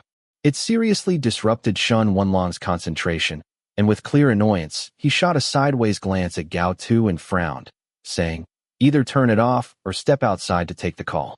Gao Tu pressed his pale lips together, so flustered that he could not say a word. After a long pause, he finally gave a slight nod and said, as if in pain, "My father needs to speak with me about something. Please excuse me for a moment. I am sorry." His expression was so apologetic it bordered on shame, which made Shen Wenlang, who had just lost his temper, feel a wave of regret and discomfort. It was as if the one who had disrupted the guests with the constant flashing of incoming calls, the one who had made a foolish mistake at work, was not Gao Tu, but Shen Wenlang himself. At that time, Hua Yong, pretending to be a secretary, had just joined the company not long ago. He sat to the right of Shen Wenlang, lost in thought. Gao Tu quickly stood up and left the table to answer Gao Ming's urgent call. His hurried, almost fleeing figure left a deep impression on Shen Wenlang. It was also then that Hua Yong nudged him with his elbow and, for the first time, asked curiously, "That Secretary Gao is kind of cute. Wenlang, does he like you or something?" Like him? Impossible. Gao Tu was mild and quiet, almost wooden, yet he worked so hard and relentlessly that he seemed like a machine designed solely for work. Shen Wenlang seriously doubted whether that block of wood even understood what like meant. Rather than saying Gao Tu liked Shen Wenlang, it was more accurate to say he liked working and liked the generous salary Shen Wenlang paid him. But Gao Tu was, undeniably, a very competent employee. To live up to the extra pay Shen Wenlang gave him, he endured a great deal of pressure that a secretary normally should not have to bear. Shen Wenlang knew very well that he was not exactly a warm, empathetic boss. He was painfully aware of his own frequent harshness, sharp tongue, and exacting standards. Yet even when subjected to severe criticism, Gao Tu never talked back. This quiet endurance seemed to possess an incredibly high tolerance threshold, a natural talent for enduring. Unlike the many people who orbited around Shen Wenlang for money, Gao Tu seemed unable to distinguish between Shen Wenlang's strengths and flaws, and so he simply accepted all of it without question. Shen Wenlang liked his reliability, liked his steadiness, liked his loyalty, liked even his mild-mannered and clumsy demeanor. Shen Wenlang liked Gao Tu. In a world full of constant change, where everyone seemed to be trying to get something out of Shen Wenlang, Gao Tu's stubbornness and, to some extent, his inflexibility felt especially precious. There are plenty of cunning, calculating people in the world. Compared to them, Gao Tu was not exactly stupid, but he certainly was not the smartest either. Yet somehow, he managed to stand out from a sea of intelligent secretary candidates, defeating every single competitor to become the one who stayed by Shen Wenlang's side the longest. In the past, Shen Wenlang used to think it was merely because he was too lazy to change. But today, sitting in the air-conditioned car that felt like an ice cellar, having lost contact and all means of reaching Gao Tu, Shen Wenlang suddenly realized it was not just laziness, nor merely a fondness for the familiar comfort of his past self that kept him from changing. Huayang's comment had brought to mind a possibility Shen Wenlang had never considered before. Shen Wenlang truly liked Gao Tu. Shen Wenlang was a man of extremes, like a swinging pendulum. In his career, he was always bold and adventurous, a natural-born ambitious man who thrived on clearing obstacles and braving the storm. But in life, he was extremely conservative, rarely willing to do anything he was not absolutely sure about.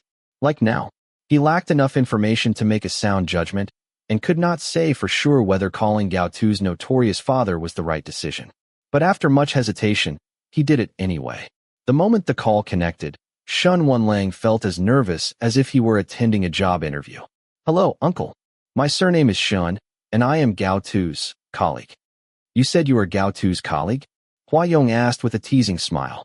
"Then why did you not just go ahead and mention that you used to be Secretary Gao's classmate, too?" As he spoke, that infuriating, love-struck Enigma could not help but laugh aloud. His gleeful laughter greatly agitated Shen Wenlang.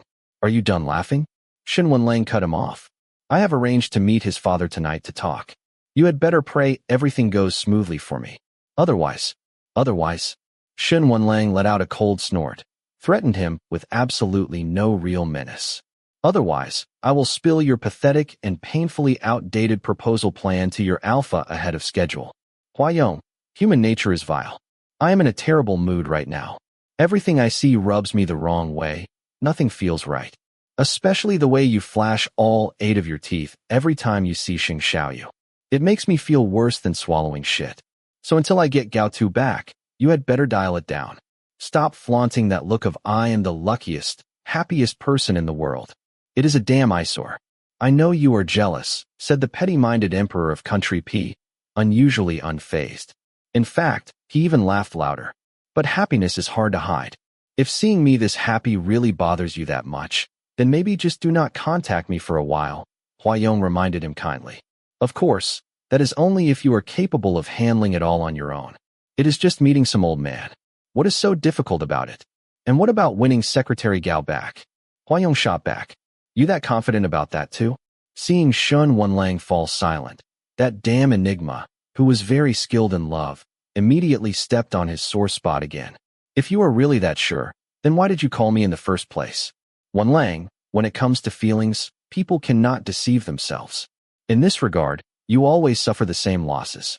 Honestly, if you had just listened to me and tried to win Secretary Gao back earlier, things would not have gotten to this point at all.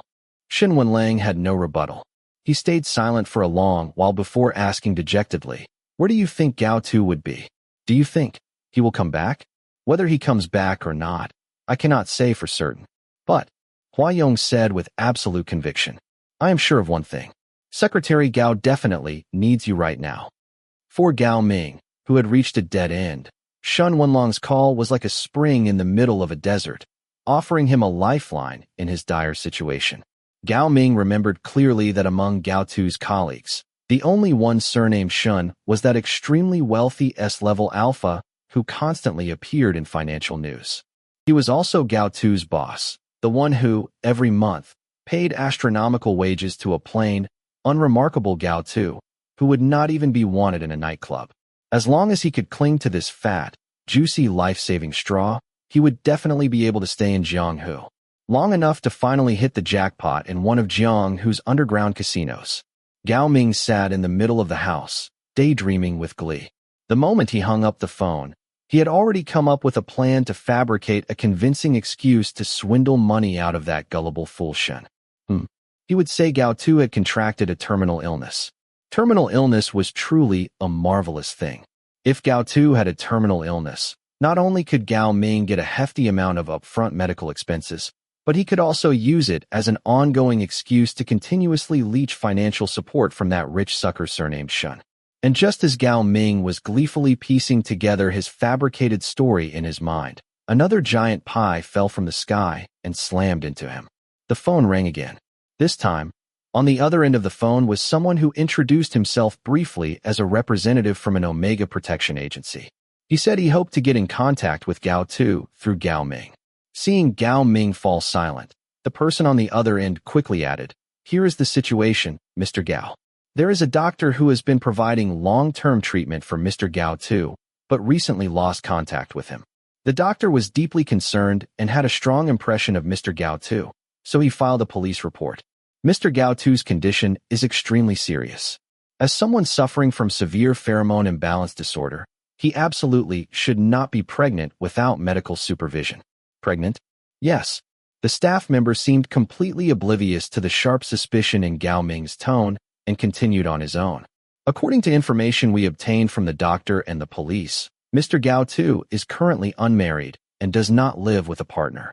For an Omega, carrying a pregnancy without a supportive bonded mate is already painful enough. Add in his severe pheromone imbalance disorder. If he abruptly halts treatment and does not receive effective pheromone control and soothing measures, the consequences could be fatal. Gao Ming was completely bewildered. "You are saying Gao Tu is pregnant?" "That is right," the staff member said anxiously. "This kind of thing involves personal privacy, and under normal circumstances, we would not inform family.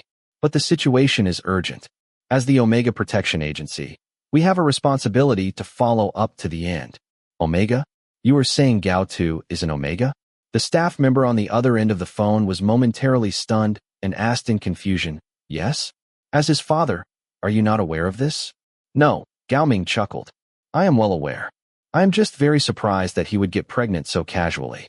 You know, I have always been very strict in raising my children. He should never do something like this. There is not much point in discussing that now, the staff member replied. What matters most is finding him as soon as possible and getting him to either terminate the pregnancy or receive soothing pheromone intervention treatment. Yeah, Gao Ming nodded. Do not worry. As the most responsible father, I will definitely get in touch with him right away and figure out together with him where exactly that child in his belly came from. There was something unsettling in Gao Ming's tone, and though the staff on the other end found it odd, he did not press further. He simply said, it is good to have the family's cooperation. Everything we are doing is to uphold the legal rights and personal safety of Omegas. Of course, Gao Ming replied. Delicate Omegas do need proper protection and treatment. Chapter 70. After the surgery, Gao Qing no longer needed to be hospitalized long-term. She only had to come in for regular follow-ups. That afternoon, Gao Tu accompanied her to the hospital for a routine check. While Gao Qing was undergoing her examination in the consultation room, Gao Tu stood outside, holding her phone and coat, waiting by the door. Since turning 14, Gao Qing had changed a lot. It was as if, overnight, she had transformed from a timid little girl into a poised and mature young lady. His little sister had grown up. This thought stirred a complex kind of comfort in Gao Tu's chest, but before he could get lost in emotion, the phone in Gao Qing's coat pocket suddenly buzzed, breaking him out of it. It was a number saved under the label, "Do not answer." Gao Tu hesitated for a few seconds. He recalled a recent social news story that had caused a stir. A high school girl had gotten involved with some shady individuals of society behind her family's back and eventually went missing. The girl's parents, who had always respected her privacy and lacked sufficient knowledge of her life, had no leads on the suspect. The investigation soon hit a dead end. Thinking of that, and staring at the 3 ominous words "do not answer" glowing on the screen, a chill ran down Gao Tu's spine. Torn between wanting to ensure Gao Qing's safety and his principle of respecting her privacy, Gao Tu struggled. But in the end, he gritted his teeth and made a decision: to be the bad big brother who made a small sacrifice of her privacy in the name of protecting her. He gently swiped to answer the call. The good news was that the caller was not some random, unfamiliar thug or hooligan. The bad news was that it was Gao Ming. Gao Tu. The caller's voice rose sharply the moment he recognized Gao Tu's voice, his tone turning aggressive as he barked. Where the hell have you been? Why is your old number disconnected? Dad. Gao Tu took a deep breath and said nervously, Sorry, I had something going on, so I canceled the old number. He cautiously asked Gao Ming, Why are you trying to reach me? Oh, nothing really, Gao Ming said. That money you wired me 2 months ago, I can pay you back now. I have been trying to contact you, but could not get through, so I figured I would try my luck with Qing. Gao Tu was stunned, almost thinking he had misheard. That money, you want to pay me back? This was something that had never happened in all these years. In the past, whenever Gao Ming reached out, it was never for anything good. But now, calling just to say he wanted to pay him back. This was literally the first time Gao Tu had ever heard him say something like that. No need, Gao Tu said softly, a bit relieved by Gao Ming's rare relaxed attitude. It helped ease his wariness a little. If you have some extra money, just keep it for yourself. Just do not go gambling again. Do not worry, Gao Ming replied, his voice unusually cheerful and far from his usual irritable roughness. There was even a hearty laugh in it. I have found a solid gig. From now on, I will not have to worry about money again, and I will not be gambling anymore either. That is good to hear. The tension in Gao Tu's shoulders finally released. After a moment of thought, he told Gao Ming, Dad, something has come up recently, and I have had some trouble at work. So I might not be able to go back and stay in Jianghu anymore. Where are you now? Qing and I returned to our hometown. Oh, Gao Ming said. That is not too far from Jianghu. Actually, the development potential in Jianghu is way greater than in a small place like your hometown. You have gone through all that schooling, and only a city like Jianghu has jobs that match your skills. Back in your hometown, what can you even do? How are you going to make enough to support your sister? Gao Tu, have you really thought all of this through? These were the same questions Gao Tu had mulled over countless times the night before he submitted his resignation. But he had not found any answers. It was true, he had studied for so many years with the goal of finding a stable, well-paying job that could provide a decent life for his family. And the truth was, jobs like that only existed in a place like Jianghu. Gao Tu used to have a very enviable job, with a salary far above the industry average. Working by Shen Wenlong's side had indeed allowed Gao Tu to fulfill every part of his financial plan. But he truly could not go on. No matter how much money he was given, it would not work. Staying by Shen Wenlong's side suffocated him. Every single minute spent with Shen Wenlang was unbearably, excruciatingly painful. Sometimes, while brewing tea, Gao Tu would suddenly think of that night. He would recall the many kisses he shared with Shen Wenlang, the way they lost all reason in their fierce, irrational entanglement, and now, inside his belly, he was carrying a small life that was stolen, unexpected, and uncherished. And in those moments, Gao Tu would feel utterly despicable, greedy, worthless. The old Gao Tu had only ever hoped that, as an Omega, he could one day be treated with equality and respect by Shen Wenlang. As a friend, or even as a colleague, it did not matter. As long as he no longer had to lie, as long as he could remain by Shen Wenlong's side as his true self, that would have been enough. But now, he had grown greedy. And that was truly terrifying. Shen Wenlang had turned Gao Tu from a despicable liar into a greedy thief. He had lied, and he was greedy. Not only did he deceive Shen Wenlang into giving him a job opportunity, he also stole from him the worst kind of sex. What was even more terrifying was that Gao Tu now sometimes lost control, falling into daydreams. Delusional fantasies that, just maybe, one day, Shen Wenlang might accept his feelings.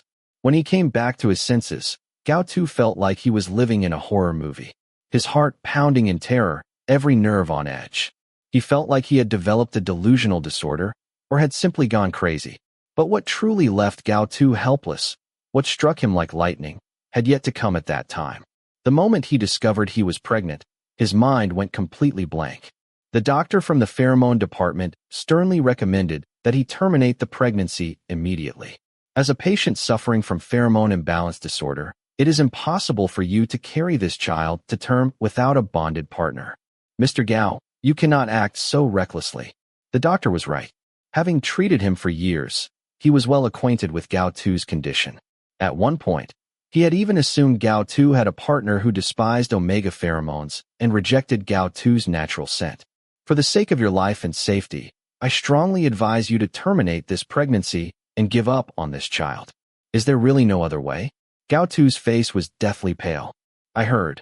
There are artificial soothing pheromones now, or maybe I could try using the pheromones of other alpha with a high compatibility.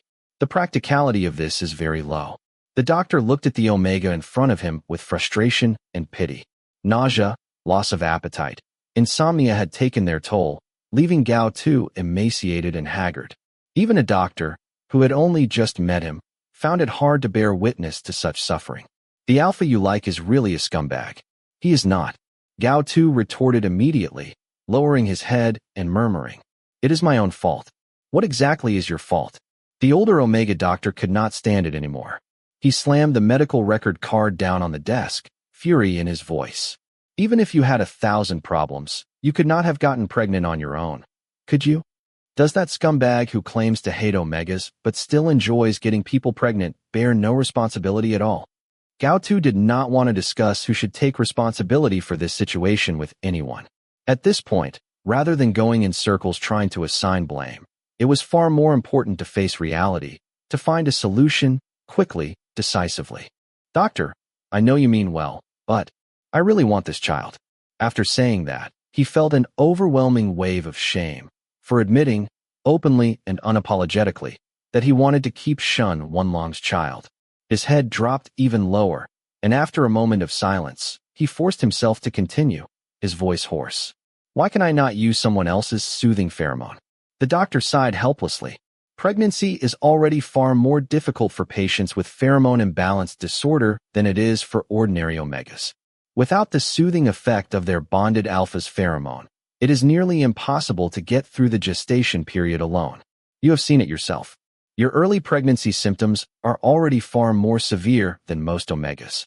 Can artificial pheromones or pheromones from other alphas alleviate the symptoms? Gao2 pressed. Artificial pheromones have extremely limited effect. As for other alphas' pheromone, the doctor paused, staring at the naive-looking Gao2, and said bluntly, I believe relying on another alpha's pheromone to get through pregnancy carries serious moral risks. Gao2's face flushed an even deeper shade of red. The doctor, softening slightly, added, Of course, if there is a willing volunteer, you can use pheromone extracts. Extracts? Yes. The doctor sighed again. With today's technology, we can isolate pheromones from blood samples. However, your disorder is severe, and your pregnancy symptoms will likely be just as intense. Other alphas' pheromones may not be of much help. If you do not plan on terminating the pregnancy, even with other alphas' pheromones, it will still be extremely difficult to safely carry to term. So I urge you to reconsider and give up early. But what if there is still a chance? What? Sitting in the consultation room of the pheromone department, having tried time and again to negotiate with the doctor in hopes of keeping the child, Gao2 closed his eyes in embarrassment. He did not even know how to describe Xin Wenlang, the one who had, however unintentionally, helped create this child with him. The soothing pheromone of the child's father, Gao2 said. What if I can obtain pheromone extracts from the child's father? Would that help me keep the child? At that time, Gao2 still naively believed that Xin Wenlang was someone who could be reasoned with. He even went so far as to foolishly prepare an entire legal plan. He had a lawyer draft a full set of documents, property waiver agreements, inheritance waiver statements, parental rights termination contracts, all kinds of legal paperwork. He went to every length to clear his name, to prove his own intentions were pure. Gao2 only wanted the child, not the man. But reality once again slapped him hard across the face. After a long process of psychological preparation, Gao2 finally mustered up the courage and convinced himself to speak with Xin Wenlang about the matter, only to be met with a response like, obviously, I would have it aborted. At that moment, Gao2 fell into complete despair. Whether it was artificial pheromones or some other alpha. Even if he ended up exhausting every last bit of strength and still could not keep the child, Gao2 no longer wanted to open his mouth and ask Xin Wenlang for help. He did not want to say even a single word to Xin Wenlang ever again. Standing outside Gao Qing's examination room, Gao2 was lost in his thoughts. He stared blankly at a stain on the floor by his feet, dazed and unmoving for a long time. Seeing that he remained silent, Gao Ming furrowed his brows in frustration. Yet his voice still held a forced calmness as he pressed on. You gave up your job, gave up staying in Jianghu. Then what are you going to do in the future, Gao2? Have you thought about that? His father's voice snapped Gao2 back to reality. All these harsh realities he had tried so hard to forget, yet kept being reminded of, weighed so heavily on him that he could hardly breathe. Gao2 was like a bird with its wings caught in someone's grip, fluttering desperately. Even his breathing had grown rough and rapid. In the end, he murmured, I do not know. Chapter 71. If you have not made up your mind yet, then take your time and think about it slowly. This time, Gao Ming appeared particularly understanding. There was no trace of pressure or blame in his tone. He spoke with remarkable gentleness as he proposed to Gao2, I will be going back to East City tomorrow too. Let us meet at that restaurant we used to go to often, shall we? Gao2 hesitated, just about to refuse, when Gao Ming added, Qingqing used to love that restaurant when she was little. Let us invite her to come along tomorrow. She is busy. At the mention of Gao Qing, Gao2 did not even pause before turning Gao Ming down. Gao Ming was stunned and asked him, really? Yeah, Gao2 replied. Qingqing fell behind a lot in her studies during her hospital stay. She has been using the break to catch up, working every day. She definitely will not have time to go out for a meal tomorrow. Then what about you? Gao Ming, unusually patient, tried to persuade him gently. Even if Qingqing is not coming, you should still come. Sensing that Gao2 was clearly hesitant, he added, do not worry. This time your dad is not asking you for money. I just genuinely want to meet you. It has been a year since we last saw each other, has it not? Family should still act like family, after all. Gao2 was still hesitating when a deep sigh suddenly came through from the other end of the phone. Little bunny, was your dad really that awful in the past? That childhood nickname struck Gao2's heart like lightning. In the face of the father who was connected by blood, and now, as a father himself, he could not help but feel a dull ache. He could not stay firm. He could not harden his heart. No, Gao Tu said, going against his true feelings to offer comfort. All the bad luck is in the past now. Yes, Gao Ming responded, then turned on speakerphone and simultaneously sent a string of location details to Shun Wenlang while talking on the phone. Then it is settled. See you tomorrow. All right. See you tomorrow. Jianghu City, HS Group, Chairman's office. Even after speaking with Hua Yong and arranging to meet Gao Ming the next day, Shun Wenlang still felt deeply unsettled. He had sat idly in his office the entire afternoon, and as evening approached, he ended up calling Hua Yong again. The first time, Hua Yong did not answer. Shun Wenlang held back his irritation and made a second call. This time, the line connected.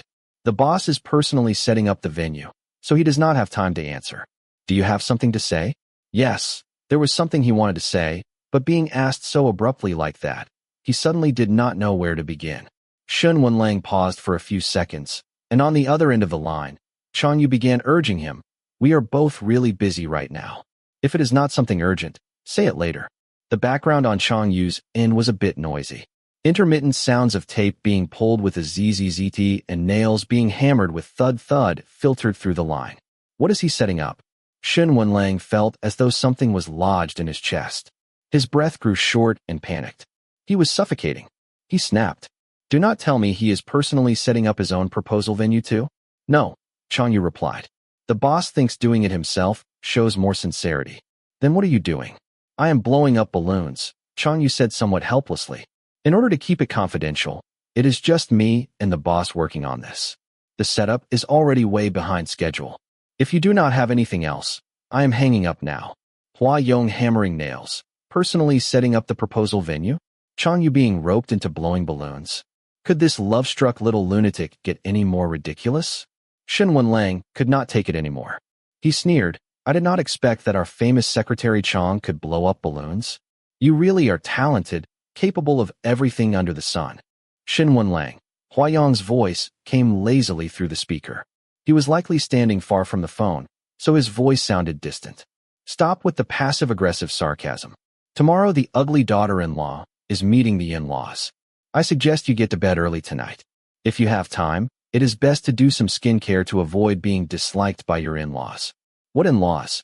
Shun Wenlang jumped like someone had stepped on his tail. If it ever came down to me and Gao Tu, I would be the top. I am an S-level alpha. So what? Hua Yong reminded him. Our Mr. Sheng is also an S-level alpha. Can you not compare Gao Tu to a pervert like you? Shun Wenlang spat. Gao Tu is nothing like you. He has always listened to me. Hua Yong chuckled lightly. I listened to Mr. Sheng, too. Then he kindly offered Shun Wenlang a piece of advice. Times have changed. If you do not seize this chance and show him your best, do not even think about him listening to you in the future. But honestly, I doubt Secretary Gao will even bother with you again. Says who? I do. Hua Yong sounded genuinely surprised. At this point, do not tell me you still think that as long as you find Secretary Gao, he will obediently come back with you. Is that not the case? Shun Wenlang's tone soured. Hua Yong's overly familiar attitude toward Gao Tu was rubbing him the wrong way. Lately, this little lunatic had taken to acting as if he knew Gao Tu inside and out. That so-called familiarity and understanding he showed grated on Shun Wenlang's nerves and made him deeply uneasy, as if someone had trespassed on territory that belonged to him. He could not hold back and snapped, Do not act like you know him very well. I have known Gao Tu for 10 years. How long have you even known him? A few days? I understand him. In the past, if I told him to go east, he would not even think of heading west. You said it yourself. In the past, Hua Yong said confidently. Do you want to make a bet? I bet the next time Secretary Gao sees you, he will probably run faster than a rabbit seeing a wolf. Shun Wenlang paused.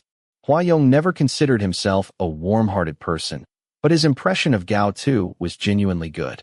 That was why, at the banquet that night, when he saw Gao Tu stumbling out of the staff lounge in a panic, he paid particular attention. There was a strong Omega scent clinging to Gao Tuesday, exactly the same one that had lingered on him the day he delivered the USB flash drive into Shantytown. At first, Hua Yong thought maybe Gao Tu and that Omega had done something at the banquet. But very quickly, he realized something was off. As an Enigma, his sense of smell was far sharper than an ordinary person's. And from the unsteady, disoriented Gao Tu, Huayong picked up on another very familiar alpha pheromone. Shenwenlong's. Two rich, desire-laden scents intertwined and spilled through the air. That alone was enough to trigger Huayong's own vigilance, as he too was in his susceptibility period. Gao Tu's face was flushed, and he was clutching a crumpled ball of clothing in his hands. He had hastily thrown on a banquet waiter's uniform. His posture was very awkward. He was practically limping as he made his way toward the exit. But at the time, Huayong was in a rush to find Sheng Xiaoyu and did not have the time to meddle in other people's business. He simply pulled out his phone and snapped a quick photo before hurrying into the venue. Looking back later, everything about Gao Tu that day had seemed off. He did not resemble a beta at all. He looked far more like an Omega who had just gone through a wild and intense romp with Shen Wenlang, someone deep in a heat cycle. Later on, Huayong heard that Shen Wenlang had gotten drunk that night and had indeed slept with an Omega. All the vague suspicions immediately settled into certainty. Everything became crystal clear. Huayong was almost instantly convinced. That Omega was Gao Tu. Not long after, Gao Tu submitted his resignation letter to Shen Wenlang. Since Shen Wenlang had helped him pursue Sheng Xiaoyu and had rendered meritorious service by providing protection in this endeavor, Huayong gave him several pointed reminders out of goodwill. But this dumb wolf, sharp and cunning in the business world, was utterly clueless when it came to love, as dense as a pig. Not only did he let Gao Tu walk away just like that, he even dragged things out until Gao Tu had already canceled his phone number before it finally dawned on him that he needed to chase after him. Around 7 o'clock, Sheng Xiaoyu finally left the company. Strangely enough, Huayong had not contacted him once all afternoon. Unusually well-behaved, almost suspiciously so. Sitting in the car on the way home, Sheng Xiaoyu called Huayong. The phone rang for a long time before it was finally answered. Huayong told him, "The water pipe at home has broken. There is water everywhere. Let us stay in the hotel tonight." "The water pipe has broken? What happened?" "I already called someone to fix it," Huayong said. "But it will not be done anytime soon. So for tonight, let us just stay at my place." Sheng Xiaoyu did not suspect a thing and had the driver turn around toward X Hotel. Dinner was arranged at the rooftop Chinese restaurant. The private room was very spacious, yet the only guests were Sheng Xiaoyu and Huayong. Perhaps for the sake of closer conversation, the grand round table, customary in such formal settings, had been removed. In its place was a small, elegant square table that gave off a warm, romantic charm. Sheng Xiaoyu had a good appetite and was not picky with food. Midway through dinner, he suddenly furrowed his brow slightly. "What is wrong? Are you feeling uncomfortable?" "No." Sheng Xiaoyu shook his head. "It is nothing. If you feel uncomfortable, you have to say it." Huayong set down his chopsticks and stood up. He walked around behind Sheng Xiaoyu and gently placed his hands on his shoulders, softly complaining, "Mr. Sheng is always trying to tough it out." With a sigh, he added, "That really worries me." His expression was earnest, thick lashes lowering ever so slightly, giving him a tender, affectionate look. To make such a beautiful and caring lover worry, it really did feel like a sin. "It really is nothing." Sheng Xiaoyu hesitated for a moment before softly explaining. "It is just that the little one kicked me." Huayong did not understand at first, but when he noticed the faint blush on Sheng Xiaoyu's cheeks, he realized he was talking about Little Peanut. A warm, radiant smile spread across the Enigma's face.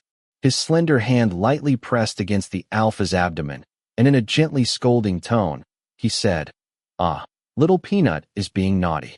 So mischievous." Beneath his palm, the firm abdomen was slightly taut and curved just enough to form a small bump. If one did not pay attention, they would never guess there was a tiny life hidden underneath. "You need to be good while you are in the tummy, okay?" Huayong cooed at the baby in a voice used exclusively for infants, utterly sweet. Sheng Xiaoyu's face flushed deeper. Embarrassed, he pushed Huayong's hand away. "Go back to your seat. Do not speak in such a sappy tone." "Oh." Huayong deliberately dragged out the sound, then asked, "Is it sappy?" "Very sappy." Sheng Xiaoyu blushed, forcing himself to stay composed, and expressionlessly stuffed the food from his plate into his mouth. Huayong obediently returned to his seat. Before long, a soft wave of orchid-scented soothing pheromone gently filled the whole room. Sheng Xiaoyou's tense back relaxed, and his mood, which had been especially agitated due to the frequent fetal movements, also calmed down. Early the next morning, the head of the business division at Shengfang Biotech and the technical director of HS Group held a 9-hour-long meeting. The meeting focused primarily on how the two companies would establish deep cooperation regarding gene scissors technology. The young chairman of Shengfang Biotech attended the entire meeting, listening in from start to finish. Meanwhile, HS Group's Shen Wenlang was absent due to personal matters. At 11:15 a.m., 15 minutes earlier than the agreed time, Shen Wenlang, as the guest, had already arrived at the restaurant. After waiting patiently for more than 20 minutes, Gao Ming finally strolled in. He was a middle-aged man in a tank top and slippers, chewing gum, with his hair slicked back, kicking the door open as he entered. He looked nothing like what Shen Wenlang had imagined Gao Tu's father would be. "Hello." Shen Wenlang stood up with polite poise. "I am Shen Wenlang. Boss Shen." "Hello." Gao Ming reached out a hand. "Thanks for taking care of my son, Gao Tu." "Not at all." Shen Wenlang extended his hand for a brief shake, maintaining the flawless decorum expected in social settings. He politely asked, "May I ask where Gao Tu is?" "Oh, him?" Gao Ming pulled out a chair and sat down. "I told him to come at 12:30. Shen Wenlang's brows knit slightly. Everything about this man, from his speech to his mannerisms, grated on him. But thinking that this was Gao Tu's father, the one who had brought Gao Tu into the world, he forcibly suppressed his displeasure and asked, "Was it not agreed for 11:30? "That was for us," Gao Ming said with a grin. "There are a few things I wanted to talk to you about privately." Chapter 72. Gao Ming's conversation was not particularly meaningful. It was mostly inquiries about Gao Tu's salary and the reasons for his resignation. At first, Shen Wenlang responded absent-mindedly, just barely maintaining the necessary politeness. It was not until Gao Ming suddenly brought up Gao Tu's romantic life that his attention fully locked in. "That kid Gao Tu, always so quiet all day long. He has never been very sociable since he was a child. When I heard he was seeing someone, I was honestly quite surprised." Hearing this, Shen Wenlang lowered his arms that had been crossed in front of his chest the whole time and leaned forward slightly, asking, "You know about him being in a relationship?" "Yeah." Gao Ming crossed one leg over the other, stretched out an arm to reach the ashtray, exhaled a smoke ring, and continued. "I only found out recently. But judging by the way Boss Shen is reacting, it seems you have known for a long while." He fixed his gaze on Shen Wenlang, as if trying to spot a crack in his facade. Last night, Gao Ming had been up all night thinking. The more he thought about it, the stranger it seemed. A big shot like Shen Wenlang. Why would someone of his stature personally call him about a secretary who had already resigned? Over the phone, the super-wealthy tycoon of Jianghu City had repeatedly emphasized that there was something very important he needed to confirm with Gao Tu face-to-face. But Gao Ming had racked his brain and still could not come up with any good reason why someone as rich and powerful as Shen Wenlang would need to confirm anything in person with a former secretary. Until he met Shen Wenlang in person and caught that inexplicable tension in Shen Wenlang's face the moment he brought up Gao Tu's dating partner. That was when something finally clicked in his head. A bold suspicion gradually took shape in Gao Ming's mind. So bold it bordered on absurd. He suspected that Shen Wenlang was the alpha who got Gao Tu pregnant. After receiving a call from the Omega Protection Organization, Gao Ming had immediately contacted the doctor who had taken the case. He spent the entire afternoon reviewing Gao Tu's medical records and learned from the doctor that Gao Tu had an alpha partner, one who hated Omega pheromones. At the moment, Shen Wenlang's excessive concern over Gao Tu's whereabouts and his abnormal reaction when the topic of Gao Tu's partner was brought up only deepened Gao Ming's suspicions. He opened his phone, pretending to check messages, but in reality, he quickly typed into the search engine, Jianghu Shen Wenlang Omegaverse syndrome. Sure enough, gossip media had previously reported related news online. Without changing his expression, Gao Ming read through the articles, growing increasingly certain that Shen Wenlang was indeed the alpha who got Gao Tu pregnant. He was ecstatic. It was nearly 12:30. Gao Tu would arrive any moment. Gao Ming's heart pounded like a drum, as he felt himself inching closer and closer to getting rich overnight. He had always thought Gao Tu was just a plain and unremarkable beta. Who would have thought he was actually an Omega capable of getting pregnant? And not just pregnant, but pregnant with a child of wealth and status. How had he not seen it before? That dull, clumsy rabbit turned out to be a hen that lays golden eggs. But all of this still needed confirmation. Faced with such a high-priced golden hen, Gao Ming did not dare act recklessly. One misstep, and the duck already in his mouth might fly away. Shen Wenlong's impression of Gao Tu's father could not have been worse. The man's attire and manner were completely inappropriate. But fine, that was tolerable. What was truly absurd was that even though the meeting with Gao Tu was set for 12:30, he made Shen Wenlang arrive at 11:30. What? Was he not already anxious enough? And the most outrageous part, right when it was only 30 minutes away from the scheduled time, this so-called host, Gao Ming, suddenly got up and said he needed to step out for a bit. Boss Shun, just sit tight for a moment. I will be back soon. He said so, but Shen Wenlong's expression darkened instantly, clearly offended. Was this a joke? If this loser was not Gao Tu's biological father, Shen Wenlang would have already slapped him a long time ago and walked out. Who could possibly bear this nonsense, sitting there suppressing his anger, waiting around like a fool? Gao Tu had better show up on time. If he dared be even 1 minute late, Shen Wenlang would definitely blow up on the spot. Shen Wenlang held back his anger and anxiously pulled out his phone, scrolling through his WeChat message history with Gao Tu. Just half an hour ago, he had sent Gao Tu a message, but it had already been a long time since Gao Tu's last reply. Gao Tu was like a stone thrown into the abyss, or a needle dropped into the sea, vanished without a trace. Gao Tu's WeChat moments were not restricted to visible for 3 days, but he rarely posted anything related to his personal life. The latest post was still from the last time Shen Wenlang had taken him out on a yacht to fish on Lake Taihu. Shen Wenlang remembered that fishing trip vividly. Because Gao Tu had been hopelessly clumsy, he knew nothing about fishing. Even after waiting patiently in the part of the lake where the fish were most plentiful, he still did not manage to catch a single one all day. Shen Wenlang, already with a full harvest, could not bear to watch any longer. Putting aside his pride, he personally taught Gao Tu how to cast bait, tie a float, swing the rod, and reel in the line. With Shen Wenlang wrapping his arms around him from behind and teaching him hand in hand, Gao Tu grew extremely nervous, his already stiff casting motion becoming even more rigid. Fortunately, Shen Wenlang was experienced. Though he had appeared quite impatient during the lesson, the techniques he taught were highly effective. Soon enough, Gao Tu caught his first fish. Probably to celebrate catching a fish with his own hands for the first time, Gao Tu had posted that on his moments. Thank you, Teacher Shen. The post was vague and cryptic, but this post still received a like from Shen Wenlang on the day it was posted. Because while Gao Tu was clumsy, he was also undeniably adorable. Shen Wenlang rarely participates in WeChat Moments interactions. Consequently, several co-workers' profile photos appeared right after Shen Wenlang's beneath Gao Tu's post. Following the boss's lead, they enthusiastically expressed their appreciation and encouragement for the content Gao Tu had shared. In comparison, the few other moments Gao Tu had posted appeared particularly deserted, with barely any responses beneath them. Shen Wenlong's finger scrolled downward, going through each of Gao Tu's posts one by one.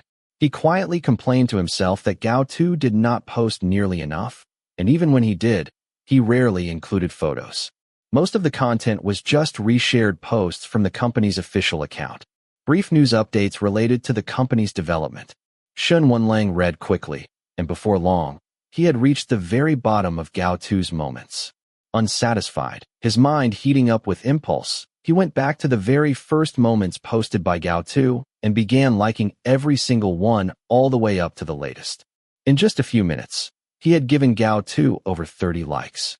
On the other side, Gao Tu, who had just registered a new WeChat account and was preparing to start a new life, was completely unaware of this.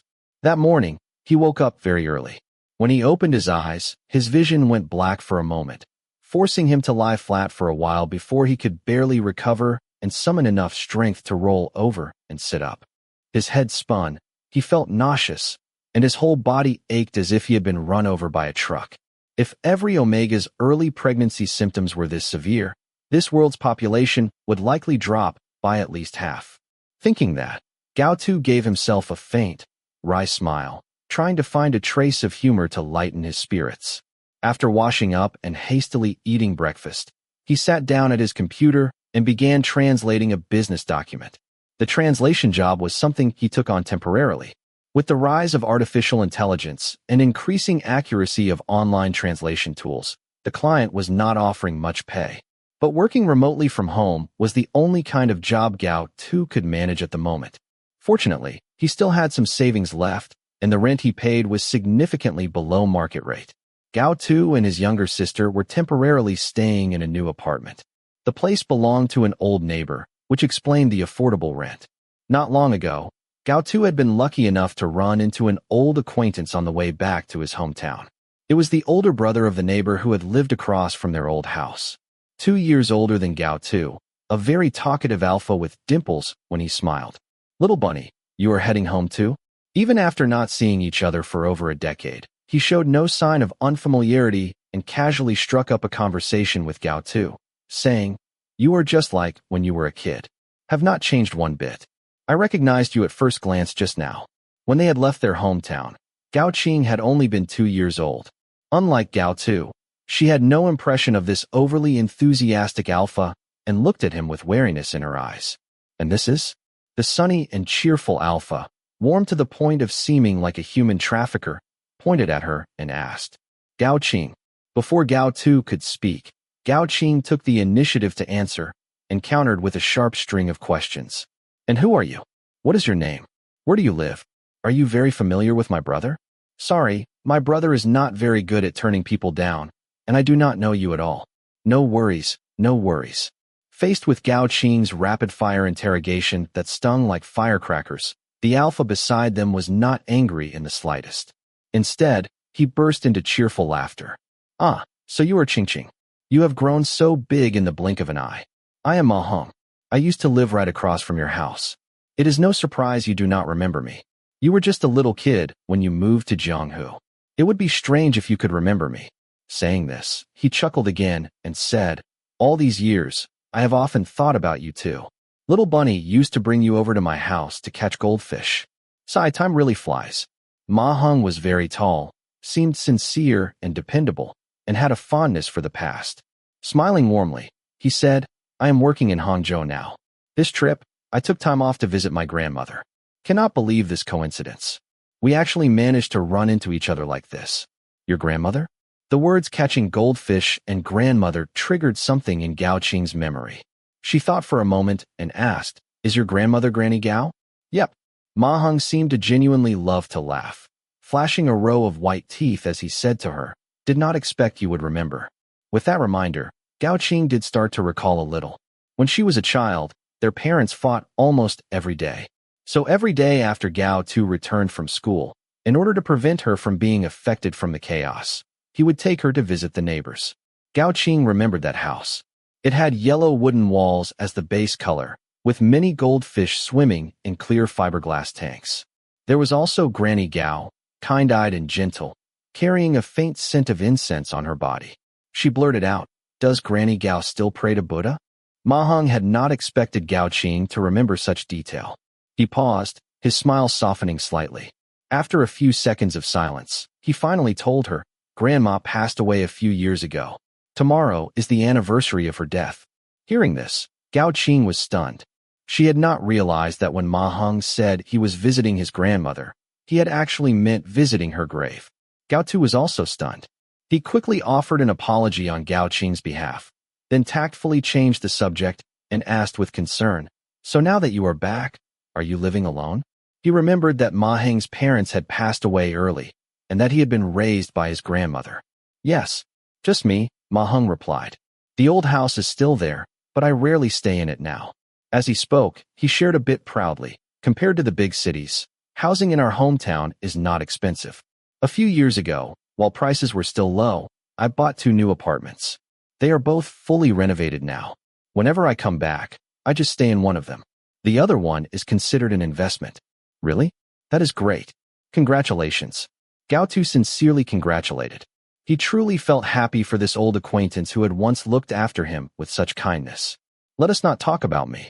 What about you? Little bunny, how have you been all these years?" Gao Tu hesitated for a moment, then nodded and said, "I have been well." "Really? That is good to hear.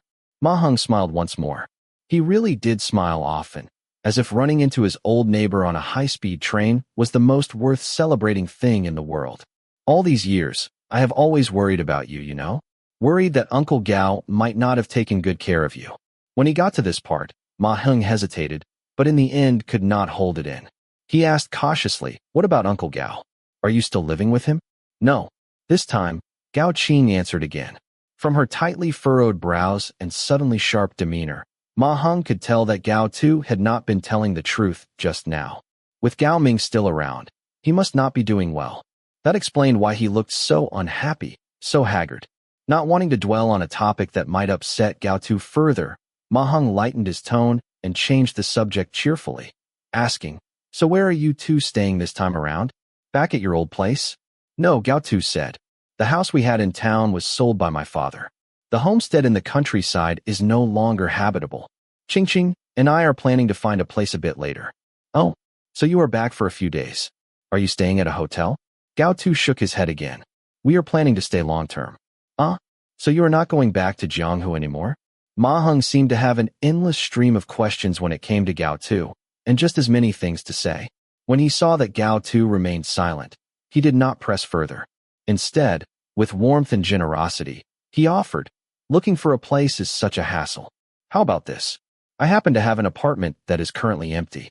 It is just sitting there anyway. You and Qing can stay there for now." "Thank you, Brother Hong, but we really should not trouble you like that. We can find a place ourselves," Gao Tu replied. "It is no trouble at all." Seeing Gao Tu refuse, Ma Heng immediately said, "That apartment has been vacant for a long time. I have never rented it out, and I have just been paying the property fees for nothing. If you need it, I can rent it to you at half the market price." He tried hard to pitch the idea, cleverly twisting the situation to make offering help sound like asking for help. "Little bunny, you are not troubling me. If you and Qing are willing to stay at my place, that would actually be a huge help to me. Half the market price? I could not possibly accept that." Gao Tu still declined. Ma Heng immediately conceded, pretending to compromise, and reluctantly raised the price to 70% of the market rate. Faced with such earnest kindness, it was hard to refuse. In the end, Gao Tu rented the apartment at 80% of the market price. On the very day they got off the high-speed train, he and Gao Qing moved into their new home. Chapter 73.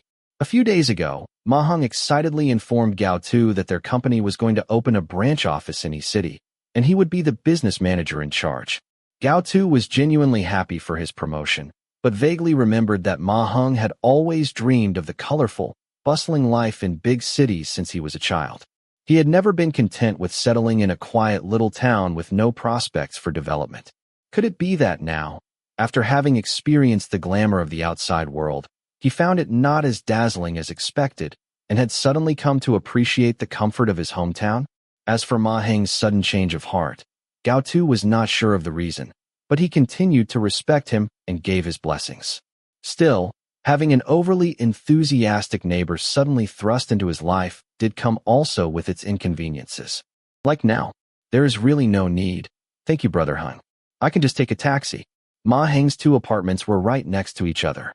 At noon, while returning home for lunch, Ma Heng ran into Gao Tu in the hallway, who happened to be heading out, and insisted on giving him a ride. "It is no trouble at all. It is on the way to work for me. You do not even know where I am going. How could it be on your way?" Gao Tu rejected his good intentions with helpless exasperation. "Besides, do you not go to work at 1:30? It is only 12 o'clock now. Do not skip your lunch for this. The place I am going is close by. A taxi ride costs just the base fare." "That is perfect then. I just need to make a little detour, and I will drop you off."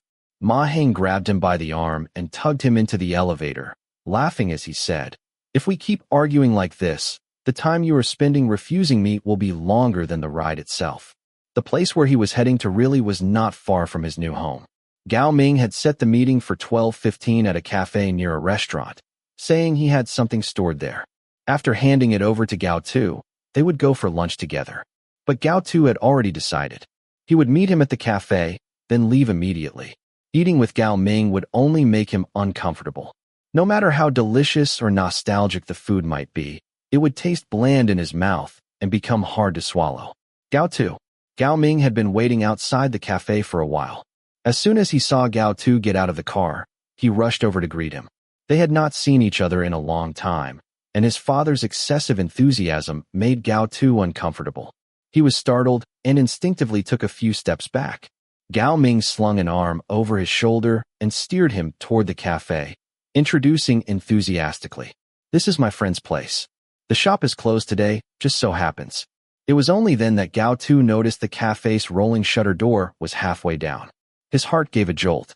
Before he could react, he was practically shoved through the door by Gao Ming. With a sharp clatter, the shutter slammed fully shut behind them. Inside, 3 unfamiliar men were already seated. Judging by their scent, they were all alphas. Still in his isolation treatment phase, Gao Tu was caught off guard. Being faced with so many unfamiliar alphas all of a sudden sent him into a panic. He instinctively reached up to cover his nose. "What is wrong? Do you think alphas smell bad?" Gao Ming's smile vanished without a trace as he asked him mockingly, "Are you not a beta? Since when did you get so sensitive to alpha pheromones?" The 3 tall and strong alphas stood and began to surround him. A chaotic mix of pheromones instantly, making the air suffocating. Covering his nose, Gao Tu backed away and asked, "Did you not say you had something to give me?" That," Gao Ming said casually. "Suddenly, I do not feel like giving it to anyone. But I do have something I need to confirm with you. Why did you suddenly quit your job and just ran back here without saying a word?" Before Gao Tu could reply, one of the alphas, inked with a full sleeve of tattoos, cut him off with a sneer. "Old Gao, stop wasting time.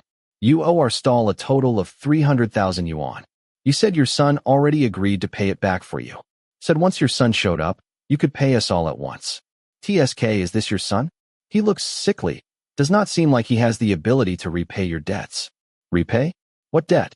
Gao Tu's breath quickened. He turned his head to question Gao Ming. "Did you not say you found a proper job and were going to live a decent life from now on? Young man, do not you even know your own father? Has a single word out of old Gao's mouth ever been true? Enough already. I do not want to waste more time. The money your father owes is mine. Can you pay it or not? Just give me a straight answer. Even a rabbit will bite when cornered. Let alone someone like Gao Tu, whose sore spot had been poked again and again." "I have no money," he said angrily. "Go ask the one who owes you." "Oh." The tattooed armed alpha's smile turned ice cold. "So I came all the way to this crappy town from Jiang, who just to go back empty-handed? When you lend money to someone, do not you check their background first? Why would you give money to someone like him?" Gao Tu could no longer hold back. "And what stall? More like an underground casino. Gambling is illegal. What you are doing, it is a crime. Yo, so you do know?" The tattooed armed alpha let out a loud laugh. "Then there is even less reason for this big brother to let you walk out of here." This lone shark with tattooed arms was notorious in the circle for being a pervert. His methods of tormenting people were as depraved as his sexual fetishes, both utterly revolting. Gao Ming knew very well that, compared to delicate and pretty omegas, this tattooed armed alpha had a particular taste for tall, strong omegas. Delicate omegas were a dime a dozen, but those who were tall and strapping were exceedingly rare. Despite his filthy habits and promiscuous ways, the tattooed armed alpha was extremely generous with his money. As long as he came across someone who suited his taste, he was willing to pay an exorbitant amount for their prostitution services.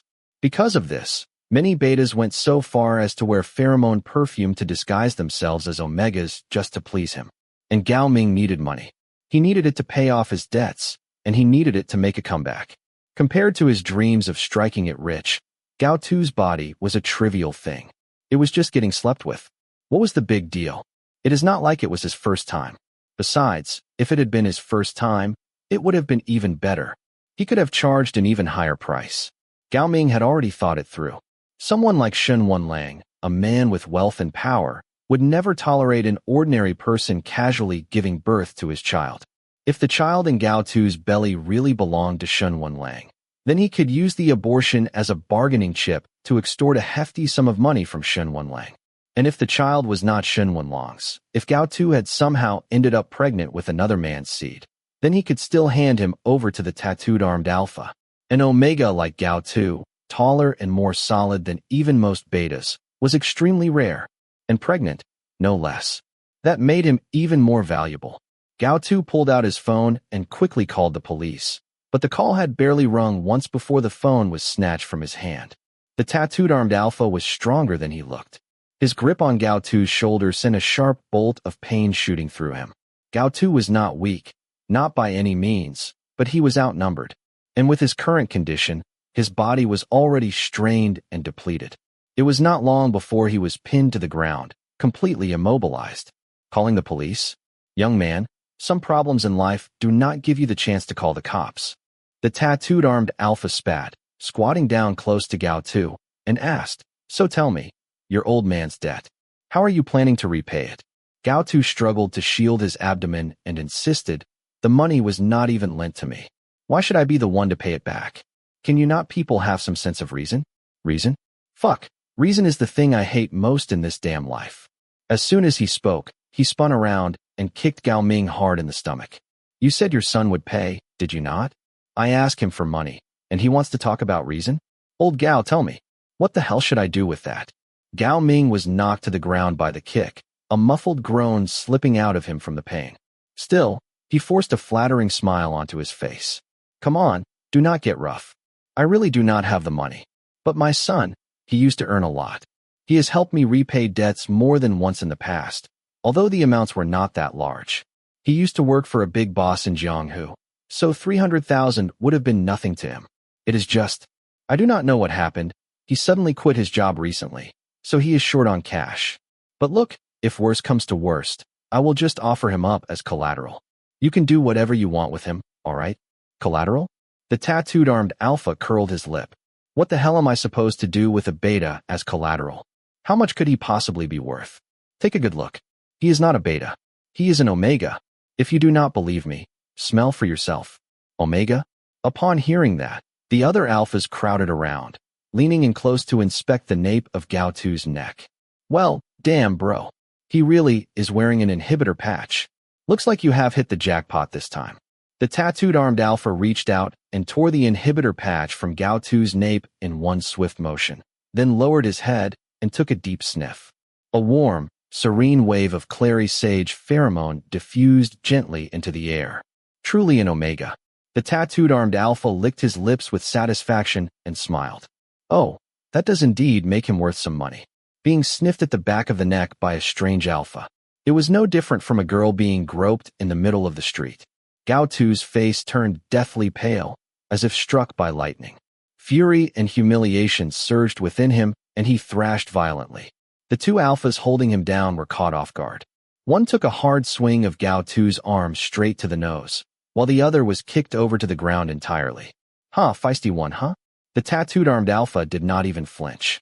He looked on lazily, watching with a glint of amusement in his eyes as Gao Tu scrambled up from the floor. "Baby, I love someone with personality the most," he hissed and said with a lewd tone. "So spicy."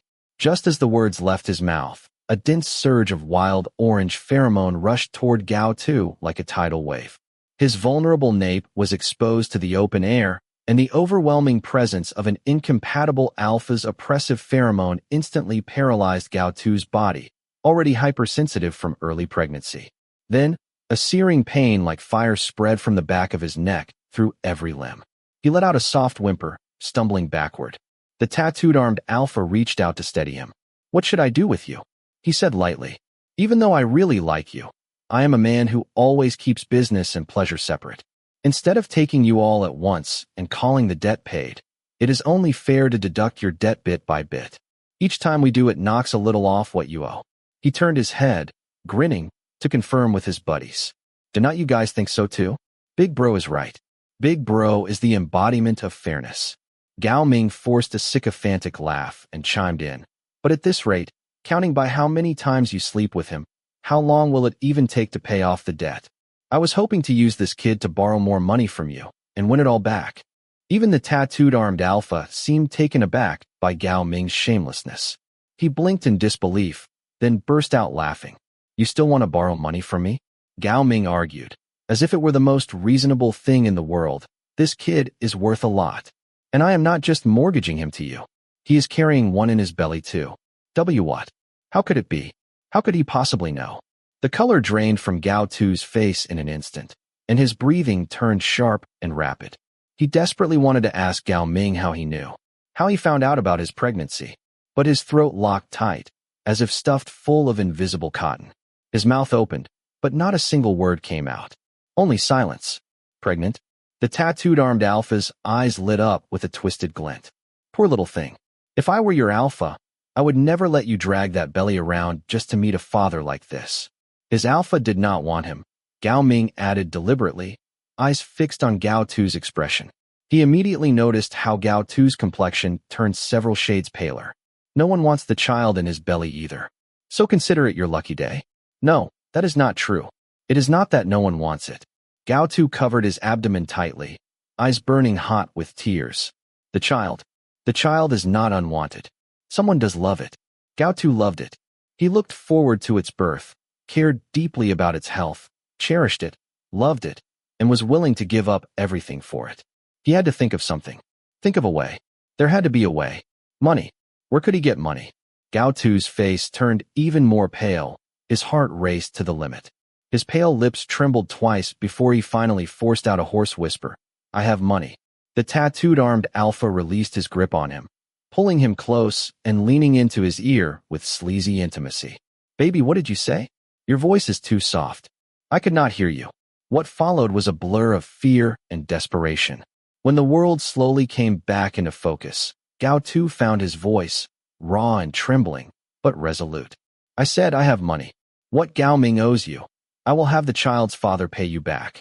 Chapter 74. Shen Wenlang waited at the restaurant until 1:00 p.m. Gao Ming still had not shown up. The phone rang through, but no one answered. Sitting in a reasonably priced restaurant he would never normally set foot in, Shen Wenlang was so anxious he could not sit still. And yet, he did not dare to leave. He was afraid that if Gao Tu came and did not see anyone, he would leave again and disappear once more. Fortunately, at 1:15, Gao Ming finally pushed open the door and returned. Shen Wenlang, inwardly on fire with worry, kept up a facade of calm. But his heart was pounding like a drum. He wished he could stand up and stretch his neck to look behind Gao Ming. But even without standing, Shen Wenlang could see clearly. This time, Gao Tu was indeed following behind Gao Ming. Yet Shen Wenlang did not feel the slightest sense of relief. Because Gao Tu was walking very slowly, as if deeply unwilling.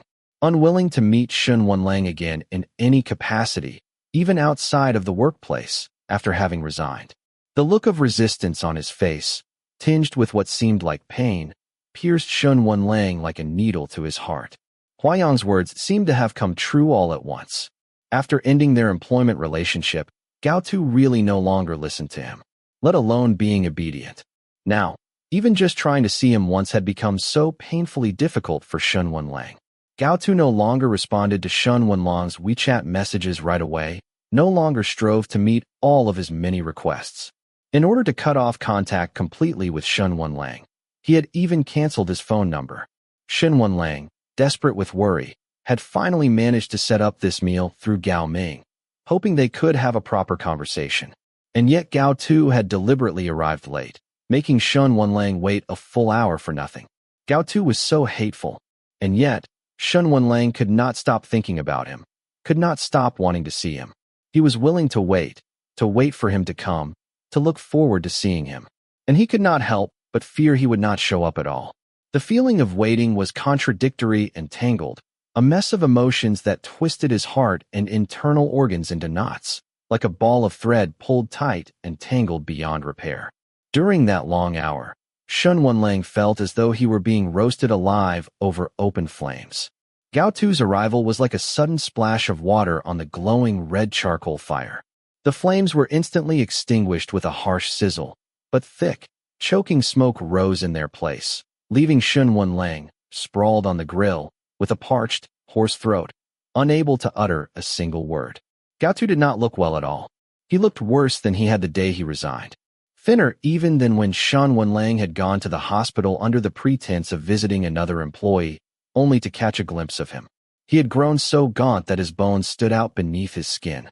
For some reason, Gao Tu was not wearing his glasses today, revealing the bright eyes that were usually hidden behind his glass lenses. Perhaps because he truly did not want to be here and did not want to share a meal with Shen Wenlang, Gao Tu entered the restaurant like a frightened rabbit, with an expression of humiliation and panic. He really seems like he will not go back with me. That realization made Shen Wenlong's heart contract tightly. The intense bitterness made his deliberately feigned indifferent expression even more unpleasant. After spending several hours on the road traveling from Jianghu to get here, the hem of his clothes had become slightly wrinkled, and the cuffs were a bit stained from brushing against the greasy dining table. Shen Wenlang quickly looked himself over, inspecting his appearance. An odd sort of nervousness flooded his chest, as if Gao Tu was not a former employee, but a stern interviewer preparing to evaluate him for a job. This strange, electrifying nervousness was entirely unprecedented. Still, despite all his agony and torment over whether he could persuade Gao Tu, over whether Gao Tu would be willing to return with him. In the end, just being able to see him gave Shen Wenlang a faint flicker of happiness. In contrast, while Shen Wenlong's feelings were a tangled mix of anxiety and joy, Gao Tu's heart was filled entirely with heaviness. Step by step, he dragged himself into the restaurant, as if walking to his own execution.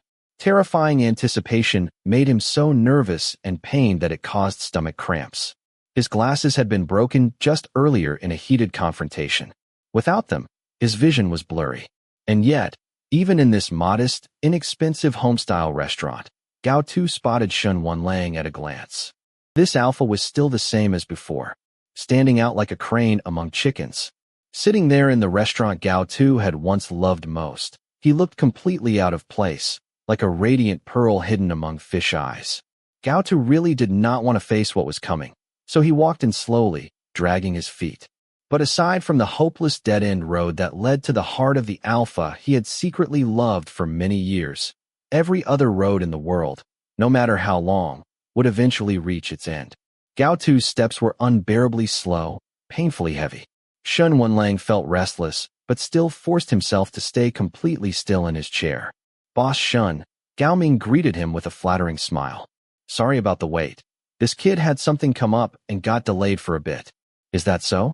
Shen Wenlang stared at Gao Tu's face as he asked. But Gao Tu kept his lips tightly pressed together, eyes downcast. He neither looked at Shen Wenlang nor said a single word to him. It was Gao Ming who awkwardly chuckled and replied, Yeah, truly sorry about that. Seeing that Shen Wenlang had waited in the restaurant and had not left, Gao Ming felt all the more certain.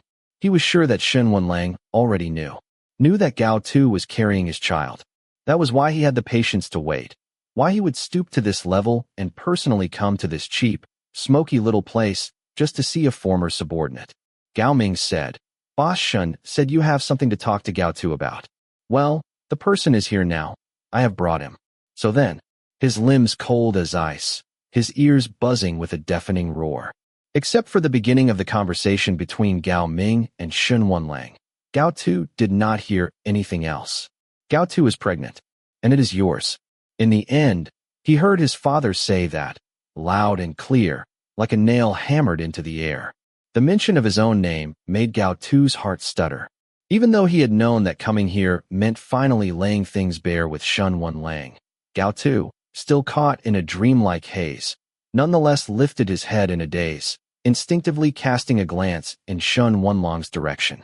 The look on the other party's face remained just as indifferent as before, as if hearing that a former subordinate was pregnant with his child was the most ordinary thing in the world. Shen Wenlang might have a bad temper and a sharp tongue, but when it came to serious matters, he had always possessed exceptional composure. He was the type to remain unmoved even if Mount Tai collapsed in front of him. He sat expressionlessly across the table, in the home-style restaurant Gao Tu had loved most in his youth. Scenes like this, back when he was still a student, Gao Tu had imagined more than once. If one day he could become friends with Shen Wenlang, standing on equal footing, then he would love to bring Shen Wenlang here to try the food. Today, half of that wish had come true. Shen Wenlang had indeed come, but the expression on his face was a far cry from what Gao Tu had once dreamed of. Though to outsiders, Shen Wenlang appeared indifferent, every expression flawlessly guarded. However, Gao Tu had watched him for far too long. He believed he knew him well, so he could effortlessly discern suspicion, distrust, and disdain from his aloofness. If you want us to have it aborted, give me 10 million. Not a cent less, Gao Ming said. His eyes burned. A lump stuck in his throat. His lower abdomen throbbed with pain. Like the innocent baby inside him was protesting. Protesting that it had not been properly protected, that its value had been carelessly assigned a price. Shen Wenlang seemed to say something, but Gao Tu could not hear it. All the blood in his body rushed straight to his head, roaring like a truck running him over. Gao Tu lowered his head and stood up. His movement was too sudden. The chair scraped back with a harsh screech that grated the ears. But Gao Tu did not even notice. In a very soft voice, he said, "Excuse me, I need to use the restroom." Shen Wenlang started to rise as well, but was blocked by Gao Ming. "Let him go," Gao Ming said. "Talking about aborting his child in front of an Omega is rather cruel. Let us discuss the terms and settle everything before he returns." Shen Wenlang wanted so badly to push him away and go after Gao Tuesday, to ask what the hell this meant.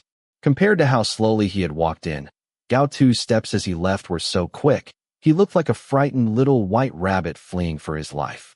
Such a panicked escape made Shen Wenlang unwilling to chase after him. That day, Sheng Xiaoyu was particularly busy. It was not until 8 o'clock that he finally finished his work. According to Hua Yong, after his repeated urging, the broken pipes in the apartment had already been repaired, and it would be ready to move into again that night. Sheng Xiaoyu drove home. On the way, his secretary Chen Pinming, who was riding with him, received a call.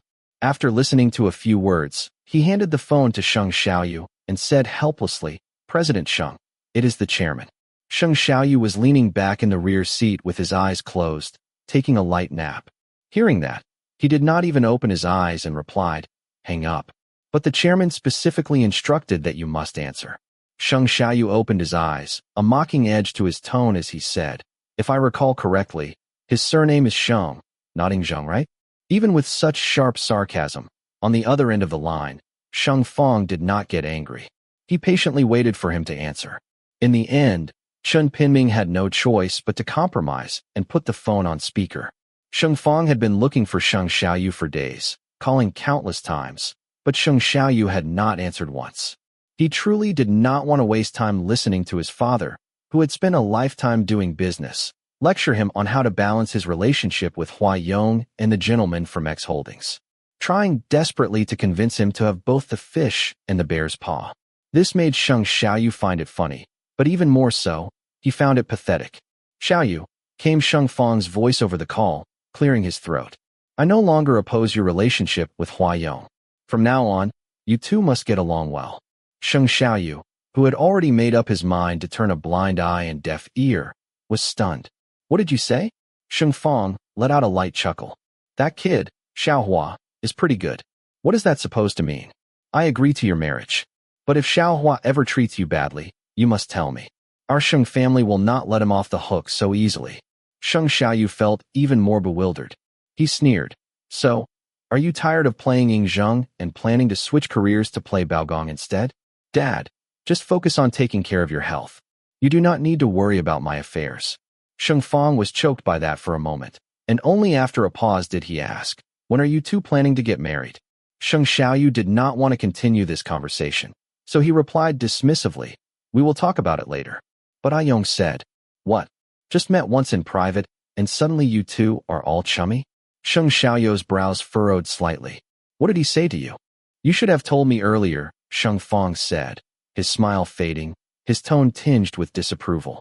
"Clearly, our Ayong is the actual owner of X Holdings, yet you kept me in the dark and made me treat him with such neglect." In that moment, everything clicked in Sheng Xiaoyu's mind. He let out a cold laugh and shot back bluntly, "If you were truly capable of treating people with basic courtesy, how could you possibly have neglected your family's Ayong?" By the time he arrived home, the sky had fallen completely dark. Sheng Xiaoyu hated the gloomy quiet of pitch-black darkness. So, usually, as long as Hua Yong was home, he would always leave a light on for him. But today was an exception. The living room was dead silent, pitch dark. Sheng Xiaoyu called out once, but no one answered. He stepped barefoot into the entryway and flipped the switch for the lights, but the fixtures in the living room stayed dark. It was truly bizarre. Sheng Xiaoyu suspected that the burst water pipe had caused moisture to short the electrical circuits. And Hua Yong was, in all likelihood, not at home. He He pulled out his phone and dialed Huayong's number. A cheerful ringtone rang out from the bedroom. Sheng Xiaoyu, holding his phone, made his way toward the bedroom. But it was dark in there too, the only light being the faint, ghostly glow of the phone screen filtering gently through the doorway. Huayong, Sheng Xiaoyu called out uncertainly. But no one answered. Strange, where did he go?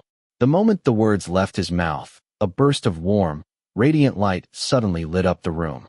Cold white lights, arranged above the large bed, flicked on one by one, until finally, they formed a bright, glowing heart.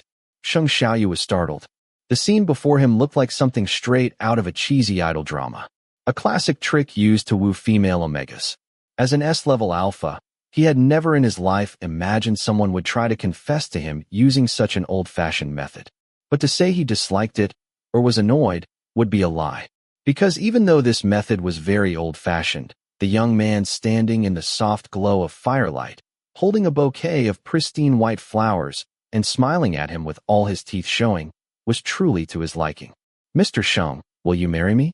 Huayong asked, his voice gentle. In the dim light, his pale face was haloed by the glow of the bulbs.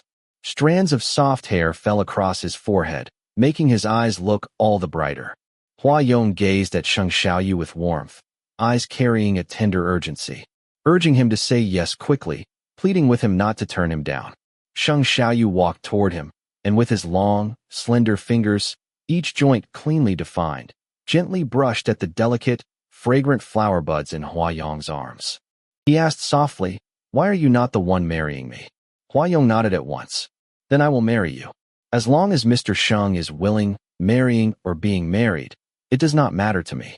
The owner of X Holdings, the uncrowned king of Country P, looked at him with eyes burning like fire, and spoke the most scorching words in the gentlest tone. "Mr. Sheng, in this lifetime, I love only you. I was born for you." Huayong held out 2 rings and dropped to one knee. In the room he had arranged with his own hands, he took his beloved Alpha's hand in his own. His expression was almost reverent as he asked, "Will you take me as your wife, Mr. Sheng?" He was an enigma, perched at the pinnacle of genetic evolution. Yet in this moment, in this lifetime, he was willing to bow only to his lover. Sheng Xiaoyu looked at Huayong, that beautiful orchid, and at the 2 rings he held in his hands. Under the lights, the platinum rings gleamed with a silvery shine. "What else have you lied to me about?" Sheng Xiaoyu asked. "While I am still not planning to settle the score with you, you had better spill everything." "I am actually not that prone to crying," Huayong admitted honestly. Learning how to shed tears was really hard. "What else?" "I do not have a younger sister either." "Then who was that sister of yours?" "She is Secretary Gao's." "Oh, and also, Mr. Sheng has never had pheromone disorder." "It was me. I used the seduction pheromone to force Mr. Sheng into heat." "If you lie to me again, I will kill you," Sheng Xiaoyu threatened him.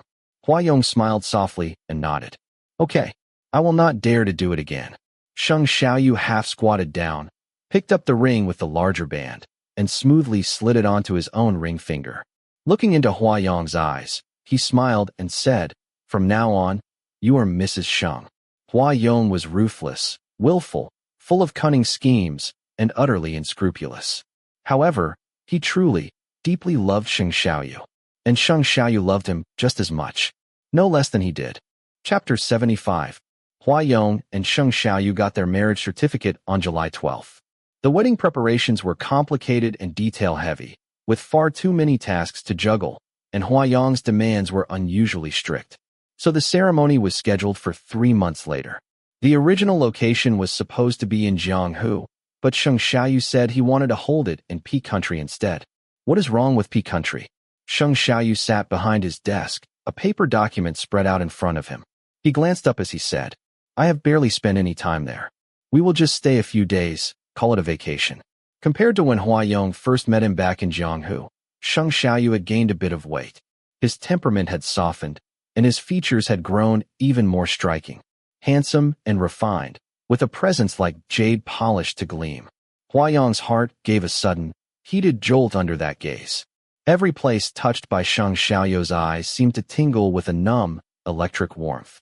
He knew that Sheng Xiaoyu was accommodating him. P Country was Huayong's homeland. According to tradition, when an alpha and an omega marry, The grand wedding was supposed to be held in the hometown or home country of the Alpha.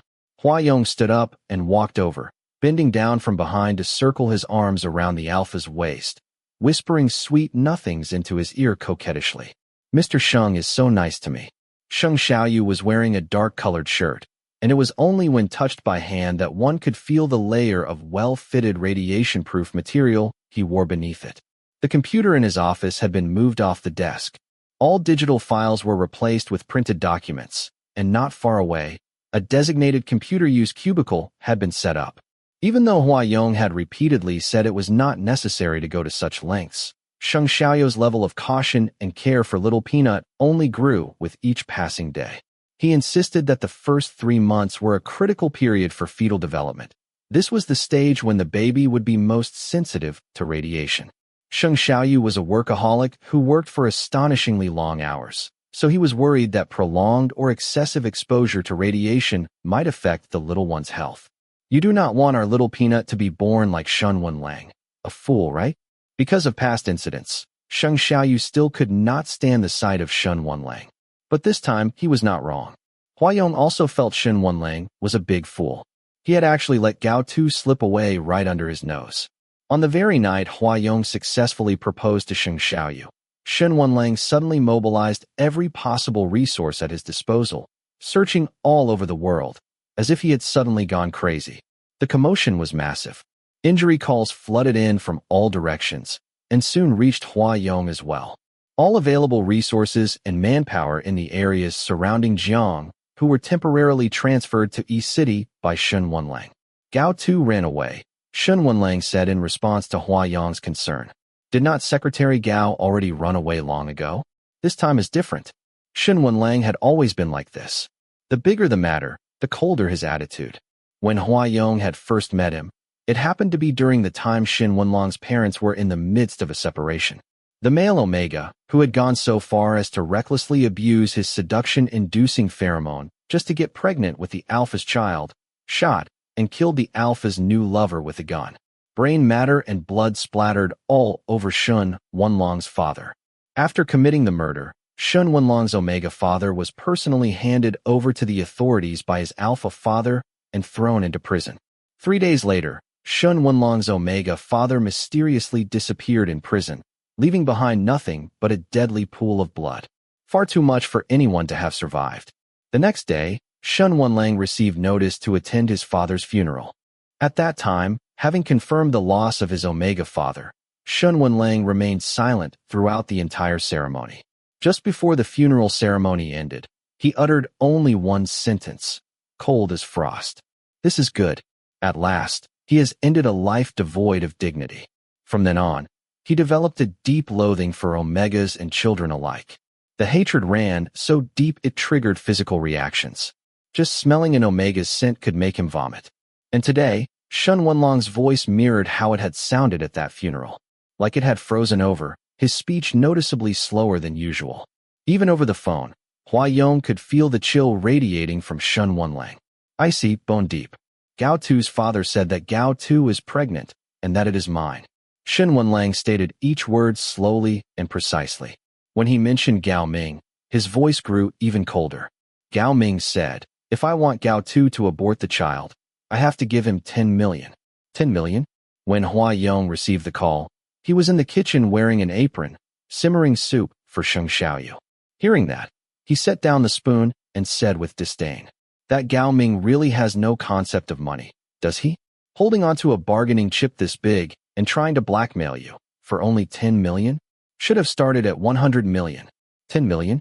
That is simply an insult to you. Hwa-young. Shun Wenlang snapped, practically hysterical. This is not the time for jokes. Oh, okay. Hwa-young tasted the soup, then asked curiously. So did you agree? Agree to what? Shun Wenlang broke down even more. Agree to give him 10 million and let Gao Tu abort my child? Well, yeah, Hwa-young said casually. Do not you hate Omegas? And hate kids even more? Gao Tu is a beta. How could he possibly be pregnant? Shun Wenlang wiped a hand across his face.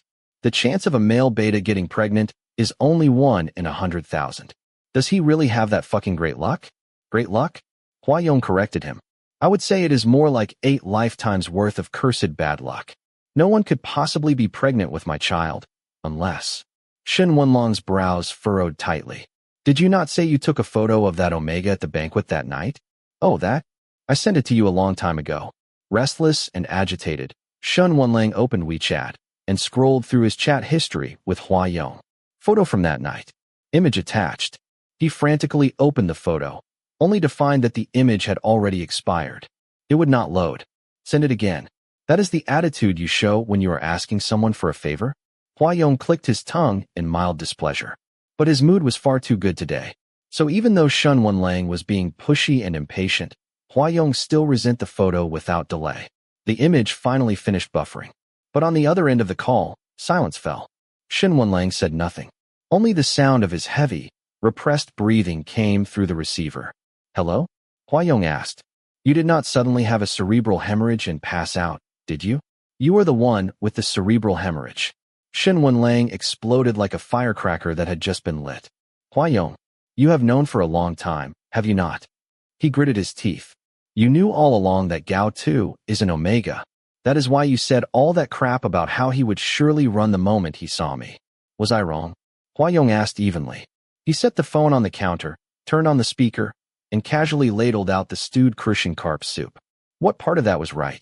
What part of it was not right? Hua Yong asked in return. Secretary Gao ran off under the excuse of going to the restroom. Is that not practically national news by now? He offered a sincere-sounding compliment.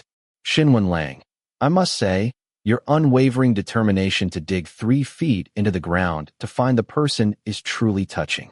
Keep it up, give it your all. Soon, the whole world will have the chance to know that Secretary Gao ran away from home carrying your child. Jiao, I am rooting for you. Chapter 76. Shen Wenlang, you have 3 minutes to call me back immediately, or you will face the consequences. Shen Wenlang, it has been 3 hours. Gao Tu, are you dead? Shen Wenlang, answer me. Shen Wenlang, what is wrong with you? Are you safe? Why are you not picking up the phone? Shen Wenlang, Gao Tu, answer me. Shen Wenlang, what the hell is going on? Gao Tu, just reply to a message. Let me know you are safe. Scrolling through the countless messages he had sent Gao Tu, Shen Wenlang was overcome by a wave of helplessness. There had been no response. Every single message had vanished into the void, as if cast into the sea. These days, Shen Wenlang had been suffering from severe sleep deprivation. The back of his head throbbed like it had been bludgeoned by a stick. The dull ache constant and unbearable. His thoughts were foggy, his temples drawn taut, and his chest pounded like a trapped rabbit, thumping erratically. 3 months had flown by, and autumn was right around the corner, yet there was still no news from Gao Tu. It was as if he had completely evaporated from the face of the earth and disappeared into some kind of vacuum. No matter how deep Shen Wenlang dug, how relentless his search, not a single clue surfaced. At first, Shen Wenlang had searched everywhere in a high-profile manner, making a spectacle of himself. But later, he no longer dared to search so openly, because Shen Wenlang had realized that Gao Tu was genuinely and intentionally avoiding him. In the beginning, Shen Wenlong's search strategy had actually been quite sound. Considering that while Gao Tu could take leave from work or work from home, Gao Qing could not possibly drop out of school. So Shen Wenlang immediately retrieved Gao Qing's academic records, hoping to track Gao Tu down through her. That plan, in fact, proved very effective. After her surgery, Gao Qing had more or less fully recovered. She had finally left behind the sickbed and was now able to attend school and live a normal life. However, upon seeing Shen Wenlang and hearing his reason for coming, the young alpha girl, who bore a faint resemblance to Gao Tu, suddenly showed extreme hostility toward him. She immediately called the police and accused Shen Wenlang of being a perverted stalker who had been following and harassing her for years. Under current criminal law, a male alpha stalking and harassing a female alpha could also be considered a criminal offense. The police in Jiang, who were known for responding to every call, and their efficiency was astounding. The officers took both of them to the station for questioning right away. After it was confirmed to be a misunderstanding, and both parties finished giving their statements, Gao Qing requested the police to escort her and Shen Wenlang home separately. Under police supervision, Shen Wenlang was forced to return to his temporary residence in East City. There, while remotely instructing the search team to continue tracking Gao Qing, He rushed downstairs, jumped into his car, and drove toward the direction Gao Qing had taken. It was an apartment located in the suburbs, with very simple decoration. Shen Wenlang, his eyes red, knocked on the door for half an hour before it finally opened just a crack. Through the security screen, he still did not catch a glimpse of Gao Tuesday. All he saw was Gao Ming's face, full of disdain and contempt. "What is the matter? You pervert who harasses and stalks middle school students. Where's Gao Tu?" Shen Wenlang was willing to overlook Gao Ming's rudeness and false accusations. He just wanted to know where Gao Tu was. "You mean my older brother?" Behind the security door, Gao Qing sneered. "I am already 14 years old. I can take care of myself. My brother has his own life. We do not live together." Shen Wenlang had no intention of arguing with a middle school student. Anxiously, he sniffed the air, trying to catch a whiff of the pregnant Omega's scent.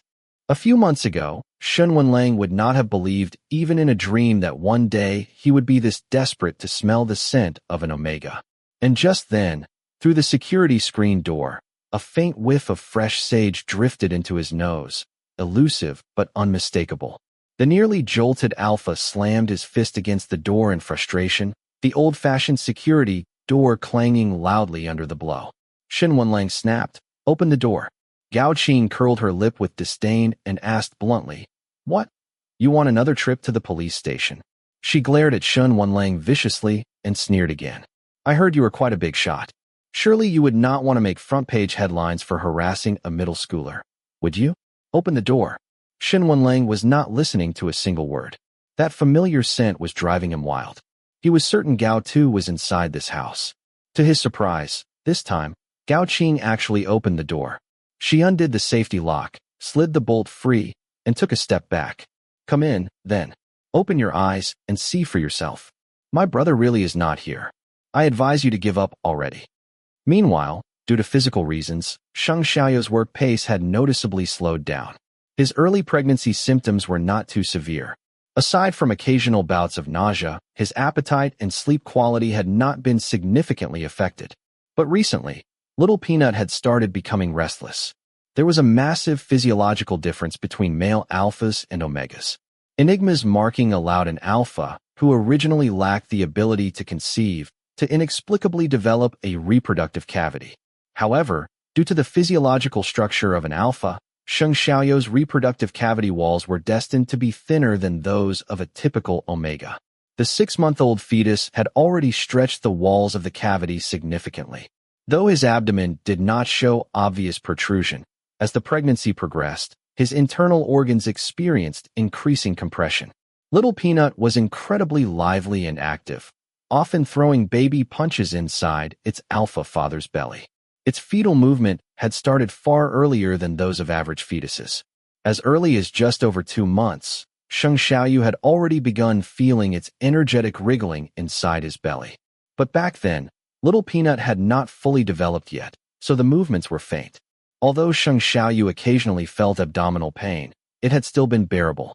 It was not until the day Little Peanut had been in its alpha father's belly for exactly 6 months and 2 days that its Enigma father was nearly scared into a heart attack. That day, the weather was not particularly good. The Jianghu city welcomed its longest stretch of overcast skies since the start of the plum rain season. The collaboration between X Holdings, HS Group, and Shengfang Biotech on gene scissors technology had long ceased to be news. Thanks to the relentless efforts of scientists and frontline personnel from all 3 corporations, the project had already entered its acceptance phase. After the first acceptance conference concluded, aside from the gentleman from X Holdings who sent Chang Yu as his representative, Shen Wenlang from HS Group, and Sheng Xiaoyu from Shengfang Biotech both attended the industry press interview as company leaders. The interview went very smoothly. After it ended, the chairman of Shengfang Biotech stumbled slightly as he stepped down from the podium. His intern secretary, Hua Yong, considerately reached out and firmly supported the ailing young chairman, accompanying him down the steps. Throughout the entire interview, Sheng Xiaoyu had maintained a proper and composed smile, but his complexion had been far from healthy. By the time the interview drew to a close, nearly all the reporters seated in the front rows had noticed Shengfang Biotech's chairman was genuinely unwell. As he took small steps down from the speaker's podium, A sheen of sweat had already formed on Sheng Xiaoyou's forehead, and his brows were tightly furrowed. He did not follow the original plan to return to the lounge, but was instead helped directly into the car by Hua Yong. Chen Pinming and the driver had been waiting at the entrance in advance. As soon as Sheng Xiaoyu got into the car, the business vehicle sped toward Heci Hospital like a streak of lightning. As a prominent figure in the medical community, Kai Hong had already received a call from Hua Yong ahead of time. Together with an obstetrician, he conducted a thorough examination on Sheng Xiaoyu. Sheng Xiaoyou's condition was far more serious than everyone had imagined. The strength of Little Peanut far exceeded what a fetus of its gestational age should have. Even its occasional stretches were enough to cause considerable damage to the already thin walls of the alpha's gestational cavity. Just now, the little one must have been having a great time in the belly, moving limbs with unprecedented vigor. Its overly vigorous kicking and punching had left Sheng Xiaoyu in such intense pain that his vision went black, and he had nearly fell off the podium. Fortunately, Huayong's quick reflexes allowed him to catch him just in time. Otherwise, the consequences would have been unimaginable. Lying on the examination bed, Sheng Xiaoyu kept his eyes shut and said nothing. Huayong held his hand tightly, his expression grim as he pressed Kai Hong nervously. "What is the result?" "Not good." Kai Hong frowned. His expression was very serious. "His gestational cavity is too thin, and the fetus's strength is alarmingly excessive. If this continues like this, and the child accidentally tears the reproductive cavity, it will be a serious problem." "What kind of serious problem?" Huayong urged him anxiously. "Can you not keep stopping halfway through your sentences? We know there is a problem now. What is the solution?" "I know you are very anxious," Kai Hong said, "but please calm down first. Do you think that is possible?" If he were not holding Sheng Xiaoyou's hand, Huayong might have already beaten him up. In the medical field, the records of alpha fertility are almost zero, and we all lack experience, Kai Hong said. However, what is certain is that your soothing pheromones are effective for both the child and the parent. That is also why. He suddenly paused, turning toward Huayong. "What I am about to say involves privacy, but I mean no offense to your partner, nor do I intend to intrude on your private life. I hope you understand that." More than a decade ago, back when Sheng Xiaoyu was not around, Kai Hong had already experienced firsthand just how domineering Huayong could be in private. So only after Huayong gave a curt nod and said, "Stop talking so much nonsense and just get to the point," did Kai Hong continue from where he left off. "That is also why I have always encouraged you both to have more sex and do more secondary marking." With a scientific spirit of seeking truth from facts, he analyzed objectively. An alpha's reproductive cavity is not innate. It forms only after Enigma pheromones are injected into the gland and a permanent mark is established. Limited research, based on very few samples, indicates that after the permanent mark is established, repeated marking by the Enigma is beneficial to the development and growth of the alpha's reproductive cavity. In other words, during pregnancy, the continued injection of Enigma pheromones can help make the alpha's reproductive cavity stronger and more resilient. So when you are having sex, it is best if Huayong frequently bites the back of your neck. This will help ensure that the child can safely remain in your reproductive cavity until full term. Kai Hong politely sought Sheng Xiaoyou's opinion. "Is that all right, younger brother-in-law?" Sheng Xiaoyu covered his abdomen and glared at Huayong. "You better fucking tell me the truth. You really did not bribe the doctor?"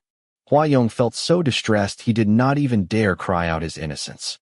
He gripped Sheng Xiaoyou's hand tightly, trying to soothe him. "Mr. Sheng, please do not be angry." The pleasant orchid-scented pheromone filled the air, so rich it left everyone in the room feeling inexplicably refreshed and calm. "I know Mr. Sheng does not like my marking." Huayong shed all the dominance he usually carried in public. He knelt half down beside the examination bed, his tone soft and coaxing as he gently reasoned with him. "But for the sake of your health, let us still keep doing the secondary markings on a regular basis, all right?" Sheng Xiaoyu suddenly recalled a time when Huayong bit his lower lip without permission, breaking the skin and injecting his pheromones without consent, leaving behind a beautiful, glowing little orchid. At the time, Sheng Xiaoyu, who had never imagined that a dignified S-level alpha like himself would ever be marked by someone, was so furious that he nearly strangled the despicable little liar on the spot. But it was not that he disliked Huayong's marking. He just could not get used to it. Who would have thought that just a few months later, the little brat in his belly would end up forcing him to start getting used to being marked? Secondary marking? Fuck. That is a nice way of putting it. This kind of thing usually only happens between an alpha and omega during their honeymoon phase. It is a form of flirting, like playful banter laced with heavy innuendo. What decent, properly bonded couple go around biting each other's gland after already establishing a permanent mark? Is this not some fucking alphabet circle kink shit? Alright, even if he took a huge step back and tried to be reasonable. Fine.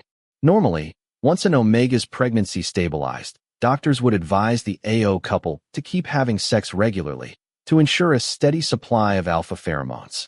That way, the omega's hormonal balance could be maintained throughout pregnancy, preventing unnecessary strain. But after getting pregnant with Little Peanut, it is not like he and Hua Yong did not have sex. Exactly how many benefits had Kai Hong received from Hua Yong to sit here, looking all serious, and suggest they have more sex? And on top of that, even recommend secondary marking.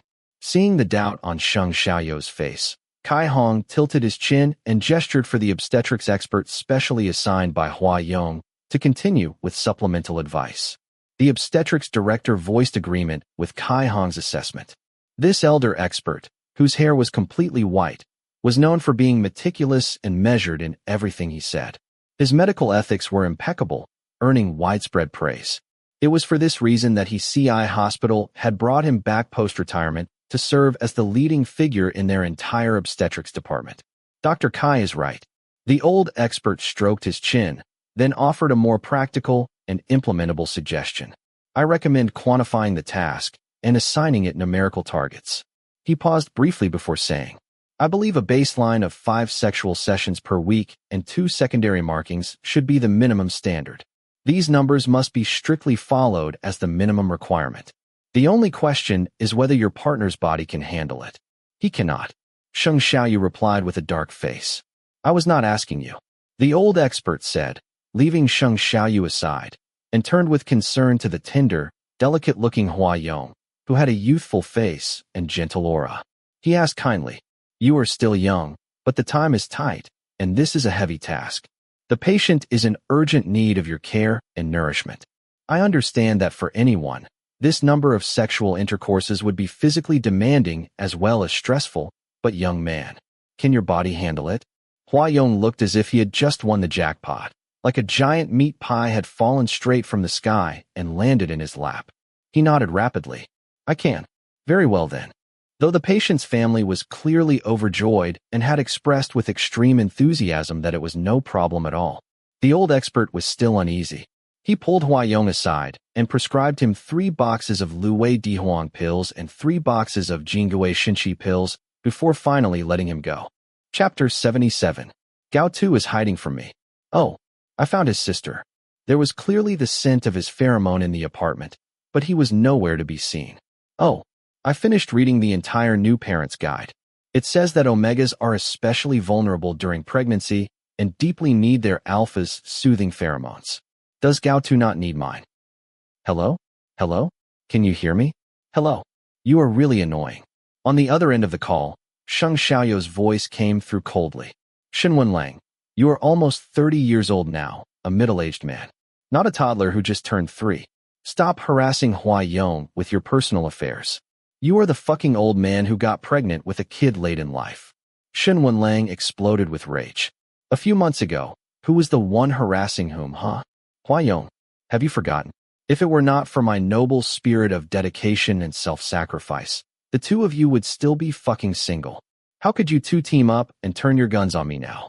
Do not speak to Mr. Sheng like that. Hua Yong interrupted him, clearly displeased. Of course Secretary Gao would avoid you. I told you that months ago. What is so surprising about it? You knew all along that Gao Tu was the Omega from that night. Why did you not tell me sooner?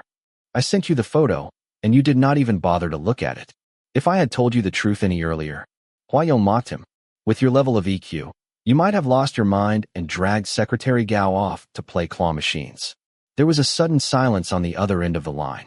Sensing that Shun Wanlang had deflated, Hua Yong continued. Wanlang, given that you grew up in an extremely dysfunctional family, I can forgive your tone you were using with me just now. However, he smiled. When it comes to dysfunctional families, we are about the same. If you dare speak to our Mr. Sheng like that again, I will personally wish you never find Secretary Gao.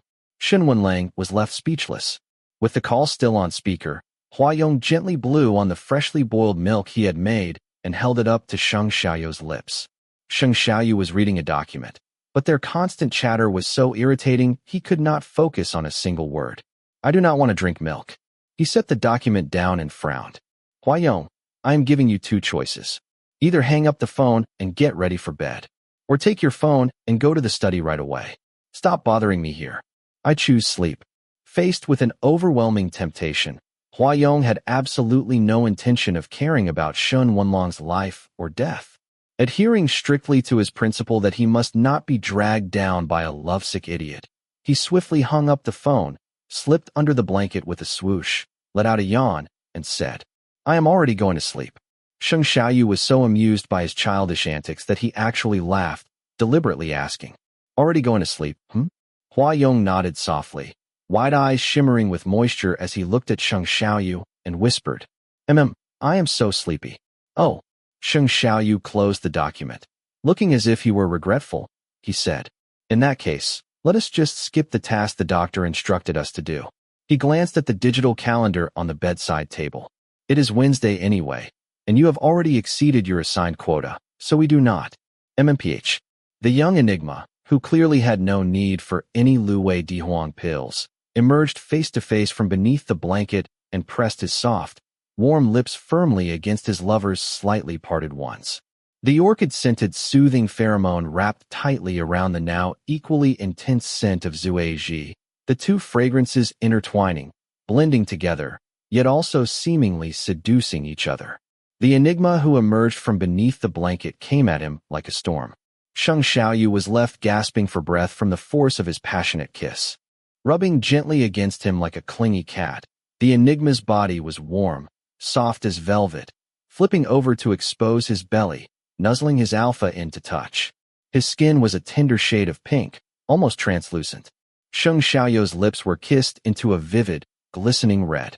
However, he was completely unaware of how utterly alluring he appeared in the eyes of the lion, who was now wearing the guise of a kitten. The prey, with the bearing of a predator, looked down from above. Sheng Xiaoyu's fingers lingered on Hua Yong's sharp chin, savoring the smooth, delicate feel of his mate's skin. He smiled slightly, licked his lips, and taking the initiative, said, If you want it, say it. I want it. Hua Yong pounced immediately, throwing his arms around him. The warmth of his body pressed against Sheng Xiaoyu's, honest, open, and without a shred of shame. Mr. Sheng, I want it. He truly was shameless. All that past shyness, the delicate facade, it had all been an act. The identity was fake. The tears were fake. Only the scorching, body-warmed love could not lie. Hua Yong's hands moved back to the alpha's waist. Less a caress than a possessive grip. The doctor's concerns were entirely unfounded. He was the most eager Enigma in the world when it came to completing the task, diligently and tirelessly nourishing his mate under the pretense of creating a stronger, more secure womb for their child, using it as an excuse to indulge his own deepest desires. Perhaps displeased that his two fathers were not getting proper rest and rejuvenation at night, but were instead obsessed with wrestling in bed, the peace-loving little peanut kicked his tiny legs and rolled over with a twist. Sheng Xiaoyu could not help letting out a muffled groan. The way he surrendered to desire was indescribably seductive.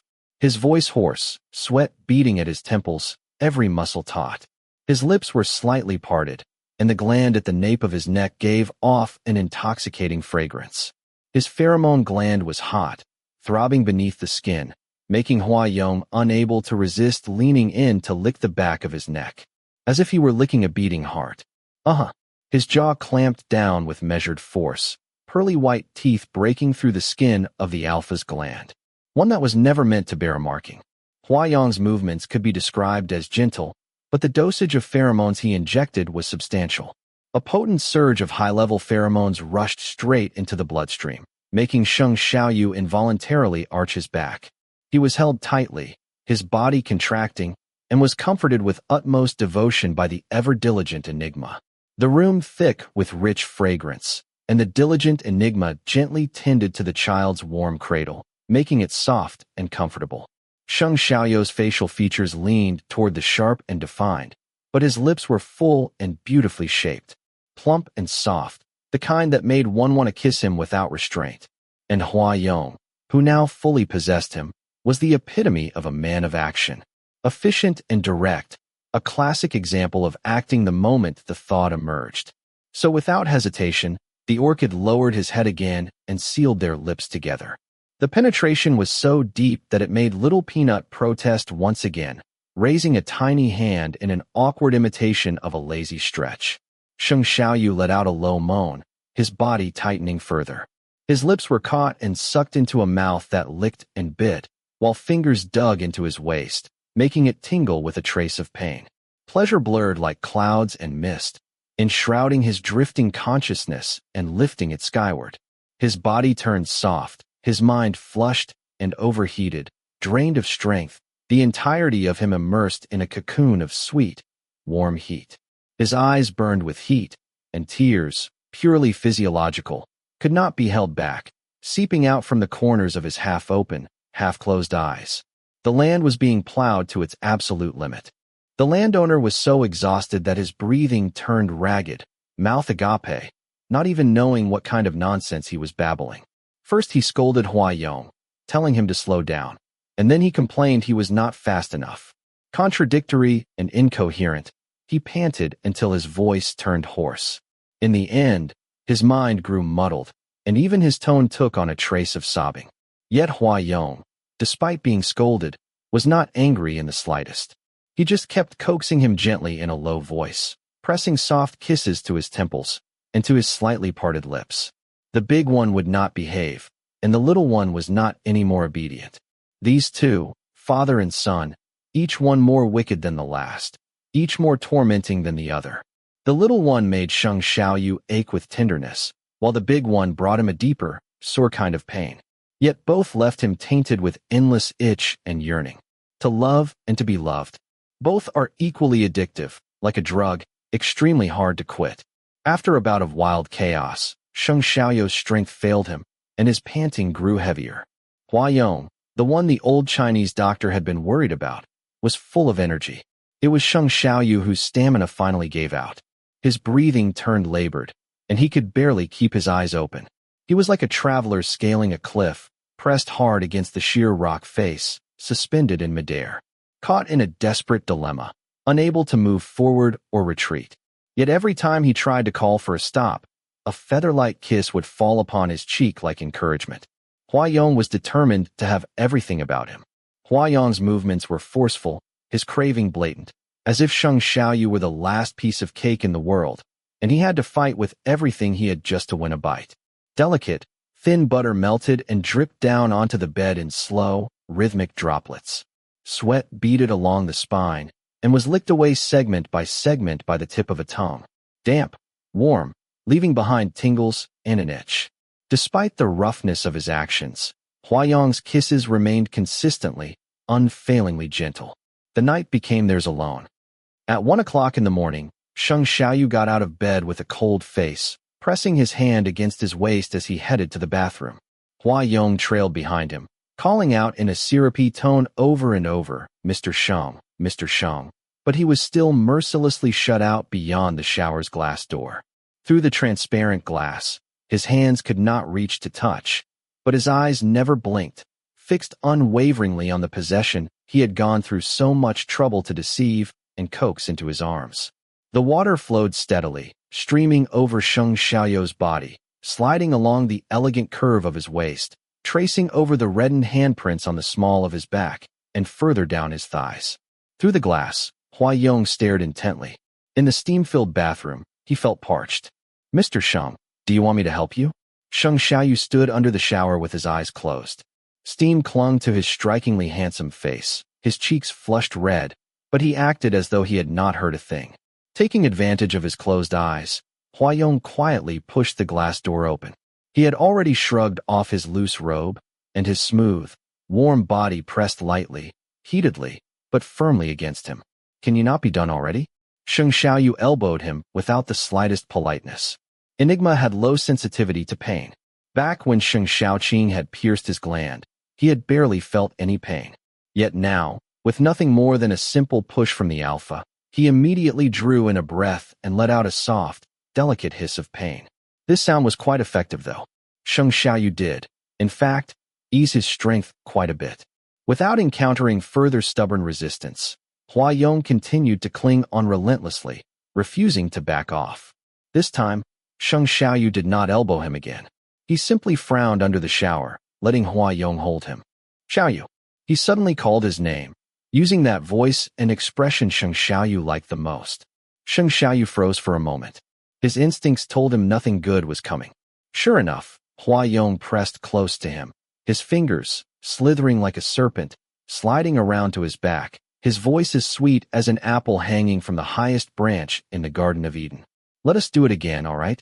Sheng Xiaoyu wanted to say no, but Hua Yong's intentions were crystal clear, grinding insistently against the tight crease of his buttocks, pretending to be democratic as he sought his consent. Is that okay?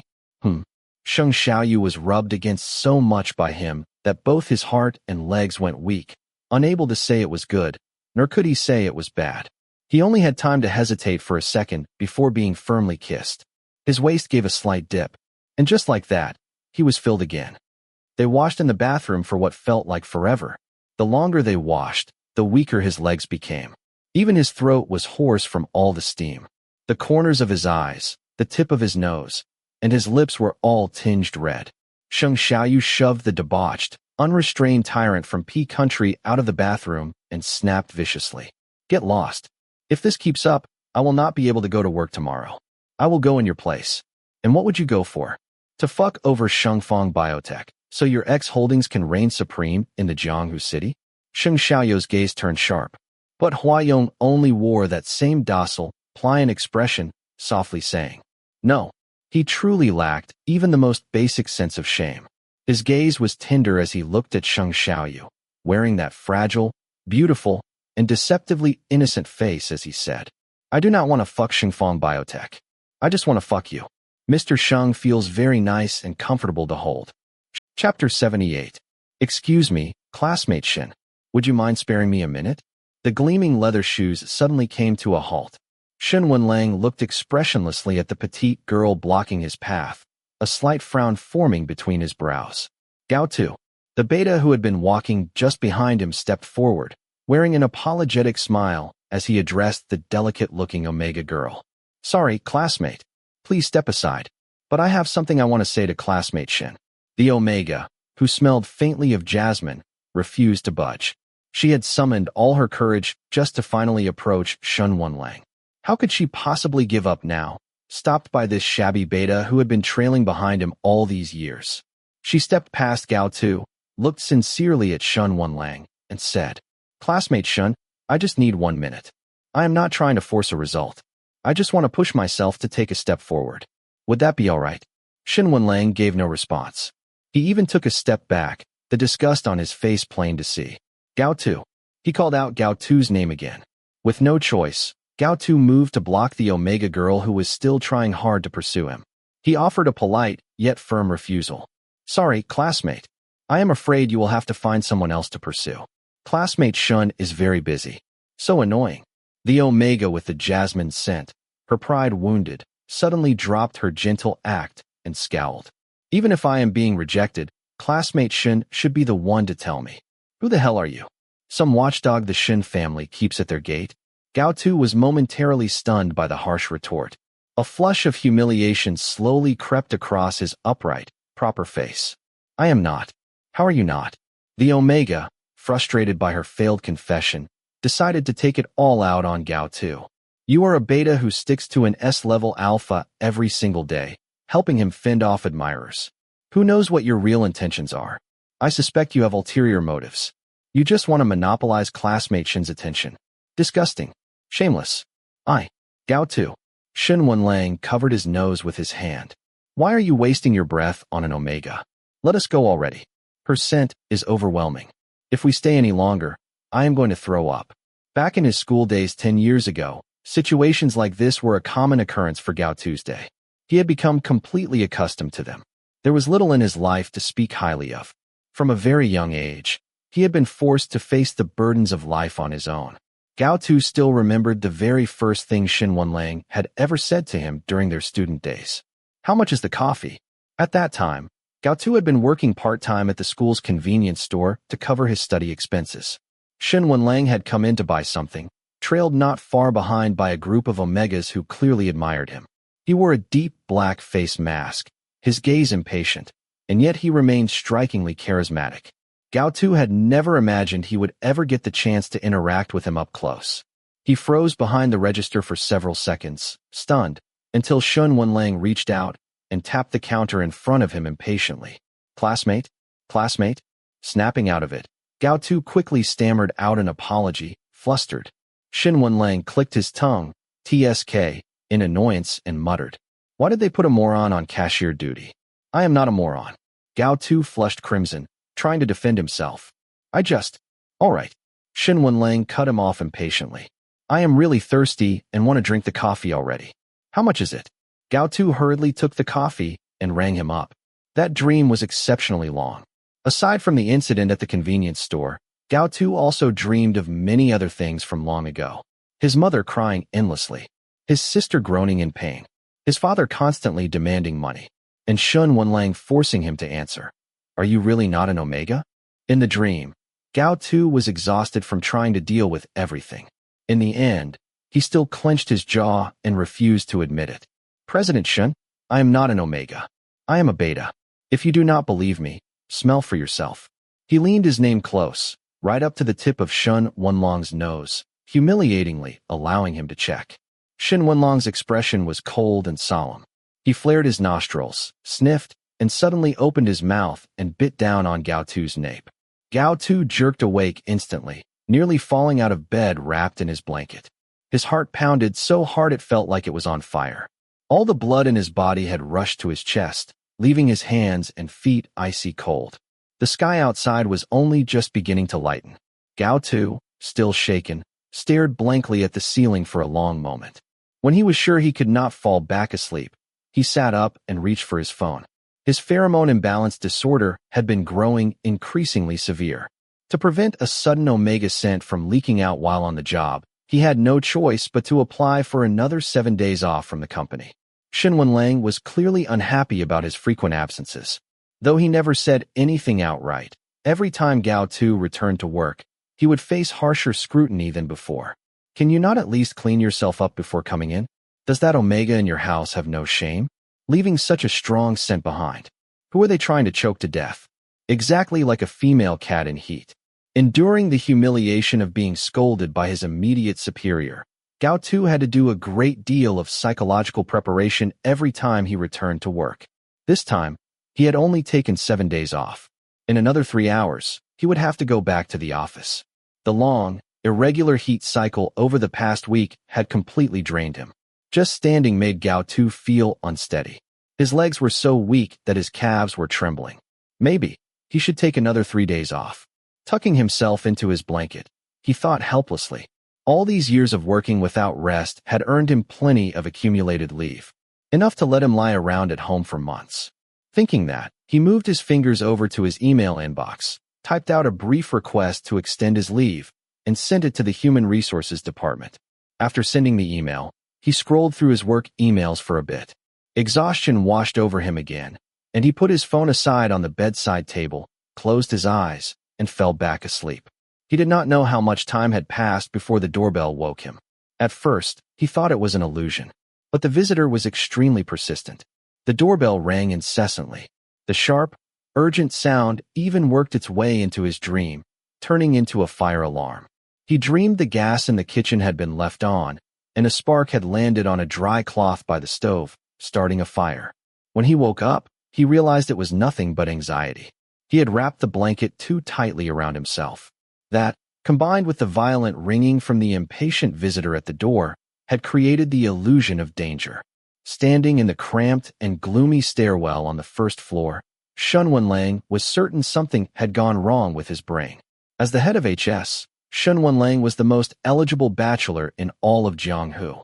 Never in his wildest dreams did he imagine he would one day find himself standing in a shantytown like this. And it was all thanks to his most capable secretary. Gao Tu. Another leave request? Early in the morning, the Secretary General of the Secretariat was already being pierced by his superior's icy glare so intensely that his scalp tingled. Shrinking his neck, he said cautiously, "Secretary Gao has not taken any leave in years. It is true he has taken a few personal leave recently, but this time he has filed for sick leave. If we do not approve it, it would not be justifiable either emotionally or logically." Sick leave? Shen Wenlong's mood hit rock bottom after arriving at the office early only to find that Gao Tu, who was supposed to have returned to work today, was still absent. His handsome face grew even colder. What is wrong with Gao Tu now? First it is personal leave, now sick leave. Has the whole world's misfortune fallen on him alone? The boss was clearly in a foul temper. The more you say, the more likely you are to say the wrong thing. The director of the Secretariat wisely shut his mouth, then offered the safest possible suggestion. "I have noticed Secretary Gao really does not look well lately, and he has never been the type to take leave lightly. How about I have someone from the administration go to his place and check in on him?" Shen Wenlang frowned. His complexion really looks that bad? It has not been good for a while, and he has lost quite a bit of weight recently, the director of the Secretariat replied. Secretary Gao works incredibly hard. He is usually the first one in and the last one to leave. Speaking of this subordinate, the middle-aged director could not help but feel a surge of emotion. That man was like an old yellow ox who only knew how to labor without complaint. No matter how much overtime he worked, he never uttered a word of fatigue. He worked himself to the bone, yet their boss failed to appreciate his efforts. Worse, he also dragged his colleagues into the mess, making their lives miserable. They were so fed up, they practically wanted to stick pins in a voodoo doll behind his back, just hoping he would take a few sick days so the office atmosphere could finally ease up a little. Prompted by the director of the Secretariat's reminder, Shen Wenlang recalled Gao Tu's face, and, the more he thought about it, the more he felt the man had indeed looked pale and malnourished lately. He felt a jab in his chest, like a bee had stung him right in the heart, and the ache lingered. A grown man already, and he could not even manage to eat properly and take care of himself? What an idiot. Standing in the cramped hallway, Shen Wenlang crossed his arms, his face full of irritation. He had been pressing the doorbell for 5 minutes, yet the apartment remained completely silent. Could he not be home? Do not tell me. He went out on a trip with that lustful Omega? Just thinking about the faint traces of Omega scent that occasionally lingered on Gao Tu made Shen Wenlang inexplicably irritable. Without thinking, he lifted his foot and, bang, kicked the metal door. The iron sheet door rattled violently. It was pulled open from the inside, and behind the old-fashioned security door appeared a pale, weak-looking face. President Shen? Gao Tu's eyes widened in surprise, wondering if he was still dreaming. Can you not find a decent place to live?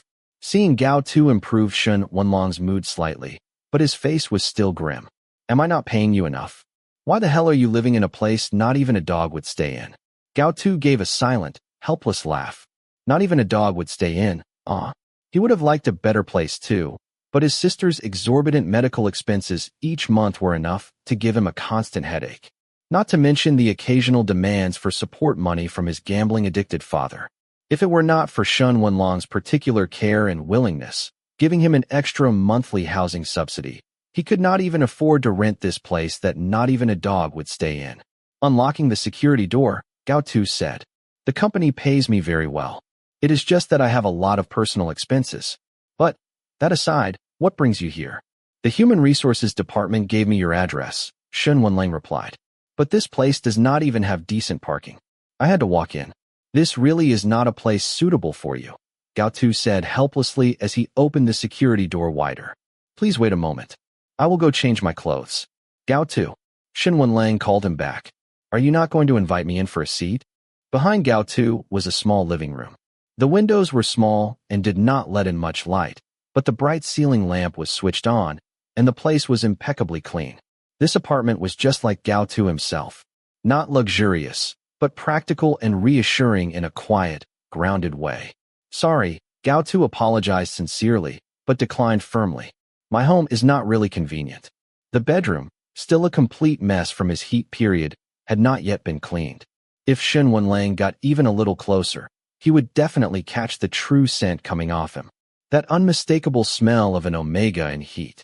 Gao Tu did not want to take that risk. He could not afford to lose. Having been refused entry, Shen Wenlang became inexplicably upset again. Why not? What? Why is it not convenient? Gao Tu was momentarily stunned.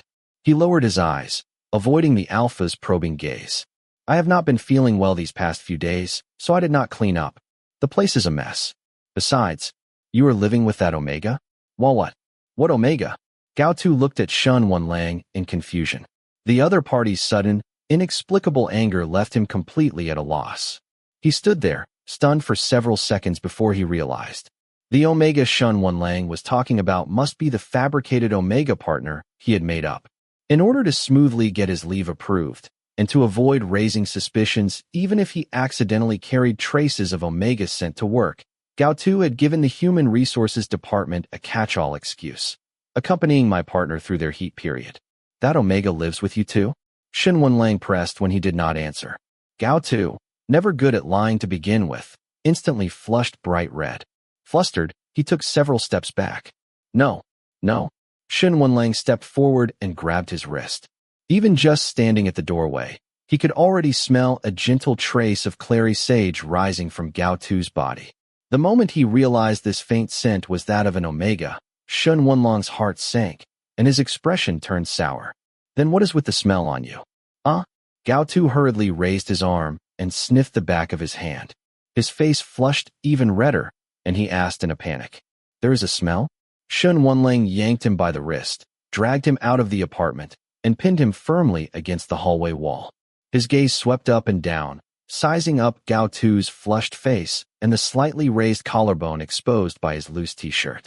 Gao Tu stared wide-eyed at Shen Wenlang's expressionless face. Bewildered and frightened, like a startled rabbit caught with its den overturned, frozen in panic. Took 10 days off just to accompany your partner through their heat. Gao Tu, you are really considerate, Shen Wenlang said with undisguised sarcasm. Next time you go out, remember to thoroughly wash up. Just how clingy is that filthy Omega of yours, huh? Leaving a scent this strong? Gao Tu's heart was in chaos, pounding wildly, his eyes reddening.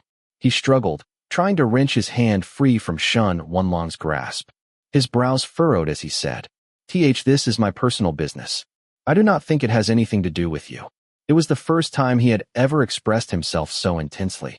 Shen Wenlang immediately let go. Your business with that filthy Omega does indeed have nothing to do with me. His tone was as cold as his gaze.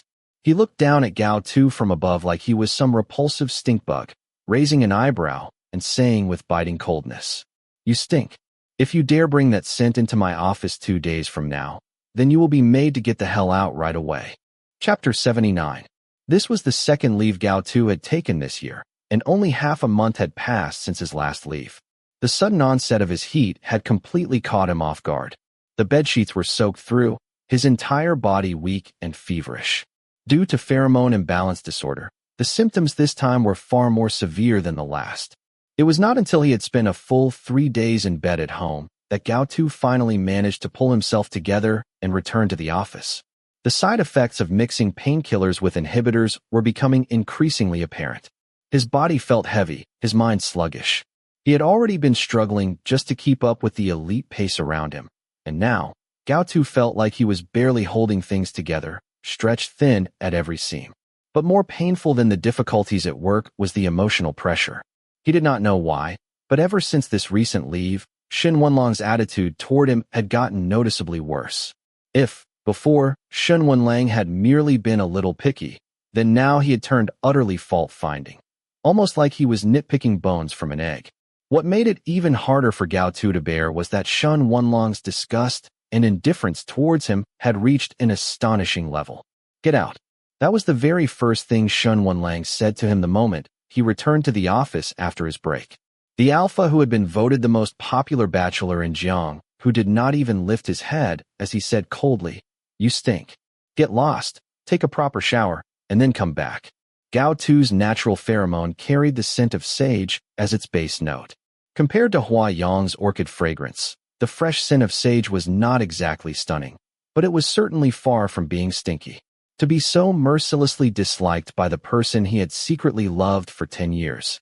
Gao Tu felt as if his heart were being slashed by a knife. As he stood stiffly at the doorway for several seconds, lips tightly pressed together, before he finally summoned the strength to mumble an awkward apology and slowly backed out. Gao Tu had always considered himself lucky. Even in his student days, when he could not afford his tuition fees and was on the verge of dropping out, Gao Tu had the good fortune of encountering Shun Wenlang, who was sponsoring underprivileged students of similar age at the same school. Later, when he was job hunting, he was lucky once again to land a position very close to Shun Wenlang. Not long ago, when Gao Tu could not afford the cost of his sister Gao Qing's scheduled surgery and was at a loss, help came from an unexpected place once more. Shun Wenlang quietly paid the full amount of the hospital bill. Therefore, even if Shun Wenlang had a venomous tongue and a terrible personality, to Gao Tu, he was still someone like a savior. Every time Gao Tu was cornered with no way out, Shun Wenlang, prickly on the outside but soft-hearted within, would descend like a miracle, suddenly appearing at his side. In the beginning, Gao Tu had liked him simply because he was brilliant and dazzling. Someone who stood out from the crowd, like a crane among chickens. Shun Wenlang's radiance made Gao Tu, who had always blended into the masses, feel envious, and before he realized it, he was drawn in, utterly captivated. At that time, Gao Tu actually had not known that Shun Wenlang was the same long-legged uncle who had once helped him so generously. So when he found out that it was Shun Wenlang, the man who had given him the chance to stay in school and finish his education, who had been his great benefactor all along, Gao Tu came to believe that Shun Wenlang was nothing short of an angel. Being able to interact with him up close, to spend time with him, to work for him, it was such a blessing. And to keep that blessing, Gao Tu was willing to do everything. Secretary Gao, you do not look so good. Near the end of the workday, an assistant secretary from his team handed him a piece of chocolate with a worried look and asked, "Are you suffering from hypoglycemia?" "No." Gao Tu accepted it politely. "Thank you, Eric. I just did not sleep well and feel a bit dizzy. But you have got several injection marks on your arm." Assistant Secretary Eric said worriedly.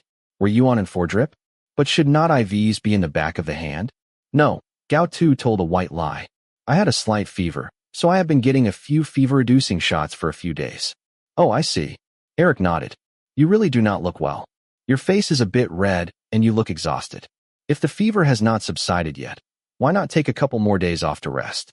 In truth, Gao Tu deeply regretted not taking a few more days off.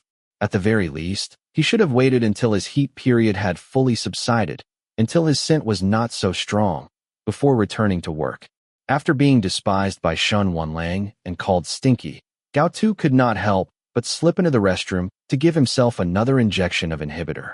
The icy liquid surged into his veins, and the stabbing pain made him whimper instinctively. Inside the restroom stall, which was far from soundproof, Gao Tu pressed himself tightly against the wall. He gritted his teeth and endured it, eyes shut tight, his eyeballs trembling beneath his thin eyelids from the pain, breathing heavily through his nose. The doctor had strictly forbidden him from continuing to mix painkillers with inhibitors. So, Gao Tu had no choice but to forego pain medication, relying solely on brute endurance to withstand the painful side effects. Ever since he stood up for Shun Wenlang that day and was targeted by Shang Xiaoyou's pheromone pressure, the frequency of his pheromone out-of-control episodes had increased. His pheromone imbalance disorder had worsened significantly. The pheromone specialist had repeatedly urged him to be hospitalized for long-term treatment, but Gao Tu refused every time. With his sister Gao Qing's surgery fast approaching, these past few days he had been running back and forth between the hospital and the company. He simply had no time for a hospital stay. Meanwhile, at HS Group, inside the chairman's office, Assistant Secretary Eric brought over a freshly steeped cup of tea and placed it in front of the chairman. He had just turned to leave when Shun Wenlang called out to him. "Where's Gao Tu?" "I think he went to the restroom," Eric answered cautiously. During the days Secretary Gao had been on leave, Shun Wenlang's mood had clearly taken a turn for the worse. The chairman's office had become something of a hell that no one in the secretarial team wanted to step foot into. Everyone who did walk in barely dared to speak above a whisper, terrified of disturbing the ferocious wolf lurking within and ending up savagely ripped apart. He is either on leave or hiding in the restroom. Is he done working, or what? Eric desperately wanted to speak up for Gao Tuesday. He wanted to tell Shin Wenlang that Gao Tu was the most dedicated employee in the entire company, bar none. Since joining HS Group, Gao Tu had a perfect attendance record every month and had always had an used annual leave left over each year. And today, he was not slacking off either. He had only gone to the restroom because he was not feeling well. But facing the bristling, furious wolf, Eric shrank his neck and did not dare say a word. He did not know if Gao Tu still wanted to keep this job, but HS Group's salary was among the highest in the industry. And although Shin Wenlang was not exactly the easiest boss to work with, as an employee of HS Group, Eric sincerely hoped Gao Tu could keep working here as long as possible. Go find Gao Tuesday, tell him to stop nesting in the restroom like he is hatching eggs, and get to my office immediately. Oh, okay. I am going right away. Having received the order, Eric felt as if he had been granted amnesty and quickly backed out of the office. He found Gao Tu at the restroom entrance. Gao Tu's complexion looked even worse than it had that morning. His lips were pale, and he was sweating profusely. Secretary Gao, are you okay? Maybe you should go to the hospital. I am fine. When it came to getting through heat periods, Gao Tu had more than enough experience. He did not think this time was any different. Forcing himself to pull it together, he asked Eric, "What is it? Why are you looking for me?" Oh, prompted by Gao Tu's question, Eric finally felt justified in bringing up the actual matter. President Shun is asking for you. A flicker of tension crossed Gao Tu's face, but he quickly nodded. All right, I will head over there right away. Eric, well-meaning but hesitant, reached out to stop him, lowering his voice to say, just be careful. President Shun seems to have some kind of misunderstanding about you. He is really pissed off. Chapter 80. Shin Wenlang himself also felt that he was being inexplicably strange. The company's operations had long since been on track. Both market business and scientific research were progressing smoothly. The stock price was steady, work was going well. Apart from Hua Yong occasionally asking him to play the villain and help set up situations to pursue his mate, everything was absolutely perfect. Logically speaking, he should have been in high spirits and completely at ease. Yet for some reason, over the past few days, Shin Wenlang had been feeling extremely irritable. The chairman's secretary team at HS was composed of 6 Ivy League graduates. Both the chief and deputy heads of the secretarial team held doctoral degrees. They were top-tier hires brought in at great expense, the most professional team money could buy. And yet, during the 2 days that Gao Tu had been on leave, Shin Wenlang had not felt that they were of much use at all. Leaving aside professional ability, every single one of them made Shin Wenlang feel mentally on edge. Shin Wenlang had always been a workaholic, working day and night without rest. The twisted, complex structure of his family had made him yearn for independence from a very young age. Because of that, he held an extreme conviction toward carving out a world that belonged solely to himself. For a very long time, once he switched into study or work mode, he found it impossible to relax even a little. Until he met Gao Tu. To Shin Wenlang, Gao Tu was truly a very different kind of presence. He had patiently sensed long ago that this beta harbored a great deal of goodwill toward him. But compared to all those people who desperately tried to impress him, Gao Tu seemed excessively cautious. Over the course of their student days, he had always been quietly making contributions that no one else knew about. What was strange, however, was that Shin Wenlang himself had always hated acts of uninvited kindness, those whose motives he could not see through. Because beneath the veneer of flattery, there was always the intent to gain. Growing up in such a powerful and formidable underworld family, the very first Chinese character Shin Wenlang learned was Sha, the kill that means to take a life. From childhood to adulthood, the thing his Omega father warned him about the most was, never trust a smiling face. Wenlang, do not trust a smiling face, and do not be easily taken in by sweet words. Goodwill whose purpose you cannot see through is far more frightening than pure, naked malice. The ones who can hurt you the most are often those you trust the most. A knife from your own people cuts the deepest and is the most fatal. Shin Wenlang had always thought his Omega father was a strange presence in the family. He had never seen such a strong, fiercely aggressive Omega, and yet one utterly devoid of dignity. Just like a well-wielded weapon, he let an alpha, who did not cherish him in the slightest, use and abuse him at will. striking wherever he was pointed. Their relationship did not resemble a normal marital relationship at all. In Shun Wenlong's eyes, his Omega father was quite simply the most shameless, clingy man alive, forever selling himself short. And yet, although Shun Wenlang looked down on that Omega, and had even come to despise all Omegas in the world because of him, he had never forgotten the words he once said to him: never trust a smiling face. For a long time, Shun Wenlang had not been able to figure out what intentions lay behind Gao Tu's actions. That clumsy beta who had secretly stuffed all kinds of cheap snacks and drinks into his desk drawer would always sneaked away immediately after placing them there. The first time he caught this Mr. Snail was after a certain physical education class. The intense exercise had burned through a lot of energy, and when Shun Wenlang returned from the sports field, he was feeling quite hungry. By coincidence, inside his desk compartment once again appeared were 2 packs of snacks from some unknown brand. He hesitated, picked them up, and stared at the ingredient list for a while. Just as he was still mulling over whether to eat it or throw it away, a gentle, deep voice suddenly sounded from behind him. All of these are fresh food, fully sealed in packaging, not dirty at all. It is really wasteful to throw them away like this every time. In his student days, Gao Tu wore the kind of clean, close-cropped haircut most teenage boys had. His flushed face practically buried in the collar of his blue school uniform, washed so many times it had turned pale. Such a tacky getup. How could there be such a clumsy idiot? That was Shun Wenlong's very first impression of Gao Tu.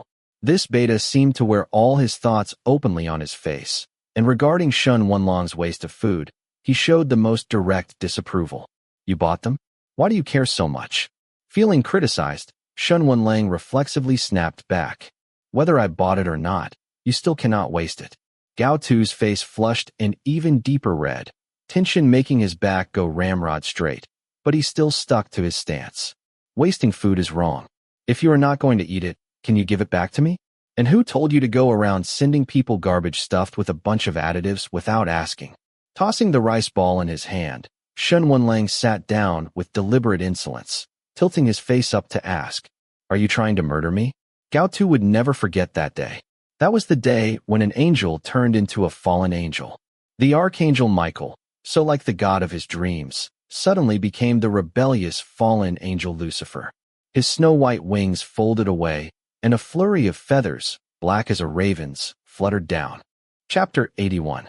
The Shun Wenlang that Gao Tu liked had always been the most classic kind of good student in the traditional sense. He was aloof, diligent, gentle yet proud. From admiration to astonishment, it took only 1 second for the angel in his dreams to shatter. Gao Tu stared blankly at the radiant figure before him, as if something had lodged in his throat, unable to utter a single word. He was never the sort to argue with people. He could not get the words out even when he was in the right. He was always the one left speechless in a quarrel, let alone this time, when he had been the one in the wrong from the start. Without reason and without asking Shun Wenlong's consent, he had stuffed food into Shun Wenlong's desk. What Gao Tu had was very limited. He had only wanted to use this method to express goodwill and gratitude toward Shun Wenlang, who had helped him. It had never occurred to him that the snacks and food he had saved up, in Shun Wenlong's eyes, accustomed to a life of wealth and privilege, were nothing more than inedible garbage. The gap between his imagination and reality was too vast. The blow left Gao Tu frozen where he stood, not knowing how to react at all. Shun Wenlong's fine brows and eyes held an extreme kind of arrogance. His gaze, appraising, evaluating, and almost openly contemptuous, made Gao Tu's face flush even redder. For having shared his food with the person he liked, like a small animal, Gao Tu now wished he could sink into the ground. If he had known this would be the outcome, he would not have impulsively jumped forward just now. He knew very well he had no ability to handle whatever situation might follow. But to Gao Tu, those bits of food carried great meaning. He simply could not stand by and watch Shun Wenlang throw away that rice ball he himself could hardly bear to eat. Seeing him remain silent, Shun Wenlang almost immediately grew impatient. His perfectly shaped brows furrowed slightly. He said to the foolishly standing Gao Tu, "All right, stop standing here like you are being punished." The teenage Shun Wenlang caught the rice ball that had been tossed into the air with quick, neat movements, and handed it back to Gao Tu with evident disgust. His tone was cold. I rarely eat junk food. Here, take it back. And from now on, do not just send me things without asking, always making me waste time throwing them away. It is really annoying. That fragment of memory which had haunted Gao Tu in nightmares over the years was now, 10 years later, playing out again. What kind of report is this you have made? Why do you keep making such stupid mistakes? Shen Wenlang pointed at a punctuation mark in the document, his tone severe as he questioned Gao Tu. Have you even studied? You cannot even get something as basic as half-width and full-width punctuation right. This email is being sent out in my personal name. Are you trying to make people think I am an idiot who does not even know how to use punctuation properly? I did not mean to. With a sharp paw, Shen Wenlang set down the tablet in his hand, his expression steeped in distaste. You cannot even handle something this simple, and yet you still have the nerve to take leave to go home and accompany your Omega? Gao Tu, do you think money is easy to earn these days? Fuck. That was not what he had meant to say at all. Shen Wenlang was lashing out at Gao Tu in irritation, while also furiously reflecting on himself. What he had wanted to say to Gao Tu had nothing to do with this. The only reason he had called Gao Tu into his office was because, when he could not see him, he would, for no reason, feel this inexplicable anxiety. Gao Tu pressed his lips tightly together, head lowered, clumsily offering an explanation. Sorry, President Shen, I did not do it on purpose. What is the use of apologizing? Shen Wenlang ground the words out between his teeth, only to regret them the moment they left his mouth. Because Gao Tu's face had gone pale, his forehead beaded with sweat. Standing before the desk with his head bowed, he looked on the verge of collapse, as if he were feeling unwell. What is wrong with you? What? The shift in topic was so abrupt that Gao Tu could not keep up, lifting his head to look over in confusion. This beta's features were plain and unremarkable, the kind of face that could not be called stunning, yet was quietly pleasing to look at. Furthermore, his personality was dependable, his work earnest and meticulous. Though he could be overly mild at times, and lacked that aggressive edge most coveted in the modern workplace, he was one of the rare few who made Shen Wenlang feel entirely at ease in his company. Heat and chills coursed through Gao Tu in alternating waves, and that shame, burned into his memory from being once so utterly despised, descended on him all over again. He could not help but shiver. His gland, stiff and aching from the inhibitor, throbbed with a dull, relentless beat, each pulse so infuriating, so ill-timed. For a long time, being an Omega had been a source of pain for Gao Tu. This identity brought him far too many inconveniences. By nature, he was someone who could not tell a lie, yet he often had to force out detestable falsehoods just to conceal what he was. For example now, there was no way he could tell Shen Wenlang that he was in the middle of a heat cycle. Still less could he muster the boldness to admit that the side effects from his overuse of inhibitors were making him feel dizzy and nauseous. But Gao Tu truly felt cold. He truly wanted to go home and rest. Faced with the fury of the man he secretly loved, he lowered his head, fell silent for a brief moment, then spoke softly. I am fine. If you are fine, then pull yourself together.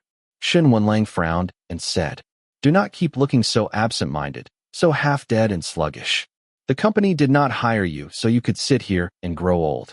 If you want to slack off, you might as well take leave and go back to keep that Omega of yours company, the one who goes into heat at the drop of a hat. Dazed, Gao Tu let the scolding wash over him, until those words, the Omega who goes into heat at the drop of a hat, hit his ears. He shuddered suddenly. I am not. What do you mean you are not? Shen Wenlang's expression grew even uglier. If you are really feeling unwell, then hurry up and get yourself home to rest. But, this work. Shen Wenlang cut him off impatiently, his tone sharp. You are not so important that things cannot run without you. The company will not go bankrupt because you are gone. Get out of here. And until you feel better, do not let me see you again. Damn it. The more he spoke, the more excessive he became. Shen Wenlang was caught between frustration and self-contradiction, his mood growing even more irritable. He had grown up in a dysfunctional family, an alpha father who was cold to the extreme, and an Omega father who obeyed unconditionally, without the slightest shred of self-esteem. Raised in such an environment, he became someone who was deeply insecure, someone who found it difficult to truly rein in his emotions. But from the moment he became old enough to understand the world, Shun Wenlang had learned restraint. He had always done it well, rarely letting his emotions dictate his actions. That temperamental, eccentric side of his childhood seemed to have vanished long ago, but in truth, it remained buried deep within him, buried beneath every false calm and every false smile. With Gao Tu's arrival, the shackles around Shun Wenlang's heart finally fell away. That vivid, sharp-edged, troublemaking child leapt free from his cage once again.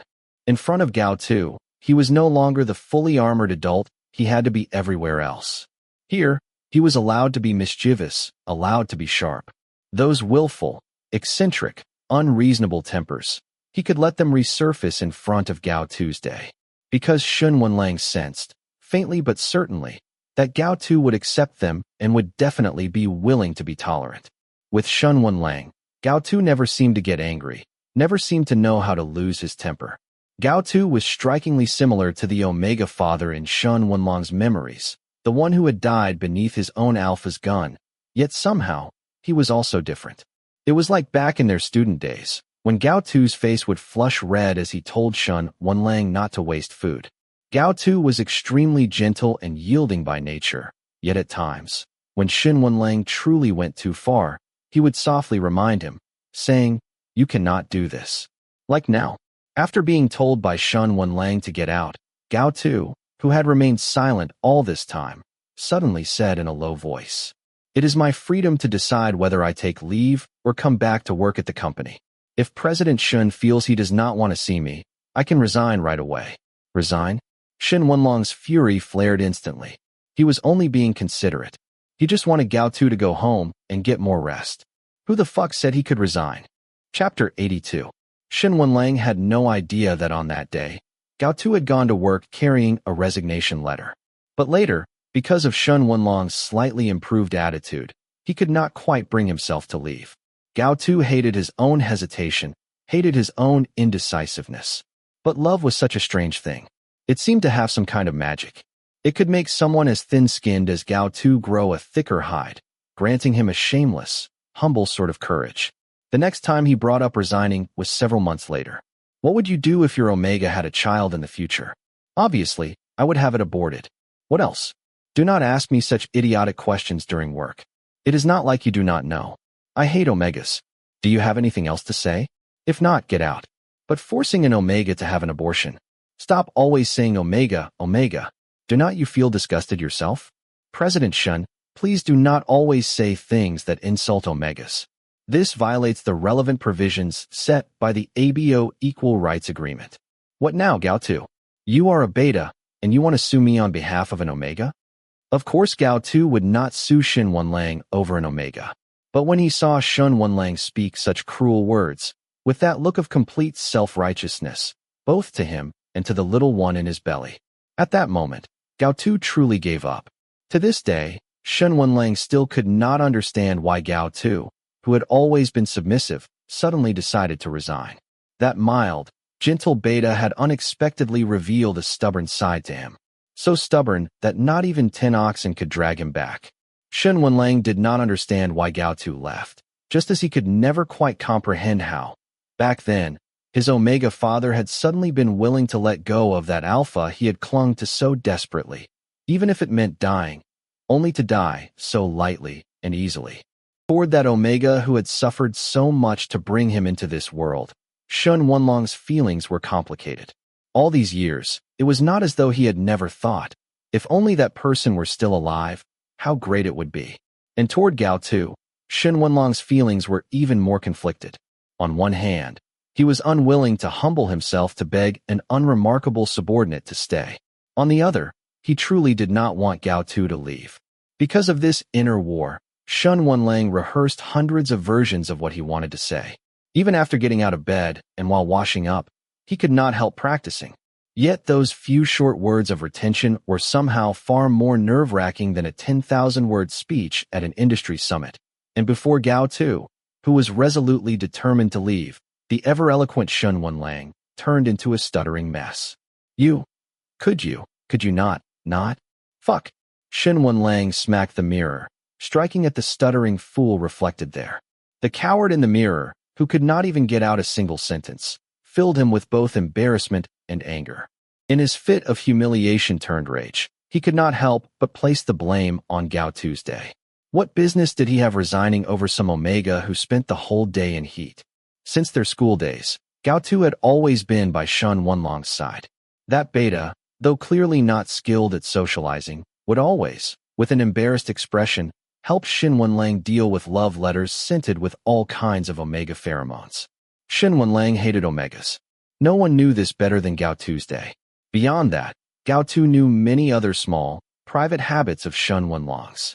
For example, he disliked coffee and preferred tea, especially white tea, and it had to be brewed, not steeped. That proud alpha had a palate pickier than the most fastidious Omega. In the single matter of tea alone, he could pinpoint the exact water temperature and brewing time, criticizing even Gao Tu's brewing. Gao Tu knew many things about Shen Wenlang.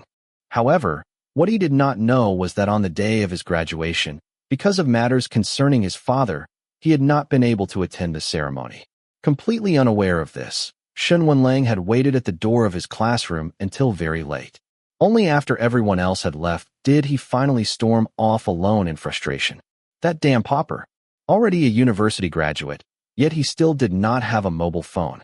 Shen Wenlang bought him one, but he refused to even accept it. And now, with graduation over, Shen Wenlang did not even know how to keep in contact with him. A year after they lost touch, Shen Wenlang saw Gao Tu's face on the outstanding employees wall in his own company's HR department. For a moment, his mind went completely blank. Transfer this person to the secretariat, Shen Wenlang said. I want to see him in my office every single day. No matter how unwilling Shen Wenlang was to admit it, he had long since become incapable of getting used to days without Gao Tu by his side. In order to spare himself discomfort, when Gao Tu submitted his resignation letter, Shen Wenlang, firm believer in out of sight, out of mind, quickly had him transferred out of the chairman's office. Even though he regretted it the second the transfer order went out, he refused to slap himself in the face by rescinding it. Instead, he stubbornly kept it in place, sacrificing the convenience of his private office restroom and forcing himself to use the public restroom downstairs more often. Shen Wenlang gradually noticed that lately, Gao Tu had been going to the restroom far more frequently. At first, he even had the malicious suspicion that Gao Tu might be slacking off before leaving, using bathroom breaks as an excuse to secretly look for another job. But after following him a few times in secret, he discovered that was not the case. It seemed Gao Tu had developed gastroenteritis and often vomited in the restroom. His illness made Shen Wenlang feel anxious, as though there were a fire burning in his chest. Shen Wenlang was not someone who easily became anxious. He was a man with countless ways of getting what he wanted.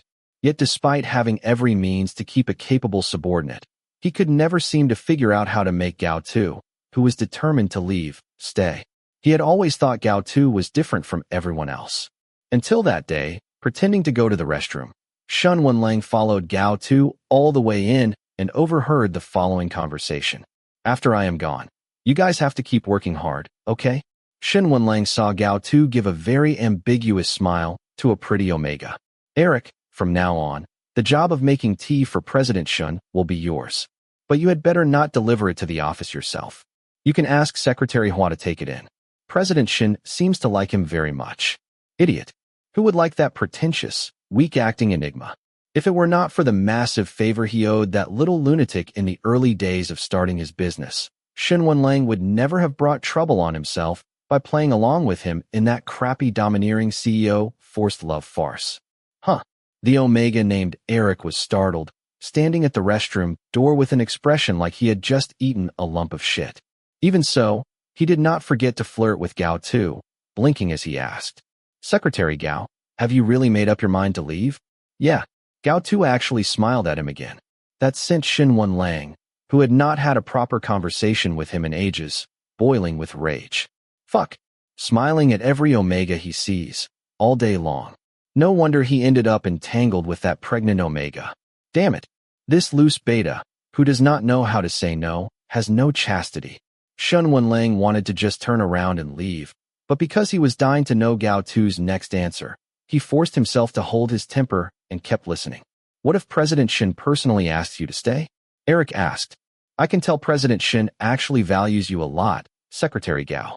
Gao too had his head lowered, so Shun Wenlang could not see his expression. All he knew was that Gao tu paused for a long time before answering in a very soft voice. He will not. Who the hell said I will not? Shun Wenlang's back stiffened against the wall, a surge of impulse rising in him to storm out and roar at Gao tu right then and there. But he held himself back, holding his breath as he listened to Gao tu continue. He has actually never lacked capable people at his side. Compared to them, my work abilities are actually pretty average. I have always had to work hard just to keep up with everyone's pace, and it has been exhausting. Oh please.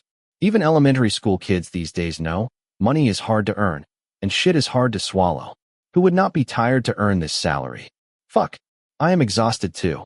Shun Wenlang roared in his heart. But what about President Shin's personal affairs in the future? Eric said with great regret.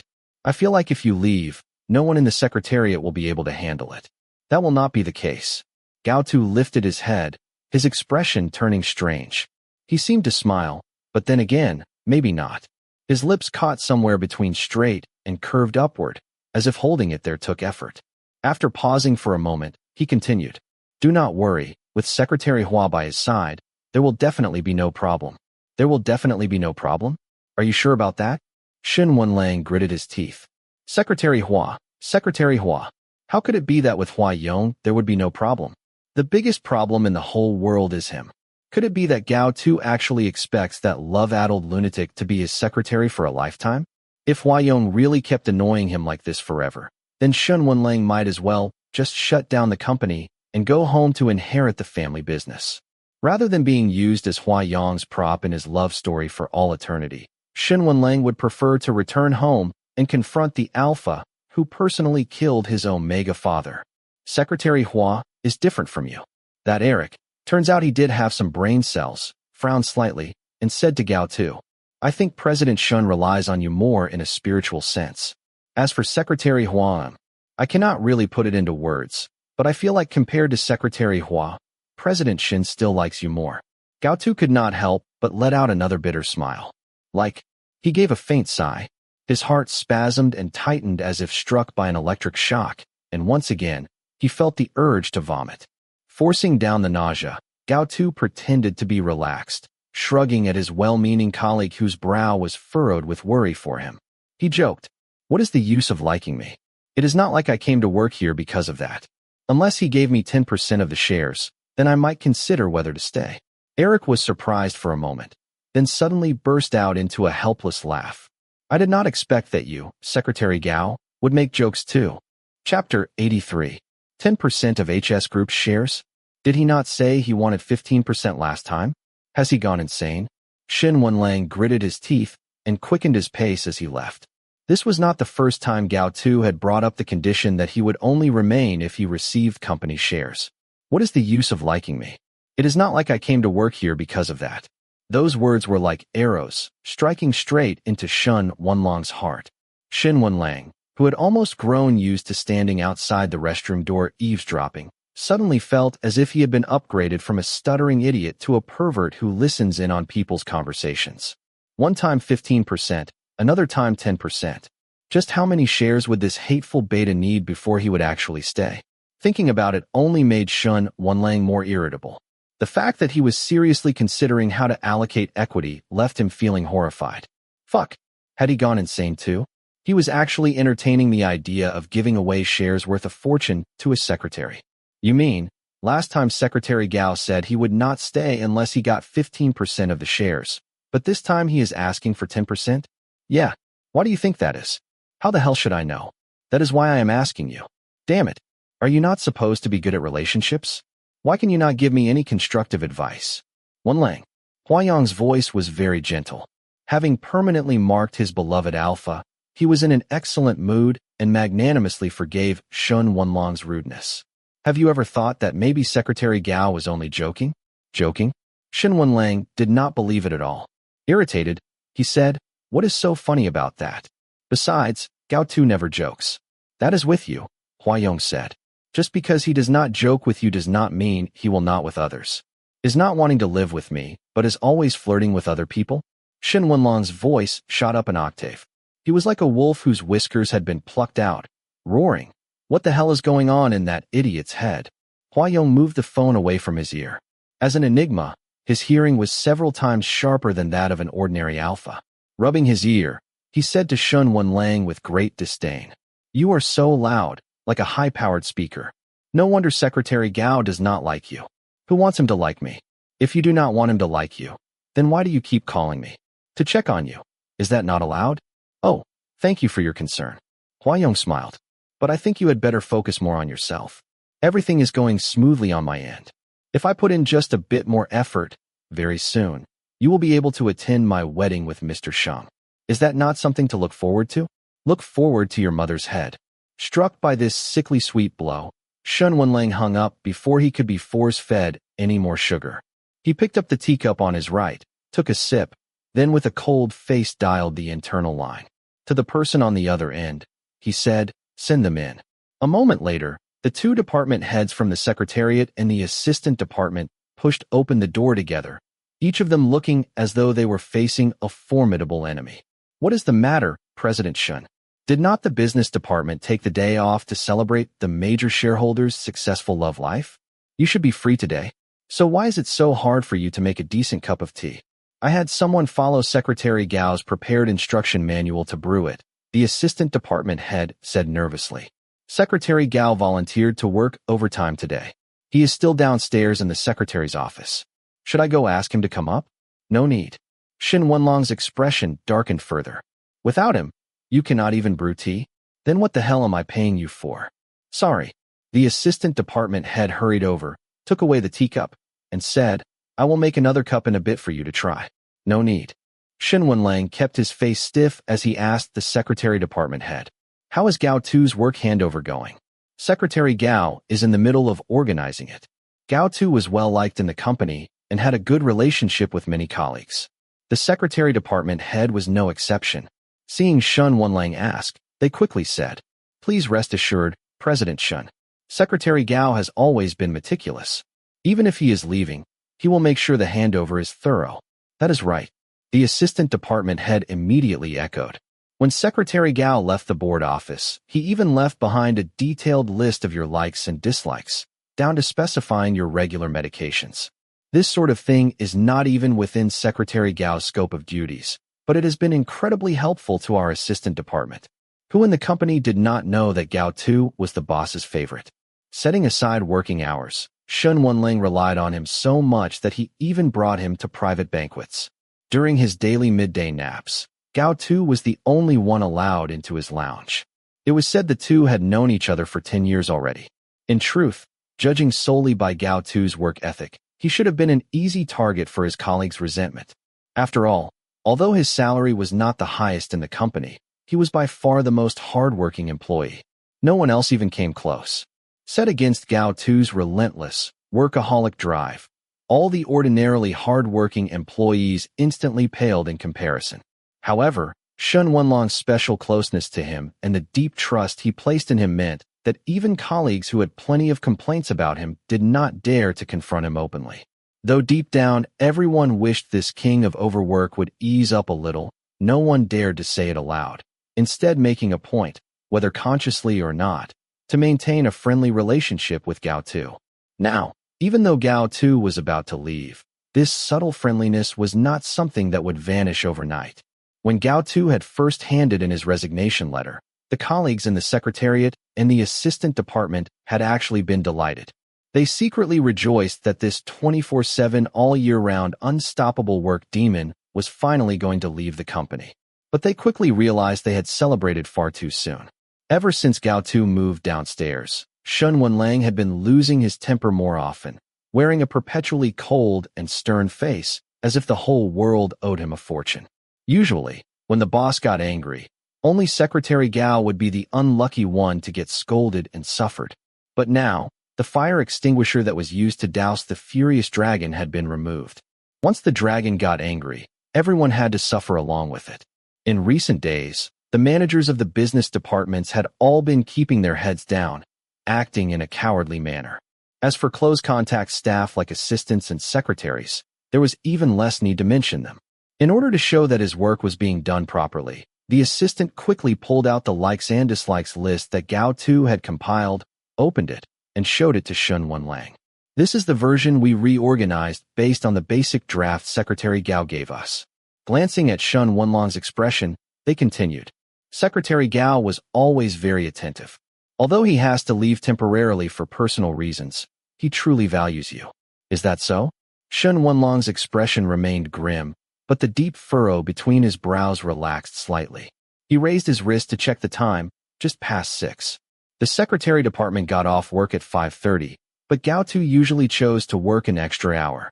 If he wanted to see him, this was the easiest time to catch him in the elevator.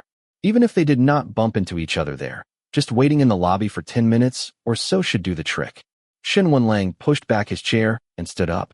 These years, Gao Tu has handled quite a lot of things for me. I am not at ease, so I am going to check personally. I will hand everything over properly. A warm and steady voice came from the doorway. Shun Wenlang was stunned and turned toward the door. Standing there at the entrance, Gao Tu's face was expressionless, but Shun Wenlang could clearly see hurt in his eyes. President Shun, he said, all confidential materials have already been handed over at the first possible moment. As for matters involving your personal privacy, this includes but is not limited to your home password and any files received through your personal email. I will make sure to go through them thoroughly and hand them over to your new assistant or secretary. If you are still not at ease, I can sign an additional confidentiality agreement, effective for life. No, that is not what I meant. Gao Tu's tone was extremely calm, strictly business. Yet this very composure made Shun Wenlang feel an inexplicable sense of panic. I am not. President Shun. Gao Tu's voice carried that impenetrable mildness, neither accepting his attempt to make amends nor his explanation. Peaceful, yet resolute, he cut him off. The NFC access to your lounge has already been deleted.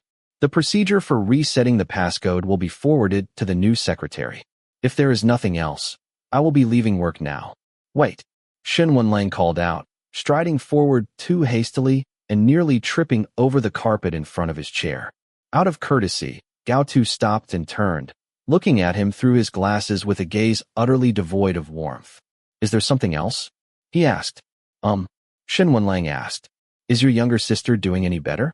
Clearly, Gao Tu had not expected him to bring this up. He was visibly taken aback, then suddenly smiled. But it was not the kind of smile born of happiness. I truly appreciate your care all this time. As for the medical expenses you advanced for my sister, I will repay you as soon as possible. I am sorry, it may not be very soon. I will need some time. Gao Tu lifted his head, looking at him with complete calm, his voice carrying the kind of gentle gratitude that arose purely because a colleague had lent a helping hand. I will make sure to return it to you as soon as possible. Thank you, President Shun. The beta standing before him had a pair of eyes that could easily leave Shun Wenlang feeling nervous or breathless. His features were proper yet unremarkable, but those bright eyes and full lips always sent a flutter through his heart and stirred a deep thirst within him. Gao Tu probably did not get enough rest. Faint dark circles lay under his eyes, and a trace of unhidden exhaustion clung to his pale face. His haggard appearance sent an inexplicable pang of pain through Shun Wenlang's heart, and before he realized it, he had taken a small step toward him. Gao Tu, however, stepped back in a large stride, as if in a hurry to escape. He bowed politely, though stiffly, to Shun Wenlang and said with earnest sincerity, I have truly been grateful to you all this time. I will return everything you have lent me. Chapter 84. ABO Development Bank. On June 19th at 9:12 p.m., your account 9998 received repayment from Gao Tu, 21,000 yuan. Account balance, 19,825,578.57 yuan. The instant Shun Wenlang received the repayment notification from Gao Tu, a wave of helplessness washed over him. From the moment he first offered Gao Tu help until now, Shun Wenlang had never once expected him to pay it back. When they had just reunited, aside from his work at HS, Gao Tu also had a part-time job on weekends. Every weekend, he could never reply to Shun Wenlang's messages promptly. And so, lacking a real topic of conversation but always wanting to talk to him, Shun Wenlang gradually developed the habit of collecting debt from Gao Tu every weekend. The fact that Gao Tu's part-time job was at a bar came to light the very next evening, after Gao Tu had taken the initiative to suggest writing a new IOU. Shen Wenlang remembered it with perfect clarity. It was a Saturday. He had been having dinner with a few business associates at a restaurant near the bar area. On the way back, because of road restrictions, his driver was forced to take a detour and pick him up from the other end of the alley. This meant Shen Wenlang had to walk a short distance through the alley. At the back door of a certain bar, he saw Gao Tu with his head lowered, smoking. That was the first time Shen Wenlang discovered that Gao Tu actually smoked. The street lamp cast a dim, amber glow, spilling over the beta's face like scattered flecks of gold. From a distance, his proportions were impeccable. Broad shoulders, narrow waist, a deep black work apron tied around him. His head was slightly lowered, long, slender fingers holding a pristine white cigarette. His plump and soft lips closed around the filter as he took a deep drag, then parted his lips just enough to release a wisp of pale gray smoke that seemed both lonely and aloof. He was right there, only a few steps from the end of the alley. And yet, for some reason, in that moment as he stood alone with his head lowered, smoking, Shen Wenlang felt he was very, very far away. That part of the city where he had unexpectedly run into Gao Tu, known for its numerous bars, was widely regarded as the most crime-ridden district in Jianghu City. The next morning, after a sleepless night, Shen Wenlang had the HR department reiterate the announcement regarding HS Group employees being prohibited from taking outside part-time jobs. Later, the bodyguard he had sent to keep watch at that bar reported back to him. Gao Tu had resigned. From then on, even on his days off, Gao Tu never again replied to his messages late. For a time, Shen Wenlang truly believed that as long as he could frequently find excuses to give Gao Tu a raise, that expression he had seen that night under the street lamp, tired, lost, and helpless, would never again appear on Gao Tu's face. He thought that as long as the salary he offered was just right, neither too high, so Gao Tu would not become spoiled from having too much money, nor too low, so he would not have to worry about making ends meet or paying for his younger sister's medical expenses. Then Gao Tu would never again have to stand in a halo of light that should never have been his to stand in, never again have to endure the lewd, appraising stares, tinged with desire, of drunken alphas and betas in some narrow alleyway. He thought Gao Tu would never again be so far away from him, that he would stay by his side forever, out of gratitude and for the money. However, from the day Gao Tu finished handing over his work and walked out of HS Group without the slightest reluctance, Shen Wenlang knew he had been wrong. After Gao Tu completely left the company, Shen Wenlang still found all sorts of excuses to send many messages to that beta, who did not yet know whose side he would be working for next. At first, Gao Tu still replied frequently. But as Shen Wenlang's moods worsened and his attitude grew harsher, the frequency of Gao Tu's replies gradually dwindled. Now, it had been 3 days since Gao Tu last responded. Since then, every single message in their chat box had been Shen Wenlang talking to himself. June 16th, 11:22 a.m. HS Shen Wenlang. Where did you put my pair of black cufflinks? June 16th, 11:37 a.m. 222. In the office lounge, second drawer down on the left-hand side cabinet. June 16th, 11:38 a.m. HS Shen Wenlang. Oh, thanks. June 16th, 11:41 a.m. 222. You are welcome. June 16th, 10:43 p.m. HS Shen Wenlang. Gao Tu, when are you planning to marry that Omega who is in heat every single day? June 16th, 10:55 p.m.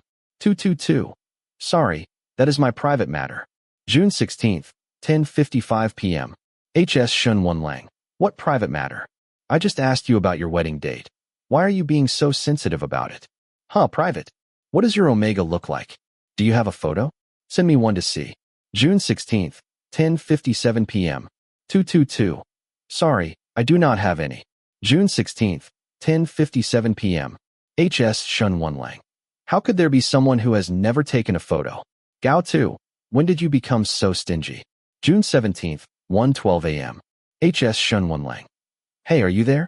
June 17th, 1:13 a.m. HS Shen Wenlang. Gao Tu, do not play dead. June 17th, 1:14 a.m. HS Shen Wenlang. Why are you protecting an Omega this much? June 17th, 1:15 a.m. HS Shen Wanlang. Question mark repeated. June 17th, 1:39 a.m. HS Shen Wanlang. Hey, say something. Are you asleep? June 17th, 1:40 a.m. HS Shen Wanlang. Then reply to me the first thing when you wake up tomorrow. The previous message was withdrawn. June 17th, 1:41 a.m. HS Shen Wanlang. Good night. The previous message was withdrawn. Scrolling further down, the content only became more outrageous.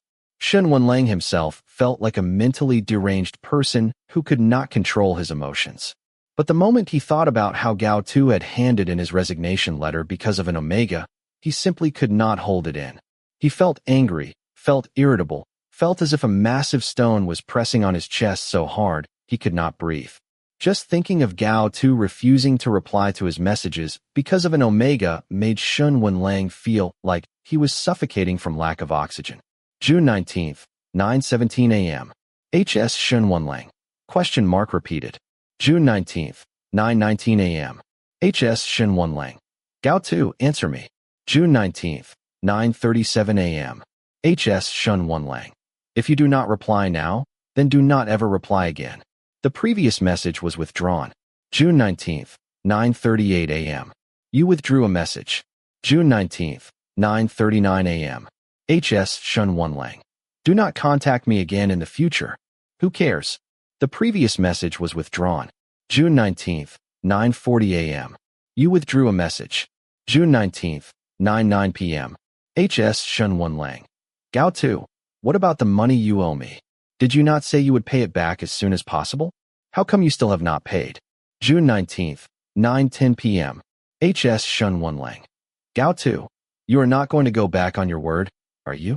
2 minutes later, his phone finally rang.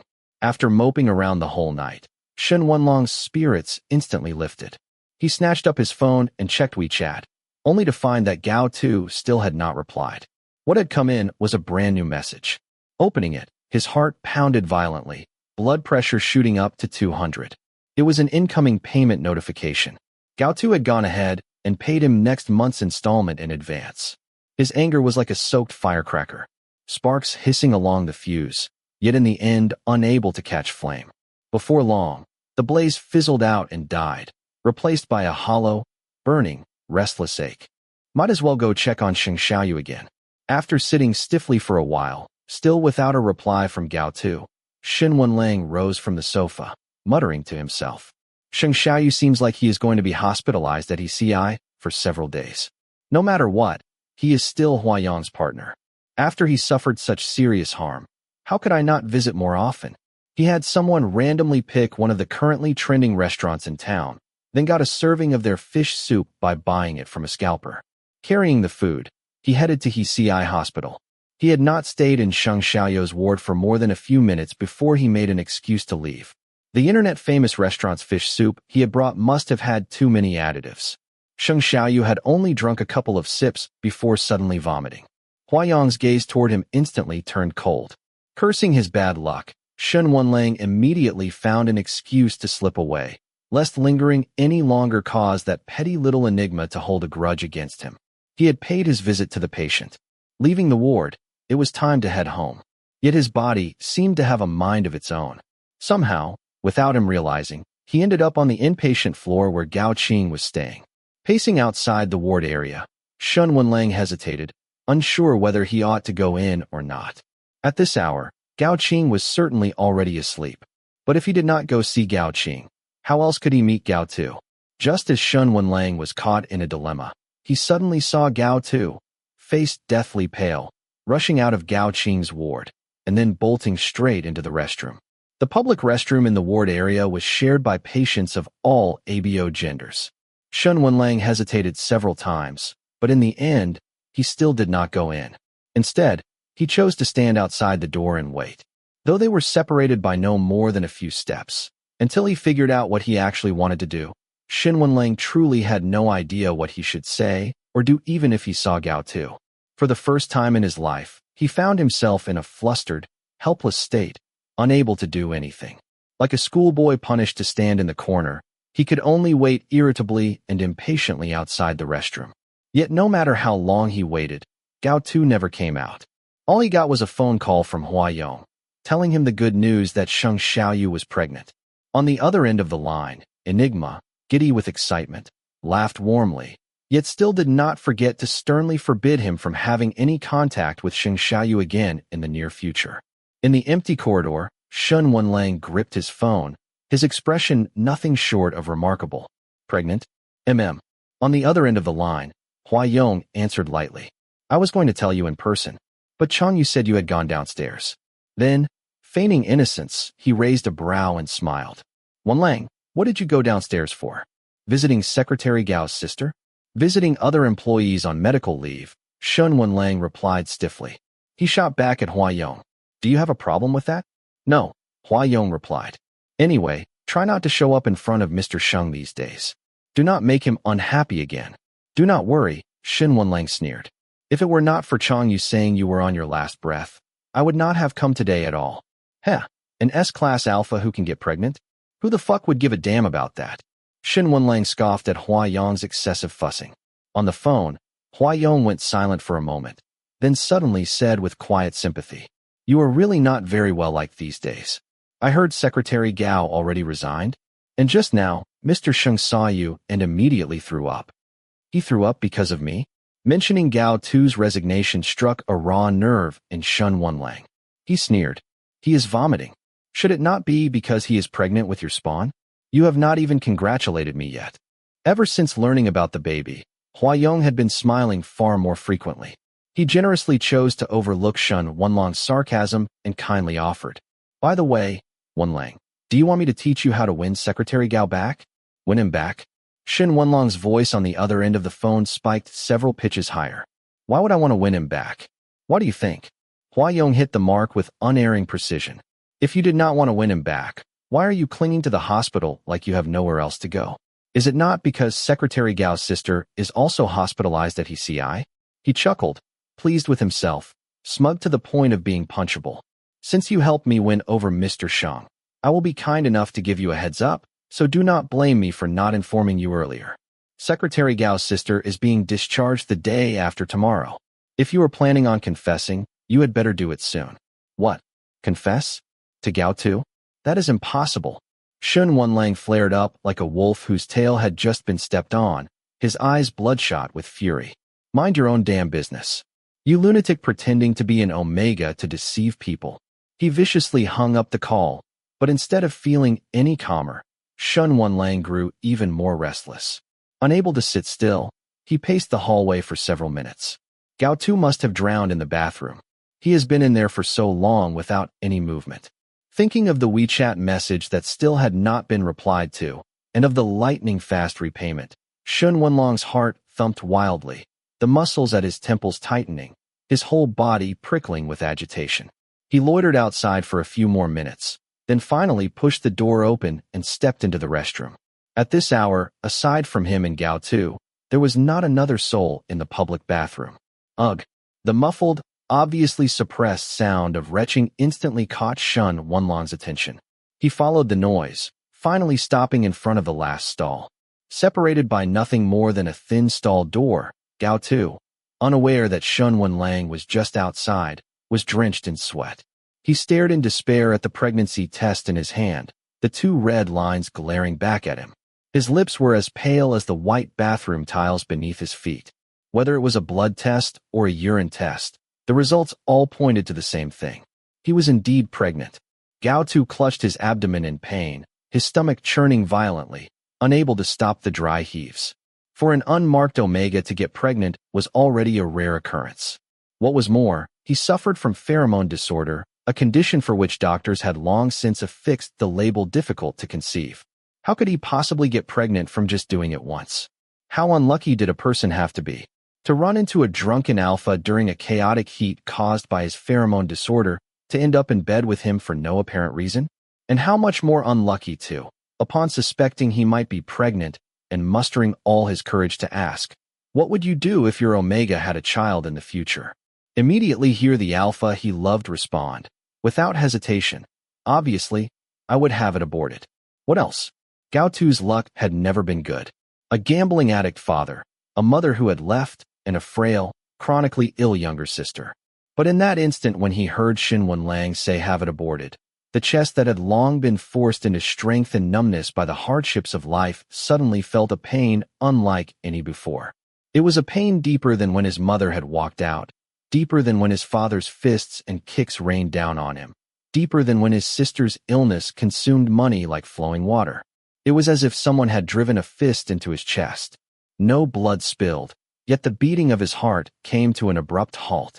Gao Tu was in so much agony that he felt utterly disoriented, his ears ringing in a dull roar. And when his mind finally cleared, his first thought was to leave. After 10 years, a relationship sustained by deception had already been pushed to its limit. The friendship he had fought for with all his strength was, in the end, nothing but an illusion. Of course he could not bear it. Could not bear to let go of the mirage he had bought with deceit, with enduring pain, and with the reckless, ceaseless injections of inhibitors. Gao Tu was not without dreams. He had once dreamed such dreams. One day, Xin Wenlang suddenly realized that Omegas were not actually like a terrifying flood or a ferocious beast. And then, Gao Tu finally managed to stammer out his confession, admitting that he was an Omega who only hoped to gain an equal friendship from him. Or perhaps, something more than just friendship. Xin Wenlang, who despised Omegas, was a handsome, tall, and strikingly charismatic S-level alpha, attracting countless Omegas like moths to a flame. They approached him, yearning to be embraced, longing for his mark. And Gao Tu was utterly vulgar, just like the rest of them. At this moment, Gao Tu felt as though he might be standing at the edge of death. The bathroom light cast its cold glare onto the tiles. In this expensive private hospital, even the tiles had a fine reflective sheen, smooth enough to show one's own face. Gao Tu was half kneeling on the floor, retching until his stomach was completely emptied, yet still unable to stop the dry heaves. Nausea, heartburn, dizziness, cold sweat pouring down. His clothes were soaked through with sweat, and the chill bit deep. He could not help but shiver, paying no mind to the filth, clinging tightly to the toilet just to keep from collapsing face first onto the floor. In the early stage of pregnancy, without the comfort of the alpha, the symptoms of his pheromone imbalance disorder were far more severe. He had no choice but to change inhibitor patch every 2 hours to ensure his pheromone did not leak. The Omega doctor he knew was a kind man. Upon learning of Gao Tu's unexpected pregnancy, he had tried again and again to persuade him, urging him to change his mind, to give up the child. The pain of carrying, delivering, and raising a child alone. The doctor had emphasized it over and over. Now, Gao Tu was already tasting the bitter fruit. If you insist on keeping this child, then you need to find the alpha who got you pregnant. Even if he will not give you a mark, at the very least you should ask him for a tube of whole blood. The doctor told him helplessly. Just 200 milliliters. There is enough alpha pheromone in that to save your life. This is your first pregnancy. You have no idea what kind of torture it is to endure gestation entirely on your own. Torture? In this world, there was no torture more terrifying than being exposed by Xin Wenlang. The worst nightmares Gao Tu had ever had were all about this.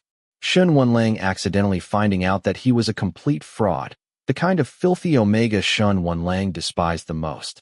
In those days of endless nightmares, every time Gao Tu was found out, he would be escorted straight to an operating room. His face would be bleached pale under the shadowless surgical lamp, and he would stammer in panic, desperately trying to explain to Xin Wenlang, whose expression was dark as thunder. President Xin, I never meant to deceive you. I indeed am an Omega, but every time, he refused to give up, still trying to lie, still trying to play the part of a clumsy, second-rate con artist. This child is not yours. I hate liars. Almost every time, Xin Wenlang would answer him like that. He was still so proud, so handsome, so unattainable, so utterly devoid of compassion. The straight line of his mouth was drawn tight, pulled into a cold, unfeeling slash. And in those eyes that made Gao Tu's heart race every time he looked into them, there was only hatred and contempt. And I hate filthy, scheming Omegas even more. But this is not your child. Gao Tu, out of tricks, could only keep fabricating lies against his own conscience. It belongs to another alpha. Really, you have to believe me. He spoke while trembling from his own shamelessness, transparent tears slipping down uncontrollably, tracing the curve of his cheeks. Shun Wenlang remained unmoved, as if he had already judged him to be nothing but a despicable fraud. His gaze was sharp and merciless as he said, "No, this is my child." Narrowing his eyes, his voice, cold and razor-edged, was at once familiar and utterly alien. "Abort it. It is not welcome at all. It is nothing but a filthy, low-born bastard, conceived in the wretched belly of an Omega. Abort it. Abort it. Abort it." Every time, that was what the Shun Wenlang in his dreams would say. Without exception. These days, Gao Tu had been having such dreams almost every single night. As time went on, he grew all the more unwilling to harbor any illusions. Every day, he went to the company felt like walking into an execution ground. For the sake of the child, he dared not continue using inhibitors. He could only rely on frequently changing his inhibitor patches and being painstakingly careful to avoid crossing paths with Shun Wenlang. 3 days ago, his request for complete resignation was finally approved. On the noon of his last day at the company, Gao Tu stood across the street from the headquarters building, looking up. The massive HS sign gleamed brilliantly under the sunlight. At a glance, he could see the silver window on the top floor, the one with the widest, most expansive panoramic glass. That was the most dazzling sight in the entire building. It was also the only specially made window in the whole tower, designed to prevent prying eyes, block light pollution, and provide excellent insulation. Gao Tu knew that Shun Wenlang sat right behind that silver glass window. Just like that shimmering, uniquely lustrous window, he was the only star Gao Tu could see in the pitch-dark night sky. He stared and stared, until his eyes ached and his neck stiffened. Tears and muffled sobs streamed out together. Having grown too accustomed to looking up for so long, the moment he chose to turn his gaze away, it was as if he had lost his direction, suddenly at a loss for what to do. But such a beautiful dream had lasted 10 years. Even now, when the moment to wake could no longer be avoided. But for someone like Gao Tu, who had once enjoyed Shun Wenlang's closeness and trust, it was already the greatest fortune imaginable. There was nothing to regret. Those who are too greedy will be punished by fate. Withdrawing his gaze, Gao Tu hugged the cardboard box in his arms tightly, thinking with utter calm. "It is all over. Gao Tu, are you in there?" That familiar voice rang out suddenly from beyond the thin door panel, followed by an urgent knocking. "Are you okay? Open the door." Gao Tu's whole body stiffened for an instant. He lifted his face, slick with cold sweat, his throat tightening in spasms from the tension. "I am fine," he said. Do not come in." Chapter 85. The knocking on the door suddenly stopped. But the Alpha's voice, cool in tone, did not. "Gao Tu, are you all right?" Terror and panic tangled together. His throat felt as though it had been cut by a knife. He no longer had the strength to vomit again, yet the nausea and dizziness did not lessen in the slightest. Gao Tu leaned against the door for a long while before he barely managed to stand. Wiping the sweat off his face in a disheveled manner, he hesitated for a moment before pushing the door open. Outside, as expected, was Shun Wenlang, his handsome face darkened by a clouded expression. "What is wrong with you?" Gao Tu could not utter a single word. His vision alternated between black and white, leaving him unable to answer, let alone lie. He might as well have been a clam with its shell pried shut, lips drained of color pressed tightly together as he stumbled forward on unsteady steps. The mirror in the bathroom reflected back a face in dreadful condition. Aside from his slightly reddened eyes and nose tip, even his lips were tinged with blue. Because of vomiting, Gao Tu had taken off his glasses. The pair of eyes usually hidden behind the lenses were now sunken into faintly bluish sockets. The outer corners drooped slightly downward, and a watery sheen trembled in his pupils. He looked utterly pitiful. Propping himself against the sink, Gao Tu stood there for more than 10 seconds. Only when a wave of dizziness passed did he lower his head, squeeze out some soap, and start washing his hands. After scrubbing them clean, he scooped water into his palms to rinse his mouth and wash his face. "Why will you not say anything?" Shun Wenlang followed close behind, frowning, his expression turning even darker. "I am fine." Gao Tu wiped his glasses clean with a paper towel, put them back on, and finally turned to face Shun Wenlang directly. "Could I trouble you to step out first? I would like to wash my face." He had visibly grown more haggard. Perhaps because of the vomiting, The corners of his eyes and the tip of his nose were tinged with red, making him look a little pitiful. Gao Tu's disheveled state and weakness, his constant evasions and attempts to dodge him, only made Shen Wenlong's chest tighten with discomfort. In truth, Shen Wenlang had noticed Gao Tu's abnormal condition a long time ago. This beta was probably sick, most likely suffering from gastroenteritis. Many of the symptoms had appeared even before his resignation. For instance, his distracted spirit, the way he often drifted off into thought, or how he always liked to hide in the staff restroom to secretly vomit. That Omega carrying Gao Tu's child probably did not know the first thing about taking care of someone. Their own beta was this sick, yet they still did not bother taking him to the hospital. And clearly, it was Shen Wenlang, the one secretly observing Gao Tu's every move, who was far better than that damned Omega. As his superior and former classmate, Shen Wenlang had no qualms about taking the time to bring Gao Tu to a hospital. But ever since handing in his resignation letter and moving to the external secretarial office, Gao Tu had avoided him like a venomous snake. Within the company, Shen Wenlang could hardly get a single private word with him, let alone take him to the hospital after work. All these years, it had always been Gao Tu who managed his schedules and even his personal daily life. That stubborn, headstrong beta, who would just up and leave whenever he pleased, had practically grasped every rhythm of Shen Wenlang's movements. Now, he was hiding from Shen Wenlang more skillfully than a celebrity avoiding the paparazzi.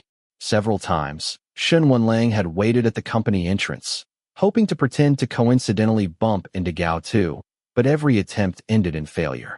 Experience after repeated defeats left the S-level alpha, who so rarely tasted failure, boiling with rage, consumed with humiliation and anger. So he wanted to vomit? Fine, let him. If he insisted on toughing it out and refused to see a doctor, if he insisted on avoiding Shen Wenlang, then let him vomit all he wanted. If he died of illness, so be it. Yet despite saying that, Shen Wenlang still could not help but happened to go to the public restroom and accidentally running into Gao Tu.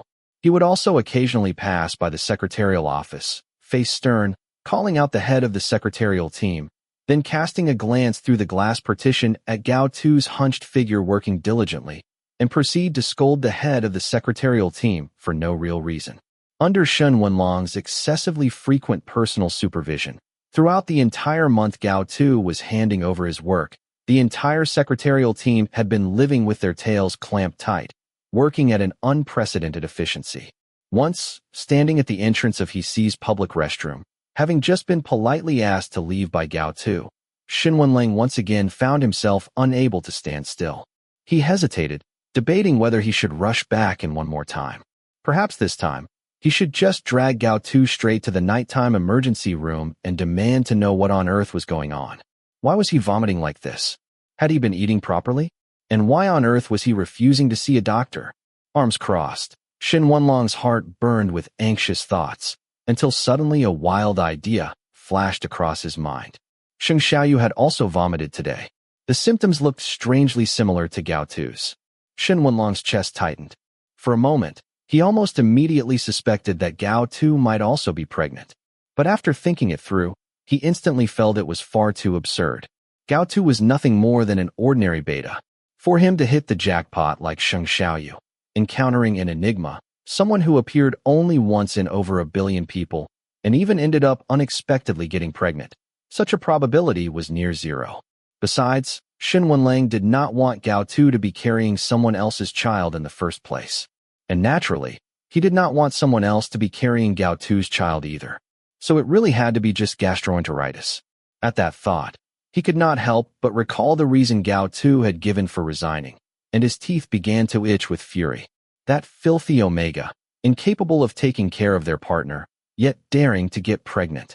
What if, in the end, both the child and the beta ended up being taken care of straight to their deaths by them?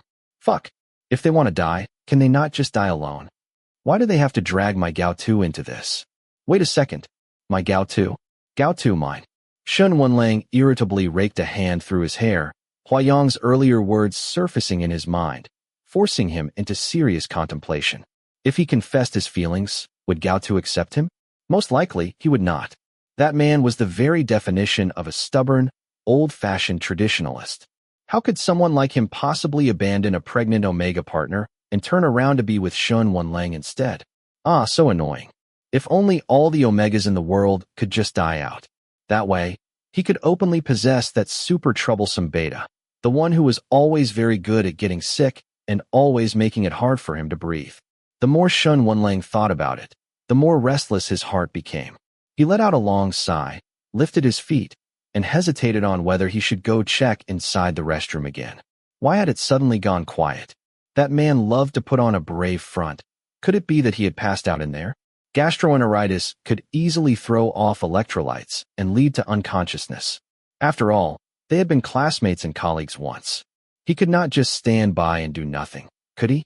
With that thought, Shun Wanlang turned back toward the restroom. At the corner, he ran into Gao Tu. That beta, whose lips drained of all color the instant he saw him, clearly had not fainted, but his complexion looked no better than a corpse's. Pre-President Shun, what are you doing here? He stammered, lips trembling as if the man before him was not his former boss and old schoolmate, but some grotesque monster with 3 heads, 9 mouths, and 47 arms. All this fuss just because of a few unanswered WeChat messages. Was it really necessary to look that terrified? Shun Wanlang was far from pleased. His expression shifted instantly from concern to somber gloom. What is this? Seeing me scares you this much? Do not tell me that when you left the company, you stole some kind of confidential information? Upon hearing this, Gao Tu was even more terrified. His face blanched a shade whiter, and he stammered out in his own defense. I did not steal. Enough. Shun Wanlang felt a pang in his heart. He furrowed his brows and cut him off. I know you did not. I do not think you would have the guts. It had only been a few days since they last met, yet Gao Tu already looked thinner. His face had gone a ghastly shade of green, almost like a specter. Taking in his tottering, about to collapse state, Shun Wanlang grew even more dissatisfied. This beta was very strange. He always stirred up in him a rare trace of pity. Yet that emotion was tangled with something else entirely. Because whenever Gao Tu defied him, a strange surge of sadistic desire to dominate welled up from deep within Shun Wanlang's heart. For instance, when Gao Tu came to him and proposed resignation. In that moment, Shun Wanlang had to summon every ounce of self-control just to restrain himself. He had to be very, very careful, or else he would give in to the urge to wrap his hand around Gao Tu's throat, to feel the frantic thrum of his pulse beating beneath the tiger's mouth of his grip. Let him go. He is only your subordinate, your classmate. Let him go. Shun Wanlang reiterated this to himself again and again, forcing himself to maintain a facade of calm. Tilting up his face, he fixed his gaze on Gao Tu's tightly pressed lips and asked with feigned detachment. Why? Gao Tu bit down hard on his lip, unable to force out any more words. All he could manage was a parched explanation. The reason for my resignation. I have written it all in my resignation letter. I only hope, for the sake of the years we have worked together, that you will approve it as soon as possible. Why? Shun Wanlang asked once more. Because he was overly nervous. Gao Tu, who had always been good at reading his emotions, missed the faint, almost imperceptible tremor in Shun Wanlang's voice. My Omega is pregnant, Gao Tu said flatly. After lying for 10 years, it seemed he truly had become a skilled liar. His heartbeat surged to 140. A roaring filled his ears until he could hear nothing at all. Opening his mouth, he spoke word by word. I need to take care of my child, so I must resign. Shun Wanlang's expression instantly darkened. Gao Tu's eyes burned hot, but thankfully his dry eye sockets behaved themselves, not letting a single ill-timed tear fall. Calmly, he told the alpha whom he had deceived and loved for a full 10 years. I have to leave you, and I am sorry. What on earth is wrong with you? How can you be vomiting like this? Gastroenteritis, Gao Tu answered, enunciating each word. Even though he was no longer employed, no longer had to collect wages from Shun Wanlang to earn his daily bread, Gao Tu still treated him with respect. On the surface, it was impossible to tell that he had not replied to Shun Wanlang's WeChat messages for 3 days. Did you not resign because of that Omega, the one who dares to mess around with you despite being unmarried, and ended up pregnant? Standing at the doorway of HCI Hospital's restroom, Shun Wanlang was backlit. Gao Tu could not see the expression on his face, yet from his elongated tone, He could sense the disdain and mockery. Vomiting like that, anyone who did not know better would think you were the one who was pregnant. The nightmare spilled straight into reality. Gao Tu's face could not look any worse. He instinctively shielded his abdomen, his eyes blank and dazed, like a schoolchild blurting out the standard answer by reflex, and quickly said, "It is not me. I am not pregnant." Perhaps realizing how strange his behavior was, he froze, then stiffly lowered the arm that had been guarding his stomach. Only then did he ask Shen Wenlang, "President Shen, why are you here?" Shen Wenlang was caught off guard by that question, and at once, shame turned into fury. He was just about to snap. "What does it have to do with you?" Catching sight of the beta's awful complexion, Shen Wenlong's heart softened for no reason. He changed his words. "I came to visit a friend." Gao Tu fixed his gaze on his face, as if carefully trying to discern whether he was lying. Under that stare, Shen Wenlang grew guilty. He coughed, and, like one trying to cover up with a flimsy excuse, explained, "Hua Yong is sick, so I came to see him." "Secretary Gao, it has been 3 days since you resigned. You do not answer calls, you do not reply to messages, so why is it that, when we finally meet face to face, you are still being so nosy?" Secretary Hua. The one and only Omega whom Shen Wenlang could accept, the one who could approach him openly and with dignity. Gao Tu forced a smile.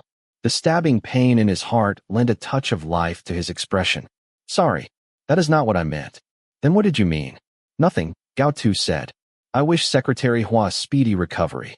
Then, "Goodbye, President Shen." He turned to leave, but Shen Wenlong's body moved before his mind. Without thinking, his hand had already seized the other's arm. Gao Tu was pulled back by the sudden tug, stumbling a step. Shen Wenlang was startled by his own abruptness, startled even more by the wrist in his grasp. It was shockingly thin. In just a month without close contact, it seemed Gao Tu had withered under his very eyelids, shrinking into nothing but skin and bone. "What is wrong with you?" What? "Are you that short of money?" Shen Wenlang asked. "Is that why you have not been eating properly?" Shen Wenlong's gaze seemed to carry heat. Just meeting his eyes made Gao Tu's own eye sockets burn, and in panic, flustered and helpless, he had no choice but to avert his gaze. "No, Gao Tu, you have not been this thin since high school, have you? If you are in some kind of trouble, tell me. We were classmates once, I will not refuse to help. There is no need." Gao Tu awkwardly pulled his hand free from that burning hot palm, forcing himself to decline. "There is nothing that needs helping with. I eat plenty every day. Thank you for your concern, President Shen. If there is nothing else, I will be going first." It felt as though a fire was raging in Shen Wenlong's heart. He could clearly feel Gao Tu's rejection. This was unprecedented. Thinking back, ever since their student days, Gao Tu had never once rejected him, whether it was a request or an offer of help. As long as it came from Shen Wenlang, Gao Tu had never said no. But now, this Gao Tu before him, with eyes dodging, avoiding his gaze, firmly refusing his help, this person was so unfamiliar it made Shen Wenlang afraid. It was as if he truly no longer needed him, as if he had already decided to leave him behind completely. Chapter 86. If Shen Wenlang had known that Gao Tu would disappear after this night at his CI hospital, he never would have let him go so easily. Several months later, on one particular day, in Yi City, Jianghu, Su City, Shi City, across the entire metropolitan area of Jianghu, tens of thousands of electronic advertising screens simultaneously began broadcasting a missing person notice issued by the chairman of HS Group. The public could not fully understand Shen Wenlong's confession. They only felt that this young tycoon, who had always appeared high-spirited and confident in every past report, looked anxious and exhausted in the video.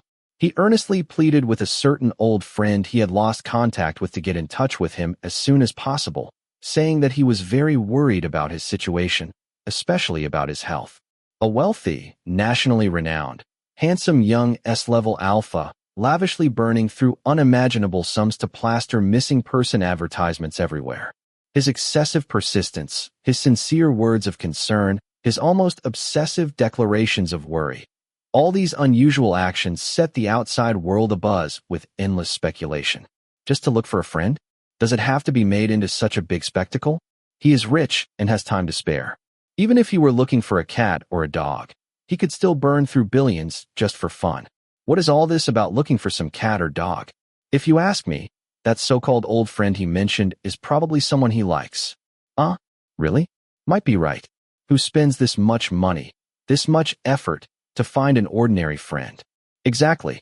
And listen to him. He said they have known each other for 10 years, that they were classmates, colleagues, and friends. You think that person will see this? He should, right? This kind of commitment is huge. It is already on several major headlines. I would say by now practically the entire country knows. But the truth was otherwise. Though Shen Wenlang made a grand, earth-shaking effort to search everywhere, the one being searched for, Gao Tu, remained completely unaware of it.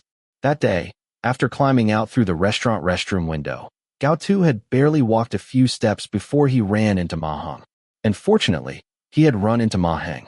This old neighbor of his, as always, had given him tremendous help. He had saved his life. Once he got into Ma Heng's car, Gao Tu slipped into unconsciousness. Ma Heng drove straight toward the nearest hospital. 2 hours later, an ambulance sped out of E-City, racing toward the provincial capital's most authoritative pheromone specialist hospital. Having endured the suffocating oppression of high-concentration pheromones from multiple alphas, Gao Tu's pheromone imbalance disorder erupted completely, beyond all control. The delicate gland at the nape of the Omega's neck grew red, swollen, and inflamed, bulging grotesquely into a mass the size of a clenched fist. Every vein, violently dilated, stood out beneath the thin skin at his nape, pulsing in a way that made one's scalp prickle with dread. Inside the emergency room, the heavy scent of sage was so overpowering that every medical staff member involved in the resuscitation felt suffocated. That scent, representing vitality itself, gushed endlessly from the gland already overtaxed to the brink of collapse. Though it was nothing more than fragrance, it gave rise to the dazzling illusion of vivid sunset colors, like a final blaze before a lamp sputtering out, the most magnificent brilliance before extinction. Most of those taking part in the emergency treatment were betas, but the pheromone concentration was far too strong. Even they could not escape being affected by the Omega's scent, growing restless, uneasy, and increasingly agitated. The 2 Omega doctors assisting in the resuscitation, once the emergency procedures were complete, found their eyes burning red with unshed tears. Rarely had they encountered such a perilous case. The patient's pheromone gland was forced into overdrive, producing far more pheromones than normally required. Yet the pheromone concentration in his blood had suddenly plummeted. Every biochemical indicator was in complete disarray. And to make matters even worse, the patient was pregnant. Although E-City was an economically developed county-level city, its medical resources were still limited. Once it was confirmed that the condition could no longer be controlled, the director of the pheromone department at E-City First People's Hospital immediately contacted provincial experts and secured a fast-track channel. That very night, Gao Tu, whose heart had already stopped several times, was placed in an ambulance bound for the provincial capital's top hospital. When the ambulance was still 20 minutes away from the provincial hospital, the scent of sage in the vehicle was gradually fading. Gao Tu, already on a mechanical ventilator, lay motionless on the emergency bed with his eyes closed, his face ashen. His gland, which had once throbbed with violent strength, was now visibly weakening with each passing pulse. The patient's blood pressure just dropped suddenly. Abnormal heartbeat. Need to take immediate intervention. In the provincial hospital, the emergency room had long since been prepared. Specialists from the pheromone department and the obstetrics department convened at once for an urgent joint consultation. After 4 long hours of resuscitation, Gao Tu's vital signs at last began to stabilize. But he had not yet turned the corner completely. He had still not stepped fully out of danger. Fortunately, the child inside his belly proved to be exceptionally resilient. Even when Gao Tu's heart stopped several times, and even when the doctors more than once pronounced both parent and child in critical danger, the little one clung stubbornly to life, firmly anchoring itself within its Omega father's reproductive cavity, desperately absorbing nutrients. When Gao Tu was finally wheeled out of the emergency room by the team of medical staff, Ma Heng, who had been waiting in the corridor for hours, felt his eyes grow wet. Little Bunny looked to be in very terrible condition. In order to suppress the uncontrolled pheromone overflow, The doctors had made an incision in Gao Tu's pheromone gland and implanted an artificial barrier device to prevent unconscious convulsions from the agony from interfering with post-surgical healing. A cream-colored neck brace had been locked tightly around his throat. Cold sweat beaded his forehead, and not a trace of color remained on his face. Chapter 87. He needs an alpha. The pheromone specialist doctor's expression was grave, brows furrowed. Seeing the patient's family and friend remain silent, he raised his voice and emphasized again. I mean a living, breathing alpha who can accompany him, not some artificial alpha pheromone hallucinogen. But he has never once mentioned his alpha. Then he will need to find a new one. I would like that too. Ma Heng let out an almost inaudible sigh, then lifted his head and asked the doctor, May I ask, what was the compatibility test result between me and Gao Tu? Am I eligible to be his soothing pheromone donor? The doctor glanced at the lab report, then nodded. Your compatibility exceeds 65%, which meets the donation pairing criteria. However, the patient is still unconscious and cannot sign the consent form. But his family has already agreed. Considering the treatment needs, you may, under the supervision of a third-party volunteer, carry out soothing pheromone therapy for him. Soothing pheromone therapy was a key clinical project launched this year by the Provincial Capital Pheromone Specialist Hospital, still in its experimental stage. As a critically ill patient with a special condition, Gao Tu was recommended by his attending physician to be selected into the trial group, serving as an experimental recipient. When Gao Qing learned that Gao Tu's condition had become critical, she immediately rushed from East City to Jinling, the provincial capital. Sitting in the corridor outside the intensive care unit of the Jinling Pheromone Specialist Hospital, her eyes were red, her face full of grief and anger. When she saw Ma Heng, the tense expression on her face eased slightly. She asked him, What did the doctor say? Ma Heng forced a smile. Little Bunny and I are at least a passably compatible match. The doctor said he will definitely get better. Do not worry. Pheromone compatibility refers to the natural physiological match between an alpha and an omega. For random pairings, the median usually falls between 40 to 50%. Studies have shown that if the compatibility between an alpha and an omega exceeds 50%, they will naturally develop a sense of fondness toward each other, creating the possibility for further development. Generally speaking, extremely loving, model couples almost always had a matching degree of 75% or higher. However, using cold, clinical biochemical test results to measure love and compatibility had long been criticized by many romantics who advocate natural true love. Moreover, 30 years ago, a certain high-level alpha, in order to possess an omega with whom his compatibility was not high, had secretly carried out genetic modifications, attempting to forcibly enhance their compatibility by injecting the omega with extracts of his own alpha pheromones. This news had been deliberately released by the alpha's political rival. Although it was intercepted in time, and all key identifying information of those involved had been concealed, this shocking news still carried immense force. Like a thunderbolt, it quickly ignited frenzied discussions across every sector, plunging public opinion into an uproar. From that point on, compatibility testing of information levels was met with fierce public resistance. It could no longer be legally offered to the general populace, restricted instead to being used solely as an auxiliary medical tool. Gao Tu had a very long dream. In the dream, he returned to the past, a time when he was still in school, but had yet to meet Shen Wanlang. He was ordinary, mediocre, unremarkable. Though each day he lived under the constant anxiety of scraping together living expenses, tuition, and medical fees, he never once had to fear that hiding his omega identity would bring any dreadful consequences.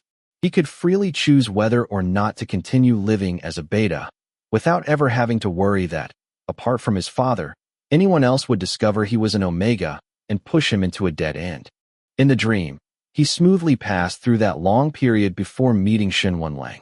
And then, as destined, at that student charity speech event, he encountered Shen Wanlang.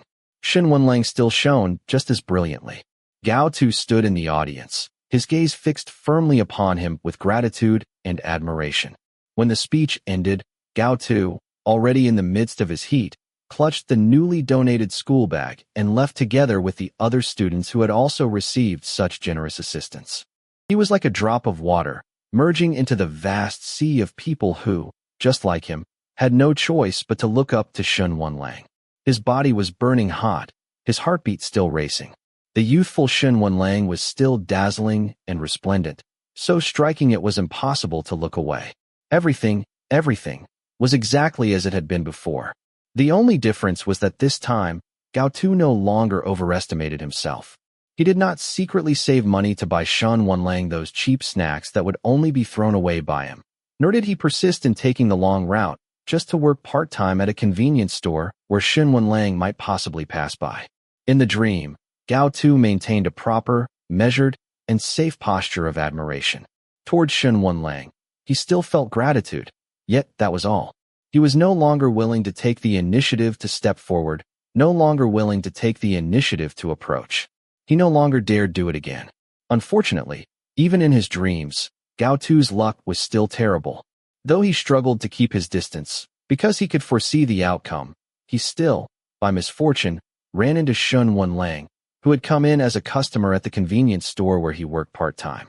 After exercising, Shen Wenlang's iris-scented pheromone were stronger than usual. Just like in his memories, when Gao Tu suddenly caught sight of him, he froze on the spot, dumbstruck, like a dumb rabbit startled stiff by the sight of the alpha wolf. "How much is the coffee?" When he did not answer, Shen Wenlang, just like in Gao Tu's memories, tapped the counter lightly with his fingertips and frowned in impatience, urging, "Classmate, classmate?" Gao Tu very much wanted to speak the number that was etched into his mind, yet his tongue twisted, as though someone had struck his mute acupoint, and not a single word would come out. Shen Wenlang clicked his tongue again, and just as Gao Tu had expected, spoke with irritation. Why did they put a moron on cashier duty? But this time, Gao Tu did not rush to defend himself. It seemed he no longer cared all that much about what Shen Wenlang thought of him. So he meekly accepted Shen Wenlang's harsh remark, lowered his head, and said softly, "The coffee is 15 yuan, cash only." Behind Shen Wenlang trailed a group of Omegas who adored him, each of them wearing on their faces that look of admiration and yearning which Gao Tu knew so well, and which always left him helpless. Yet for some reason, this time Gao Tu did not feel sad at all. He no longer, like before, secretly compared himself with every Omega who liked Shen Wenlang, and then in secret grew insecure, panicking that he was not pretty enough, not delicate enough, that he was mediocre and boring. Gao Tu had always been clumsy, mediocre, and dull. He had lived plainly but earnestly for more than 10 years, never thinking of himself as particularly good, nor particularly bad. Until he met Shen Wenlang. Those mundane traits he had long since grown used to suddenly became unbearable. Gao Tu questioned himself and felt that he was not the kind of person who was overly sensitive to constant judgment or nitpicking about himself. It was precisely because he liked Shen Wenlang too much that he became ashamed, fearful, and painfully self-conscious of his own inferiority. Before falling for Shen Wenlang, Gao Tu had actually liked himself. It was just that Shen Wenlang was too dazzling, which made Gao Tu, who hoped he might be qualified to stand by his side, feel utterly worthless. And this time, Gao Tu decided to give up, because the pursuit process was arduous, and the outcome was just like that. In his dreams, Shen Wenlang still often came to the convenience store, but Gao Tu no longer tried hard to strike up conversations with him as before. Instead, he did his best to minimize their interactions. Until that day, when Shen Wenlang, just like in his memories, handed him a bottle of orange-colored sea buckthorn juice. "Hey, try this. It is super sour, but very nourishing. It is quite suitable for you." Shen Wenlang smiled as he said, "Even idiots should eat something nourishing." No longer did Gao Tu, like in the past, try to prove he was not an idiot, arguing with Shen Wenlang until his face turned red, using his clumsiness and anxiousness to make Shen Wenlang laugh heartily. This time, with trembling hands, he calmly pushed the juice away and, just as calmly, expressed his thanks. He said, "Thank you, Shen Wenlang, but I do not need it." In reality, that bottle of sea buckthorn juice, Gao Tu had always kept at the very deepest part of his bookshelf, never bearing to drink it, until it had gone bad. But this time, when he left home, he had not managed to bring anything with him. He left both Shen Wenlang and that spoiled bottle of sea buckthorn juice behind in Jianghu, in an unrealistic dream. Affection must be mutual. Shun Wenlang, to Gao Tu, was someone he could neither be worthy of nor afford to desire.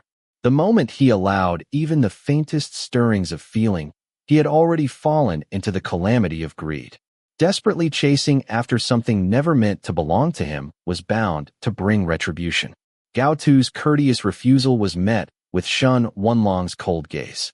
He set down the bottle of sea buckthorn juice that Gao Tu had rejected, and his handsome face suddenly twisted. "Are you saying you do not want it?" Gao Tu's heart gave a wild, inexplicable leap. His mouth went dry, his chest felt as if it cradled an unsteady, blazing furnace, burning hot. His abdomen tightened, as though something had been forcefully stuffed inside, churning and frolicking wildly within him, like a raging fire.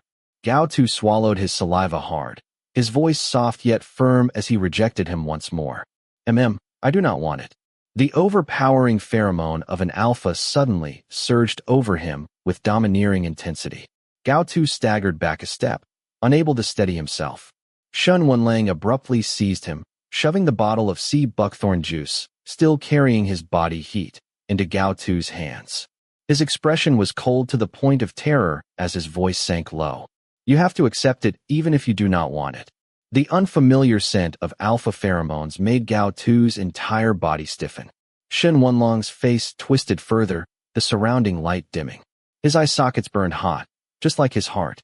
Gao Tu felt as though he were crying. Because Shun Wenlang refused to accept his rejection, and because the pain in his abdomen grew sharper, more vivid, more unbearable. "Ugh, I do not want it," he weakly protested. "It hurts so much." In his ears there was a muddled buzzing, as though someone were speaking to him, but Gao Tu could not make out the words, nor did he have the strength to respond. He was in excruciating pain. It was as if his abdomen had been split open, his internal organs spilling out through some unseen wound, and his heart clutched tightly in a sharp talon, about to be torn out through his throat. "It hurts. What do we do? He says he is in pain. Can we use anesthesia? Not recommended. Then, do I still need to continue releasing the soothing pheromones?" "Continue." The unfamiliar alpha scent in his nasal cavity grew increasingly intense. Inside his belly, a certain piece of flesh and blood seemed to possess a will of its own, striving to reject the scent that did not belong to its alpha father. The fetal movements are so strong. Ma Heng's brows furrowed in worry, his voice edged with panic. "Can this still go on? Are you certain it will not harm them? Doctor? Doctor?" The doctor's tone was stern and absolute. "If I did not tell you to stop, then do not stop. There has to be a period of adaptation. You would not want it to end in 2 lives lost in one body, would you?" Ma Heng froze, stunned into silence, then gritted his teeth and forced himself to keep releasing the soothing pheromone. Gao Tu kept his eyes tightly shut, unconsciously letting out faint cries of pain. His body was restrained and he could not move, only his hands clenching tightly, the veins in his arms bulging one by one from the sheer force. Sweat drenched his forehead, and he looked utterly exhausted from the torment of pain. Unable to bear it, Ma Heng asked the doctor once more, "Are you certain he is really all right?" "He is already improving," the doctor replied. "Right after the surgery, he was in much more pain than he is now. But at that time he was in complete unconsciousness, so he had no response to any form of stimulus. Now, at least, he can feel pain. That is a good sign." Seeing Ma Heng remain silent, the doctor added, "In fact, these few rounds of soothing pheromone therapy have shown remarkable effect. If he can wake up within 3 days, then the possibility of him regaining autonomous mobility in the future will be quite high. That is why we must persist. Do not give up." Chapter 88. When little Peanut was born, all the adults went through a scene of chickens flying and dogs jumping. As an alpha, Sheng Xiaoyou's later formed reproductive cavity wall was very thin. Even though Hua Yong followed the doctor's advice and worked hard almost every day to mark him, to diligently cultivate him, hoping that Enigma's pheromone could strengthen the alpha's cavity walls, little Peanut turned out to be an extremely active child. So even though Sheng Xiaoyou's reproductive cavity grew more solid and thicker as time went on, during the middle and late stages of pregnancy, Hua Yong still lived every day in constant fear and anxiety. Little Peanut was born nearly a month earlier than the expected due date. On the day of his birth, Sheng Xiaoyu had gone to the company early in the morning. Hua Yong, unable to rest easy with his mate still working so diligently even in the late stages of pregnancy, had a full team of doctors stationed right outside the office doors every day. Sheng Xiaoyu was in the middle of a morning meeting when he suddenly felt a warmth between his legs. A wetness spread quickly, seeping down along the inside of his thighs. He had been listening intently to a presentation on the company's research plans for the upcoming year, so focused that he did not notice anything amiss. Only a few minutes later, when a chill crept over him, and he began wondering if he should have Secretary Chun adjust the air conditioning, Hua Yong suddenly rushed in with a pale face. It was only then that Chen Pinming, seated behind Sheng Xiaoyu, noticed the red warning light flashing on the wristwatch-style monitor that had always been on his superior's wrist. The medical team was already on standby. To prevent the fetus's umbilical cord from prolapsing, Sheng Xiaoyu was immediately told to lie down. Hua Yong, having prepared in advance, slipped a soft pillow under his back, elevating his pelvis to shift the breech position upward. 15 minutes after the violent abdominal pains set in, Sheng Xiaoyu, drenched all his life and never once subjected to such torment, was in agony, the groaning leaving him unable to utter a single word. In the ambulance, Hua Yong was as frantic as an ant on a hot pan. He clutched Sheng Xiaoyu's hand tightly, rare panic showing on his face as he found himself utterly at a loss. Unlike omegas, alphas do not have a natural birth canal, and therefore cannot give birth naturally. By the time they reached the hospital, the operating room was already prepared. Hua Yong followed Sheng Xiaoyu into the delivery room. The dangers and hardships of childbirth were beyond measure. As the anesthesia took effect, Sheng Xiaoyu gradually drifted into unconsciousness. Just before losing consciousness completely, he felt someone pressing a kiss to his forehead, muffled sound of sobbing brushing past his ears. That little lunatic seemed to be crying. Little Peanut, who had given his alpha's father quite a hard time, was destined to receive an overwhelming amount of attention from the moment of birth. He had the world's most handsome S-level alpha father, and the most doting Enigma father, as well as an S-level alpha godfather, who, though unable to see him often, would always buy him lots of delicious food and fun toys. It was said that the reason his two fathers were able to be together so smoothly was because of his godfather's selfless dedication. But little Peanut knew that, even before he was born, his alpha godfather had already been forcibly taken back to Country P by his god-grandfather. That story was a long one, and it began with the Omega whom his godfather loved, the one who had left without saying goodbye. For several months, Shen Wenlang had been unable to find Gao Tu's day. At last, he received news of Gao Tu's temporary residence. He rushed there anxiously, only to be met by an annoyed-looking Gao Qing. "My brother is not living with me," Gao Qing said. Of course Shen Wenlang did not believe it. The scent was faint, but he clearly caught the trace of sage lingering in the air. "Have you not heard him enough already?"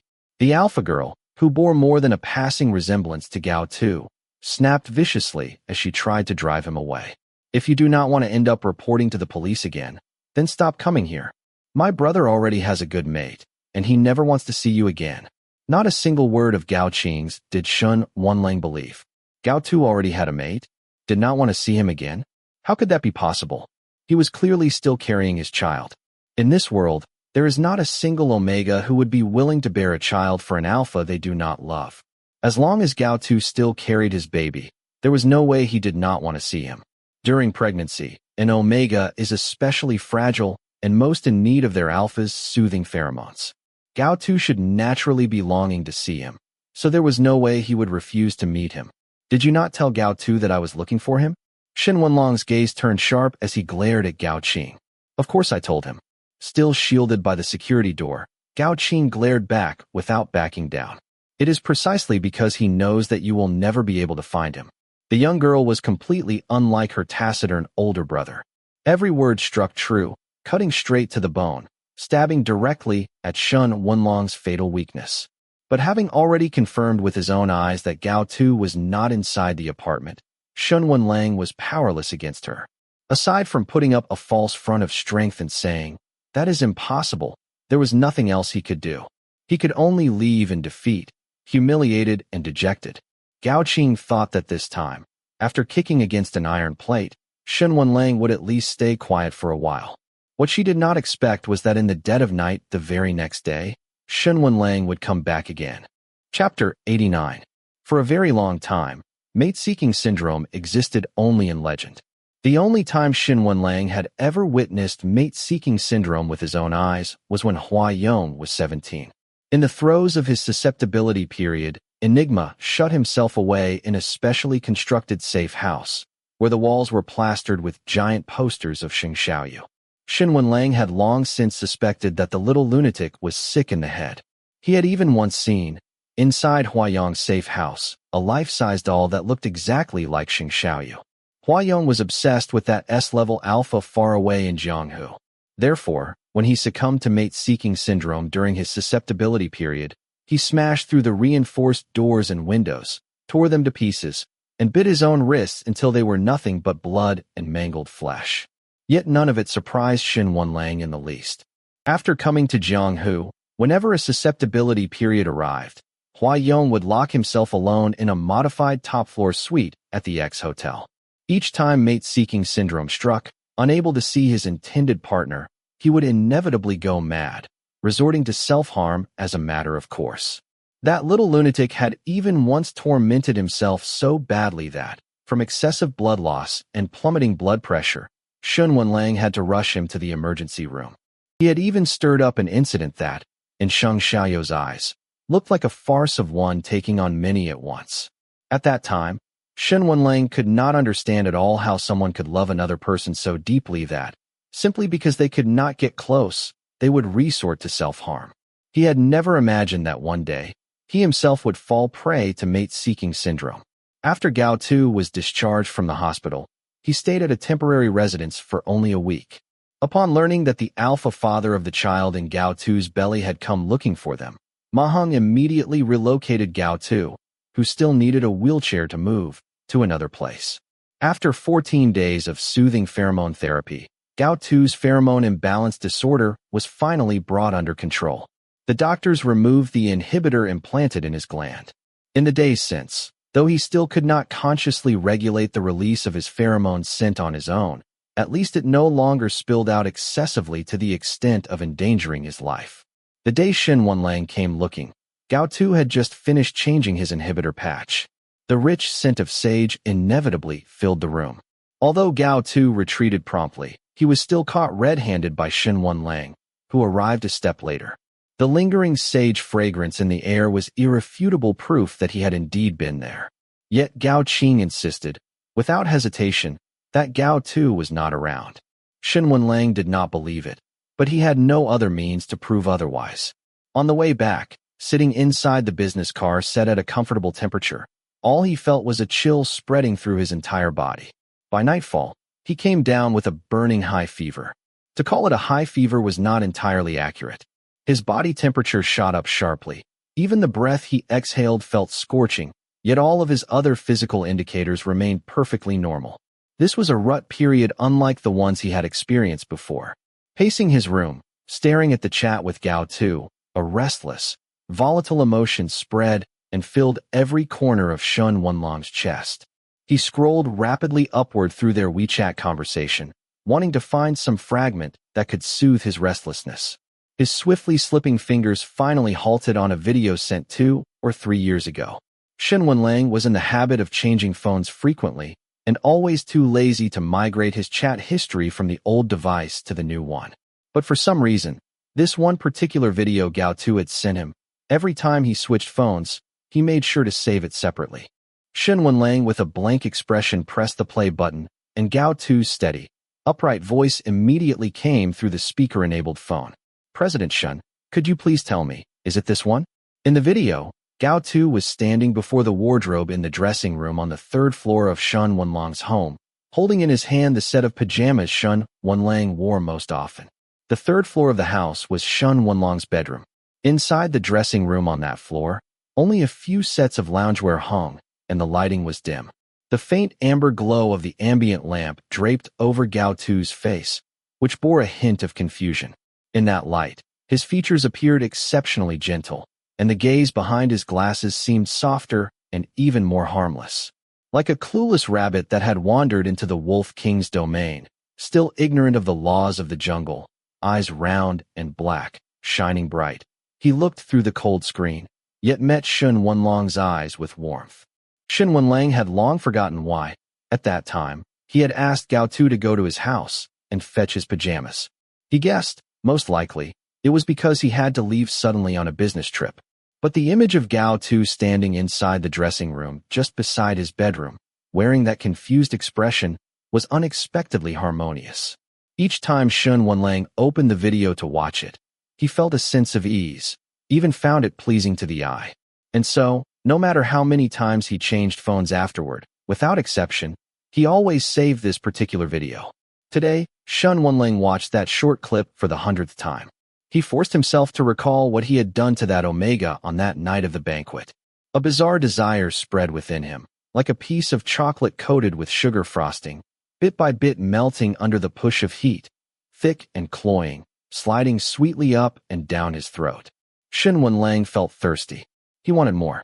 His mind filled to the brim with thoughts of Gao Tu, fleeting, rich, fragrant cravings. He thought about Gao Tu carrying his child inside him. He thought about how Gao Tu needed his soothing pheromones. He thought about Gao Qing saying Gao Tu already had a new alpha. He thought about how Gao Tu was deliberately avoiding him. The tangled, chaotic mess of thoughts left Shun Wenlang restless and unsettled. In the vast house, even with the air conditioning set to 16 degrees, he still felt so agitated he could not remain still for a single second. Like a slab of steak, pounded tender, lying flat against a scorching hot iron plate, sizzling as it cooked. He gripped his phone, restless and on edge. After enduring more than 10 agonizing minutes, he finally sank into despair and dialed Gao Tu's number. The voice call went unanswered, the screen showing the call as an invalid number. Shun Wenlang drew in a sharp breath, gritting his teeth as he dialed Gao Ming's number. Has Gao Tu contacted you? Pre-President Shun. No, he has not. He really has not. Facing his greatest golden meal ticket, Gao Ming fawned so hard that even his voice was dripping with flattery. Thank you, President Shun, for saving my life. I am truly grateful for the money you gave me. I swear, the moment I hear any news about Gao Tu, I will report it straight to you. Do not you worry, once we find him, he will definitely be yours. If he dares not know what is good for him, I will kill him myself. Bullshit. Do not you dare. Shun Wenlang's entire body was burning hot, yet his heart was cold as ice. He felt wretched for Gao Tu, felt it was unbearably unjust. That silly rabbit, to have been born into a den of wolves, utterly pitiful. On the other end, Gao Ming immediately shut his mouth. He promised over and over that he would never hurt Gao Tu again, swearing fervently, oaths upon oaths, that as soon as there was any news about Gao Tu, he would inform Shun Wenlang right away. Shun Wenlang did not believe a word of those oaths, but he was powerless to do anything else. Missing person notices were plastered everywhere. It was only short of sending flyers to Mars. Yet Gao Tu avoided him like a rabbit hiding from a wolf. Shun Wenlang tried to access his medical records, tracing through hospitals in hopes of finding him. But ever since being discharged from Jinling Pheromone Specialist Hospital, Gao Tu's medical files had vanished along with him, as if evaporated into thin air. The only thing Shun Wenlang could gather from Gao Tu's medical records at Jinling Pheromone Specialist Hospital was that his condition had been dire. The archived critical condition notices, both in thickness and wording, were shocking to behold. At the most dangerous point, he had scraped past death by a hair's breadth. An Omega pregnancy without their alpha's soothing pheromones was destined to be harsh and arduous. However, he does have an alpha by his side. He is quite handsome, very considerate, and attentive to him. Their compatibility is not low either, that alpha's soothing pheromones have a certain effect on him. So, President Shun, you do not need to worry. Whether Mr. Gao ultimately chooses to keep the child or not, as long as that alpha is around him, theoretically, he should not face any further extreme risks. Lying on the sofa at home, Shun Wenlang's mind kept thundering with the words of the doctor from Jinling Pheromone Specialist Hospital. What did he mean by whether Mr. Gao ultimately chooses to keep the child or not? What did he mean by as long as that alpha is around him? That child was not only Gao Tu's. Clearly, half of it was his as well. Fuck. He was not even dead yet. On what grounds should some other alpha be the one to soothe his Omega and his child? The more Shun Wenlang thought about it, the more furious he became, until it felt as though he might cough up blood, spitting fire. Extreme longing, laced with fury, boiled up like oil over raging flames, sending up thick smoke of desire. The urge of wanting to embrace him grew ever more uncontrollable. He could not help but recall the moment he had hugged Gao Tu that night. Some moments are felt, not spoken. It was in the middle of the night that Hua Yong received the call. These past days, Sheng Xiaoyou's sleep had been far from sound, so Hua Yong was like a hypersensitive detector. Almost the very instant the phone screen lit up, he was quick as lightning to cut the call off. Unfortunately, the S-level alpha at his side still woke up along with him, his voice low and husky as he asked, "What wrong?" "Nothing." Hua Yong leaned over, pressing a soothing kiss to the corner of his alpha's brow, and said, "Just a spam call. Go back to sleep." In order not to disturb Sheng Xiaoyou's rest, Hua Yong's main phone was always powered off at night. The number of his backup phone was not known to many. A call that came through in the middle of the night usually meant that half the sky had already caved in. Even with all his mental preparation, when Hua Yong saw the caller ID, he still froze in surprise. He had never expected that he would one day receive a call from that Omega. Uncle Ingy.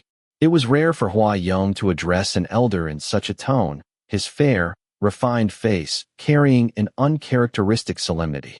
Ah Yong. On the other end, the caller's voice was steady and gentle, making it impossible to imagine that, 30 years ago in Country P, the mere name Ing Yi was enough to silence a wailing child in the night. "Is there something you needed from me? Wenlang has relied much on your care during these years in Jianghu." He sounded weak and seemed terribly short of breath. Even after just one sentence, he was already wheezing slightly, breaking off into a light cough. Hua Yong waited quietly, patiently, until his coughing subsided. Then he listened as the man continued. "Wenlang has run into some trouble now. It is not convenient for me to step forward myself. Could you go in my stead?" Chapter 90. As an alpha, Gao Qing had never witnessed such a scene. A dense tide of S-level alpha pheromones surged out, overwhelming, so potent that even through the door it was impossible to resist that overpowering scent of iris. The old-fashioned metal security door was swiftly kicked open by the frenzied top-tier alpha. The sturdy door panel inside was battered by the fierce impact until it trembled on the verge of collapse. Calmly, Gao Qing slipped on an isolation mask while dialing the police hotline. The police arrived swiftly, but even the most highly trained SWAT officers dared not rashly confront an S-level alpha who had completely lost all reason. The two sides stood locked in a tense standoff in the narrow corridor of the residential building. The commotion was enormous, and the suffocating weight of pheromones so overpowering that, despite the ruckus, none of the neighbors dared to step out and watch. Half an hour later, the air began to fill with traces of various Omega scents. The pheromones of an S-level alpha were simply too intense. Many Omegas in the surrounding area could not avoid being affected and inevitably began showing signs of passive heat. The SWAT officers had no choice but to resort to water cannons, attempting to dilute the suffocating iris fragrance in the air that made one's scalp prickle numb. Gao Tu, come out." Drenched from head to toe by the blasts of water, Shun Wenlang stood there with bloodshot eyes, breathing unevenly as he shouted Gao Tu's name at the top of his voice. Like a lone wolf caught in a steel trap, crying out with a wounded howl. He was dressed in loungewear, his face expressionless, pupils tightly contracted, a murky haze clouding his eyes, clearly not in his right mind, as he hurled his body with full force against the firmly shut door. Gao Tu. The police did not dare approach recklessly. They could only continue firing water from a distance to try and suppress the concentration of pheromones while maintaining phone contact with Gao Qing inside the apartment. The one in charge of command was a round-faced beta police officer with a stout build. His brows furrowed tightly as he asked Gao Qing, "Who is Gao Tu?" "My brother," Gao Qing replied. "He is this alpha's partner?" "No, just a colleague." Gao Qing denied it at once, but after a moment's thought, she quickly added, "My brother and this scumbag did have an improper intimate relationship once, but they are not partners. This lunatic has been stalking and harassing us for a long time. I have reported it to the police before. I believe you should already have records of that. But that gentleman does not seem quite right. How can you expect a lunatic scumbag to be anything close to right? Besides, this is not an ordinary emotional outburst. One of the medical experts at the scene cut her off. Because of the severe pheromone leakage here, he had been assigned to provide support. The moment he laid eyes on Shun Wen-lang, his eyelids twitched violently. The current situation looks very much like mate-seeking syndrome. The stout police officer gave him a doubtful look. Mate-seeking syndrome? The medical expert nodded. Yes, it is not a common condition. In past cases, it has usually occurred in high-level alphas who were unable to make contact with their intended partners.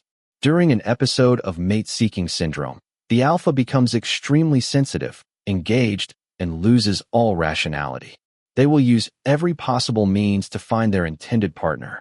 If there are no proper contingency measures in place, the situation can become quite troublesome. Then what should we do now? Gao Qing asked anxiously, staring at the door panel that was on the verge of giving way. Even through her mask, she could still smell the stench of scumbaggery coming off Shun Wen-lang. If this dragged on any longer, in less than 2 minutes Shun Wen-lang would kick the door down and burst in. Where is your brother? He is not here. Where is he? What does his whereabouts have to do with this matter? Gao Qing raised her voice. Officer, you are not suggesting that my brother meet this lunatic in his current state, are you? Gao Qing refused without leaving any room for negotiation, her tone firm and absolute. This is absolutely impossible. No, that is not what we mean. The stout police officer quickly explained. I only wanted to confirm with you whether your brother is inside the house. As long as he is not here, then even if this gentleman breaks in, at the very least there will not be further conflict. During an episode of their mate-seeking syndrome, the alpha's sole objective is to find their omega. Under normal circumstances, they will not engage in direct conflict with anyone else. In other words, all their fury and hypersensitivity stem entirely from being unable to locate their omega. He is not here, Gao Qing said firmly. My brother already has his own partner. He has had nothing to do with that scumbag for a long time. Bullshit. The hearing of an S-level alpha was astonishingly sharp. Even through the door, Shun Wen-lang caught her words one by one, as keen as a shark scenting blood. His expression turned grim, and a dangerous red light of rage and desire flared in his beautiful eyes. Let Gao Tu come out. You must let Gao Tu come out. I want to see him, but he does not want to see you. The repeated, thunderous banging against the door suddenly ceased. Gao Qing's heart lurched violently. She held her breath and stared at that door, when, all of a sudden, a tremendous crash exploded in her ears. Bang! With a single furious punch, the wooden door was pierced through by the enraged alpha's fist. White knuckles jutted through the splintered hole, the pale skin stretched tight over bone, scraped raw and cut open by jagged shards of wood, leaving behind a shocking trail of blood. The crimson liquid trickled slowly down the back of his hand, but Shun Wen-lang seemed utterly oblivious. His fingers reached through the gap, clamped down on the doorknob, and wrenched it violently downward. Action! Seeing the situation escalate, the stout police officer barked out the command. The SWAT officers, who had been holding their positions until then, surged forward at once.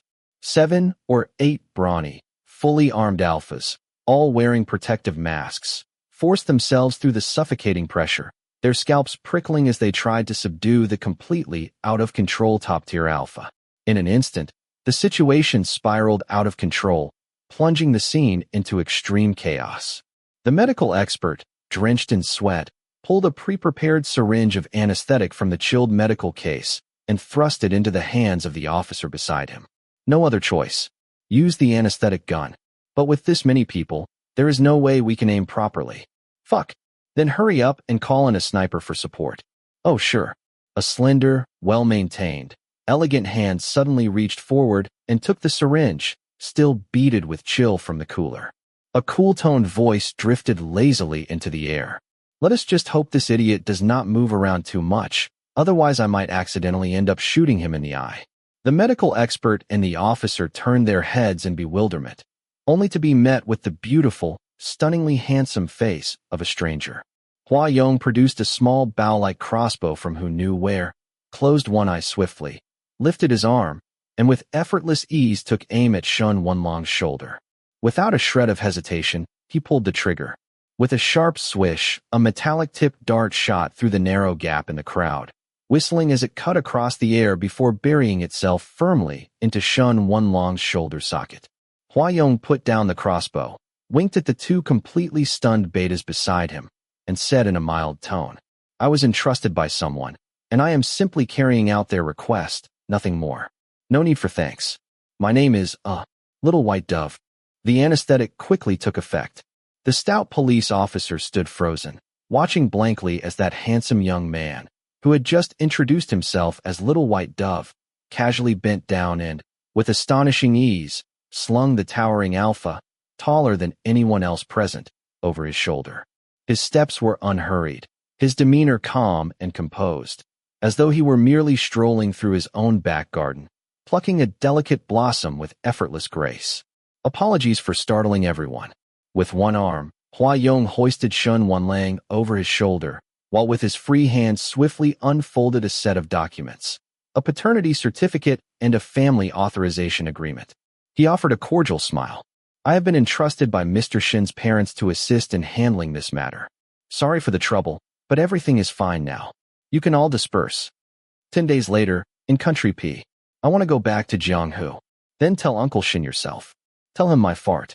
Shin Wanlang exploded, kicking the wall with a violent crash.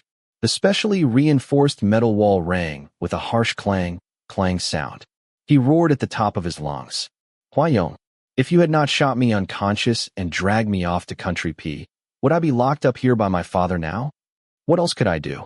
Huayong peeled a banana for Sheng Xiaoyu, offering the fresh, fragrant fruit to his lips. His voice softened considerably. "Mr. Sheng, have some banana. You fucking still have the mood to eat a damn banana? Why not?" Huayong arched a brow ever so slightly. "Your wife has gone missing. What does that have to do with me eating the banana?" With practiced ease, he shoved the half-eaten fruit Sheng Xiaoyu did not want any more into his own mouth, chewing leisurely as he continued. "Honestly, I do not think your father did anything wrong. Right now, you cannot control yourself. If you were released like this, and the moment you found Secretary Gao, even if you would not kill him outright, you would definitely torment him to the brink of death, all the same. When have I ever tormented him?" Shun Wanlang retorted, slamming his foot against the wall again in protest. Huayong held the phone a little away from his ear, waiting for the deafening crash on the other end to subside before bringing the receiver close to his ear again. With an ambiguous smile, he murmured, "If you never tormented him, then where do you think the child in his belly came from? You know about the child in his belly too. That is all the more reason I have to go out and find him."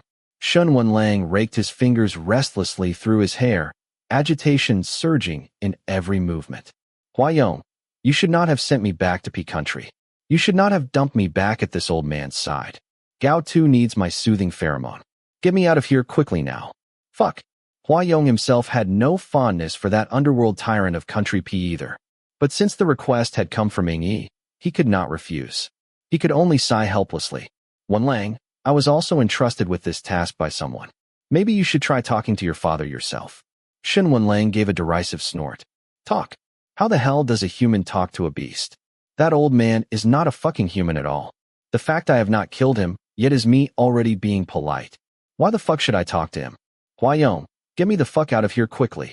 Have you forgotten how I helped you before?" "Sorry," Huayong replied evenly. "I will repay the favor you are owed in the future. But this time, I really cannot." Shun Wanlang instantly flew into a rage, launching seamlessly into a tirade of curses in his native tongue. Yet Huayong, rare for him, did not lose his temper. He even listened with patient calm, enduring Shun Wanlang's tirade for several minutes before finally explaining in a soft voice. "Wanlang, this matter is, in the end, your family affair. I truly have no way to intervene. But do not worry. It does not matter if you do not want to talk with your father. If you want to get out, then kick up a fuss. I may not be able to help you, but if you make enough of a ruckus, someone is bound to feel distressed for you. Who knows? He might even come to release you himself. Would that not be the best outcome for everyone?" "What do you mean by that?" "Nothing in particular." Huayong finished off his banana and flicked the peel into the fruit tray. Letting out a soft sigh, he said, "Wanlang, there are some things I cannot tell you just yet. But I believe that today's situation, both for you and for your father, may not necessarily be a bad thing. Go ahead and make a fuss. The bigger the commotion, the better. Without destruction, there can be no construction. That is precisely the truth. Chapter 91. Having just emerged from the hellish torment of his rut period, Shun Wenlong's head was heavy and muddled.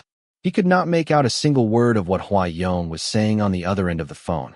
All he remembered was dozing off on the sofa at home, and then, as if sleepwalking, seeking out Gao Qing and reasonably asking her about Gao Tu's whereabouts. By the time he came to his senses again, he found himself locked inside the Shun family's isolation room in P Country. This place was not unfamiliar to Shun Wenlang at all. It was the same place where his Omega father used to be confined while he was still alive. As a child, while playing hide-and-seek, Shun Wenlang had once crawled through a ventilation duct by mistake and stumbled into this very place. There, he witnessed his Omega father, deep in heat and stripped of all dignity, clinging desperately to his Alpha father and begging him in a tear-choked voice to have sex with him. And his Alpha father sat on the bed, impeccably dressed, lofty and untouchable, like a god presiding over all. Through the small slits of the exhaust fan, Shun Wenlang could not see his expression, nor could he get a clear view of the entire situation inside the room. All he could hear was that cold, merciless voice of his Alpha father, sneering at the Omega who had given birth to him. Since you want it so badly, then you should take the initiative. Yi, come beg me. Now it is your turn to do that.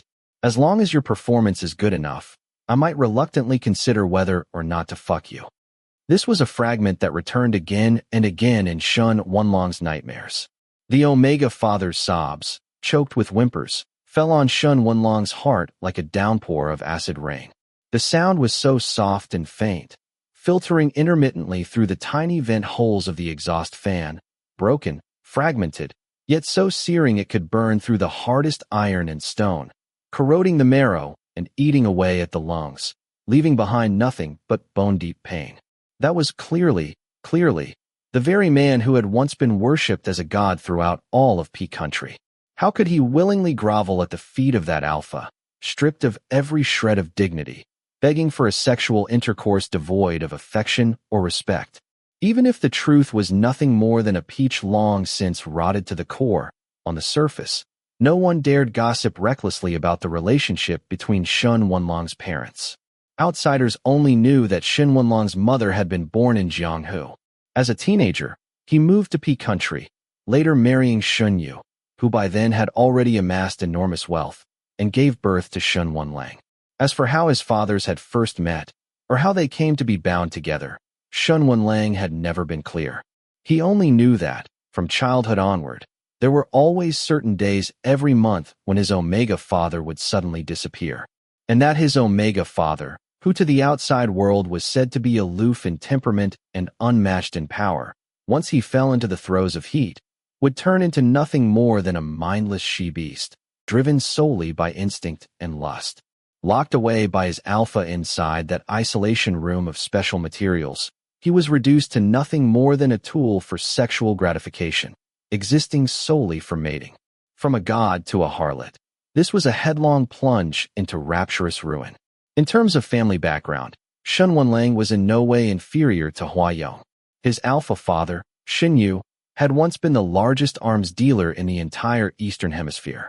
17 years ago, after his Omega father, Yi, obtained citizenship in P Country, he had gone abroad to Country Y as the youngest general in history to conduct negotiations. In the end, he successfully resolved the border dispute between the two nations, preventing a violent war from breaking out. It was rumored that, 15 years ago, the Nobel Peace Prize Committee had intended to nominate Yi, but he declined the honor. Both Shun and Ying were figures of immense renown. Logically speaking, their union should have set off headlines across every paper. But Shin Yu was ruthless by nature, and he despised people prying into his private affairs. Once, he had even ordered the hands of a media owner to be cut off after that man dared to publish a photograph of Yi kissing him. From that day forward, no media outlet ever again dared to wag their tongues recklessly about them. And it was not only outsiders. Even within the family, the same silence held. Even Shun Wenlang himself had no clear idea of what truly transpired between his two fathers. All he could do was piece together fragments of evidence he managed to catch in the cracks of his daily life, using them to reconstruct some semblance of a story. A child's memory and understanding were bound to be flawed. But as time went on, Shen Wenlang still managed to form a rough outline of the story. He believed that he was the product of his Omega father scheming against his Alpha father, using underhanded means to conceive. He was convinced that his two fathers shared no genuine love for each other. They were only bound together for some hidden purpose. When he was a child, Shen Wenlang once secretly overheard a conversation between his fathers.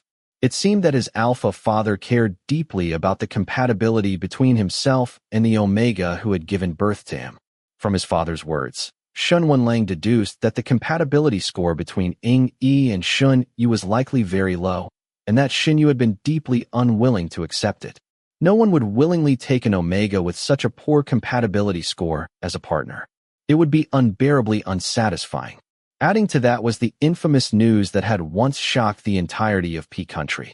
An Alpha of high rank and power, in order to possess a certain Omega whose compatibility score with him was very low, had secretly carried out genetic modifications. He had attempted to forcibly and artificially raise their compatibility rate by injecting the Omega with an extract of his own alpha pheromones. Shen Wenlang almost immediately drew his own conclusion. Ing Yi, in order to solidify his position by Shen Yu's side, might have imitated that alpha and done something similar to Shen Yu. Now, sitting in the same isolation room he had once spied upon as a child, Shen Wenlang sank into memories.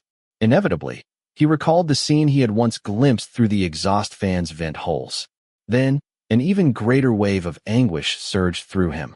He remembered, back when he was in his teens, that his Omega father, who had always spoken very little, had suddenly, formally proposed separation from his Alpha.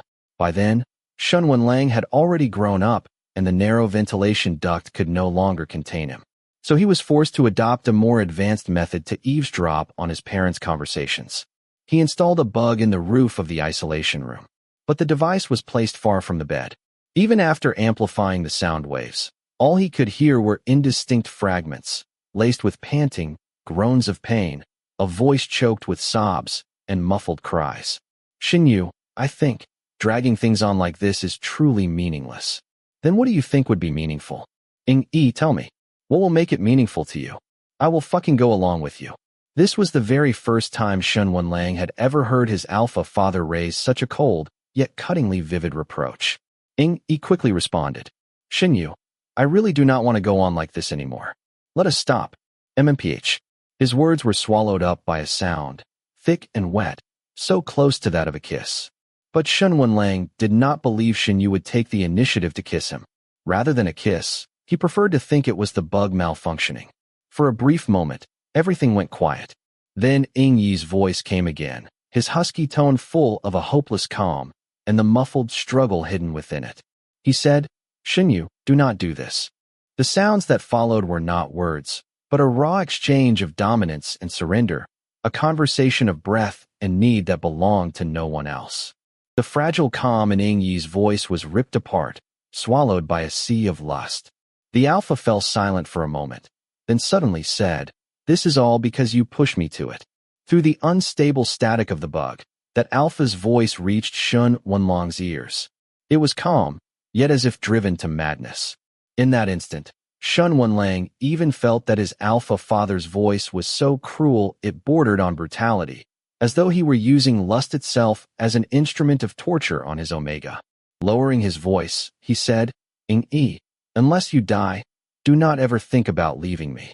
Not long after, in Shen Wenlang's eyes, the Omega who had once been willing to recklessly abuse his seduction-inducing pheromone just to get pregnant with the Alpha's child, raised a gun and shot another Omega in the head. That Omega was the most beloved youngest daughter of a high-ranking official in P country.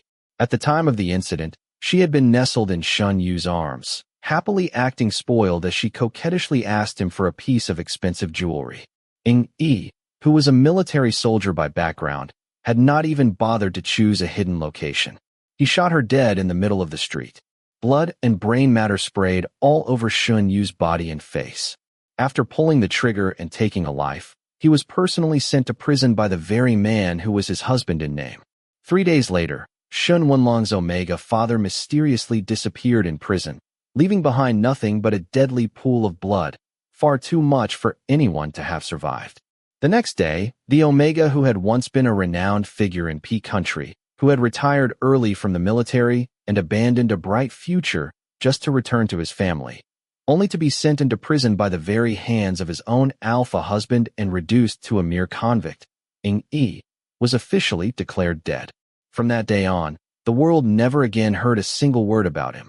Shun Wenlang sat on that very bed that so often appeared in his nightmares, his eyes tightly shut, his thoughts in turmoil. During the episodes of mate-seeking syndrome, he had smashed everything in the room that could be broken. The only difference between him and Hua Yong back then was that, so far, he had not yet begun to harm himself. But that time was drawing near. Mulling over Hua Yong's words, that very night Shun Wenlang began trying to smash his own head against the wall in front of the surveillance camera. His temperament was, in truth, very much like Shin Yu's. Once he set his mind to something, he was ruthless even with himself. When he had battered himself until his head was a bloody mess, the door that had remained shut all this time finally opened. A tall alpha stood in the doorway against the light. For decades he had dressed the same, clad in a pitch-black trench coat, his right hand leaning on a gleaming black cane. It was not that he had a disability in walking. Within that cane was concealed a razor-sharp military blade. Have you had enough of this tantrum?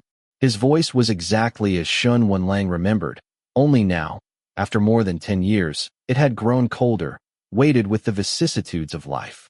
Old man, let me out. Shun Wenlang turned his head, his blood-smeared face twisted in a glare. Shun Wenlong's features resembled Shen Yu's even more. Handsome, defiant, arrogant. Shen Yu kept his face impassive as he looked at this rebellious son who had not set foot home for 5 or 6 years. His fingers tightened on the cane. This is P country, and this is the Shin family. Do you think you can still indulge your whims and go crazy as you please? You think I am the one who has gone crazy? Shun Wenlang sneered. How could I ever be crazier than you? What is it? Are you addicted to this damned room? Was locking up my father back then not enough for you? Now you want to lock me up too? Sticky, metallic blood trickled slowly down his temple, but Shun Wenlang felt no pain. All he felt was his heart clenching so tight it seemed to go numb. Let me out. You have no right to lock me up. My right to discipline you is absolute. Discipline? Shun Wenlong's eyes burned red as he laughed. And what right do you have to discipline me? What is the point of locking me in this filthy room? If you have got any ability, why do not you throw me in prison instead? Is that not what you are so experienced at? Since you killed my father, why did not you just kill me too? It is not like you ever wanted me in the first place. That Shin Yu would lash out at him was within Shun Wenlong's expectations. What Shun Wenlang had not expected was that at 30 years old, he would still have to take a beating from his father. The old man was still vigorous and strong as ever. Not only did that coffin-board face of his, perpetually stern, betray not a trace of age, but even after so many years, his physical prowess or skills had not diminished in the slightest. With a single kick to the chest, Shin Yu sent him sprawling on the floor. Shun Wenlong's head, already muddled by his rut period, went blank for a moment. Then, bracing himself, he lunged back in defiance, fists clenched, and swung hard at Shun Yu's corpse-like face that never showed a flicker of emotion. Unfortunately, when an amateur goes up against a professional, there is never any chance of victory. Shun Wenlang did not gain the slightest advantage. He was beaten black and blue by his alpha father, whose fists were harder than iron. Fuck, we are both S-class alphas, so why the hell do I have to be the one getting beaten down? Just because you had been a special forces soldier, hacking and killing on desert battlefields for 7 or 8 years with real blades and real bullets. Shun Wenlang, who had been pampered since childhood and had only ever done a bit of combat training in a gym, was now lying on the ground, able only to grit his teeth in hatred. Shin Yu did not hold back in the slightest. The second kick he landed broke 4 of Shun Wenlong's ribs outright, and with another strike he crushed the tibia and fibula in his lower leg. Well, that was perfect. At least now he did not need to worry about getting caught up in mate-seeking syndrome anymore. Even if Shun Wenlang wanted to go out and look for Gao too, he could not move at all. Chapter 92.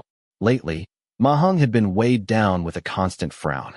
He felt like a mouse under the gaze of a cat, like a rabbit being hunted by a wolf, forced to wander and drift about, moving from place to place day after day.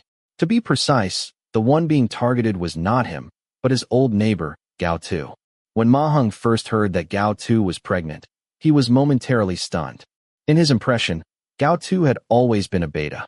Ma Heng had liked Gao Tu for a very long time. Since childhood, he had been fond of this resilient, steady, well, is this not a common plot in TV dramas?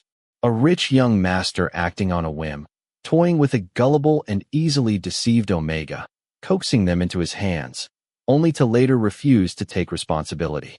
And then, fearing that the Omega might use the pregnancy to fight for favor, he would kick up a great fuss, squander wealth and resources, all in a delusional attempt to lure the person back. However, Ma Heng felt that Gao Tu was absolutely not the sort of person who would covet vanity and wealth. He believed that no matter what happened, Gao Tu would never use the child in his belly as a bargaining chip for power or profit.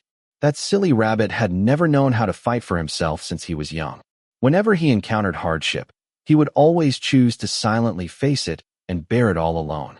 As for that despicable S-level alpha who had toyed with his feelings, he was probably just caught up in the heat of the moment. In a few more days, once he failed to find little Bunny, he would likely lose interest soon enough and quiet down. Ma Heng thought optimistically. The doctor had said that his pheromone compatibility with Gao Tu was quite good. So long as he took the initiative, there was a considerable chance that he and Gao Tu could have more possibilities in the future. Even though Gao Tu was carrying another man's child, as long as Gao Tu was willing, Ma Heng did not mind that their family would have to raise another little one in the future. He himself had lost both parents at a young age, with no siblings, growing up in loneliness.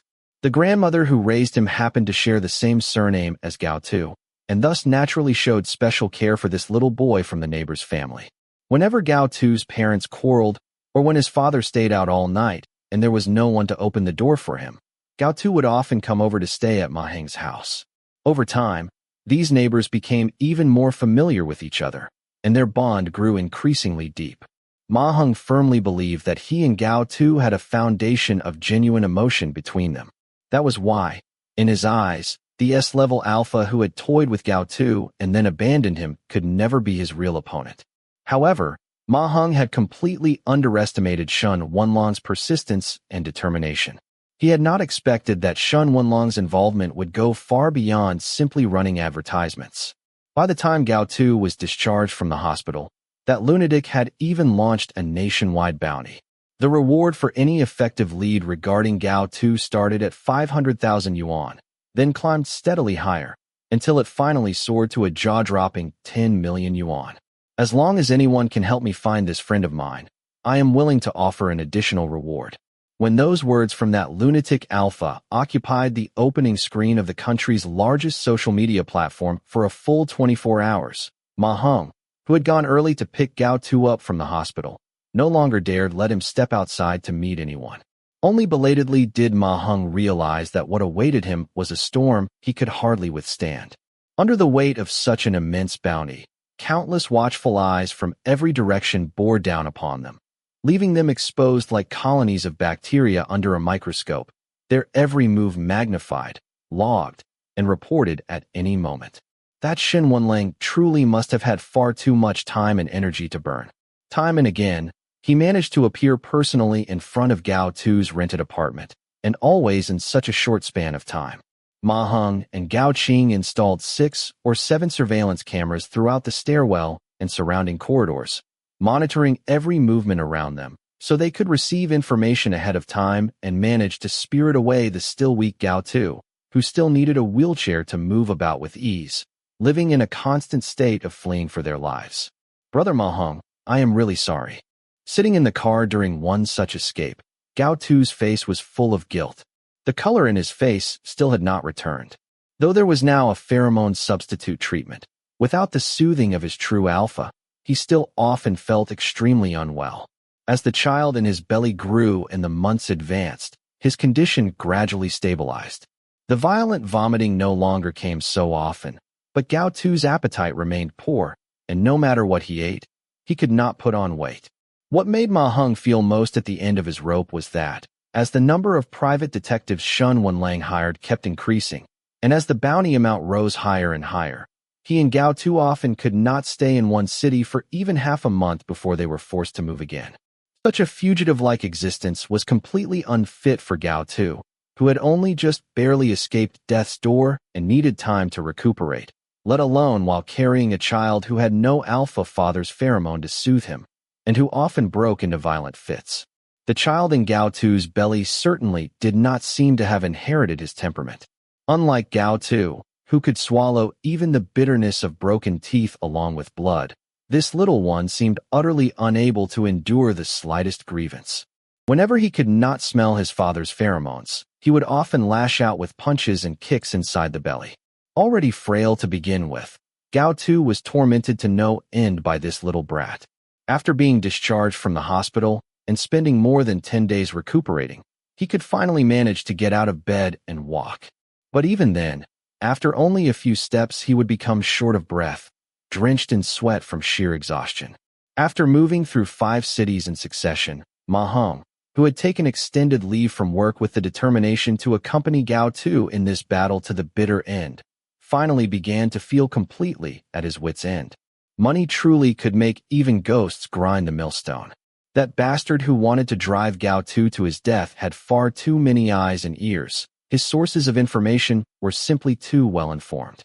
Ma Hong was left with no choice but to seriously consider whether to take Gao Tu to settle in some more remote city, or perhaps to leave the country altogether. But leaving the country would make too big a stir.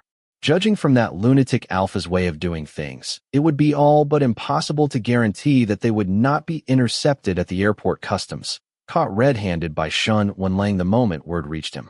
And just when Ma Hong was caught in this dilemma, completely at a loss, a very particular uninvited guest arrived at the place where he and Gao Tu had temporarily taken refuge.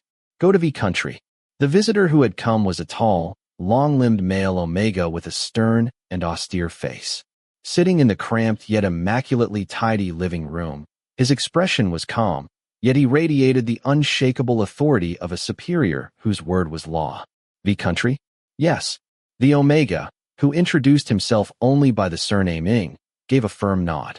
His tone was grave and left no room for refusal. I have arranged accommodations for you there. You will leave tomorrow. Tomorrow? Ma Heng's eyes widened in surprise. Country V was an immigrant country blessed with a superior natural environment and a thriving economy. For most countries, however, it did not grant visa-free entry. The visitor's complexion was pale, his hands clasped against his chest. His face carried traces of frailty and illness, yet his eyes were bright, his gaze firm, carrying a natural authority that compelled obedience without conscious thought. I have already arranged everything, he said. I have prepared new passports for both you and Gao Tuesday. Once you arrive in V country, someone will be there to receive you and take care of everything you need on your behalf. Suspicious, Ma Hong carefully accepted the 2 pristine new passports, flipping through them with caution, trying to discern their authenticity. Seated beside him, Gao Tu had been staring at the uninvited Omega all this time. After a long silence, he suddenly asked, "May I ask if you are President Shun's Omega father?" Ing Yi was taken aback, clearly not expecting Gao Tu to address Shin Wenlang in such a manner, nor that he would pose such a question. He hesitated for a few seconds, and instead of answering, responded with a question of his own. "You have seen me before?" "Yes." Gao Tu nodded. "I saw your photo in his study." Seeing Ing Yi fall silent, he added, "It was a family portrait. President Shun treasures it very much." At that, Gao Tu clearly hesitated. After a brief silence, he said, "I heard that you had passed away. I never expected it to be just a false rumor. That is truly fortunate." Ing Yi still did not give a direct answer. He only said, "Wenlang is not very good at relationships. If he has hurt you, I apologize on his behalf." Relationships? Gao Tu gave a faint, bitter smile. The Omega before him, whose face bore traces of illness yet still radiated an overwhelming aura, was truly giving him far too much credit. He had never been in a relationship with Shun Wenlang. If possible, if only he could erase that one mistake, that absurd night, Gao Tu would be willing to give up everything in exchange. The journey to V country turned out to be much smoother than they had imagined. It was as though Ing Yi were truly omnipotent. With the new passports he had prepared, Ma Heng and Gao Tu now held entirely new identities. They evaded Shen Wenlong's pursuit without a hitch, passed through customs without obstruction, and boarded the flight that would carry them far away to V country.